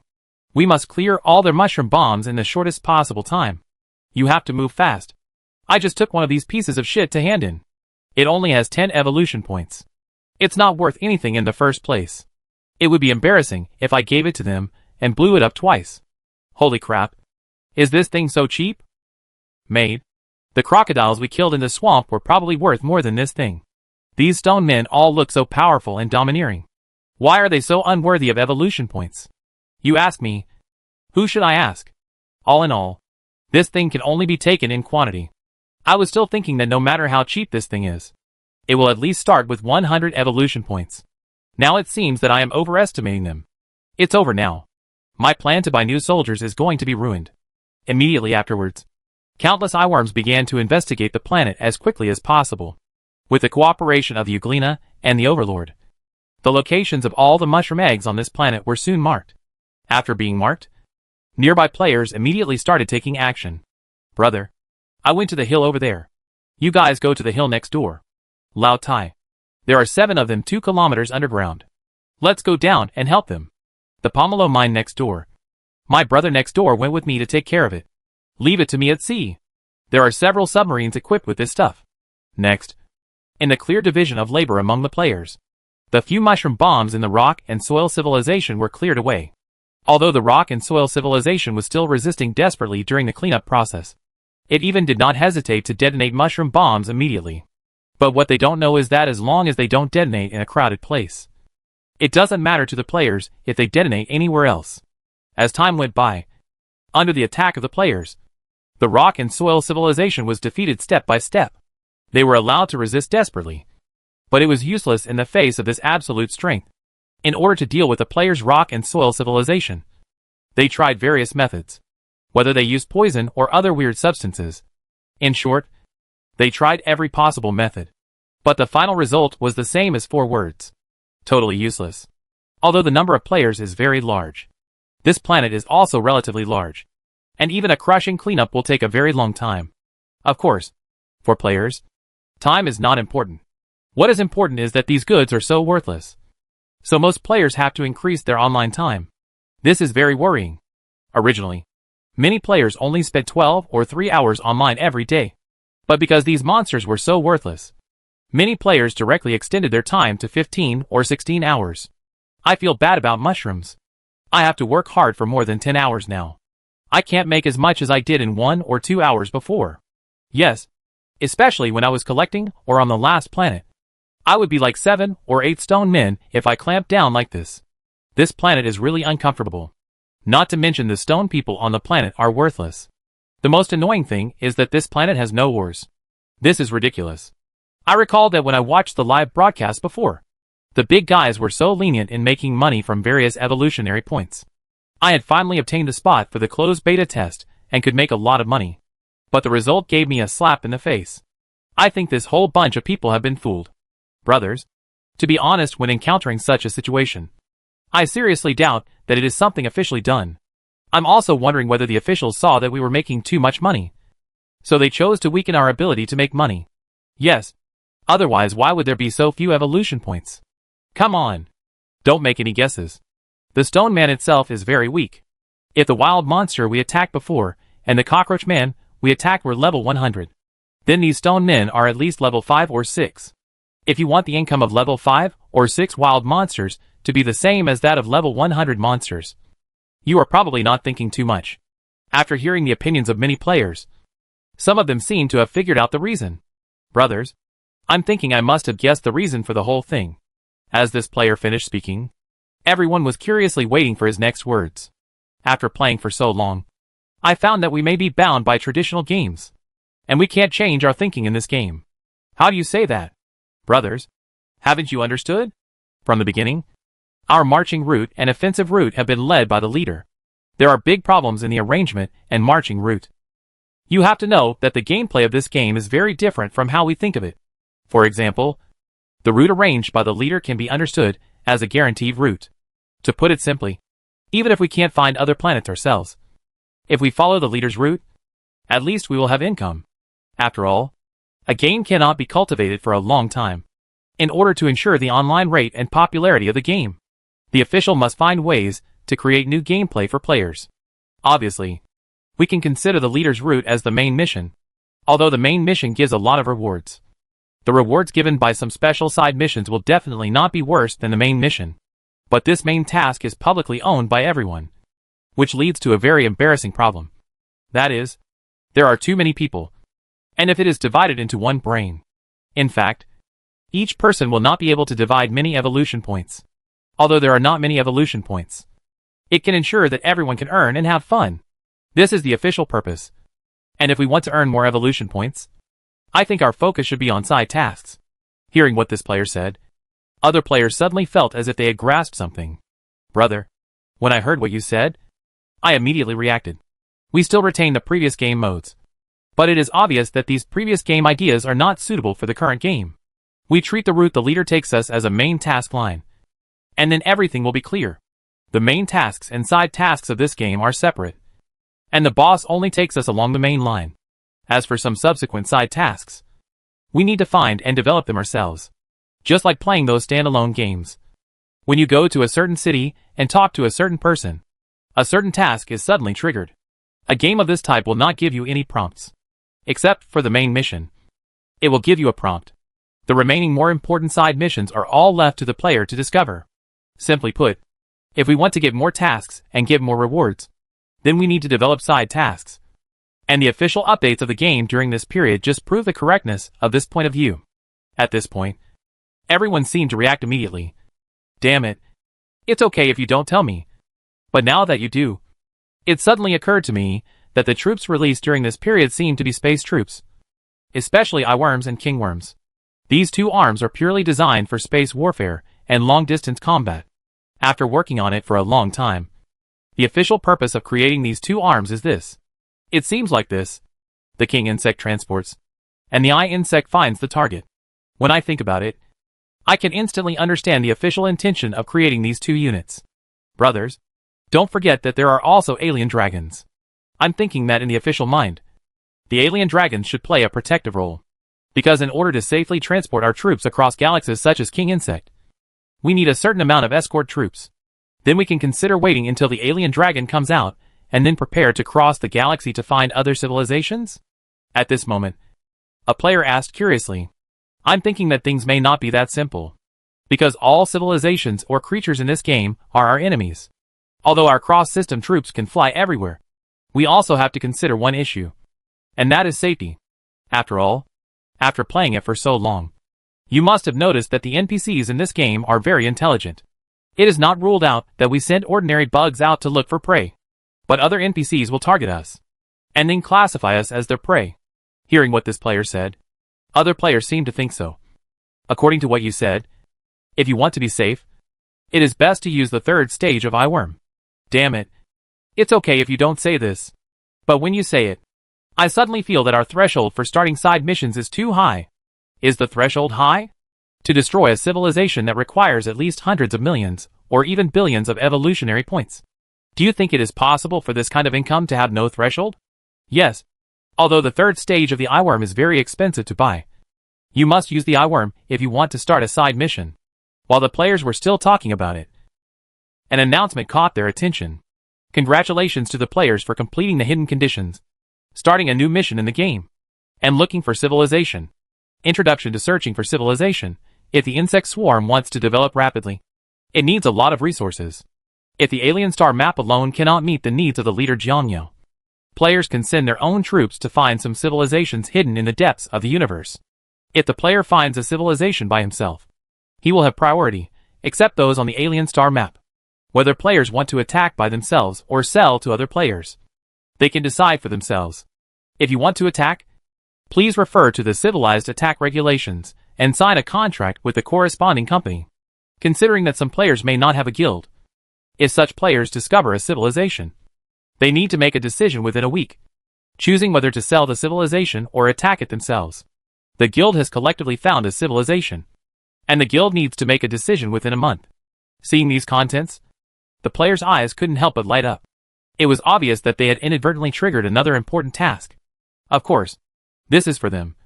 But it is different for Jiangyao, because just when the players were discussing this matter, Jiangyao was immediately alerted. Although the players could think of this, it was purely their own imagination. When Jiangyao was hatching troops, he didn't have as many ideas as the players.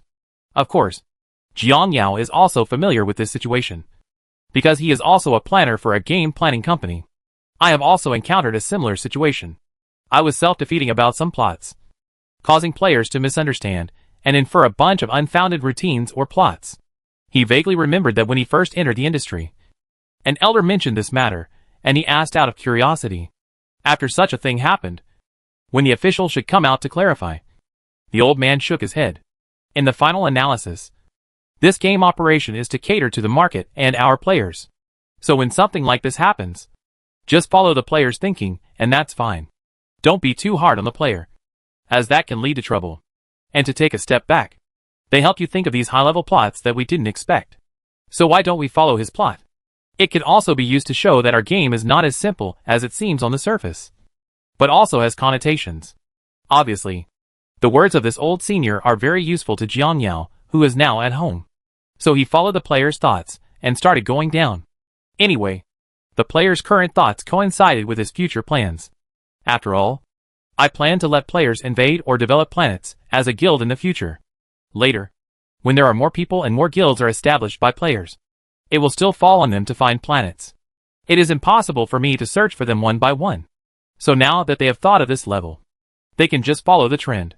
The first point makes them feel that their plan is very meaningful. And every step has its own meaning. It's just that they can't tell that they are wearing it. So the style is instantly lifted. The second point is that this incident can be regarded as laying the foundation for them in the future. However, Jiangyao also knew that this matter had great hidden dangers. Just like what the previous player said.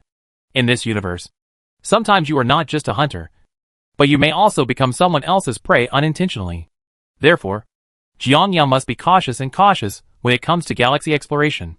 Although he now has banlings and a lot of players, and he will recruit more players in the near future. But even so, he cannot take it lightly. Because of a small mistake, all his efforts may be in vain. Or even in vain in the end. Chapter 208. This setting is the underworld. Of course, Jiangyao has also set very strict rules and regulations for players who want to go out and explore unknown planets. However, he also knew very well that it was definitely impossible to restrict players simply by relying on rules and regulations. In addition to the rules, you also need to provide the players with the simplest science, so that they know what can and cannot be done during galaxy exploration. For this reason, Jiangyao immediately began to formulate matters that need to be paid attention to in galaxy exploration. Regarding these matters that need attention, Jiangyao thought a lot and wrote down various things that might happen. Finally, when he finished writing, Jiangyao found that this article of notes had almost hundreds of thousands of words in total. Even Jiang Yao could guess this number of words. And it was definitely impossible for that group of players to read it. Even if you watch it, you can't finish it. This can no longer be solved by not watching it for too long. This is simply too long. Just imagine. The instruction manual for a certain function of a game is hundreds of thousands of words long and requires you to read it. No one can bear this. But without reading this, Jiang Yao will never allow these players to go out to explore the galaxy. But if these players are really allowed to watch it, they will definitely not be happy. So after thinking about it, Jiang Yao came up with a perfect solution. This routine is very simple. Just like taking a driver's license test. First, Jiang Yao split the content of the entire book into 3 parts. And these 3 parts correspond to the Galaxy Exploration License. Subject 1, Subject 2, and Subject 3. You can get a reward of 10,000 evolution points for each subject you complete. When these 3 subjects are completed, you can obtain the Galaxy Exploration License. Once you have the license, you can travel between galaxies to witness the beauty of the universe and find suitable civilizations. Of course, you want players to do this with peace of mind. If you simply set a license and its functions, obviously many players will not buy it. After all, brand name clothes are so expensive. In fact, there is not much difference between the materials used and cheap clothes. But why are consumers willing to pay for them? To put it simply, this is called brand effect. To put it more down to earth, it is just to show off. Because only your brand can make me show off. Other brands cannot make me show off. So I am willing to pay your high price. And if he wants players to buy into it, Jiang Yao knows that he must start from this aspect. This Galaxy Exploration License needs to be given extra value so that some players can choose to take the exam. As for how to assign value, Jiang Yao has already thought of several ways. The simplest one is to open a Vest account to set the rhythm. The rhythm is set up first. And then as soon as a player passes a subject, he will immediately post an announcement or give him a certain special effect or a certain title. All in all, we are trying our best to raise the prestige of this license and let everyone know that this license is awesome. Obtaining this license means that you can show off. Let players see something other than the license itself. What players need to pursue is something other than the license itself. Not the license itself. Only in this way will players be patient enough to learn this license. Of course, these alone are not enough. After all, when you learn this thing, you can show off. If you can do something that others can't do, you can show it off. But apart from the show, it will be meaningless. If the show goes on for too long, a very embarrassing problem may arise. That is, everything will become boring when the show is over. Therefore, in order to maintain this license for a long time, Jiang Yao also needs to provide him with a very critical thing, which is its additional function. Regarding this point, Jiang Yao also has a relatively complete plan. That is to open 2 Vest Trumpet accounts first, and one of the Vests will mix into the player group as a newcomer. Then he started to follow the players in various activities, and then recharged a little, making the players think that they were little rich. Then choose an appropriate time to evolve a similar Euglena and rent out this Euglena. The rental target of this eyeworm is another Vest Trumpet that has been successfully assessed. This is the trick Jiang Yao thought of. First, give this license attributes other than the license itself, so that everyone can have a certain understanding of the importance of this license. Secondly, give the license its own value and provide players with an idea as to why they should obtain the license. For example, you are a new player who has no money and has been playing the lowest level of the military. Suddenly one day you work hard and get a license. Then he spent money to rent out an eyeworm and went out to play. Finally, he found a civilization and suddenly became a boss. Anyone who hears this kind of story feels itchy in his heart. As long as he sees someone succeeding, more people will definitely imitate and copy. And only if imitation and copying are achieved, the commercial nature of this license will also be reflected. At this point, everything about this license is displayed in front of the players. Whether it's its commercial nature or its pretense premium, these things make players try their best to pursue this license. And through this license, you can enter the player group with your own trumpet, and you can more personally feel what the players need. Let him have a better guide for future planning. But that's not all. In addition to this, his plan also has another effect, which is to increase the sales of this eyeworm. Eyeworm is one of Jiang Yao's more optimistic arms, although it often seems that its role is just reconnaissance. In Jiang Yao's eyes, if the eyeworm is used properly, its effect is no less effective than the Baneling bug, especially its copying skill. Usually one eyeworm can copy 3 to 5 targets. And 100 eyeworms can copy 3 to 500 targets. Although the copied thing does not have any combat effectiveness. To put it bluntly, it is just a deception. But such a deception can deceive the naked eye and radar. Therefore, its function is also very clear, which is to confuse the enemy by copying some special units. For example, if you have a thunder beast in the future, what is the concept of copying hundreds of thunder beasts and swarming them? At least 90% of their attacks hit the replicas, which have no effect at all, while the main body can seize this opportunity to deal crazy output. Especially using this method to confuse the enemy is very useful in battle. For example, in future space battles, hundreds of copies of one's own Leviathans could be frightened to death without even having to fight. If the enemy's main gun locks on the wrong target, then the shot will be in vain. He wasted his own chance to destroy it easily. Of course, these are just a few other functions of Euglena, and there are more ways to play it. It's just that the ownership rate of eyeworms among players is very low now. So they have not developed any other new gameplay. Any character in the game can have his or her underworld gameplay. It just depends on when it was developed. Many game characters are owned by everyone. And then a group of players continue to delve into this character.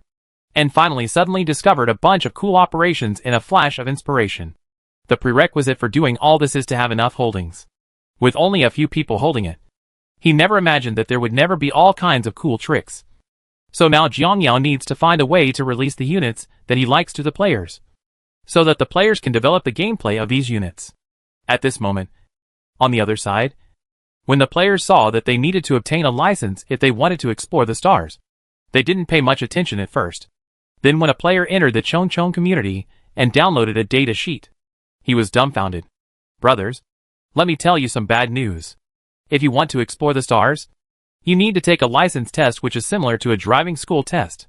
There are 3 subjects in total, and only those with a score of 90 or above in each subject can advance to the next subject. After hearing what this player said, everyone didn't pay much attention at first. I understand all this. It's just a small routine in the game. Don't worry. It's easy to pass. The exams in the game are different from reality. You can pass this thing with your eyes closed. Well, everyone, you may have a little misunderstanding about this game. The test questions in this game are not simple at all. Each subject has at least 1,000 questions, which means we need to answer at least 900 questions correctly to pass. And this is not the most critical thing. The most critical thing is that if there is a mistake in any of the 3 subjects, you will start from the beginning again from the first subject. You will not be able to get the license until you pass the 3 subjects at once. And I just took a look at the information that needs to be recorded and recited to obtain the license. The total is about 600,000 words. I don't say you have to memorize them all, but at least you have to know how to answer each box. Some of the regulations are closely related to our common sense, but some have nothing to do with our common sense. There are many concepts that I have seen for the first time, so you should know how difficult it is to get this license. As the players' words fell, all the players were dumbfounded. If I'm not wrong, there will be at least more than 3,000 questions in the 3 subjects, and the accuracy rate must be more than 90%. So there are more than 2,700 questions that you must answer correctly. Otherwise you will have to start all over again. Worry. What kind of underworld trick is this? This is awesome. Guys. Seriously? This is the first time I've seen such an underworld gameplay and such an underworld setting. I'm here to play games, not to learn. Mad?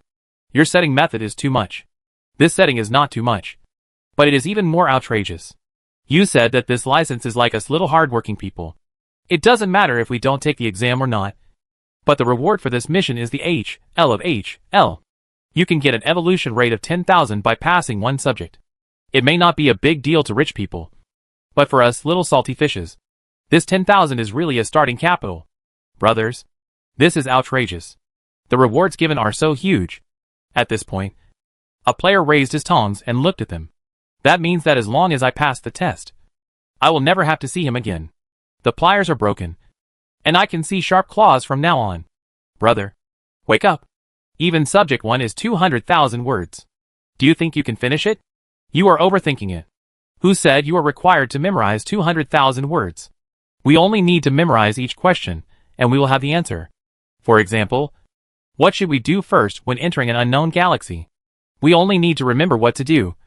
And we don't need to write down all the things that happened before entering an unknown galaxy.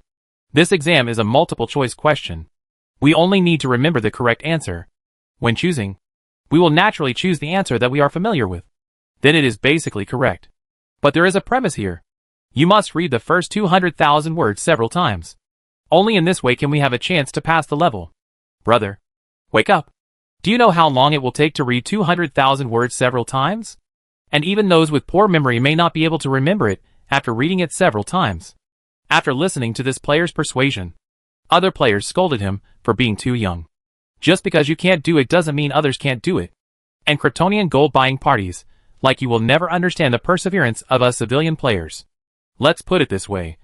When we played other games in order to farm a piece of equipment, we could stay up all night for several nights. The wealthy people only had to spend money to buy it. But we had to squat in that dungeon and farm it non-stop. You will never understand the difference. We'll understand. Of course, this is no longer important for now. No matter whether you think this is possible or not. But for a free prostitute like me, this is my only chance to turn around. Here I come. Swift Beast. Never underestimate the determination and generosity of a prostitute player. Believe me, you will be surprised when the time comes. At this moment, another player said truthfully, what's more terrifying than being poor? Although I don't require passing the exam 3 times. It's enough to pass the first round. Because with 10,000 evolution points, you can buy a good soldier and start to make a fortune.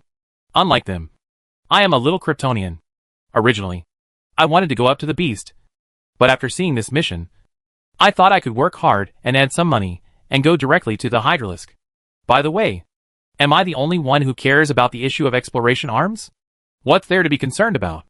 Currently, the only units suitable for exploration are the 3rd stage eyeworms. But according to my guess, the official will launch more units suitable for exploration in the near future. And to be honest, it is not a loss to buy this eyeworm.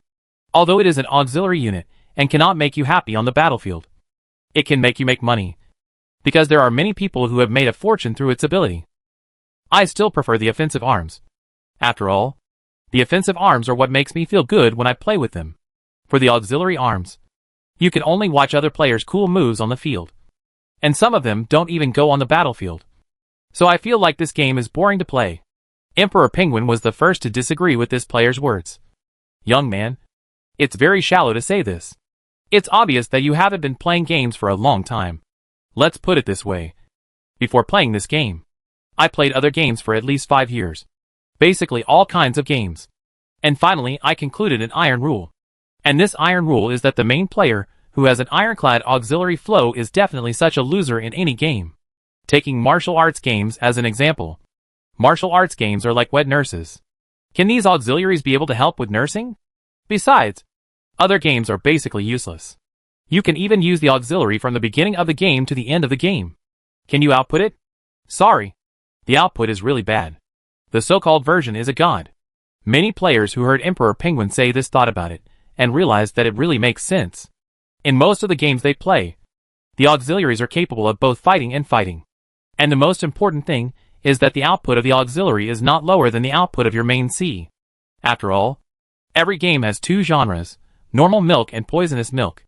To put it more bluntly, even if you play pesticide, you can play Kaiwenji.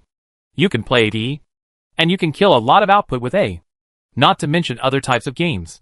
Hearing what the Penguin boss said, I feel like I can consider taking the auxiliary route in the future. After all, my financial ability is relatively poor.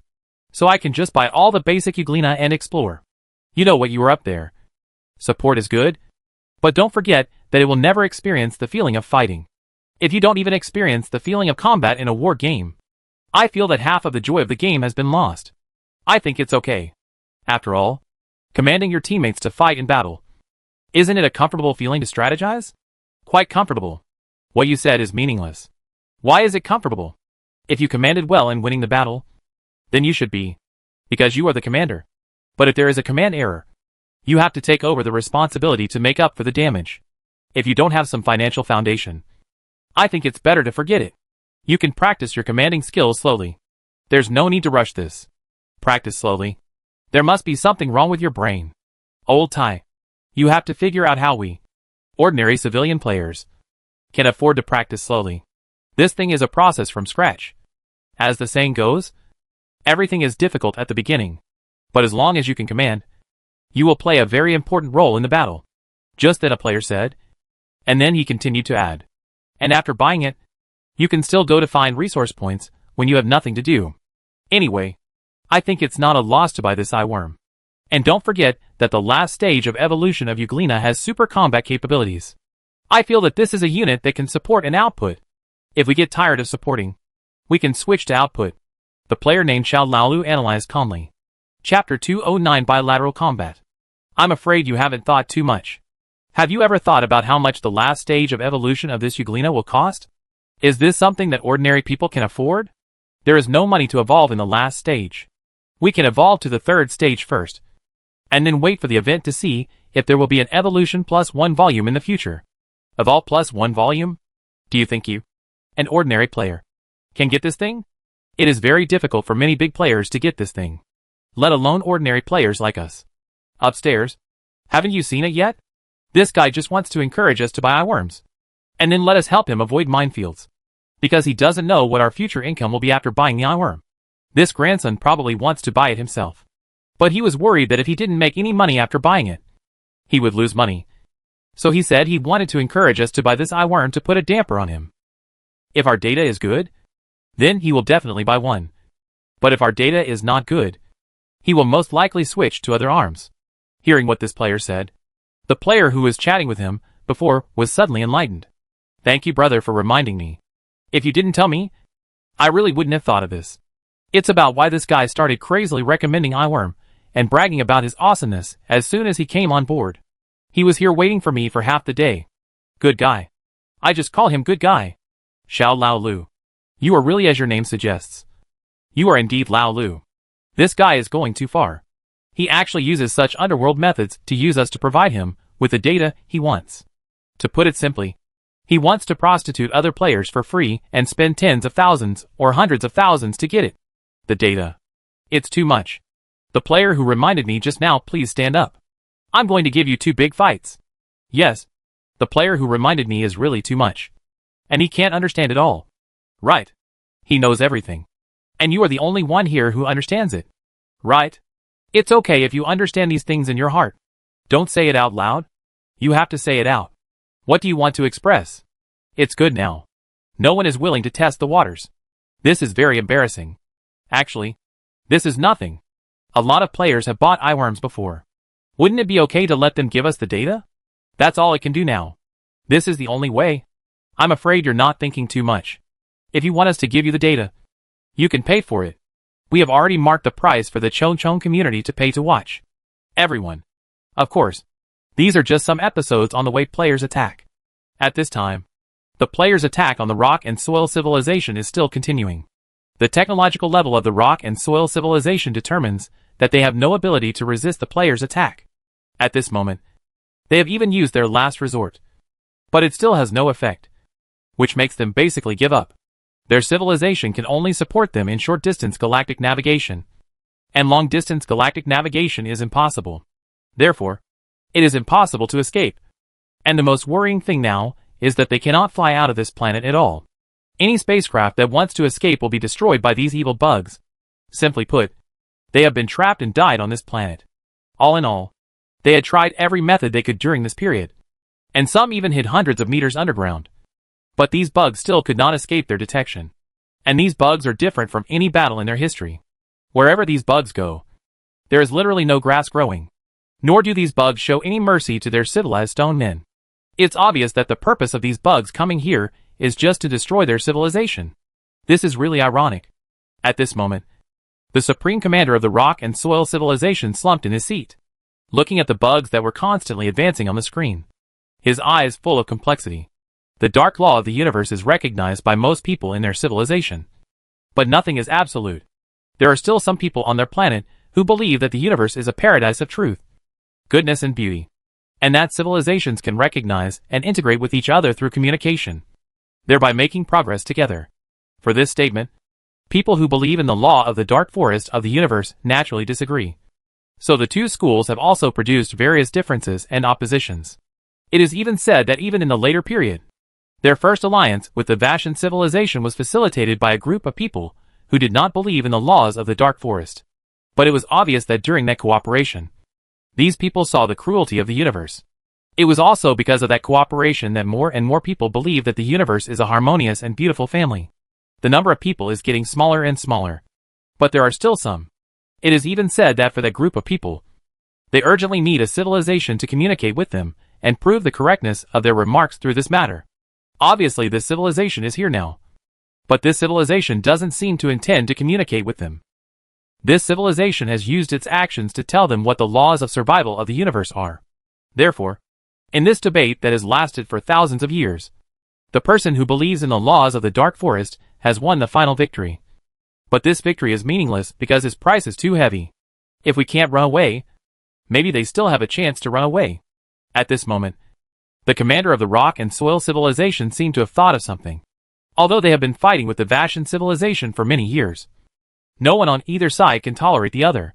But it is undeniable that in this dark cosmic family, the Vashan civilization is the only civilization that is more or less related.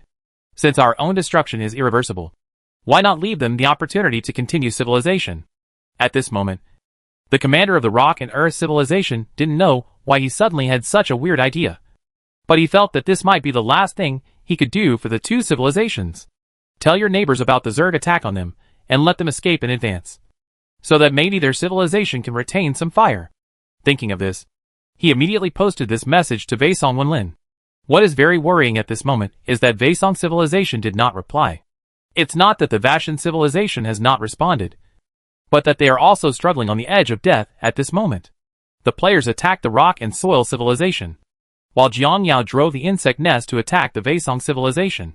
Compared to the players, Jiang Yao's methods were much simpler and cruder. He directly sent out a large number of gold-eating insects to clean up the entire Vaisong civilization. And all the resources used to clean up the Vaisong civilization will be directly converted into energy-devouring energy. And a larger number of gold-devouring insects will be divided again. By recycling in this way, the number of bugs in Jiang Yao's hands is increasing. But of course, this is not enough for him, because he is about to undergo the fourth evolution of the insect nest. And the ability of the gold-eating insects will be upgraded to another level. By that time, the massive gold-eating insects will also be a powerful combat force. At this moment, at the edge of the planet of Vaisong civilization, a spaceship was flying staggeringly towards the depths of outer space. But before it had even taken 2 steps, a thick beam of light shot directly through it. For this civilization, Jiang Yao's gold-eating insects are responsible for the cleanup work on the ground, while Jiang Yao's insect nest is responsible for the interception work in space. All in all, he wants to ensure that no living thing can escape from this planet. Compared to players, the efficiency and speed of gold-eating bugs are obviously much faster. Of course, their biggest flaw is that they are not smart. They will only instinctively devour everything around them, whether living or non-living. It was also for this reason that Jiang Yao had to control them to let all the cities go and clean up the surrounding areas of the cities. And he is responsible for coming to the city to harvest the evolutionary points in the city. At this moment, everyone in the Vaisong civilization could not help but panic when they saw the army of gold-eating insects flying towards the river and the horizon in the distance, which was almost turning black. Wherever these gold-eating insects passed, nothing was left behind, and even the ground became bare. Looking at the gold-eating insects getting closer and closer to them, they all knew that this time they were doomed. And just when they were desperate, suddenly they discovered a special situation. That is, when the gold-eating insects approached the city, they actively avoided the city and instead detoured to devour other places. How is this going? Why do they avoid the city? Is there something in the city that makes them afraid to come in?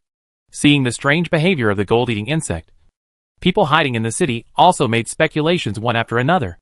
Although this is unlikely, they all hope that all impossible things will become possible, because only in this way will they have a chance to survive. Just as they were discussing, Jiang Yao answered their doubts. When the huge insect nest covering the sky slowly descended from the sky, everyone at this moment finally understood why these insects did not clean up the city. Because the city had other things responsible for cleaning up. Is this an alien spacecraft?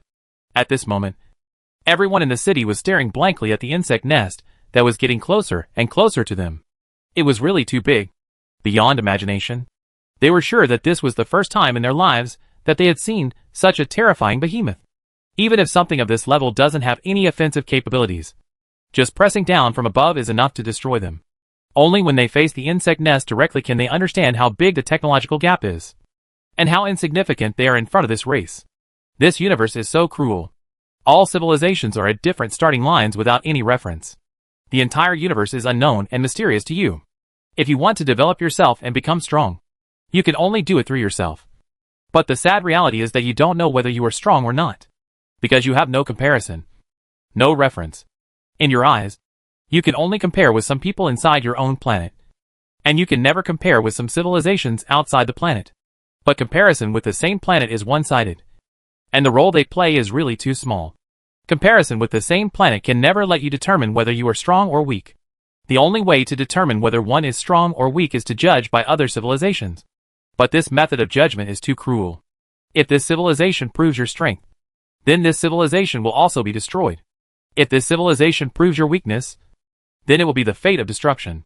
Therefore, all civilizations who know the laws of dark survival can only do one thing, and that is to continue to immerse themselves in research, develop more powerful weapons.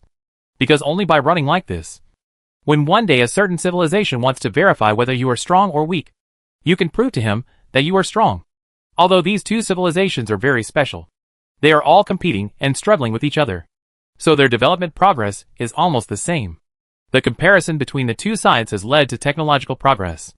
Although it is very fast, even at this speed, it will take a long time for them to grow to a certain height. But unfortunately, they no longer have such time. Such things happen from time to time in the universe. Some civilizations are very powerful in themselves, or they have very high intelligence. If you give them time, it may only take hundreds or thousands of years for them to enter the ranks of advanced civilizations. But unfortunately, the universe is cruel, and it will not give you so much time to meet a more powerful civilization when you are still weak. No matter how high your civilization is, it will have no effect, because the development of your civilization will come to an end. And only when this moment comes, everyone in civilization will wake up, and they will know what they lack most. What they lack most is time. Time for their civilization to develop enough to protect themselves. It wasn't until this moment that they understood that in this universe, so-called talent is not particularly important. After you meet these things, you still need luck, because luck is also a part of strength. No, for the universe, luck may be all of strength, because once you find out that your civilization is over when you are weak, there will be no follow-up. So if you are not lucky enough, you will have no future. At this moment, under everyone's gaze, this huge alien warship stopped about 500 meters above their city. Immediately afterwards, countless densely packed tentacles were seen extending from the battleship, sweeping towards the people on the ground. With the action of the insect nest, the entire city became chaotic, and everyone was frantically trying to escape from here. But obviously, such behavior is in vain, because they discovered a terrible thing. That is, a transparent protective shield covered the entire area. Immediately afterwards, the insect nest began to slowly rise into the sky, and together with the area covered in the protective shield, it continued to climb from the ground to space. Chapter 2:10 The current situation of players. The cities and insect nests within the time shield are like decorations inside a glass ball, seeing themselves getting closer and closer to space. Everyone in the Vaisong civilization panicked. Damn it! Where do these evil demons plan to take us? What do they want to do? It's over. We're done. And our civilization is over. Why do aliens want to invade us? Why can't we negotiate amicably? If they want resources, we will give them. We will grant them whatever they want. We just ask them to let us go. At this moment, everyone in the chaotic Vaisong civilization does not know what will happen next. But soon Jiang Yao gave them the answer. When the insect nest flew into space, the shield broke, and the next moment the whole world became quiet. Then the original tentacles continue their previous work. This method of collection is much more efficient. It is indeed much easier to catch immobile ones than movable ones. After doing all this, Jiang Yao turned his attention to other cities. In this way, Jiang Yao carried out crazy raids on the Vaisong civilization day and night. Jiang Yao was also very hard during this period. But the only thing worth celebrating is that his dedication and efforts were all worth it. According to his estimation, this civilization plus the stone men cleared by the players, then his evolved insect nest must be enough. And there is still a lot left. In addition, It has obtained enough energy-devouring points on the previous cockroach planet, which means that the fourth stage of its insect nest is a sure thing. I have to say that the fourth phase of investment in this insect nest is real. Gao forced himself to empty out 3 civilizations, and only 3 planets could barely make up for it. Thinking of this, Jiang Yao couldn't help but feel a little headache. This is the 4th stage of the insect nest, and it takes so many planets to gather enough resources. So if the insect nest enters the 5th, 6th or even higher stages, how many planets will it take? Thinking of this, Jiang Yao became even more eager to recruit players on a large scale. Of course, he still had to solve some messy problems before that. Because if you want to recruit more players, you must first ensure one thing. That is, the surrounding galaxy resources are rich enough. And the galaxy resources are rich enough. And he needs to cross that mysterious large void area. There are only 2 possibilities for the formation of the Great Void region. The first possibility is that the Great Void is naturally formed in the universe, and is a natural phenomenon. The second is that there is an advanced civilization hiding itself inside, causing the emergence of the Great Void. Although looking at the alien star map, Jiang Yao knew that his location was on the edge of the spiral arm of a galaxy in the Virgo super galaxy cluster. The emergence of the Great Void is a very normal thing. But with your weak strength, if you want to survive stably in the universe, you must be careful. Just when you think everything is fine, that's exactly when it's most dangerous. Because many civilizations will hide in places you think are normal, and then give you a fatal blow. If you want to obtain more resources, you must cross this road of death. Jiang Yao must be fully prepared to cross this road of death to ensure nothing goes wrong. It's also possible that all this is just a battle of wits and courage between Jiang Yao and Qiqiu. That is a normal big void, and there will be no civilization hidden in it. But for Jiang Yao, it would be best if it was a normal void. But if it is really what you think, then you will be able to respond immediately if problems arise if you are prepared in advance. After the insect nest evolves to the 4th stage, and after the mutant dragons appear and there are a certain number of mutant dragons, I will find a way to travel through the Great Void. Thinking of this, Jiang Yao began to make plans. Traveling through the Great Void is not as simple as imagined. Because usually, the distances in the Great Void are very far, and there are no reference objects in the middle. Of course, this is not a big deal. The most important thing is that there may be various special existences hidden in these voids. So here, even if there is no other civilization, you must be fully prepared if you want to travel through it. Things such as supplies must be complete. And the most important thing is that one's own energy reserves must be sufficient. It is not clear what is going on inside the Jingda Void, and some areas are quite chaotic. It is impossible to jump in that area. Once you reach that area, you can only sail at super light speed and wait until you pass through that area before starting the jump. But this will involve a problem. That is, that special space must be filled with huge amounts of energy and various materials. And the interaction between them will produce very powerful explosions and pulse waves. This kind of damage cannot be sustained by ordinary ship hulls. So at that time it is necessary to open a shield to resist the special energy attacks that appear all the time in the surrounding area. Therefore, preliminary preparations must be sufficient. Although some situations may not be encountered, you must prepare according to the situations you encounter. Only in this way can you be able to deal with it when such a situation really happens, instead of just watching. So Jiang Yao's plan now is very simple: to swallow up this civilization by himself. In addition, players can also get a lot of rebates. Although evolving the insect nest will consume a lot of evolution points. After the insect nest is evolved, you should have a lot of wealth in your hands. Immediately afterwards, Jiang Yao prepared to take out a batch of evolution points to strengthen the players. Of course, this enhancement does not mean that all players will be given out collectively. After all, if you use that routine once, you can't use it every time. And Jiang Yao doesn't need that routine now, because he now has a lottery machine. Not only will no one think there is anything wrong with distributing players through this, but they will also feel that the probability of winning in this lottery is too high, thus motivating them to work harder to draw. After Jiang Yao planned everything, he began to make preparations while continuing to encroach on the planet. At this moment, on the other side, players are attacking the rock and soil civilization in full swing. Although these stone men provide them with relatively few evolutionary points. As the saying goes, quantitative changes lead to qualitative changes. At this moment, many union stations are already filled with stone men. As for these places where stone men are stored, the guild usually arranges for 10 to 20 players to be responsible for starting. After all, This is the result of their efforts. And there is no room for any mistakes in this thing. Brothers, have you received the notice? The insect nest is expected to return here in a week and start the 4th stage of evolution. 1 week is when we reap the rewards.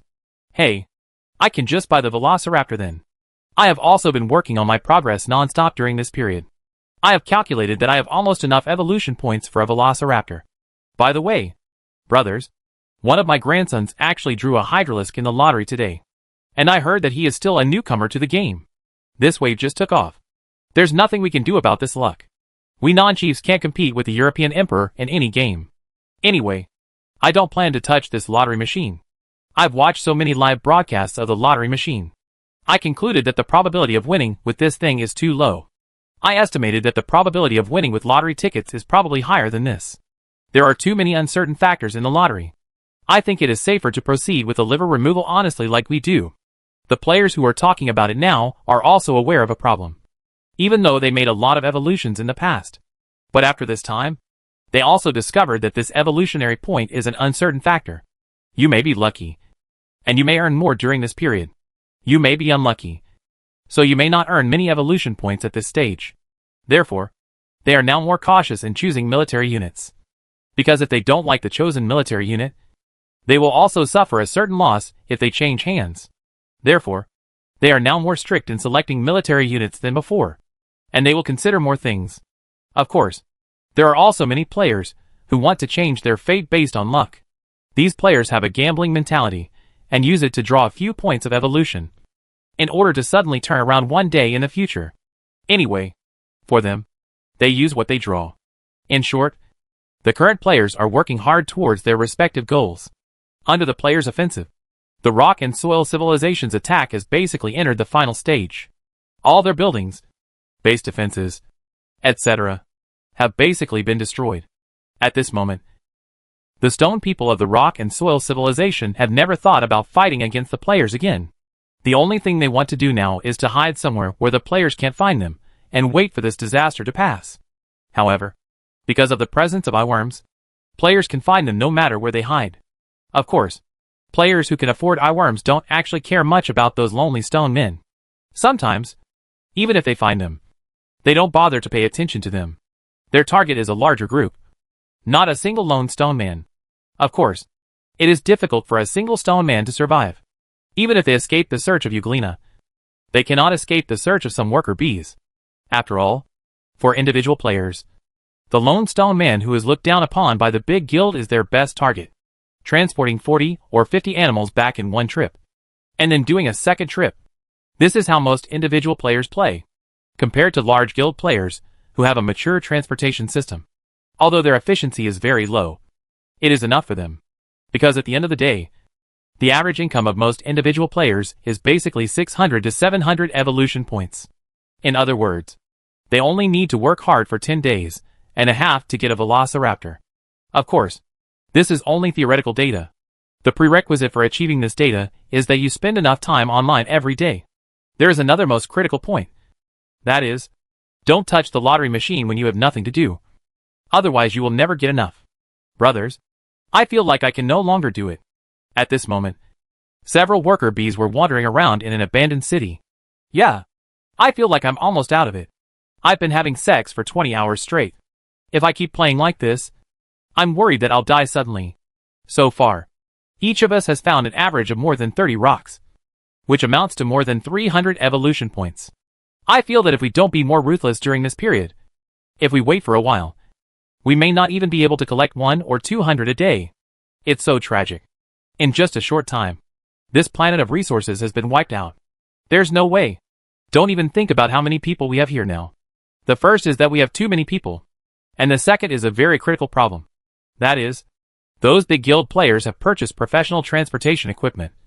And you, like the king insect, will turn into a big mess and go back. Yes, that thing not only contains a lot of stuff, but the most important thing is that it's very fast. I'm afraid we wouldn't be able to move the same thing in a few days, but the king insect might be able to transport it in a few hours at most. Not only does this piece of shit have fast luck, but there are also a lot of big guilds. One guild has at least a dozen of them. Holy shit. With that kind of transportation volume, Basically more than 80% of the resources were taken away by the big guild. Yes, I envy them in every way. It's just a pity that the price of this broken king insect is too expensive. And we simply can't afford it. Brothers, don't think too much.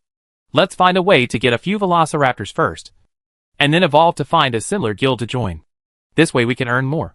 And after joining the guild and participating in group activities, we can still make up for battle losses. Which is equivalent to having a guarantee for us in the future. I understand the truth. But I just can't save the evolution points. I make some money every day, and I want to smoke. The most annoying thing is that I had already restrained my urge to draw a lottery. But suddenly I saw a newbie in the group showing off what he had drawn. And I couldn't help it anymore. Especially because this new guy has been in a team with you before. And he is just like a fool in your eyes. But even so, he can draw troops. It was also for this reason that I couldn't help but do a wave of 20 draws last time.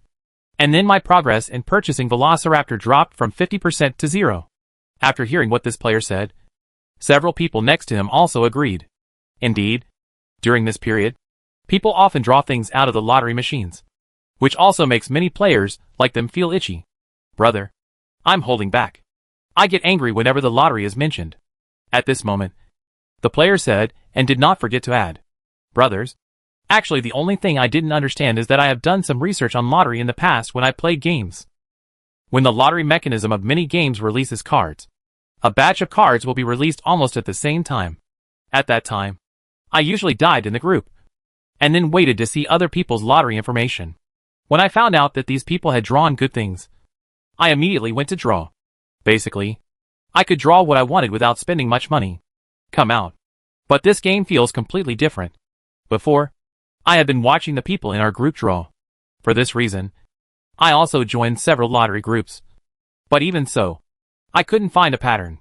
Every time I found that a few people shipped goods at about the same time, I immediately went to the lottery. And the result was still a song. Cool?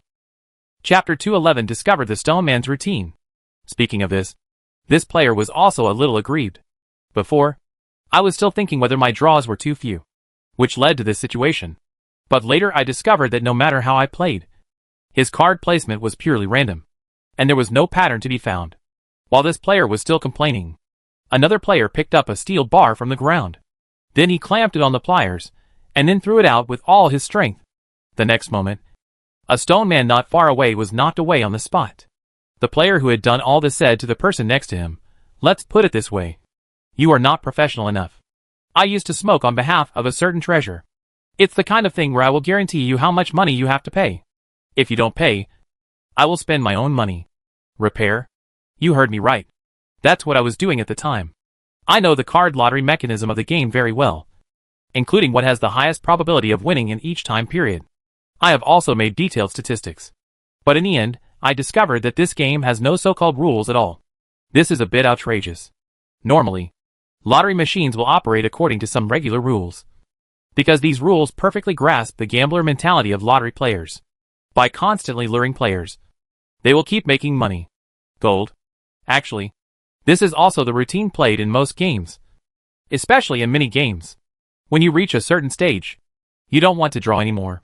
In the end, you hope to draw again, and suddenly you are given a new one. This is the in-game the rules of the card drawing mechanism. Although the rules of the card drawing mechanism of each game are different, their principles are similar. But this game simply doesn't work when I refer to these rules and formulas. I find that one of its lottery functions is purely random. Of course, this is not all. And there is something more disturbing. That is, I have also counted the card drawing time in each stage, and it is completely inconsistent. In other words, this game does not use any rules or card drawing routines. It is purely random. Under normal circumstances, the game usually it won't be used. While this player was still talking, a player noticed the situation. Brothers, stop chatting now. Look ahead. Just when a few people were still chatting happily, a player interrupted them, and pointed not far away with his big pliers. In front? After hearing what this player said, everyone looked curiously in the direction the player was pointing. In the distance, there were various relief fragments scattered on the ground. And in the distance, there was a huge fountain that was half missing. Next to the fountain is a collapsed building. It was obvious that this was once a park. What's going on in front? Isn't it just an abandoned park? After looking at it for a long time, The other people couldn't figure it out. Well, I also know it's a park. Look at the collapsed building. Just look at the area in the center of the building. Do you find anything wrong? As he said this, the player also pointed to an area near the building. Gap. Several people looked in the direction he pointed. And then said, "Hey, if you want to show off, just say so. You don't have to make it difficult for us here. If you have something to say, just say it and let it go." What the player never expected was that one of them said this directly. He was still thinking about waiting until no one saw the clues. And when everyone was confused, he stood up to analyze and pretend to them. Who would have thought that their plan would have been strangled in the cradle before it even started? Then, can't you just let me pretend to be cool? I have to tell you this. Don't you know how uncomfortable it is to be stuck in the middle of pretending? Then stop talking. Tell me what you found. I feel that there should be a lot of stone men in this area. Since there was no chance to show off, the player went straight to the point and told everyone about his findings. First of all, you can take a look at the center of this building. It looks very normal. But the wear and tear on the surrounding stones is very abnormal. Compared to the nearby stones, the wear rate of this piece is very high. From this, it can be inferred that people should often hang out here in this area. So the question is, why do they only hang out in this area? This is a very embarrassing thing. If they only hang out in this area, then what is there in this area that is worthy of their stay? This is a park, not a museum. It is impossible for people to view some precious cultural relics here. That means there may be something important in this amusement park. At this point, the player paused, and then continued, "Of course, it doesn't matter. What I'm more concerned about is why there are new traces here. It stands to reason that this area has been almost cleared by us, especially in open areas like this. It is generally impossible for stone men to run to these places, because they know that it is easier for us to find them when they come to these places. But it is precisely this way that I discovered their new traces here." As he said this, he saw the player crawling not far away, and then pointed at a scratch mark on the stone. Given the degree of destruction in this city, normally traces like this would be quickly covered up by the gray layer. But now this trace is still vaguely visible. From this, it can be inferred that this trace appeared not long ago, maybe more than a day, and we came to this city 2 days ago, and we haven't found anything in this area during this time. Now it seems that a bunch of stone men are hiding under our noses. Based on the tactics of the Eyeworm players, I guess there shouldn't be too many of them, because if there were too many, those guild players would have cleared this place long ago. Of course, it is not ruled out that those guild players regard this as a reserved resource point. Unfortunately, I looked at the map and found that this area was not marked, which meant that it had not been found by those big guild eyesores. After hearing this player's analysis, several other people couldn't help but their eyes lit up. In other words, there are two possibilities here. The first one is that Euglena was discovered, because the number is relatively small. They said they gave up here. Another possibility is that there are a large number of stone men here, but unfortunately, the Eyeworms did not find them here. If it is the first type, it is a small profit for them. But if it's the second type, then they may be about to make a fortune. After all, with the strength of the creatures on this planet, even if the 5 of them are worker bees, it will not be difficult to eat a base. However, listening to this player's analysis, one of the players gradually realized that something was wrong. "No, brother. If there are really stone people here according to what you said, then our bioradar should have found them. But now we have been walking around for so long, and we haven't found any other stone people." To this player's question, he simply replied, "The stone men hiding here have used some means to block our perception, so we haven't found them yet. Because fresh traces have shown that they have been active here, there is a high probability that we did not find them because they may have some special means of hiding themselves." Regarding this player's analysis, the other people just looked at each other, and for a moment, they were not sure whether what he said was right or wrong, because the current situation is very embarrassing.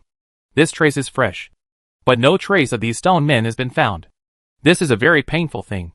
The concealment methods of these stone men, including their anti-reconnaissance technology, are very poor in the eyes of players. Normally, players can spot them very easily. However, the stone man players here did not find them. And most importantly, through bioradar, they did not find any hidden tunnels underground. If you want to say that these stone men have used any special means that will not be seen under their noses, then the players will be the first to not believe it. It is impossible for these stone men to master such a high-level technology. Skill. At this time, While the players were still making random guesses about this situation, this player had already begun to search around according to the traces he found. Yes. While everyone was still thinking, the player found traces of the stone man not far away. Look! There is a trace here. And I looked at the residue of some special substances. It is obvious that this is the stone man's usual food. As he said this, the player looked back with excitement on his face. Several people ran towards him. Brothers, my guess is correct. The reason why these stone men left traces is because they ran out of food and took the risk to replenish the food. It was also because of this that they left such traces, and I happened to find them.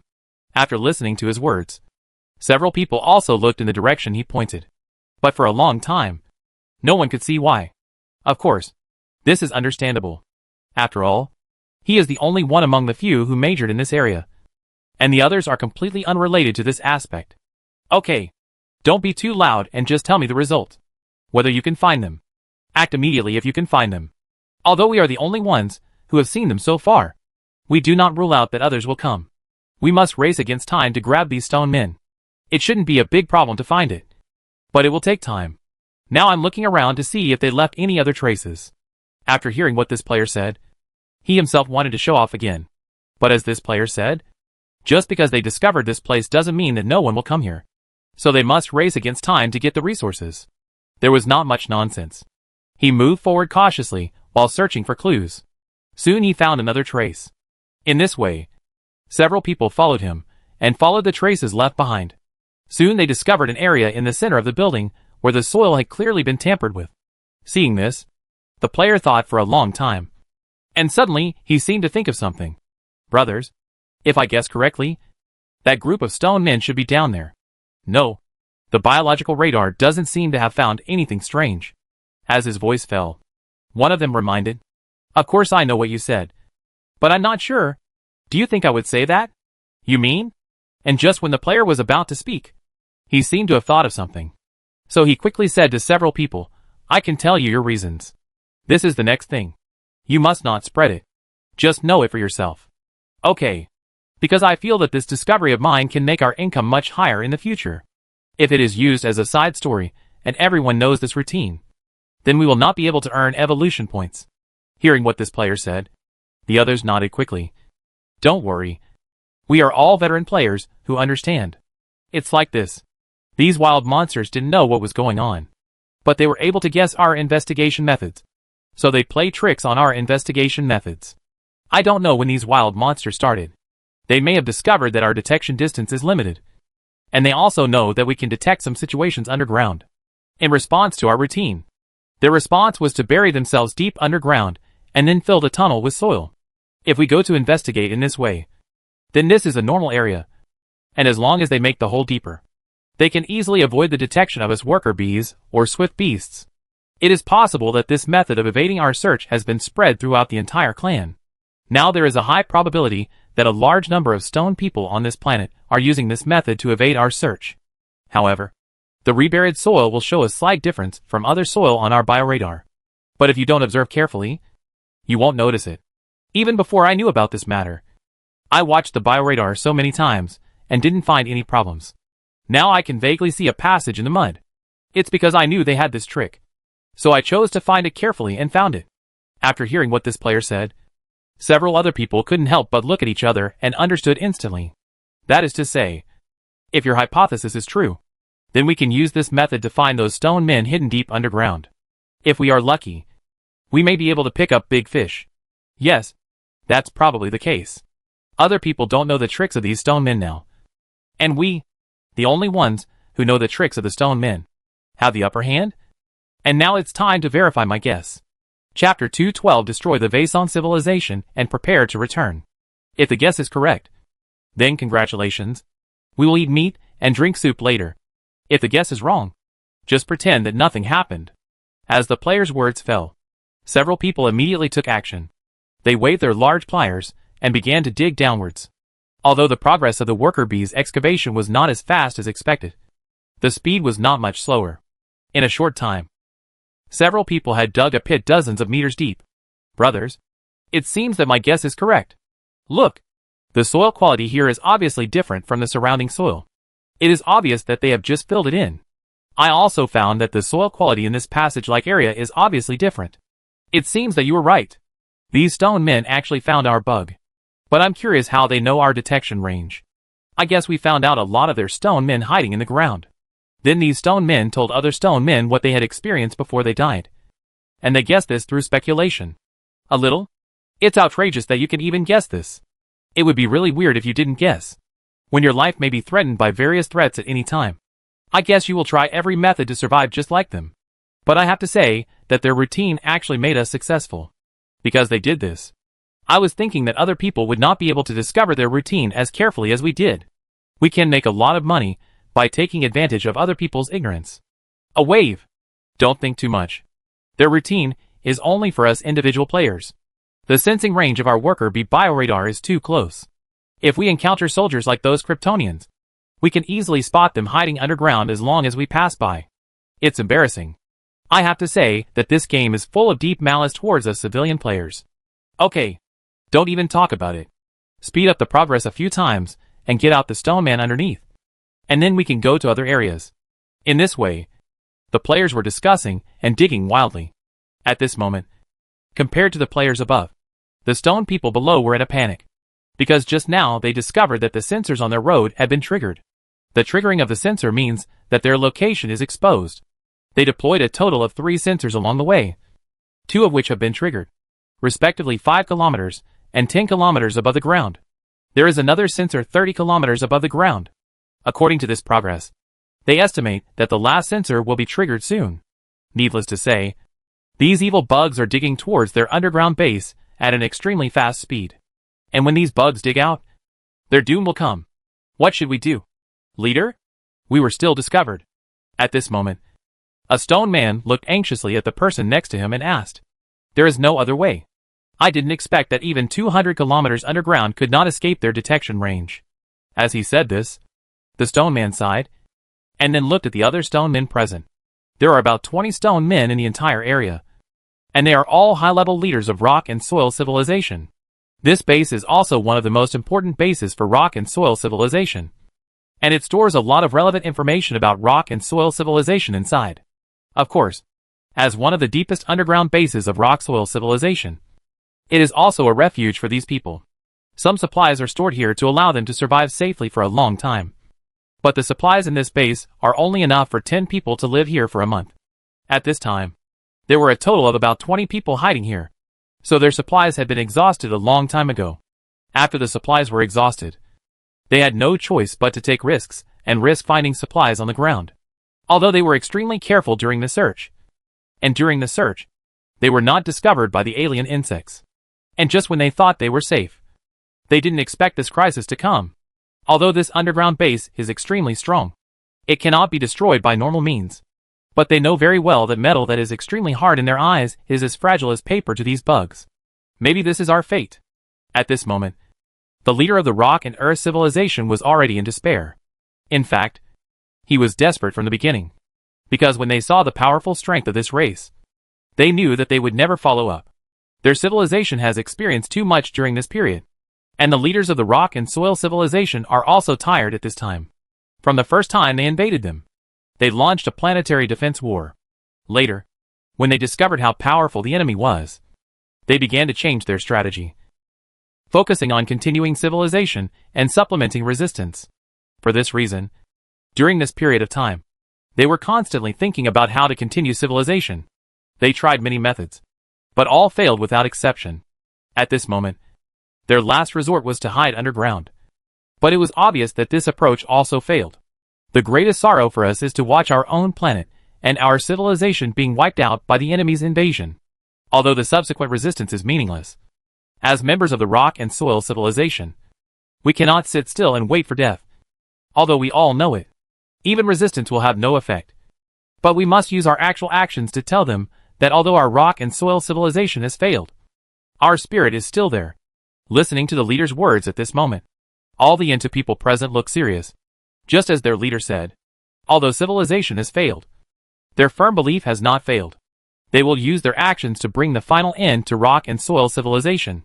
In this way, everyone picked up their weapons, and then stared closely above, waiting for the players to arrive. As time passed, The movement from above attracted their attention. Coming! At this moment, Rock and Earth Civilization's hand said in a deep voice. And at the same time, he also set up an offensive posture. The lightsaber in his hand suddenly lit up. And the next moment, the others jumped down from the top along with several behemoths. The next moment, they were roaring and attacking the players without hesitation. This was the last thing they could do in the face of a powerful enemy. I saw them wielding lightsabers, rushing towards the players at extremely fast speeds, and then using all their strength to slash them down. The next moment, the lightsabers touched the players' firm armor, creating dazzling sparks. At this time, only one of the players was seen, looking confused at the stone man slashing at him. What the hell? As he said this, the player casually raised his pliers and swung at the stone man next to him. The next moment, the stone man was thrown away directly by the powerful power of the worker bee. After flying for nearly 100 meters, it finally hit a hard metal wall, then fell to the ground and could no longer breathe. Are these stone men stupid? Their accomplices can't do any harm to us with all kinds of heavy weapons.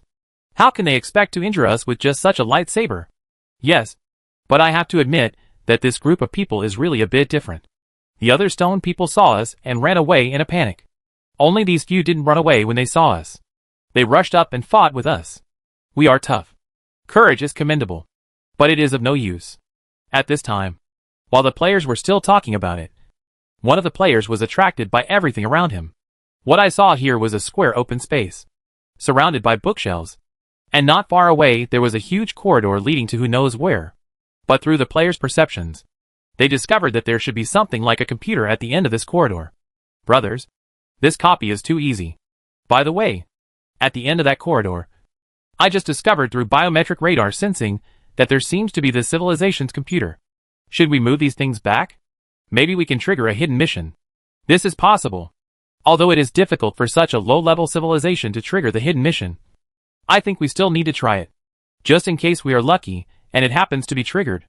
In this way, several people started to pack up the loot here while talking. In fact, there are not many things that can be taken away from this base. Apart from the few computers, there are only the remaining 20 or so stone men. Of course, through this dungeon, these people also know why this area is not occupied by other large unions. First of all, the first point is that the places where these stone men hide are too deep. And this number is really impressive. There are more than 20 of them hidden in such a deep place. It's no wonder that the big guild's eyeworms don't like this place. Although they still believe that this was a big base at the beginning. It happened that Uglina didn't find it. They were lucky enough to find it. But the final reality still tells them not to have such illusions. Indeed, base Uglina like this one can be seen from a great distance. People are unwilling to deal with it when they see it. It is because there is really no oil and water here. So they are unwilling to deal with it. If there is oil and water, then what they see when they come here are ruins instead of the base. Just like this, a few people chatted all the way back to their temporary stronghold. After stacking the loot, they continued to head to the next city, because it would take some time for Jiangyao to come over. They could only pile the loot together first, and then wait until Jiangyao arrived before handing it over. At this time, the harvest of civilization on Jiangyao's side was coming to an end. Compared with the players, Jiangyao treats this planet with an extermination-style devouring method. Looking at the gold-eating insect flying towards the last city in front of him, Jiangyao murmured, "This should be the last stronghold. Once this is resolved, I can go to the player's side. And this city is their last remaining gathering place for survivors." At this moment, everyone here is on standby, because just now, they discovered the huge spaceship of the evil alien. Although this city is armed to the teeth by the Vashan civilization, they know very well that when facing the swarms of metal bugs, their weapons are still of little use. Although they knew that their role was very small, they also knew that they had no way out. If they could not hold on to this last position, their civilization would be over. The people of Vaisong civilization are extremely afraid of these metal bugs, because there is no grass growing wherever these bugs pass, and they will eat up whatever they are. Compared with the Roxwell civilization's home planet that still retains a trace of green, the Vaisong civilization's home star can be described as desolate at this moment. The gold-eating insects devoured almost the entire surface of the home planet of the Vashan civilization like a carpet. From space, this planet looks basically the same as those planets without an atmosphere and without intelligent life. At this moment, the survivors of the Vaisong civilization were looking at the dark area in front of them eagerly. They knew that the final decisive battle had begun. The next moment, they saw countless weapon turrets in the base aimed at the densely packed gold-eating insects flying towards them. As the battle started, countless explosions appeared around the gold-eating insect. Laser missiles on the ground and various firearms fired at the speed of light hit this group of gold-eating insects. Although these weapons can cause certain damage to gold-eating insects, they are still very powerless when facing billions of gold-eating insects. Jiang Yao considered that the insect nest would soon enter the fourth stage, and at that stage the power of the gold-eating insects would increase a lot. Therefore, Jiang Yao invested all the energy-devouring points he earned during this period into the gold-devouring insects. Although this kind of bug does not cause much harm to advanced civilizations, for these low-level civilizations, it is simply a disaster. In their eyes, the gold-eating insects are like an army of locusts. Although a single gold-eating insect is not particularly powerful, their resistance is useless in the face of such a massive insect mountain and sea of insects. Seeing the army of gold-eating insects getting closer and closer to them, when they entered the shooting range of ordinary firearms, the remaining survivors also took up their weapons and launched an attack on these insects. As they joined, the whole scene became even more chaotic. At this time, the entire area was shrouded in thick smoke, and these insects broke through the defense lines of these people and flew towards them. What followed was a unilateral crushing. Although they resisted desperately, they could not escape the fate of being devoured. And when their weapons were swallowed up, the next moment, they saw a large number of huge black bugs rushing towards them, grabbing the survivors back to the huge bug nest. Chapter 213 Decentralization of Quotas. Public Beta Warm-Up Stage. With the last stronghold being pulled out by Jiang Yao, the attack on the Vaisong civilization has come to an end. The war against these two civilizations, whether it was Jiang Yao or the players, passed with a crushing attitude. Compared with his previous knowledge, Jiang Yao also learned a lot from this war. I used to watch movies before I traveled through time. Those high-tech aliens invaded, and then the two sides started various contests. In the end, humans were victorious. But when this happened, he realized that it was very different from what he had imagined.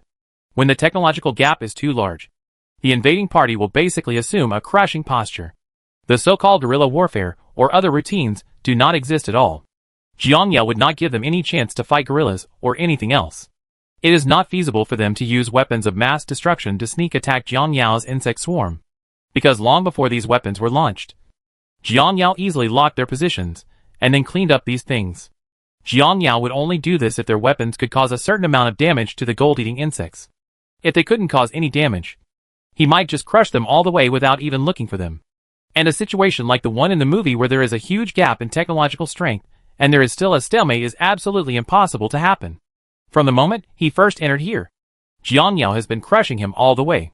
If you want to hide there and launch a sneak attack, unfortunately even your hiding place will be cleared. After the battle is defeated, the remaining survivors want to retreat. If you are not as fast as the gold-eating bugs, then you will not be able to escape. There must be no situation where I win and then you retreat, and I watch your retreat before my eyes. Every city you visit will not give you an opportunity to fight guerrillas, because the city will be devoured. And when you leave the city will no longer exist. This is high-level civilization.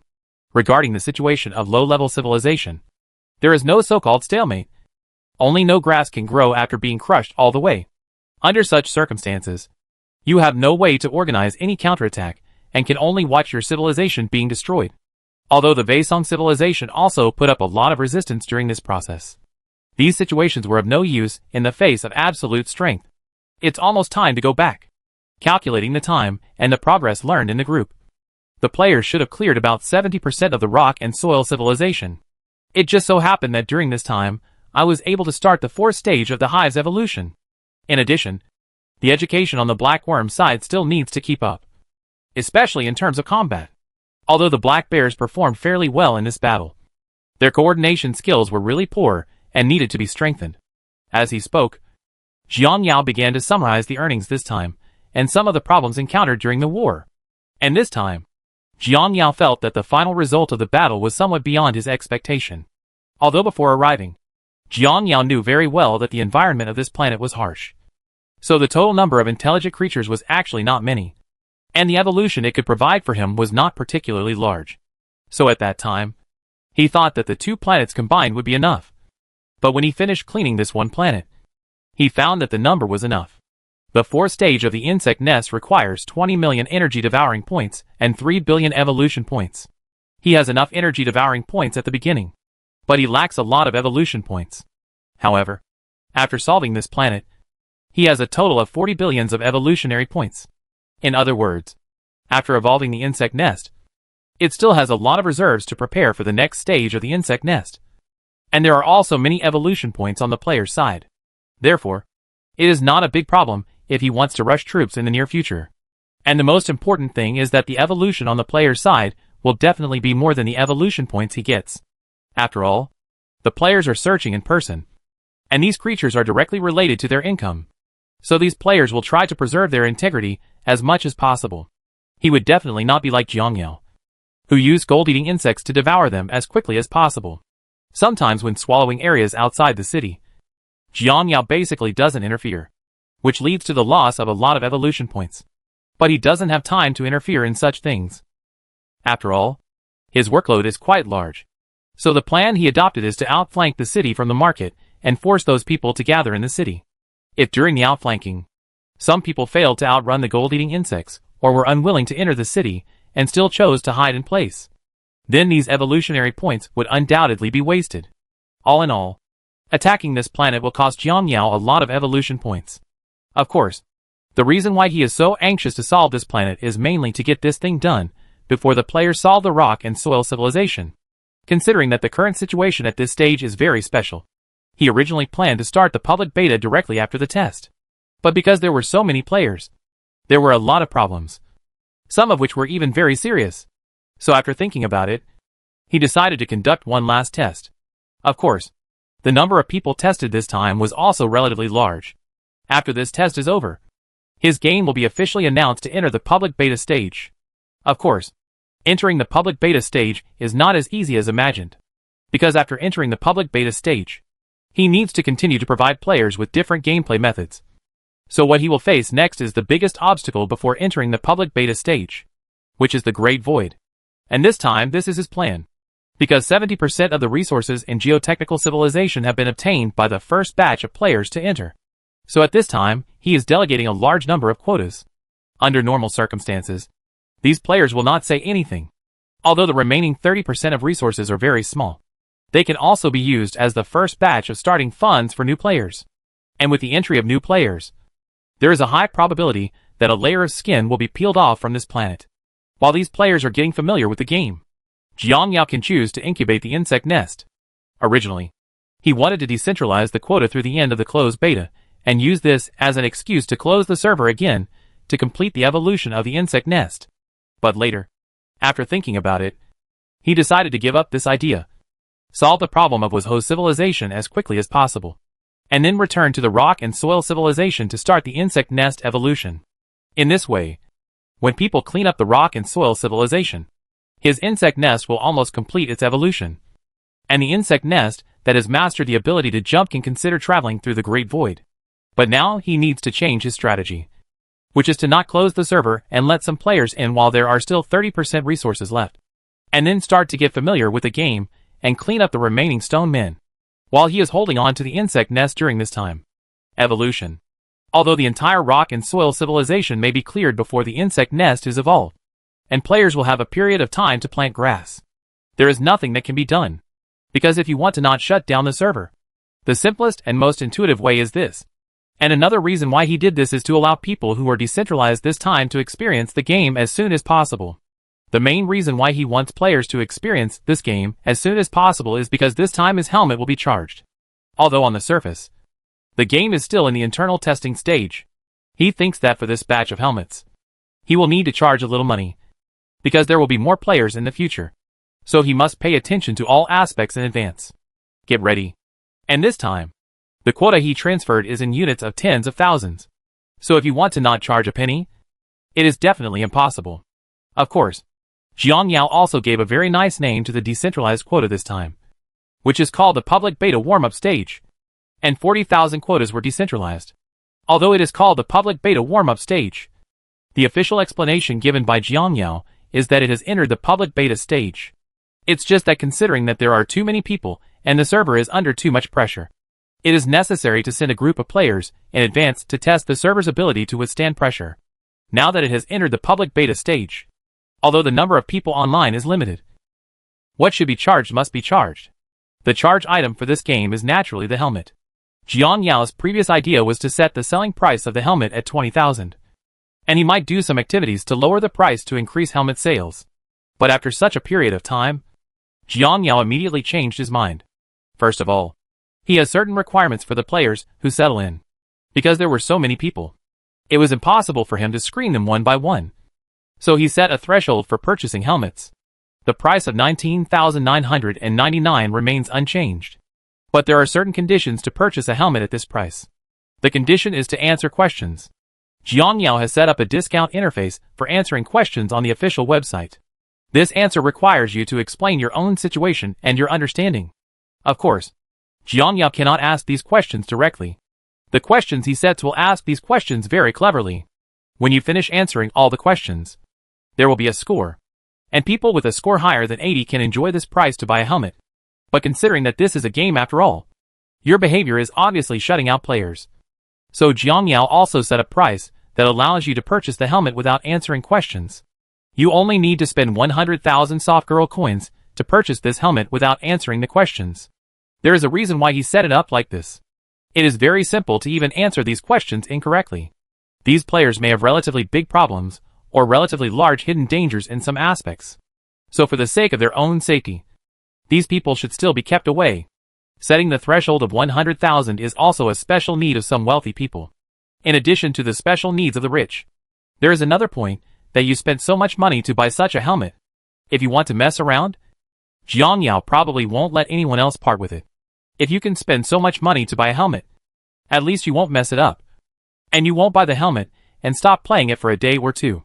And regarding answering questions, considering that some people who slipped through the net wanted to use routines to cause trouble, Jiang Yao also optimized this. Of course, he also optimized the questions for obtaining the license. After arranging everything in this way, Jiang Yao drove the insect nest and began to return. At this time, as an official announcement attracted the attention of many players, everyone who followed the Chong Chong community received a message. Brothers, it seems that the game is about to enter public beta. Now the official has just sent a message saying that Zergoel has entered the public beta preheating stage. It is said that considering the influx of a large number of players, the server may not be able to bear it. So a certain number of places will be decentralized first, so that some players can enter the game experience. And the official can also test the stability of the server. As soon as this message was posted in the group, the whole group immediately became lively. I'm sorry. I've been waiting for a long time. And finally the game is in public beta. Yes. I watch these big guys playing games every day, and feel all kinds of envy and jealousy. However, the non-chief, who has not been drawn in every closed beta test, said that he can finally get in. All the flowers I've been waiting for this day have faded. I've been reading guides for months to prepare for this day. I said that I have been planning all the time what kind of troops I should buy, and what route I should take after entering the game. Finally, it's time for me to show off my ambitions. And while the players were still talking about it, they suddenly discovered a very serious problem. Brothers, seeing that you are chatting so happily, I don't know if I should interrupt you at this time, but I think this matter is very critical, and will directly affect whether you can enter the game. First of all, the game has entered the public beta stage. So this is undoubtedly good news for us. But games that have entered the public beta stage mean that they will start charging. So if you want to enter the game now, everyone can enter. But the problem lies here. If you want to enter the game, you need to buy a helmet. Instead of giving away the helmet for free like during the closed beta, I just checked the official selling price of the helmet. It's 19,999. Although the price is not very high, I think it's just for this price. I estimate that the 40,000 helmets officially distributed may not be sold out. At this time, as the words of this group member fell, everyone who was still excited seemed to have been poured cold water on them. And the excitement just now faded away in an instant. Chapter 214 Answers to the Underworld. Damn it. It's a good thing you didn't tell me. But when you said it, I suddenly remembered how I had forgotten this. At this moment, each player suddenly woke up as if they were enlightened.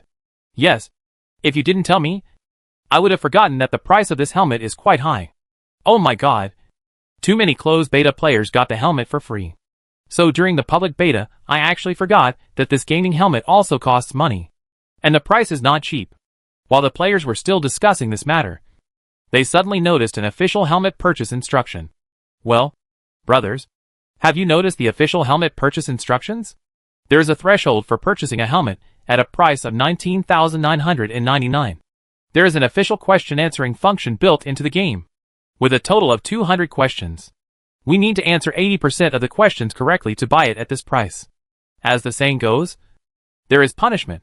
If the answer is 95% correct, then we can buy this helmet at half the price.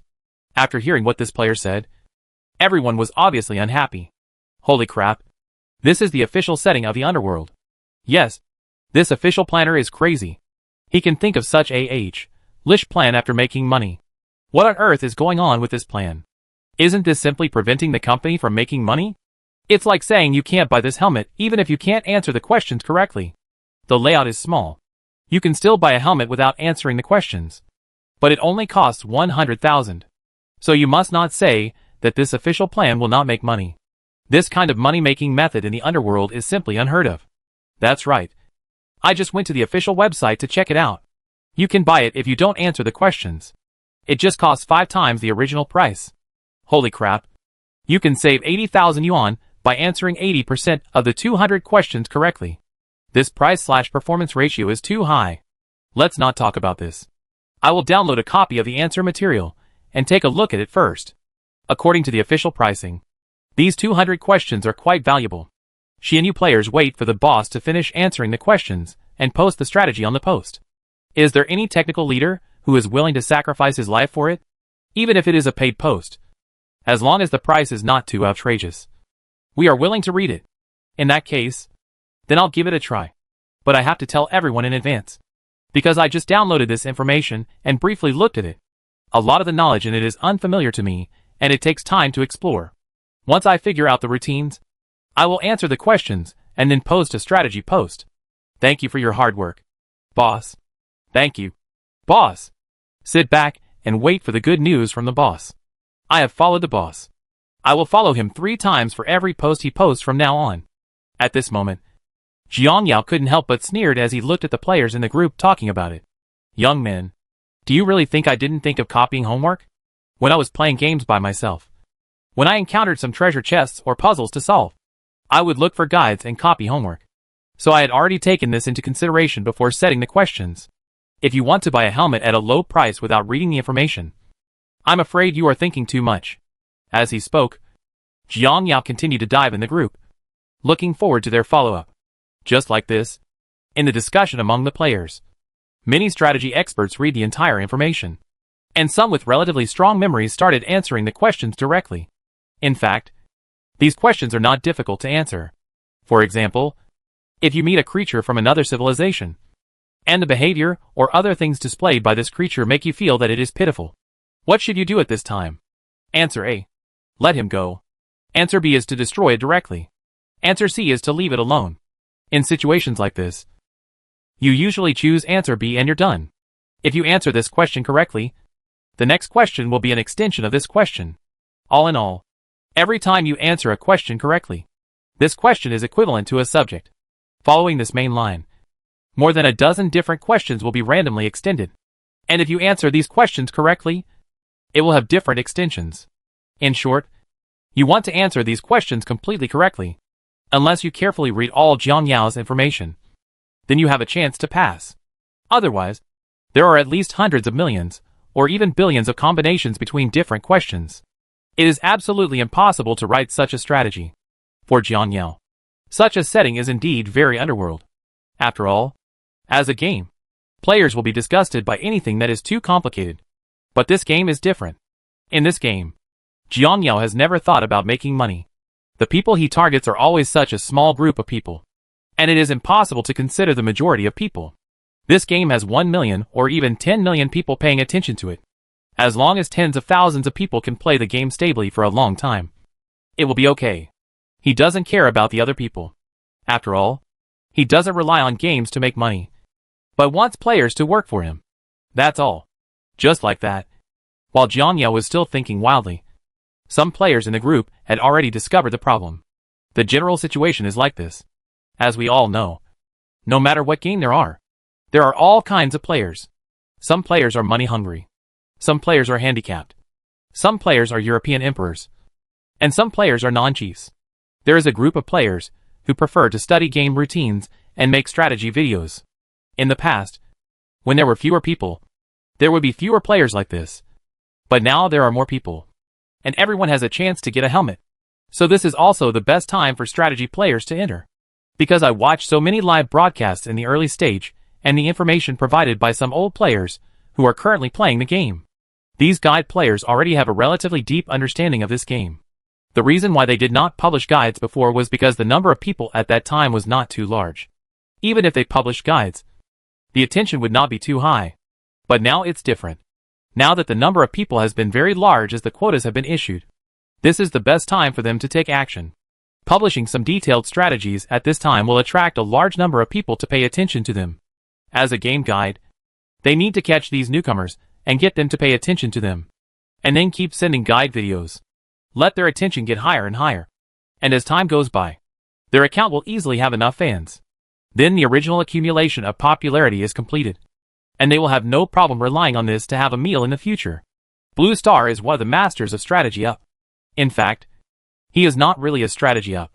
Because before this, like ordinary players, he liked to play various games. Until he played a certain game. The planning of that game was rather lish. With all kinds of treasure chests and various puzzles that made all the players very annoyed. At that time, he happened to play a lot of standalone games and had some basic knowledge about these things. This basic knowledge also allowed his own account to basically achieve 100% unlocking of each area. After he had this experience and saw that there were many up masters who were doing guides, he suddenly took this path on a whim. Ask friends to borrow their accounts to help them solve these puzzles, and then edit the videos. Then plan a suitable route to solve the puzzles, and send them the guide. Although this process was very boring and brain-consuming, he had to admit a problem. It is these videos that have a very high number of views. Before he did this, he was just an ordinary wage earner. After he did this, he immediately turned around. Because usually the income from such a video ranges from at least several hundred to thousands. A complete set of area strategy videos lasts at least 6 or 7 hours.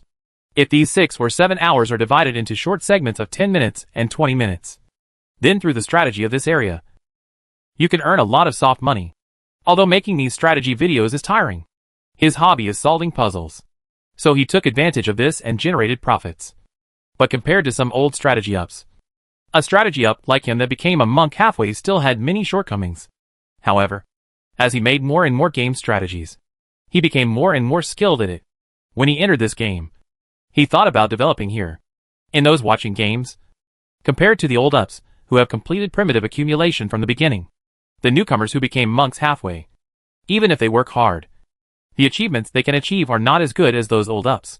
For him now, this new game is a very good opportunity. First of all, the future of this game is promising. And secondly, there are not many UPS with his thoughts. If he makes good use of this, then he will definitely be able to make a name for himself in the strategy area of this game. Just like that, he immediately started taking action. Compared with other apps that write guides and post paid posts, he gave up this part of his income.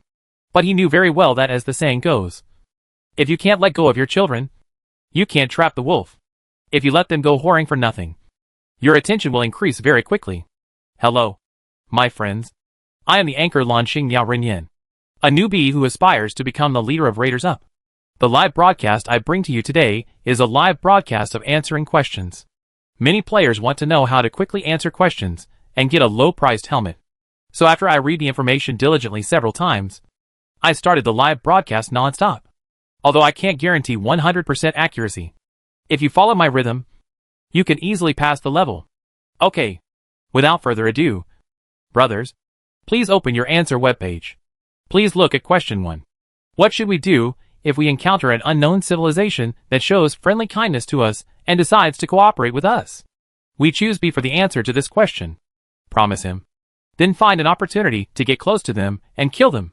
Well, by the way, if you see that our first question is not this, then please refresh the web page, because the first question appears randomly every time. When everyone refreshes to this question, then continue to follow my rhythm and answer the questions below. In addition, for some questions that you don't know, you must remember a rule. This law is called the Dark Forest Law, which means that every civilization is not kind to us. If they treat us with a kind attitude, it can only prove one problem. That is, they have evil intentions against us. If you answer the questions according to this idea, your accuracy rate can easily reach 60%. In addition, don't be misled by some seemingly reasonable answers.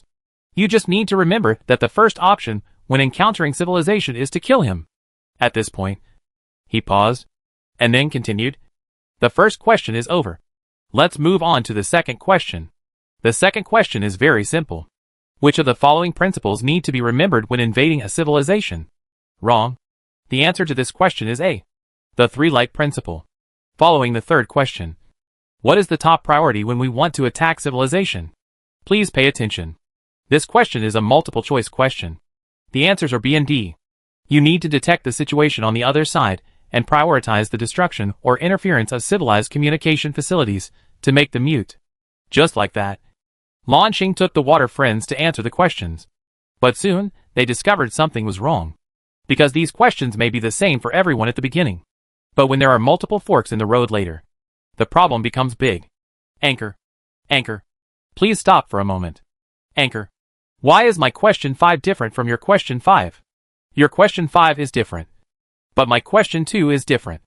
I just kept asking in the live broadcast room. But no one answered me. Yes. Brothers. What's going on? Why is everyone's topic different? This is very embarrassing. Brothers. I wonder if this question is random, and there is no order at all. I suspect it's possible. While everyone was still discussing, Blue Star glanced at the gap and realized something was wrong. Brothers. I have also noticed what you said. And I have to say that there is something to this answer. Based on the situation that everyone has encountered, I can speculate that there are 2 possibilities. The first possibility is that the order of the questions is out of order. So this situation occurs. If this is the case, it's easy to handle. You can watch my video and finish answering the questions. If such a situation occurs, then follow my answers and compare them. You should be able to pass. Another possibility is that the questions themselves may have tens of thousands, or even hundreds of thousands of questions. When we answered the questions, he just randomly selected 200 of them. If this is the case, then any strategy is useless, and you can only rely on yourself. Hearing what the anchor said, the players watching immediately exploded. Damn it. If it's really the second type, then how can this be fun? Isn't this the end of the world? I have to read more than 200,000 pieces of information several times. It will cost me my life. Drunk? Drunk? I knew the official was not so kind. The money-making routine was going too far one after another. Chapter 215 The Anchor's Sexy Moves. At this moment, looking at the chat records of water friends in the live broadcast room, Lan Xing felt uncomfortable in various ways. I'm so embarrassed. I never expected that I would crash on my first live broadcast. No! Even if I fail, I still have to prove my strength and let everyone know that I am also a capable anchor. Only in this way will other strategy posts released in the future be noticed. Thinking of this, Lan Xing glanced at the crowd and immediately said to everyone, Brothers, although I said this answer was a little bit lish, there were a few minor accidents. But our live broadcast continues, and you can follow my live broadcast ideas. This can be regarded as a warm-up for everyone to answer questions later. At this point, Blue Star glanced at the gap and continued to answer questions. I actually can't remember the answer to this question. But according to the rules I mentioned before, you should be able to tell which option is correct from the 3 options. Right? Yes. That's option D. Even if you are seriously injured and saved by intelligent creatures from an unknown planet, you still need to find a way to pass on the information and let others attack here. Regarding the answer to this multiple choice question, everyone said it was too anti-human. Damn it. The answer to this question is too lish. Yes. He was seriously injured and was saved by another civilization. Not only do we not thank him, but we also send troops to fight against them. It is too much. If I met someone who was really bad and chose to repay them, I think this is the only answer to this question. Even if the other answers are correct, I won't choose them. And Jesus can't stop me from saying so. With your character upstairs, you should either prepare 100,000 yuan to buy a helmet, or you should never enter the game again in your life. While everyone was still discussing this issue, Blue Star seemed to find something when he glanced at the cracks in the crowd. Everyone, please stop arguing. After answering this question, there will be an explanation of why you chose this. It should be the official explanation. Brothers, let me click on this to take a look. Blue Star glanced at the person and clicked on the selection explanation. This selection explanation function was set up by Jiang Yao to deal with some relatively underworld problems. Because there are some problems that will subvert the three views of these players. He must explain the situation clearly to everyone. Brothers, take a look at the official explanation. The reason why you choose this answer is because of the first point. The Zerg itself is a race that everyone wants to fight in the universe. And apart from this layer of buffs, when civilization meets civilization in the universe, there will definitely be a battle. Because of the existence of the chain of suspicion, and the fact that people who are not my race must have different minds. Even if you show full goodwill to this race, they will definitely launch a fierce attack on you when you are not paying attention. The easiest way for you to coexist with other civilizations in this universe is to invade them, and capture all of their people to serve yourself. This is the best way to coexist. And the greatest respect between civilizations is to kill them all. After reading the official description of the topic selection, Launching continued to add, actually, I can understand the official description. If you switch your perspective to the macroscopic level of the universe, then the set of theories that we use to judge whether things are correct or not is no longer workable. I remember someone mentioned this before. That for other civilizations, our behavior is evil. But for ourselves, then we are just and we are heroes. So for these things, what we need to consider is from what perspective we should look at these issues. Because our setting is Zerg, we can only think about these issues from the perspective of Zerg. And the official also gave us an example. The source of this example is a case in the fictional brief history of the Zerg. In that case, a bug chose to protect them. Although it was pretty good in the early days. And these people also liked this kind bug very much. As time went by, they thought more and more about this bug. Especially since this bug helped this civilization solve many scientific problems in the next few hundred years. And this civilization's attitude towards him changed from friendly and fond at the beginning to greed and endless demands. And then they were worried that after this insect dies, they will face many scientific problems in the future. No one came to help. So they chose to put this bug under house arrest and use their pretty good technology to launch an attack on the insect nest with the purpose of capturing more bugs to serve them. Speaking of this, Lan Xing couldn't help but sigh. Brothers, although this case is false, you have also explained the cruel truth of this universe through this case. Any friendly civilization has a shelf life. When the value you create or they see the value in you exceeds a certain limit, then they will change from friendly to greedy. Of course, this is only limited to civilizations that don't know the laws of the Dark Forest. If they know the laws of the Dark Forest, then they will never be friendly to you. Even if they are friendly to you, it is fake. In addition, friends, I have also carefully studied these answers. Most of the questions do not have such instructions. But when encountering some special questions, there will be such instructions. According to the official routine, I feel that these explanations may also be some kind of clues. When we encounter these instructions in the process of answering questions, we can record them in advance and share them with everyone. Because I seriously suspect that these instructions may be collected and may be a hidden task or the like. Everyone in the live broadcast room agreed when they heard Blue Star's aim. In fact, this matter was not difficult for them. When encountering such a special question, they only needed to take a screenshot of the question after answering it. If it is really a hidden task, then everyone can share it. Even if it is not a hidden task, they will not waste much time by taking screenshots. In this way, everyone continued to follow the anchor's ideas. Damn, this anchor has to be said to have something. I took a look at the information, and within a day after it was released, the anchor was able to start answering questions live. And the accuracy was so high. It's really awesome. He has answered 170 of the 200 questions so far. And he only got one question wrong among so many questions. Awesome people are always alike. And hardworking people are each hardworking in their own way. It's very heartbreaking to think about it. We watched the guide together at the same time. And now people are answering the questions live. And they're about to pass the level. And I just tried to answer the questions. But I failed after only 50 questions. You managed to answer 50 in the exam. But I'm pretty cool at 30. Just as the players were talking about various things, Blue Star glanced at the gap and finished his answer. Brothers, it's finally done. I got a total of 3 questions out of 200 wrong. The price I paid for the helmet was the lowest. He didn't forget to add. By the way, another point I need to mention to everyone is that I will make some other strategy videos in the future, because the setting of this answer is too uncomfortable. So there is really no way to make a strategy video. Of course, in order to provide benefits to my fans, I decided to select 3 people from the fans who have followed and rewarded me every month to help him answer questions. After hearing what he said, everyone couldn't help but get excited. Really? I don't know how to read. Anchor. Don't lie to me. There are only 3 places, which is too few. Hearing the fans felt that the quota was too small, Blue Star explained patiently. First of all, brothers, you should know that I am the anchor of the guide after all. So I spend most of my time in the game looking for players in the game, routines and stuff like that. I usually have very little time. And I also have to consider the live broadcast. After all these things are done, I can help fans answer questions. So my time will be very tight. There is another point I must mention. All fans who want me to help answer questions, you must at least reach 100 questions before you come to me. I will not assist fans with less than 100 questions, because the official wants to prevent someone from helping answer questions. It has a verification mechanism.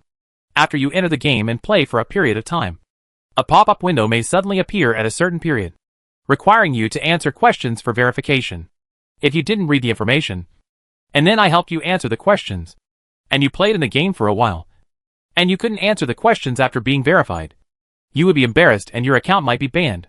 So I suggest that you read the information first to gain some familiarity. If you really can't answer the question correctly, it would be better to ask me for help. Because even if the official spot checks you have read the information before, you can usually answer it correctly. Moreover, there are a total of 5 official spot checks, and you only need to answer 2 of them correctly to pass. This is why I want you to come to me after you have answered about 100 questions. After hearing Blue Star's explanation, the players suddenly realized. But they could only complain about the setting of this underworld. Whether they are complaining or complaining, they still have to answer these questions. Because they are not rich people who can't answer the questions and just get it. Most of them are liver emperors. So they can only save money by answering questions. At this moment, just as Blue Star was preparing to download the broadcast, an official data survey on the answer interface suddenly caught the attention of him and the friends in the live broadcast room. As this survey data form appeared, he looked at it with a little curiosity. Now that the brothers have finished answering the questions, the official will conduct a satisfaction survey. Probably I just want to ask if the officially set answering function is difficult for players. Let's see what options he gave. A. This question is too easy. It is recommended that the difficulty be increased. B. The difficulty of this question is average. C. This question is too difficult. It is recommended that the official lower the difficulty. Brothers, we choose A for the answer to this question. The answer is too easy. It is recommended to make it more difficult. As he said this, he clicked it despite everyone's obstruction, and then chose to submit. Damn it. What kind of bad anchor is this? Even in the official underworld, you're pretty good at it. Yes. It's too much for you to choose something too easy for a life-threatening question like this. Damn it. This is because you don't want us to have sex for nothing. Just like that. The first person to pass all the levels came out. As this anchor passed the level perfectly, many anchors who wanted to take the technical stream also started to answer this question. After all, at this stage, for these anchors, the first thing that can best prove their strength is to answer questions, and the second is to take the license test. Because these 2 are 2 things that more than 90% of players currently find very difficult. And these 2 difficult things are undoubtedly the best entry points for strategy stream anchors. As time went by, not long after he cleared the level, the second anchor who cleared the level also appeared, followed by the third and fourth. Brothers, I have to admit that my strength is still too weak. I didn't expect that I would only be ranked 5th. At this time, another anchor completed the answer. The answers to the questions have been completed. We follow international practice for this survey and choose A for all of them. In this way, this anchor also chose A, and then went offline amidst the complaints of many players. Most of the players in the old 6 behavior groups of these anchors made various complaints, although they knew very well why these anchors did what they did. Only by increasing the difficulty can their value be reflected. But their various underworld behaviors make many players very worried about their future answers. Of course, this was something that everyone would be worried about at the beginning. But as time went by, more and more people successfully answered the questions, and the atmosphere of the entire group also changed. Meng Xian said that after 3 days of hard work, He finally passed the level. In the chat group at this moment, a newcomer who had passed the level posted a screenshot in the chat group. The most eye-catching thing about this picture is option A on the satisfaction survey. It's crazy. Another boss with a strong memory has passed the level. I envy these big guys with good memories. Damn it.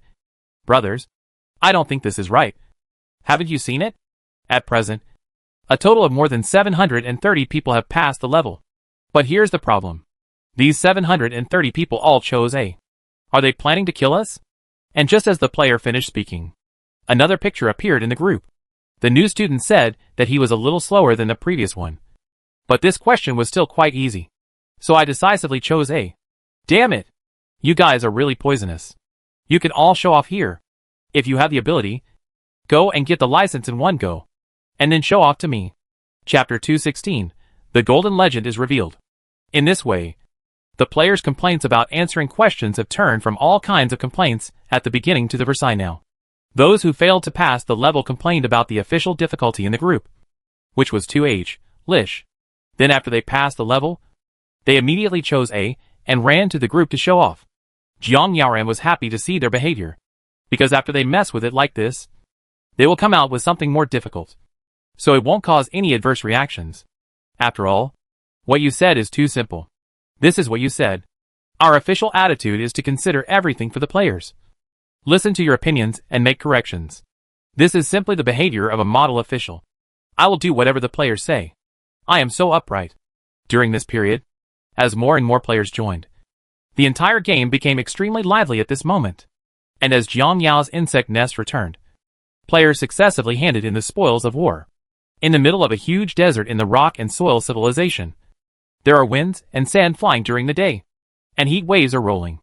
Looking around, I can see a huge insect nest suspended in midair, and many players are lined up in a long line below the insect nest. Team. These are players waiting to hand over their prey. Some of them are a group of king insects loaded with prey, and some are a worker bee with its back loaded with prey.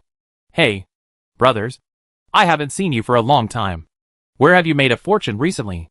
At this moment, a player looked at the 5 players who had entered the Stoneman leader's base behind him.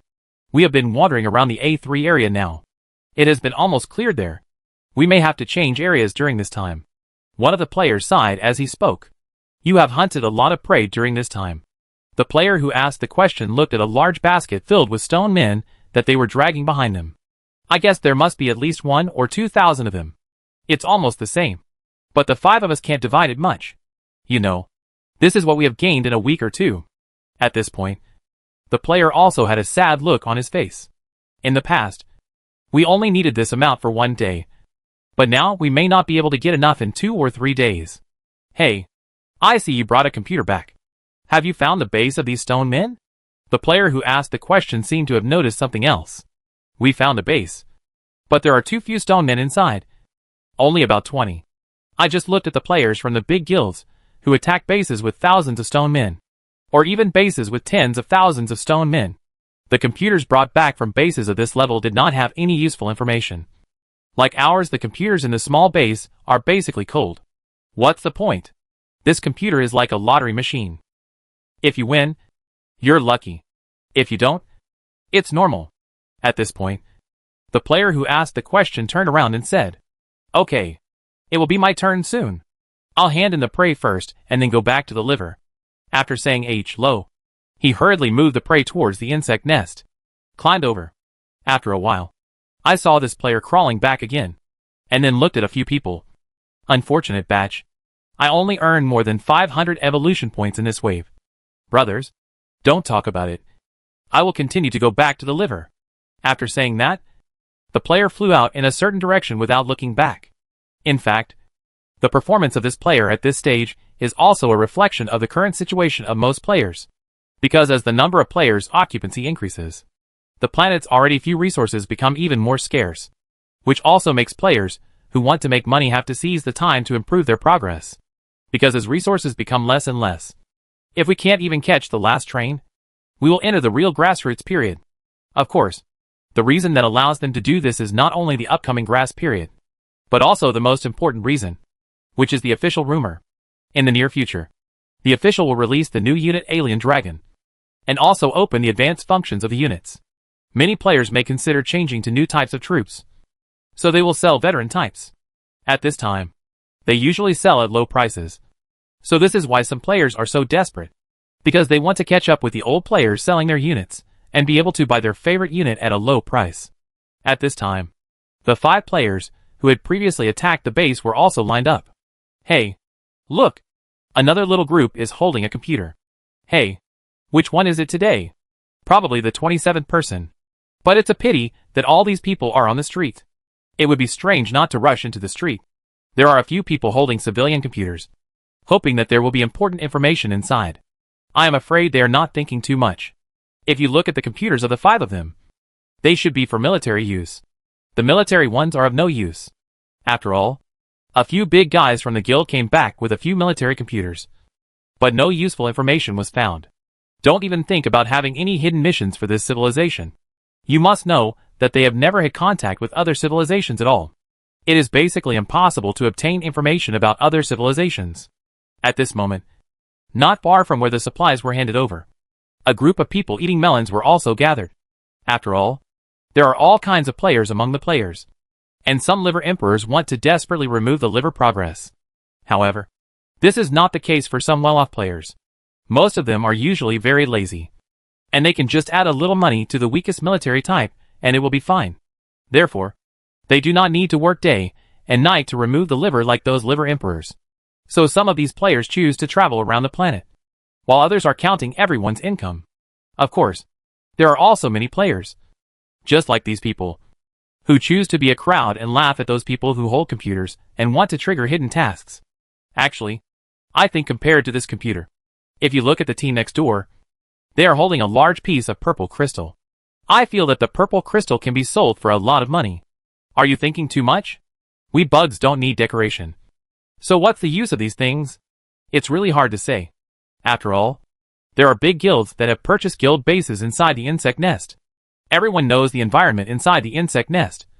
And some big guilds may even spend some money to buy these beautiful decorations to decorate their strongholds. Even if it's to buy decorations, I guess I won't be able to spend much money. The top level is around a few dozen to 100 evolution points. No matter how small a mosquito is, it's still meat. While several people were talking about it, the 5 players also came to the bottom of the insect nest with anxiety. Seeing the arrival of these players, the Black Insect Queen immediately ordered her insects to count the trophies they brought. After the statistics were completed, the trophies were transported back to the insect nest. Brave insect warriors, you have turned in a total of 2,310 stone men this time, with a total of 23,110 evolution points. Will the evolution points be allocated to your accounts evenly, or to a certain person? Asked the Black Insect Queen after finishing the statistics. This Black Insect Queen is the baby queen that Jiangyao rescued. After several months of education under Jiangyao, it has now grown into a queen mother that can take on her own role. Although what it does now is basically secretarial work such as helping Jiangyao. For it is very satisfied to be able to contribute to the Zerg. Of course, it also has great respect for all players, because in its eyes, it is a very glorious thing to be able to independently attack other civilizations. It also feels very proud to serve these warriors. It is also for this reason that even though the things it does now are very boring and cumbersome, it is still full of enthusiasm. Let's divide it evenly. At this time, one of the players said, after hearing the words of the Black Insect Queen, "Okay, warriors." As she said this, the Black Insect Queen suddenly noticed the computer carried by one of the worker bees. By the way, warriors, I see you are carrying a computer back. Do you want to identify this computer? Hearing the question from the Black Insect Queen, several people looked at each other and nodded. Yes, we want an appraisal. The appraisal fee will be deducted equally from the accounts of several of us. Okay. The computer appraisal fee is 1,000 evolution points. After collecting the fee, the Black Insect Queen asked the little black insect to transport the computer back to the insect nest. The results of the computer appraisal of the warriors should be out within 5 minutes. So I asked the warriors to move to the side and wait for a while. After saying this, the Black Insect Queen looked behind them again. Next, a warrior can come over. It's your turn. In this way, several people stood aside with anxiety and waited for the result. Although under normal circumstances the results of computer identification are surprisingly consistent. That is, all of them are of no value. But even so, they still have the slightest hope in their hearts. And not long after they were waiting, they saw a black insect running down in a hurry. Then he didn't know what he said to the black insect queen. Hearing the news reported by Black Insect, the queen mother couldn't help but light up at this moment, and saw it running excitedly to the previous players. Good news for you warriors. Your computer contains the coordinates of an unknown civilization. Congratulations. After hearing the words of the Zerd Mother Queen, several players who were already ready to rush into the street couldn't help but be surprised. What did you say?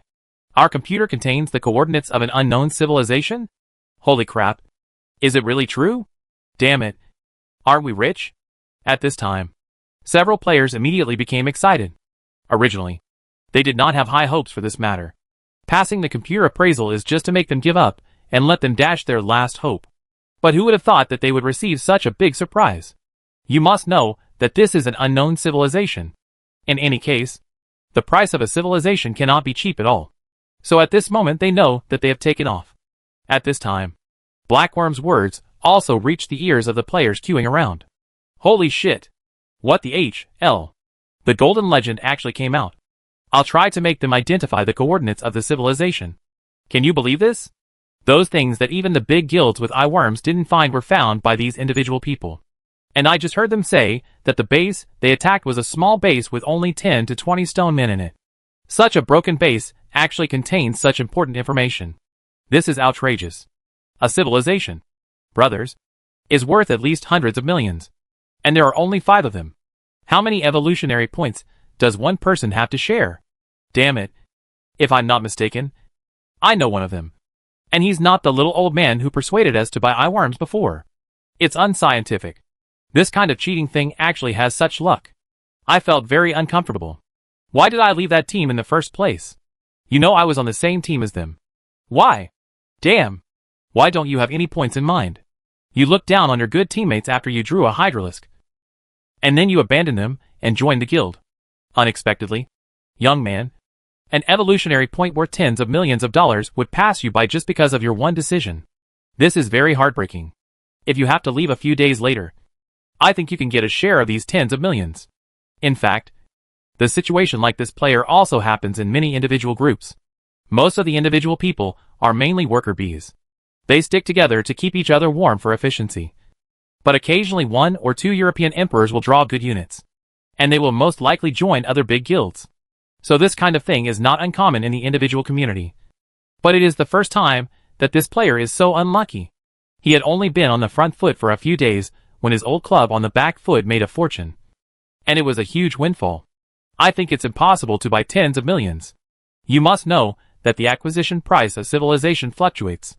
First of all, according to the situation of the civilization you discovered, the official will make an appraisal and evaluate the civilization. After the evaluation, it is up to you to decide whether you sell it to the official.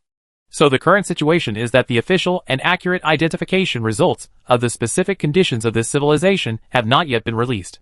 If you want to know that this civilization has no value, you have to wait a few minutes for the appraisal results to come out. Moreover, according to official information, most civilizations have little development value. There are even a lot of civilizations that have become extinct. So it's too early to be happy. Chapter 217 Jointly Lower Prices. I feel like you're being sour when you say this. Acid? I'm just telling the truth. If their civilization is a civilization that has perished, it won't be worth a dime. I feel like this should be the beginning.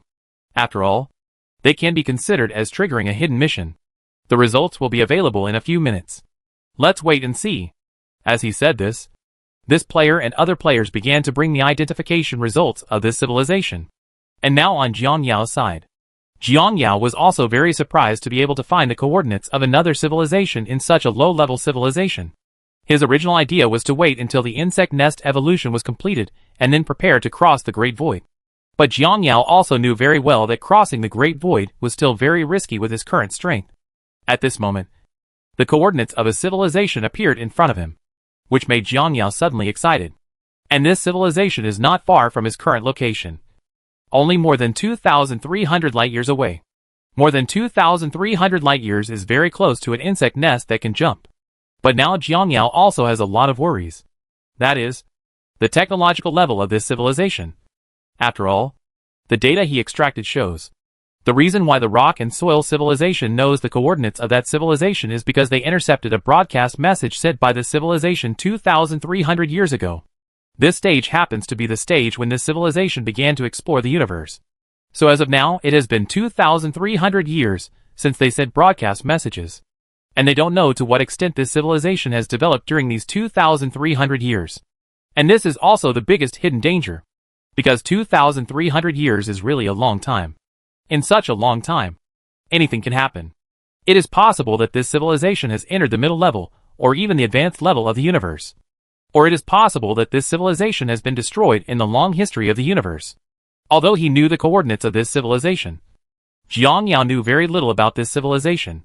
So the next thing he needs to do is to understand the situation of this civilization. Jiang Yao, who inherited the insect nest, knew very well that the standard for measuring a civilization in the universe has never been based on the technological level of your current civilization. There are so many factors that he needs to consider, as if it took humans thousands of years to enter modern society from ancient times. But after entering the era of science and technology, the speed of human progress can be described as rapid. In less than 100 years, the entire civilization has changed. In this short period of 100 years, humankind's technological progress has been incredibly fast. This can be understood as the potential of civilization. Different civilizations have different potentials, and it is uncertain when he will trigger this potential.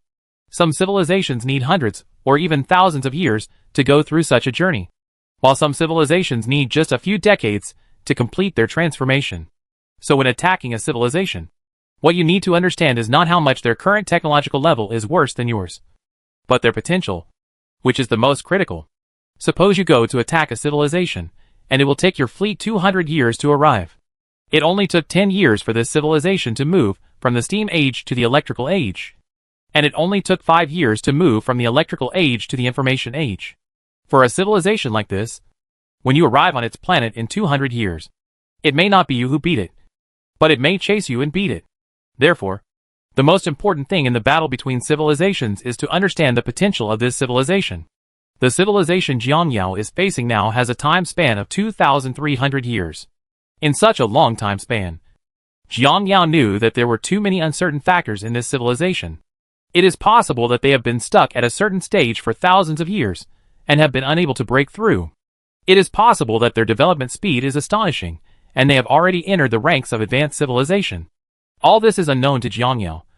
So now, he needs to consider how to find out the situation of this civilization. Needless to say, Yuvlina is the best choice. But if you want to explore this civilization clearly, only Stage 3 Yuvlina will have a chance. So after much thought, I decided to give up this civilization to Xianyu and his guild. Of course, it is very simple for him to operate secretly, because Weiji's guild has already accepted a civilization destruction mission. And he only needs to set a guild that cannot accept multiple civilization destruction missions, and that's it. This is a game anyway, and all unreasonable rules can be explained by settings. It's like when you play a game. Multiple attributes should be superimposed and then doubled. But when you have all these superimposed attributes piled up, you find that the damage cannot meet this standard. So the official website tells you that this is damage dilution, which is a setting in the game. When you hear this word, you won't have any special thoughts. You will just exclaim that it is like this, and nothing will happen again. Therefore, Jiang Yao can freely set up these aspects, as long as it is not too excessive. Most players can easily accept it. After all, as long as the game does not have some weird settings, it will be abnormal. And what he has to do now is to add fuel to the flames of the whole thing. After a while, the Black Insect Queen received the message Jiang Yao sent him. The results of the appraisal by several warriors are out. Next, I will tell everyone about the situation of this planet. After receiving Jiang Yao's message, the Black Insect Queen immediately told everyone about the situation of this planet. First of all, according to the data, this planet is a rock soil civilization. They accidentally intercepted a signal a few years ago. Through analysis, they found that the signal was sent by an unknown message. And because this signal is still the most primitive way of sending signals, the speed is only the speed of light. After speculation, they found that this wave of signals was sent by a planet 2,300 light-years away from them. In other words, 2,300 years have passed since this signal was transmitted. During these 2,300 years, we don't know what the situation of this civilization has been. This civilization may have been destroyed during this time. Or it may be that they have developed very rapidly, and have now become one of the most powerful civilizations in the universe. It is also possible that they have not made any progress for more than 2,000 years. It still retains its original appearance. In short, because the time span is too long. There are too many uncertain factors in this civilization. So the purchase price given by the leader is 30 million evolution points. Warriors, you can consider attacking this civilization yourself. Or you can sell it to the leader. Or sell it to other players. The decision-making period is half a month. After the decision is completed, it enters the preparation stage. Considering the special characteristics of this planet, the leader has given a year of preparation time. Having said this, the Black Insect Queen did not forget to promote herself. Fellow warriors, if you want to attack this civilization, please don't forget to sign a contract with us. Our Blackworm company has the lowest tax among several companies, and we can provide you with a full range of transportation services to make your transportation worry-free. Regarding the last paragraph, Jiang Yao taught the Black Insect Queen. Jiang Yao told it not to forget to promote itself at any time. But at this moment, after hearing the words of the Black Insect Queen, several people just glanced at it lightly. And then they all thought of it together. Do you deserve the 10% tax? However, due to the fact that the Black Insect Queen was right in front of him, speaking ill of others in front of others was a bad behavior after all. So they did not say it out loud. Well, we need to discuss this matter before making a decision. Out of politeness, one of the players said. At this moment, a group of melon-eating people on the other side were also talking about this matter. Actually, I think the price of 30 million is not low. There are too many hidden dangers in this civilization. It is very likely that it was an extinct planet in the past. So this money is really wasted. Brother, please wake up. This 30 million is the guaranteed minimum price given by the official. How much players will give has yet to be negotiated. I'm afraid you don't understand what the so-called official lowest price means. That is, no matter how low the price is, your place can sell this much. Holy crap. That's a civilization. How many evolution points does this civilization have? No matter how many million it is, it can only be sold for 30 million evolutions. I feel like you upstairs may have some misunderstanding about this evolution point. 30 million. Do you understand the concept of 30 million evolution points? I mean, you have to know that if you exchange these evolution points, it will be a total of 30 million soft girl coins. Many people will not work for a lifetime. Even if they work for several lifetimes, they will not earn so much. And this is only the official guaranteed minimum price. If other guilds want to acquire it, they will have to pay more. Of course, this is not the most critical thing. The most critical thing is that there are only 5 of them. You must know that such a huge evolution point is divided into 5 people. On average, each person has a base of at least 6 million.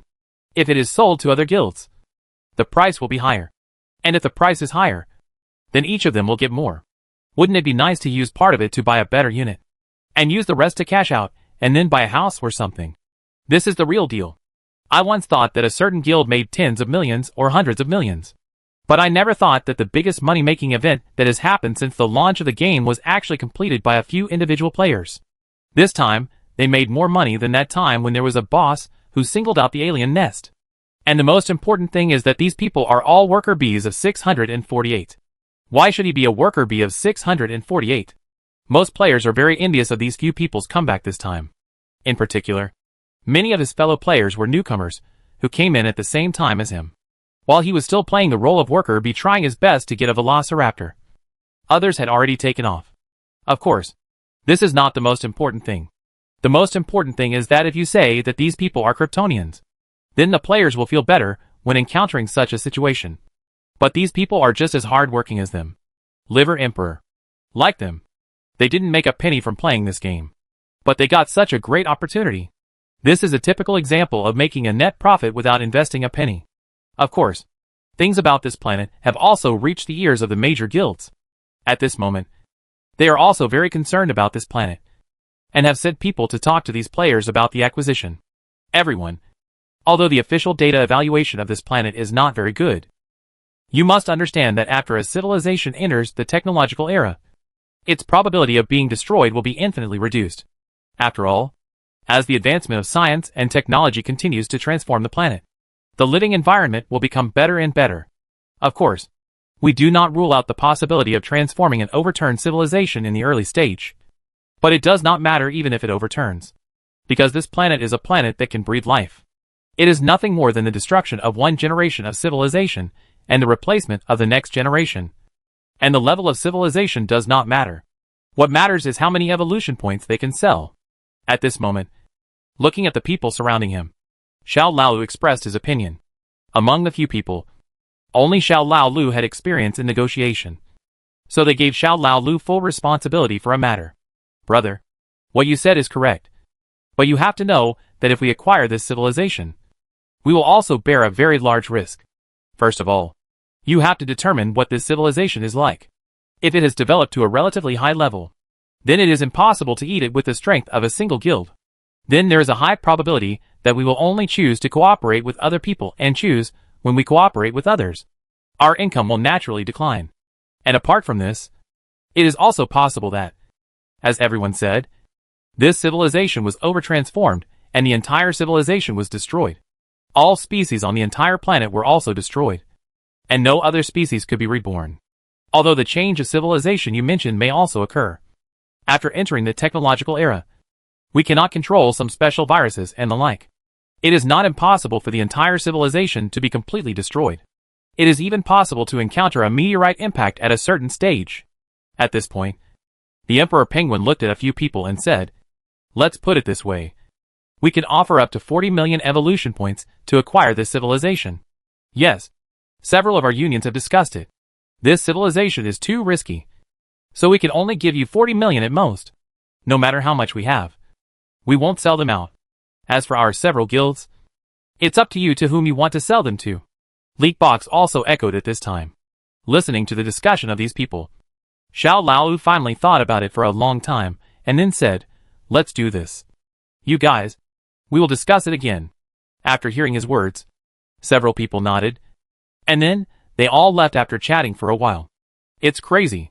These big guilds have joined forces to lower the price. It's too much. After a few people left, Laolu said with some indignation. It was obvious that he was very dissatisfied with the behavior of these guilds just now. Chapter 218, I thought of a countermeasure. For a few people, if it is normal business behavior, they think it doesn't matter. But it's different now. Several big guilds in the game have joined forces to fix the price. Which is too much. Although there is no so-called industry monopoly in the game. No matter who encounters this kind of behavior, it will be very unpleasant. To be honest, if they didn't do this, if my financial conditions didn't allow it, I might just attack them. A player said at this moment. Yes, although their actions are all for their own sake. From their perspective, it is nothing. But from our perspective, it feels as uncomfortable as constipation. Yes, this is very irritating. If it were my previous bad temper, I would simply not cooperate with you. If you cooperate with someone else, it will really piss you off. At least you have to cooperate with the official. What does it matter? But I can't stand up for the current situation. Because the fluctuation is 10 million. A whole 10 million. This 10 million is like a basin of cold water that has severely doused my self-esteem. He said. The player sighed and expressed his helplessness. Most people in his situation are pretty good. Although the behavior of some guilds is really annoying. But there is nothing they can do about it. As this player said, the fluctuations are too big. And the few people present are definitely not willing to lose such a large amount of money just for this one breath. So they have to eat it even if they don't want to eat it. Damn it. I think this matter can still turn around. Just when everyone was ready to suffer the loss of being dumb, Xiao Laolu suddenly stood up and said. Hearing Xiao Laolu suddenly say this, everyone couldn't help but look at him. What do you mean? Have you thought of a good idea? After hearing the questions from several people, Xiao Laolu sorted out his thoughts and said, Brothers, although they are the largest guilds in the entire game, you have to figure out one problem. What's the problem? Several people asked subconsciously. In response to several people's inquiries, Xiao Laolu made a mysterious expression and said, he and his several guilds have been showing signs of progress since the closed beta. Then after the union function was activated, they immediately established a guild, which means that they are also a veteran level guild in this game. And as this kind of husband, he will naturally have many rich players in his hands. That's their advantage and certainly their disadvantage. Because the average level of union members is relatively high, they choose to turn away some newcomers. But don't forget, There are many big guys who are waiting and watching. But they don't have any cash yet. And they are still in the wait-and-see stage. It is even said that there are many big players who have not entered the game yet. Whether they can absorb this group of big guys is still a matter of opinion. After all, there are bound to be many rich people among these people who will consider setting up their own guilds. And don't forget it. I just mentioned that in the past, when there were few people, they belonged to the big guild and they didn't have many competitors. At this point, Xiao Laolu paused, and then said, I wonder if you have ever heard of a saying, that is, adults, times have changed. Because a large number of players are entering the game one after another. The entire game system will undergo earth-shaking changes. And among these players, there will definitely be many people setting up new guilds. And there may be many rich people joining. If there are too many rich players, then problems will arise. Do you think they can still have a few guilds monopolize the entire market? Obviously this is impossible. And in order to better attract wealthy players, some new guilds will choose to purchase places like ours as benefits to their guilds. Guild benefits are actually not the most important thing. Because for the rich, there is no difference between tens of thousands of yuan more and tens of thousands yuan less. However, my guild has a civilization that can be attacked. So what does this mean? This represents the strength and reputation of the overall guild. If a new guild wants to attract local tycoons, they will definitely need something to prove themselves. And our civilization coordinate is undoubtedly the best opportunity to prove themselves. The other people couldn't help but their eyes lit up when they heard this. If you say that, I'll understand. Isn't this the same as how guilds in other games recruit people? There may be big names in the guild, and they use this as a gimmick to attract some powerful players. Yes, that's pretty much what it means. But different games have different forms of expression. This game does not show these things now, because there were few people in the past, and no one would think about these things. But things are different now. Tens of thousands of people have joined the game as a large number of players has settled in. So what do you think the entire game will look like? After hearing Xiao Laolu's words, several people couldn't help but admire. That's right. Brother, I actually thought of this. According to what you said, do we just need to let the bullets fly for a while, and then wait until a large number of players come in, and then sell the coordinates? At that time, there will be a large number of new guilds who want to prove their strength. So they will definitely choose to trade with us. That's right. As Laolu said, they used to be a big guild because there were few people in the past. They were pretty awesome in such a small circle. But it's different now. The number of people now is more than 10 times that of before. With a number of people of this size, there are bound to be many new guilds coming out. There are also many ambitious guilds who want to compete with them. So buying our coordinates at this time is undoubtedly the best choice. When they arrived here, their eyes lit up. Then the next thing would be very easy to handle. They only needed to wait for a while, and all the problems would be solved. Do you think we just need to wait for a while? At this moment, Xiao Laolu seemed to have seen through the thoughts of several people. So he asked. Hearing Xiao Laolu's question, he could only nod subconsciously. If that's the case, don't think about selling him for a high price. Because I can think of this, and many people can think of it. But if you don't say it out, then you will just think of it. They know the value of these civilizations in the future. But now they must pretend not to know. Because for them, the civilization and time we have in our hands is limited. And they only need to delay it until we do not take action. What should we do at that time? So what we have to do now is to speak out about similar things. Open a small account and post some posts in the community. But don't make it too obvious. And mention it a little tactfully that only civilization can prove the strength of the guild. If we really can't write it, then we can spend money to hire a writer. Anyway, as long as we spend money to hire a writer to create it, we can make a lot of money. Everyone felt a little strangely familiar when they heard what Xiao Laolu said. By the way, after hearing what you said, I feel like your routine is so similar to those who speculate on stones or certain coins. That's right. I just thought of such a routine. Why should I use such a routine? It's also very simple. Think about the people who use this routine to sell things of no value to sky-high prices. This is a very valuable thing of ours. How can you tell us how high it can be speculated using this method? Hearing what he said, several people couldn't help but feel happy. If this plan succeeds, then their civilization will most likely be sold at a very high price. Of course, this is not important. What is important is that they not only gave out this bad breath, but also made a lot of money by the way. And for them, it doesn't matter even if they fail. because they can earn tens of millions even if this place is sold.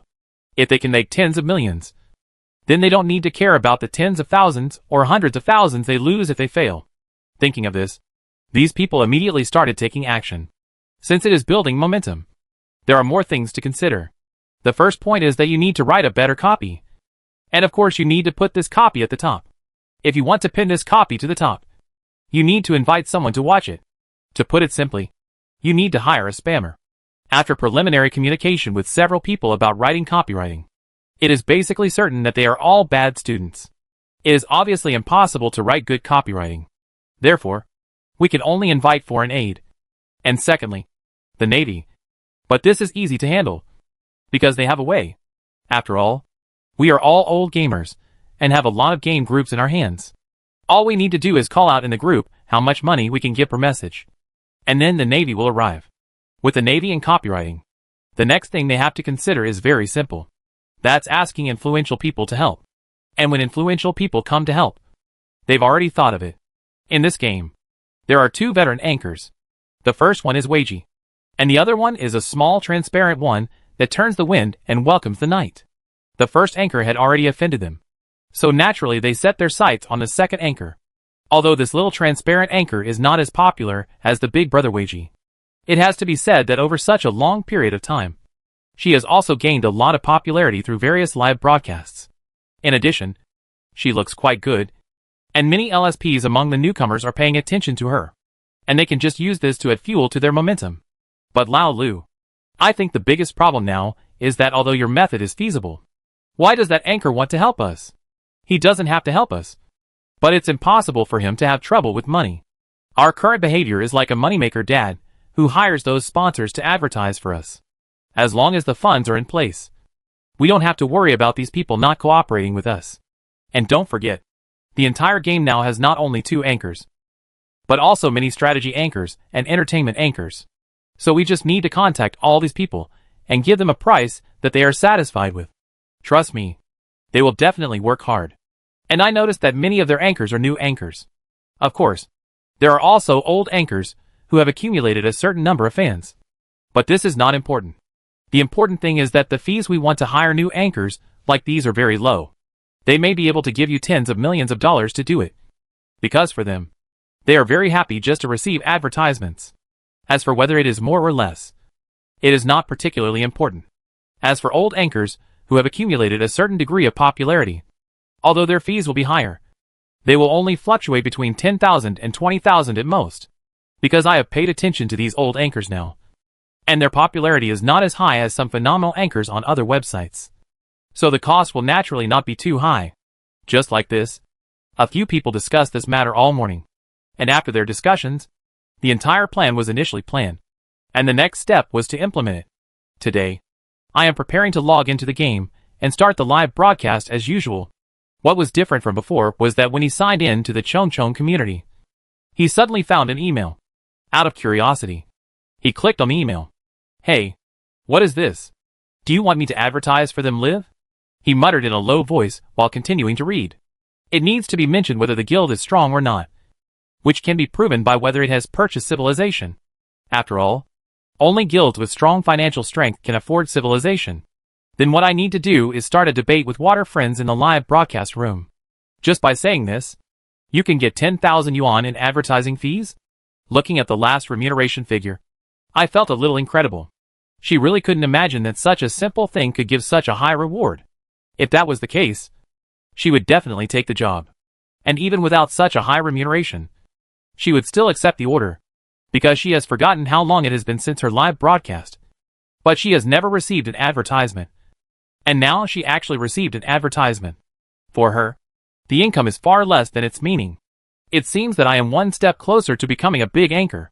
I never thought that I would now go from being a street anchor to being an advertising anchor. Sure enough, hard work will pay off. As he said this, he immediately added Xiao Laolu as a friend according to the contact information on the email. After adding friends, Xiao Laolu explained to him the general situation and other things that needed to be done. After everything was finalized, the cooperation between the two parties officially started. Chapter 219 began the arrangement. Xylolia also had a plan for her arrangement, and she had to mention it intentionally or unintentionally in the early stage of the live broadcast. Turn up the heat a little. And then when the time is right to start pushing, Xiao Lao will notify her. After arranging all this, Xiao Lao began to contact some other anchors non-stop. Of course, other people except Xiao Lao were not idle either. They also started contacting people in their respective game groups and offered a high price of $1 for a comment. One person can leave a message at most once per post, although it's unclear why the financial owner's father did this. For these people, this is simply a great thing, because many of them used to work as power boosters to help some rich people make orders or do other things, with resources and channels in hand, and such a high price. Naturally, these people immediately rushed to contact these players and began to finalize some follow-up things. Regarding the comments posted by some people, a few people were not worried at all that others would see any abnormalities, because reviews that cost a few cents or cents may all be copied and pasted by trolls. But reviews that cost $1 are different. The quality is definitely high. However, for the sake of insurance, they still focused on the quality issue. Of course, these people naturally swore that there would be absolutely no problems. After resolving these matters, several people began to contact the writer again. I roughly know your situation. You want us to help you write this thing and build momentum for you, right? At this moment, in a company, several people are sitting around a table with the staff. The requirements for writers are very high.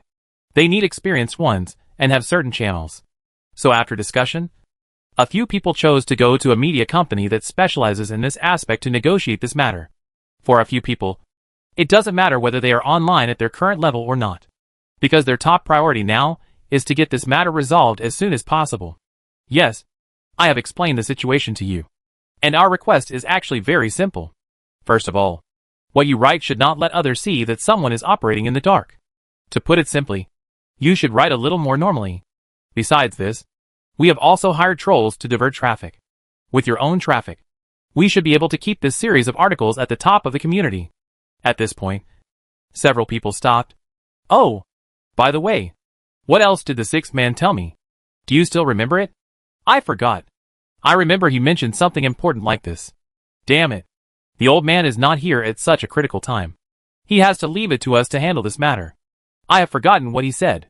How about we call and ask? This time, the negotiation group had agreed that everyone would come together. But Lao Lu couldn't come because of something else. So he entrusted this matter to several other people. Of course, Lao Lu did not forget to explain everything that needed to be explained to them. However, it seems that these people have forgotten the most important thing. But the only good thing was that they still remembered such a thing. Thinking of this, they immediately contacted Lao Lu and asked about all the steps. That's right. We just asked about it. And the most important thing is that the writer must be a big shot. Someone with a relatively good reputation. Although it doesn't need to be too outrageous. It still needs to be somewhat famous in the industry. Preferably a well-known writer from other similar games.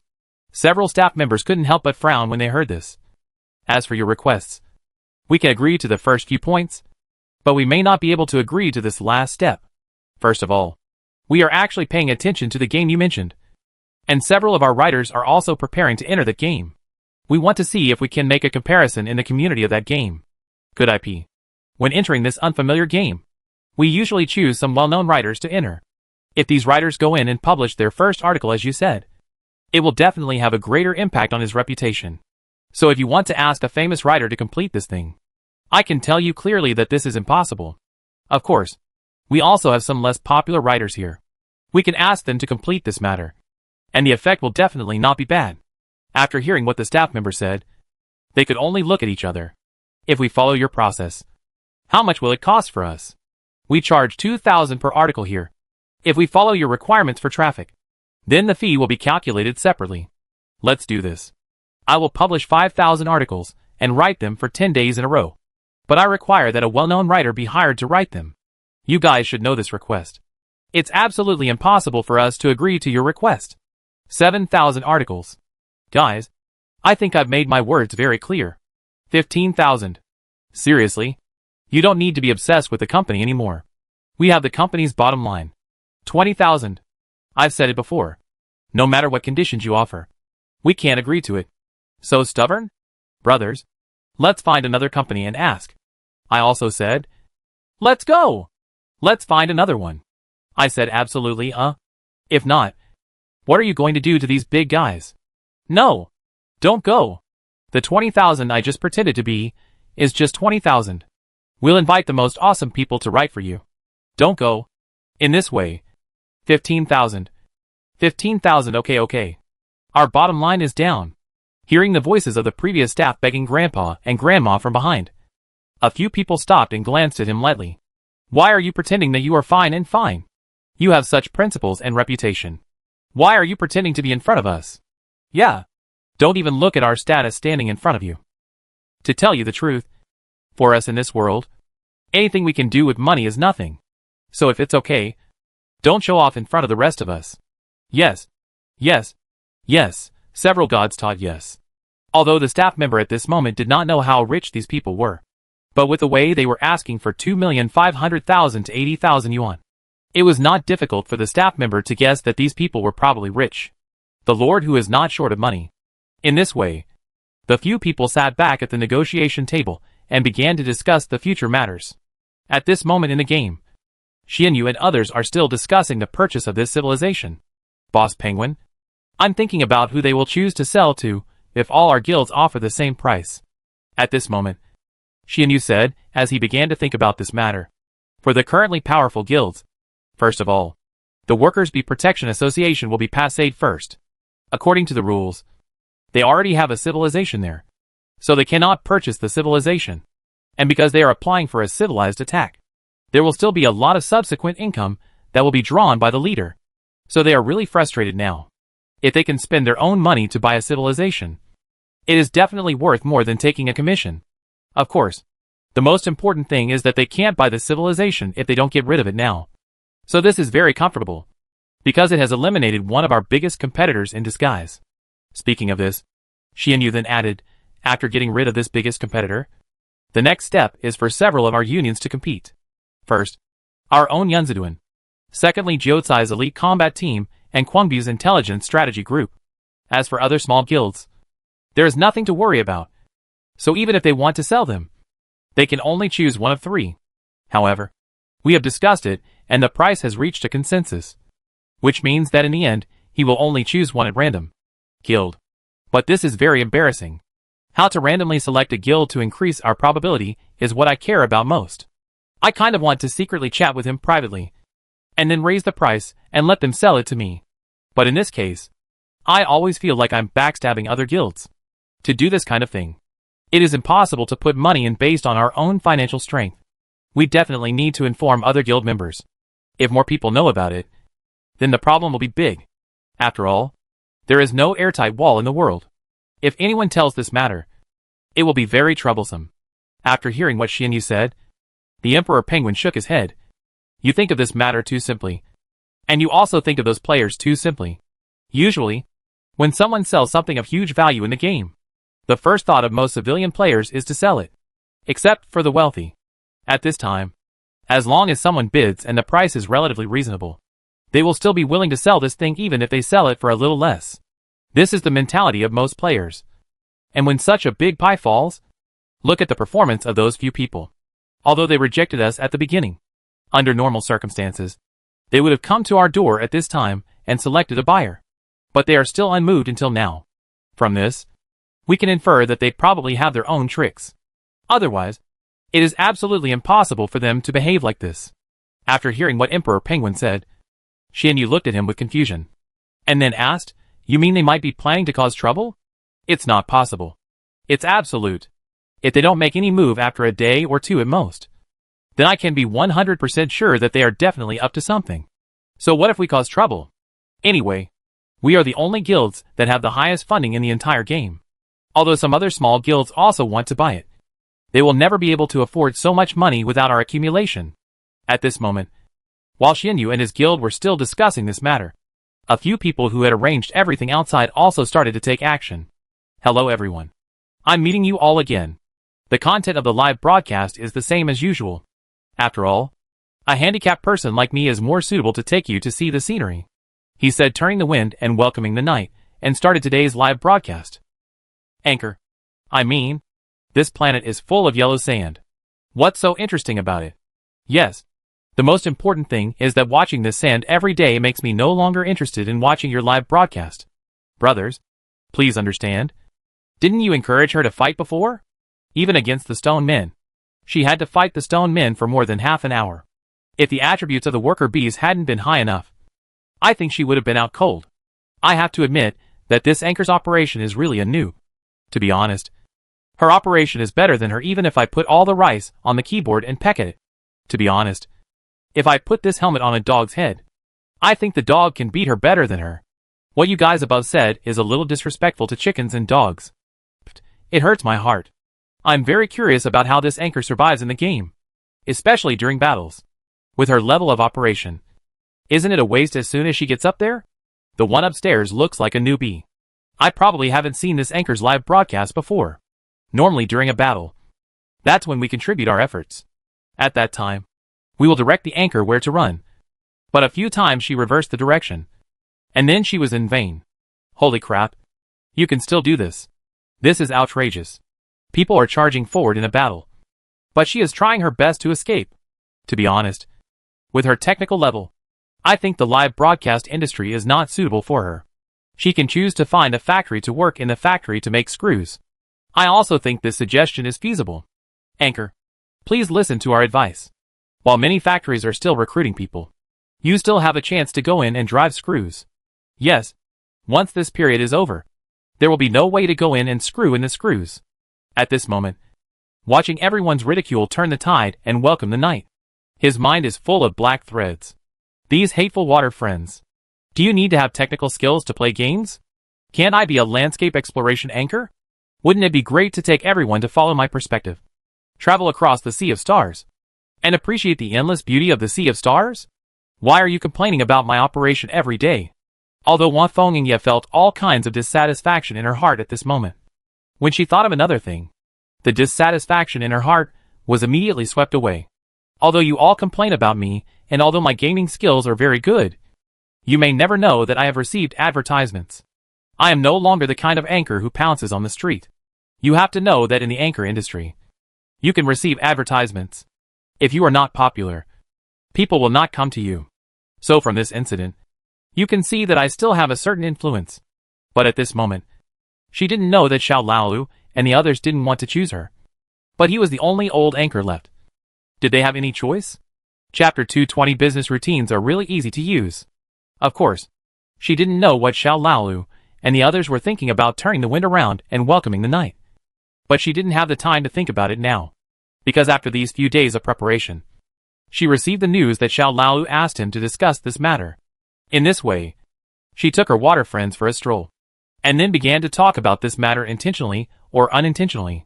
Family members, I don't know if you still remember that there were a few scattered people a few days ago. They seem to have found the coordinates of a civilization. After hearing what Wang Fengying said, everyone became interested, because this matter had been making a fuss in the entire group during this period.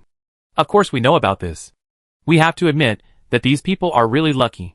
Yeah, I didn't expect them to be so lucky. I envy them in every way. They are the ones who have made a comeback in the true sense. Because their current wave of income can directly allow them to take off. Whether it is a game or reality. I used to believe people who told me that you can't make money by playing games. But if anyone dares to say that now, I have to give him a hard time. Watching the barrage of water friends turning the tide into the night, I couldn't help but feel a little surprised. Because at first, she was still thinking about how to approach this topic so that it would not appear too blunt. But now that she saw everyone's comments, she understood that her worries were unnecessary. But it's understandable if you think about it. After all, this matter is worth discussing for them. Because this time the players who have made a comeback are newcomers just like them. Since these newcomers have a chance, it means that they, who are also newcomers, also have a chance. So they are relatively focused on this matter. Now that we have this layer of reasons, the next step is to turn the wind and welcome the night very clearly. And it will be much easier to break in.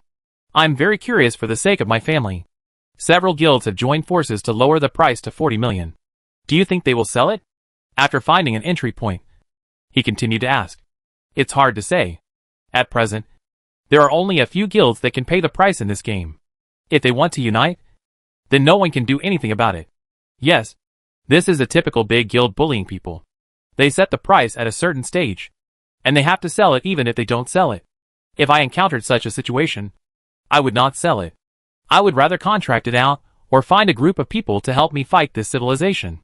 A distribution plan for the spoils will be discussed based on the situation. Similar to the one with mercenaries. Are you thinking of finding mercenaries? If this civilization makes less money, how much will you have left after paying the mercenary fees? And you have to figure out how much preparation is required before and after attacking a civilization? Not to mention anything else. Just doing these preliminary preparations would probably exhaust someone to death. And it's not worth it if you work so hard to get everything done. But you don't earn many evolution points in the end. Yeah. I think it's better to sell it directly. The income is relatively fixed without any risk. And I can keep quiet. At this moment, when everyone was still debating this matter, Hua Fengye intervened appropriately. But have you ever thought about it? Apart from these big guilds, there are other guilds that may pay for the purchase. This coordinate. How is this possible? They are the only guilds that can afford such a price now. But when I browsed the community during this period, I found that many people were discussing this matter. What they said is that purchasing this coordinate is of great significance. Because only guilds with sufficient strength can afford it. Simply put, this is a proof of strength.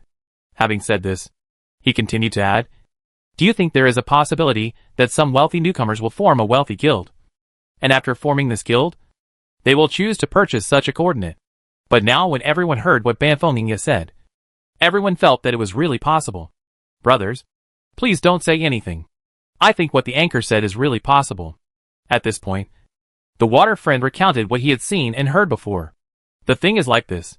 When I was browsing the Chongchong community, I saw a well-known writer published a post about this matter. What was said over there is very clear that this matter will most likely become a springboard for some new unions to become famous. Because there is no shortage of rich people in this game. But there are many rich people who have not yet started to make money. And this time is very likely to be an opportunity for those rich people to make money. I heard from the gossip that a guild has started to recruit people. And this guild has a threshold for people to join. They require more than 100,000 Krypton gold to enter this guild. If this rumor is true, then this guild will most likely become the biggest dark horse. After hearing what this water friend said, everyone was in an uproar. Holy shit. You have to pay more than 100,000 Kryptons to get in. You have to be a really awesome person to say this. I've heard about this too. But when you know the identity of the union president, I think you won't say this. Because the president of the union, according to rumors, is a certain veteran game anchor. When he used to play Drop City, his favorite thing to do was to help fans join the sky.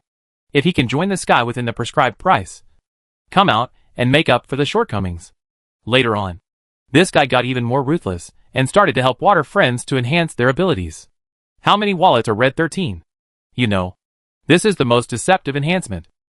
It all depends on luck.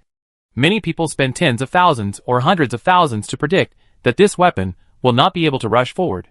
With his financial strength, I'm afraid I'll be overwhelmed by people who want to join his guild. After hearing what this player said, everyone had some guesses about the identity of this big boss.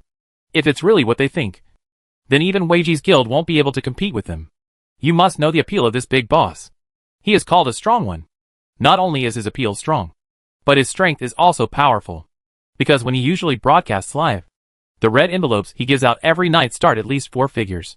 If you play a game with him, he will give you benefits whenever something happens. It is also for this reason that everyone is willing to play with him. Of course, it doesn't matter to the requirements and thresholds he puts forward. Because in the process of playing with him, the things he gives you can get you a lot of money back. And it's not too easy for this kind of Krypton Gold team to make money. Of course, this live broadcast room at this moment is just a microcosm of dozens of live broadcast rooms chatting about the same content. If you meet someone who is interested at this time, he will find that at this stage, more than 60% of the live broadcast rooms in this game, large and small, are discussing this matter. And there are several pinned posts about this matter in the Chongchong community. At this moment, everyone began to advance the progress according to the plan, from the initial chatting to the later levels.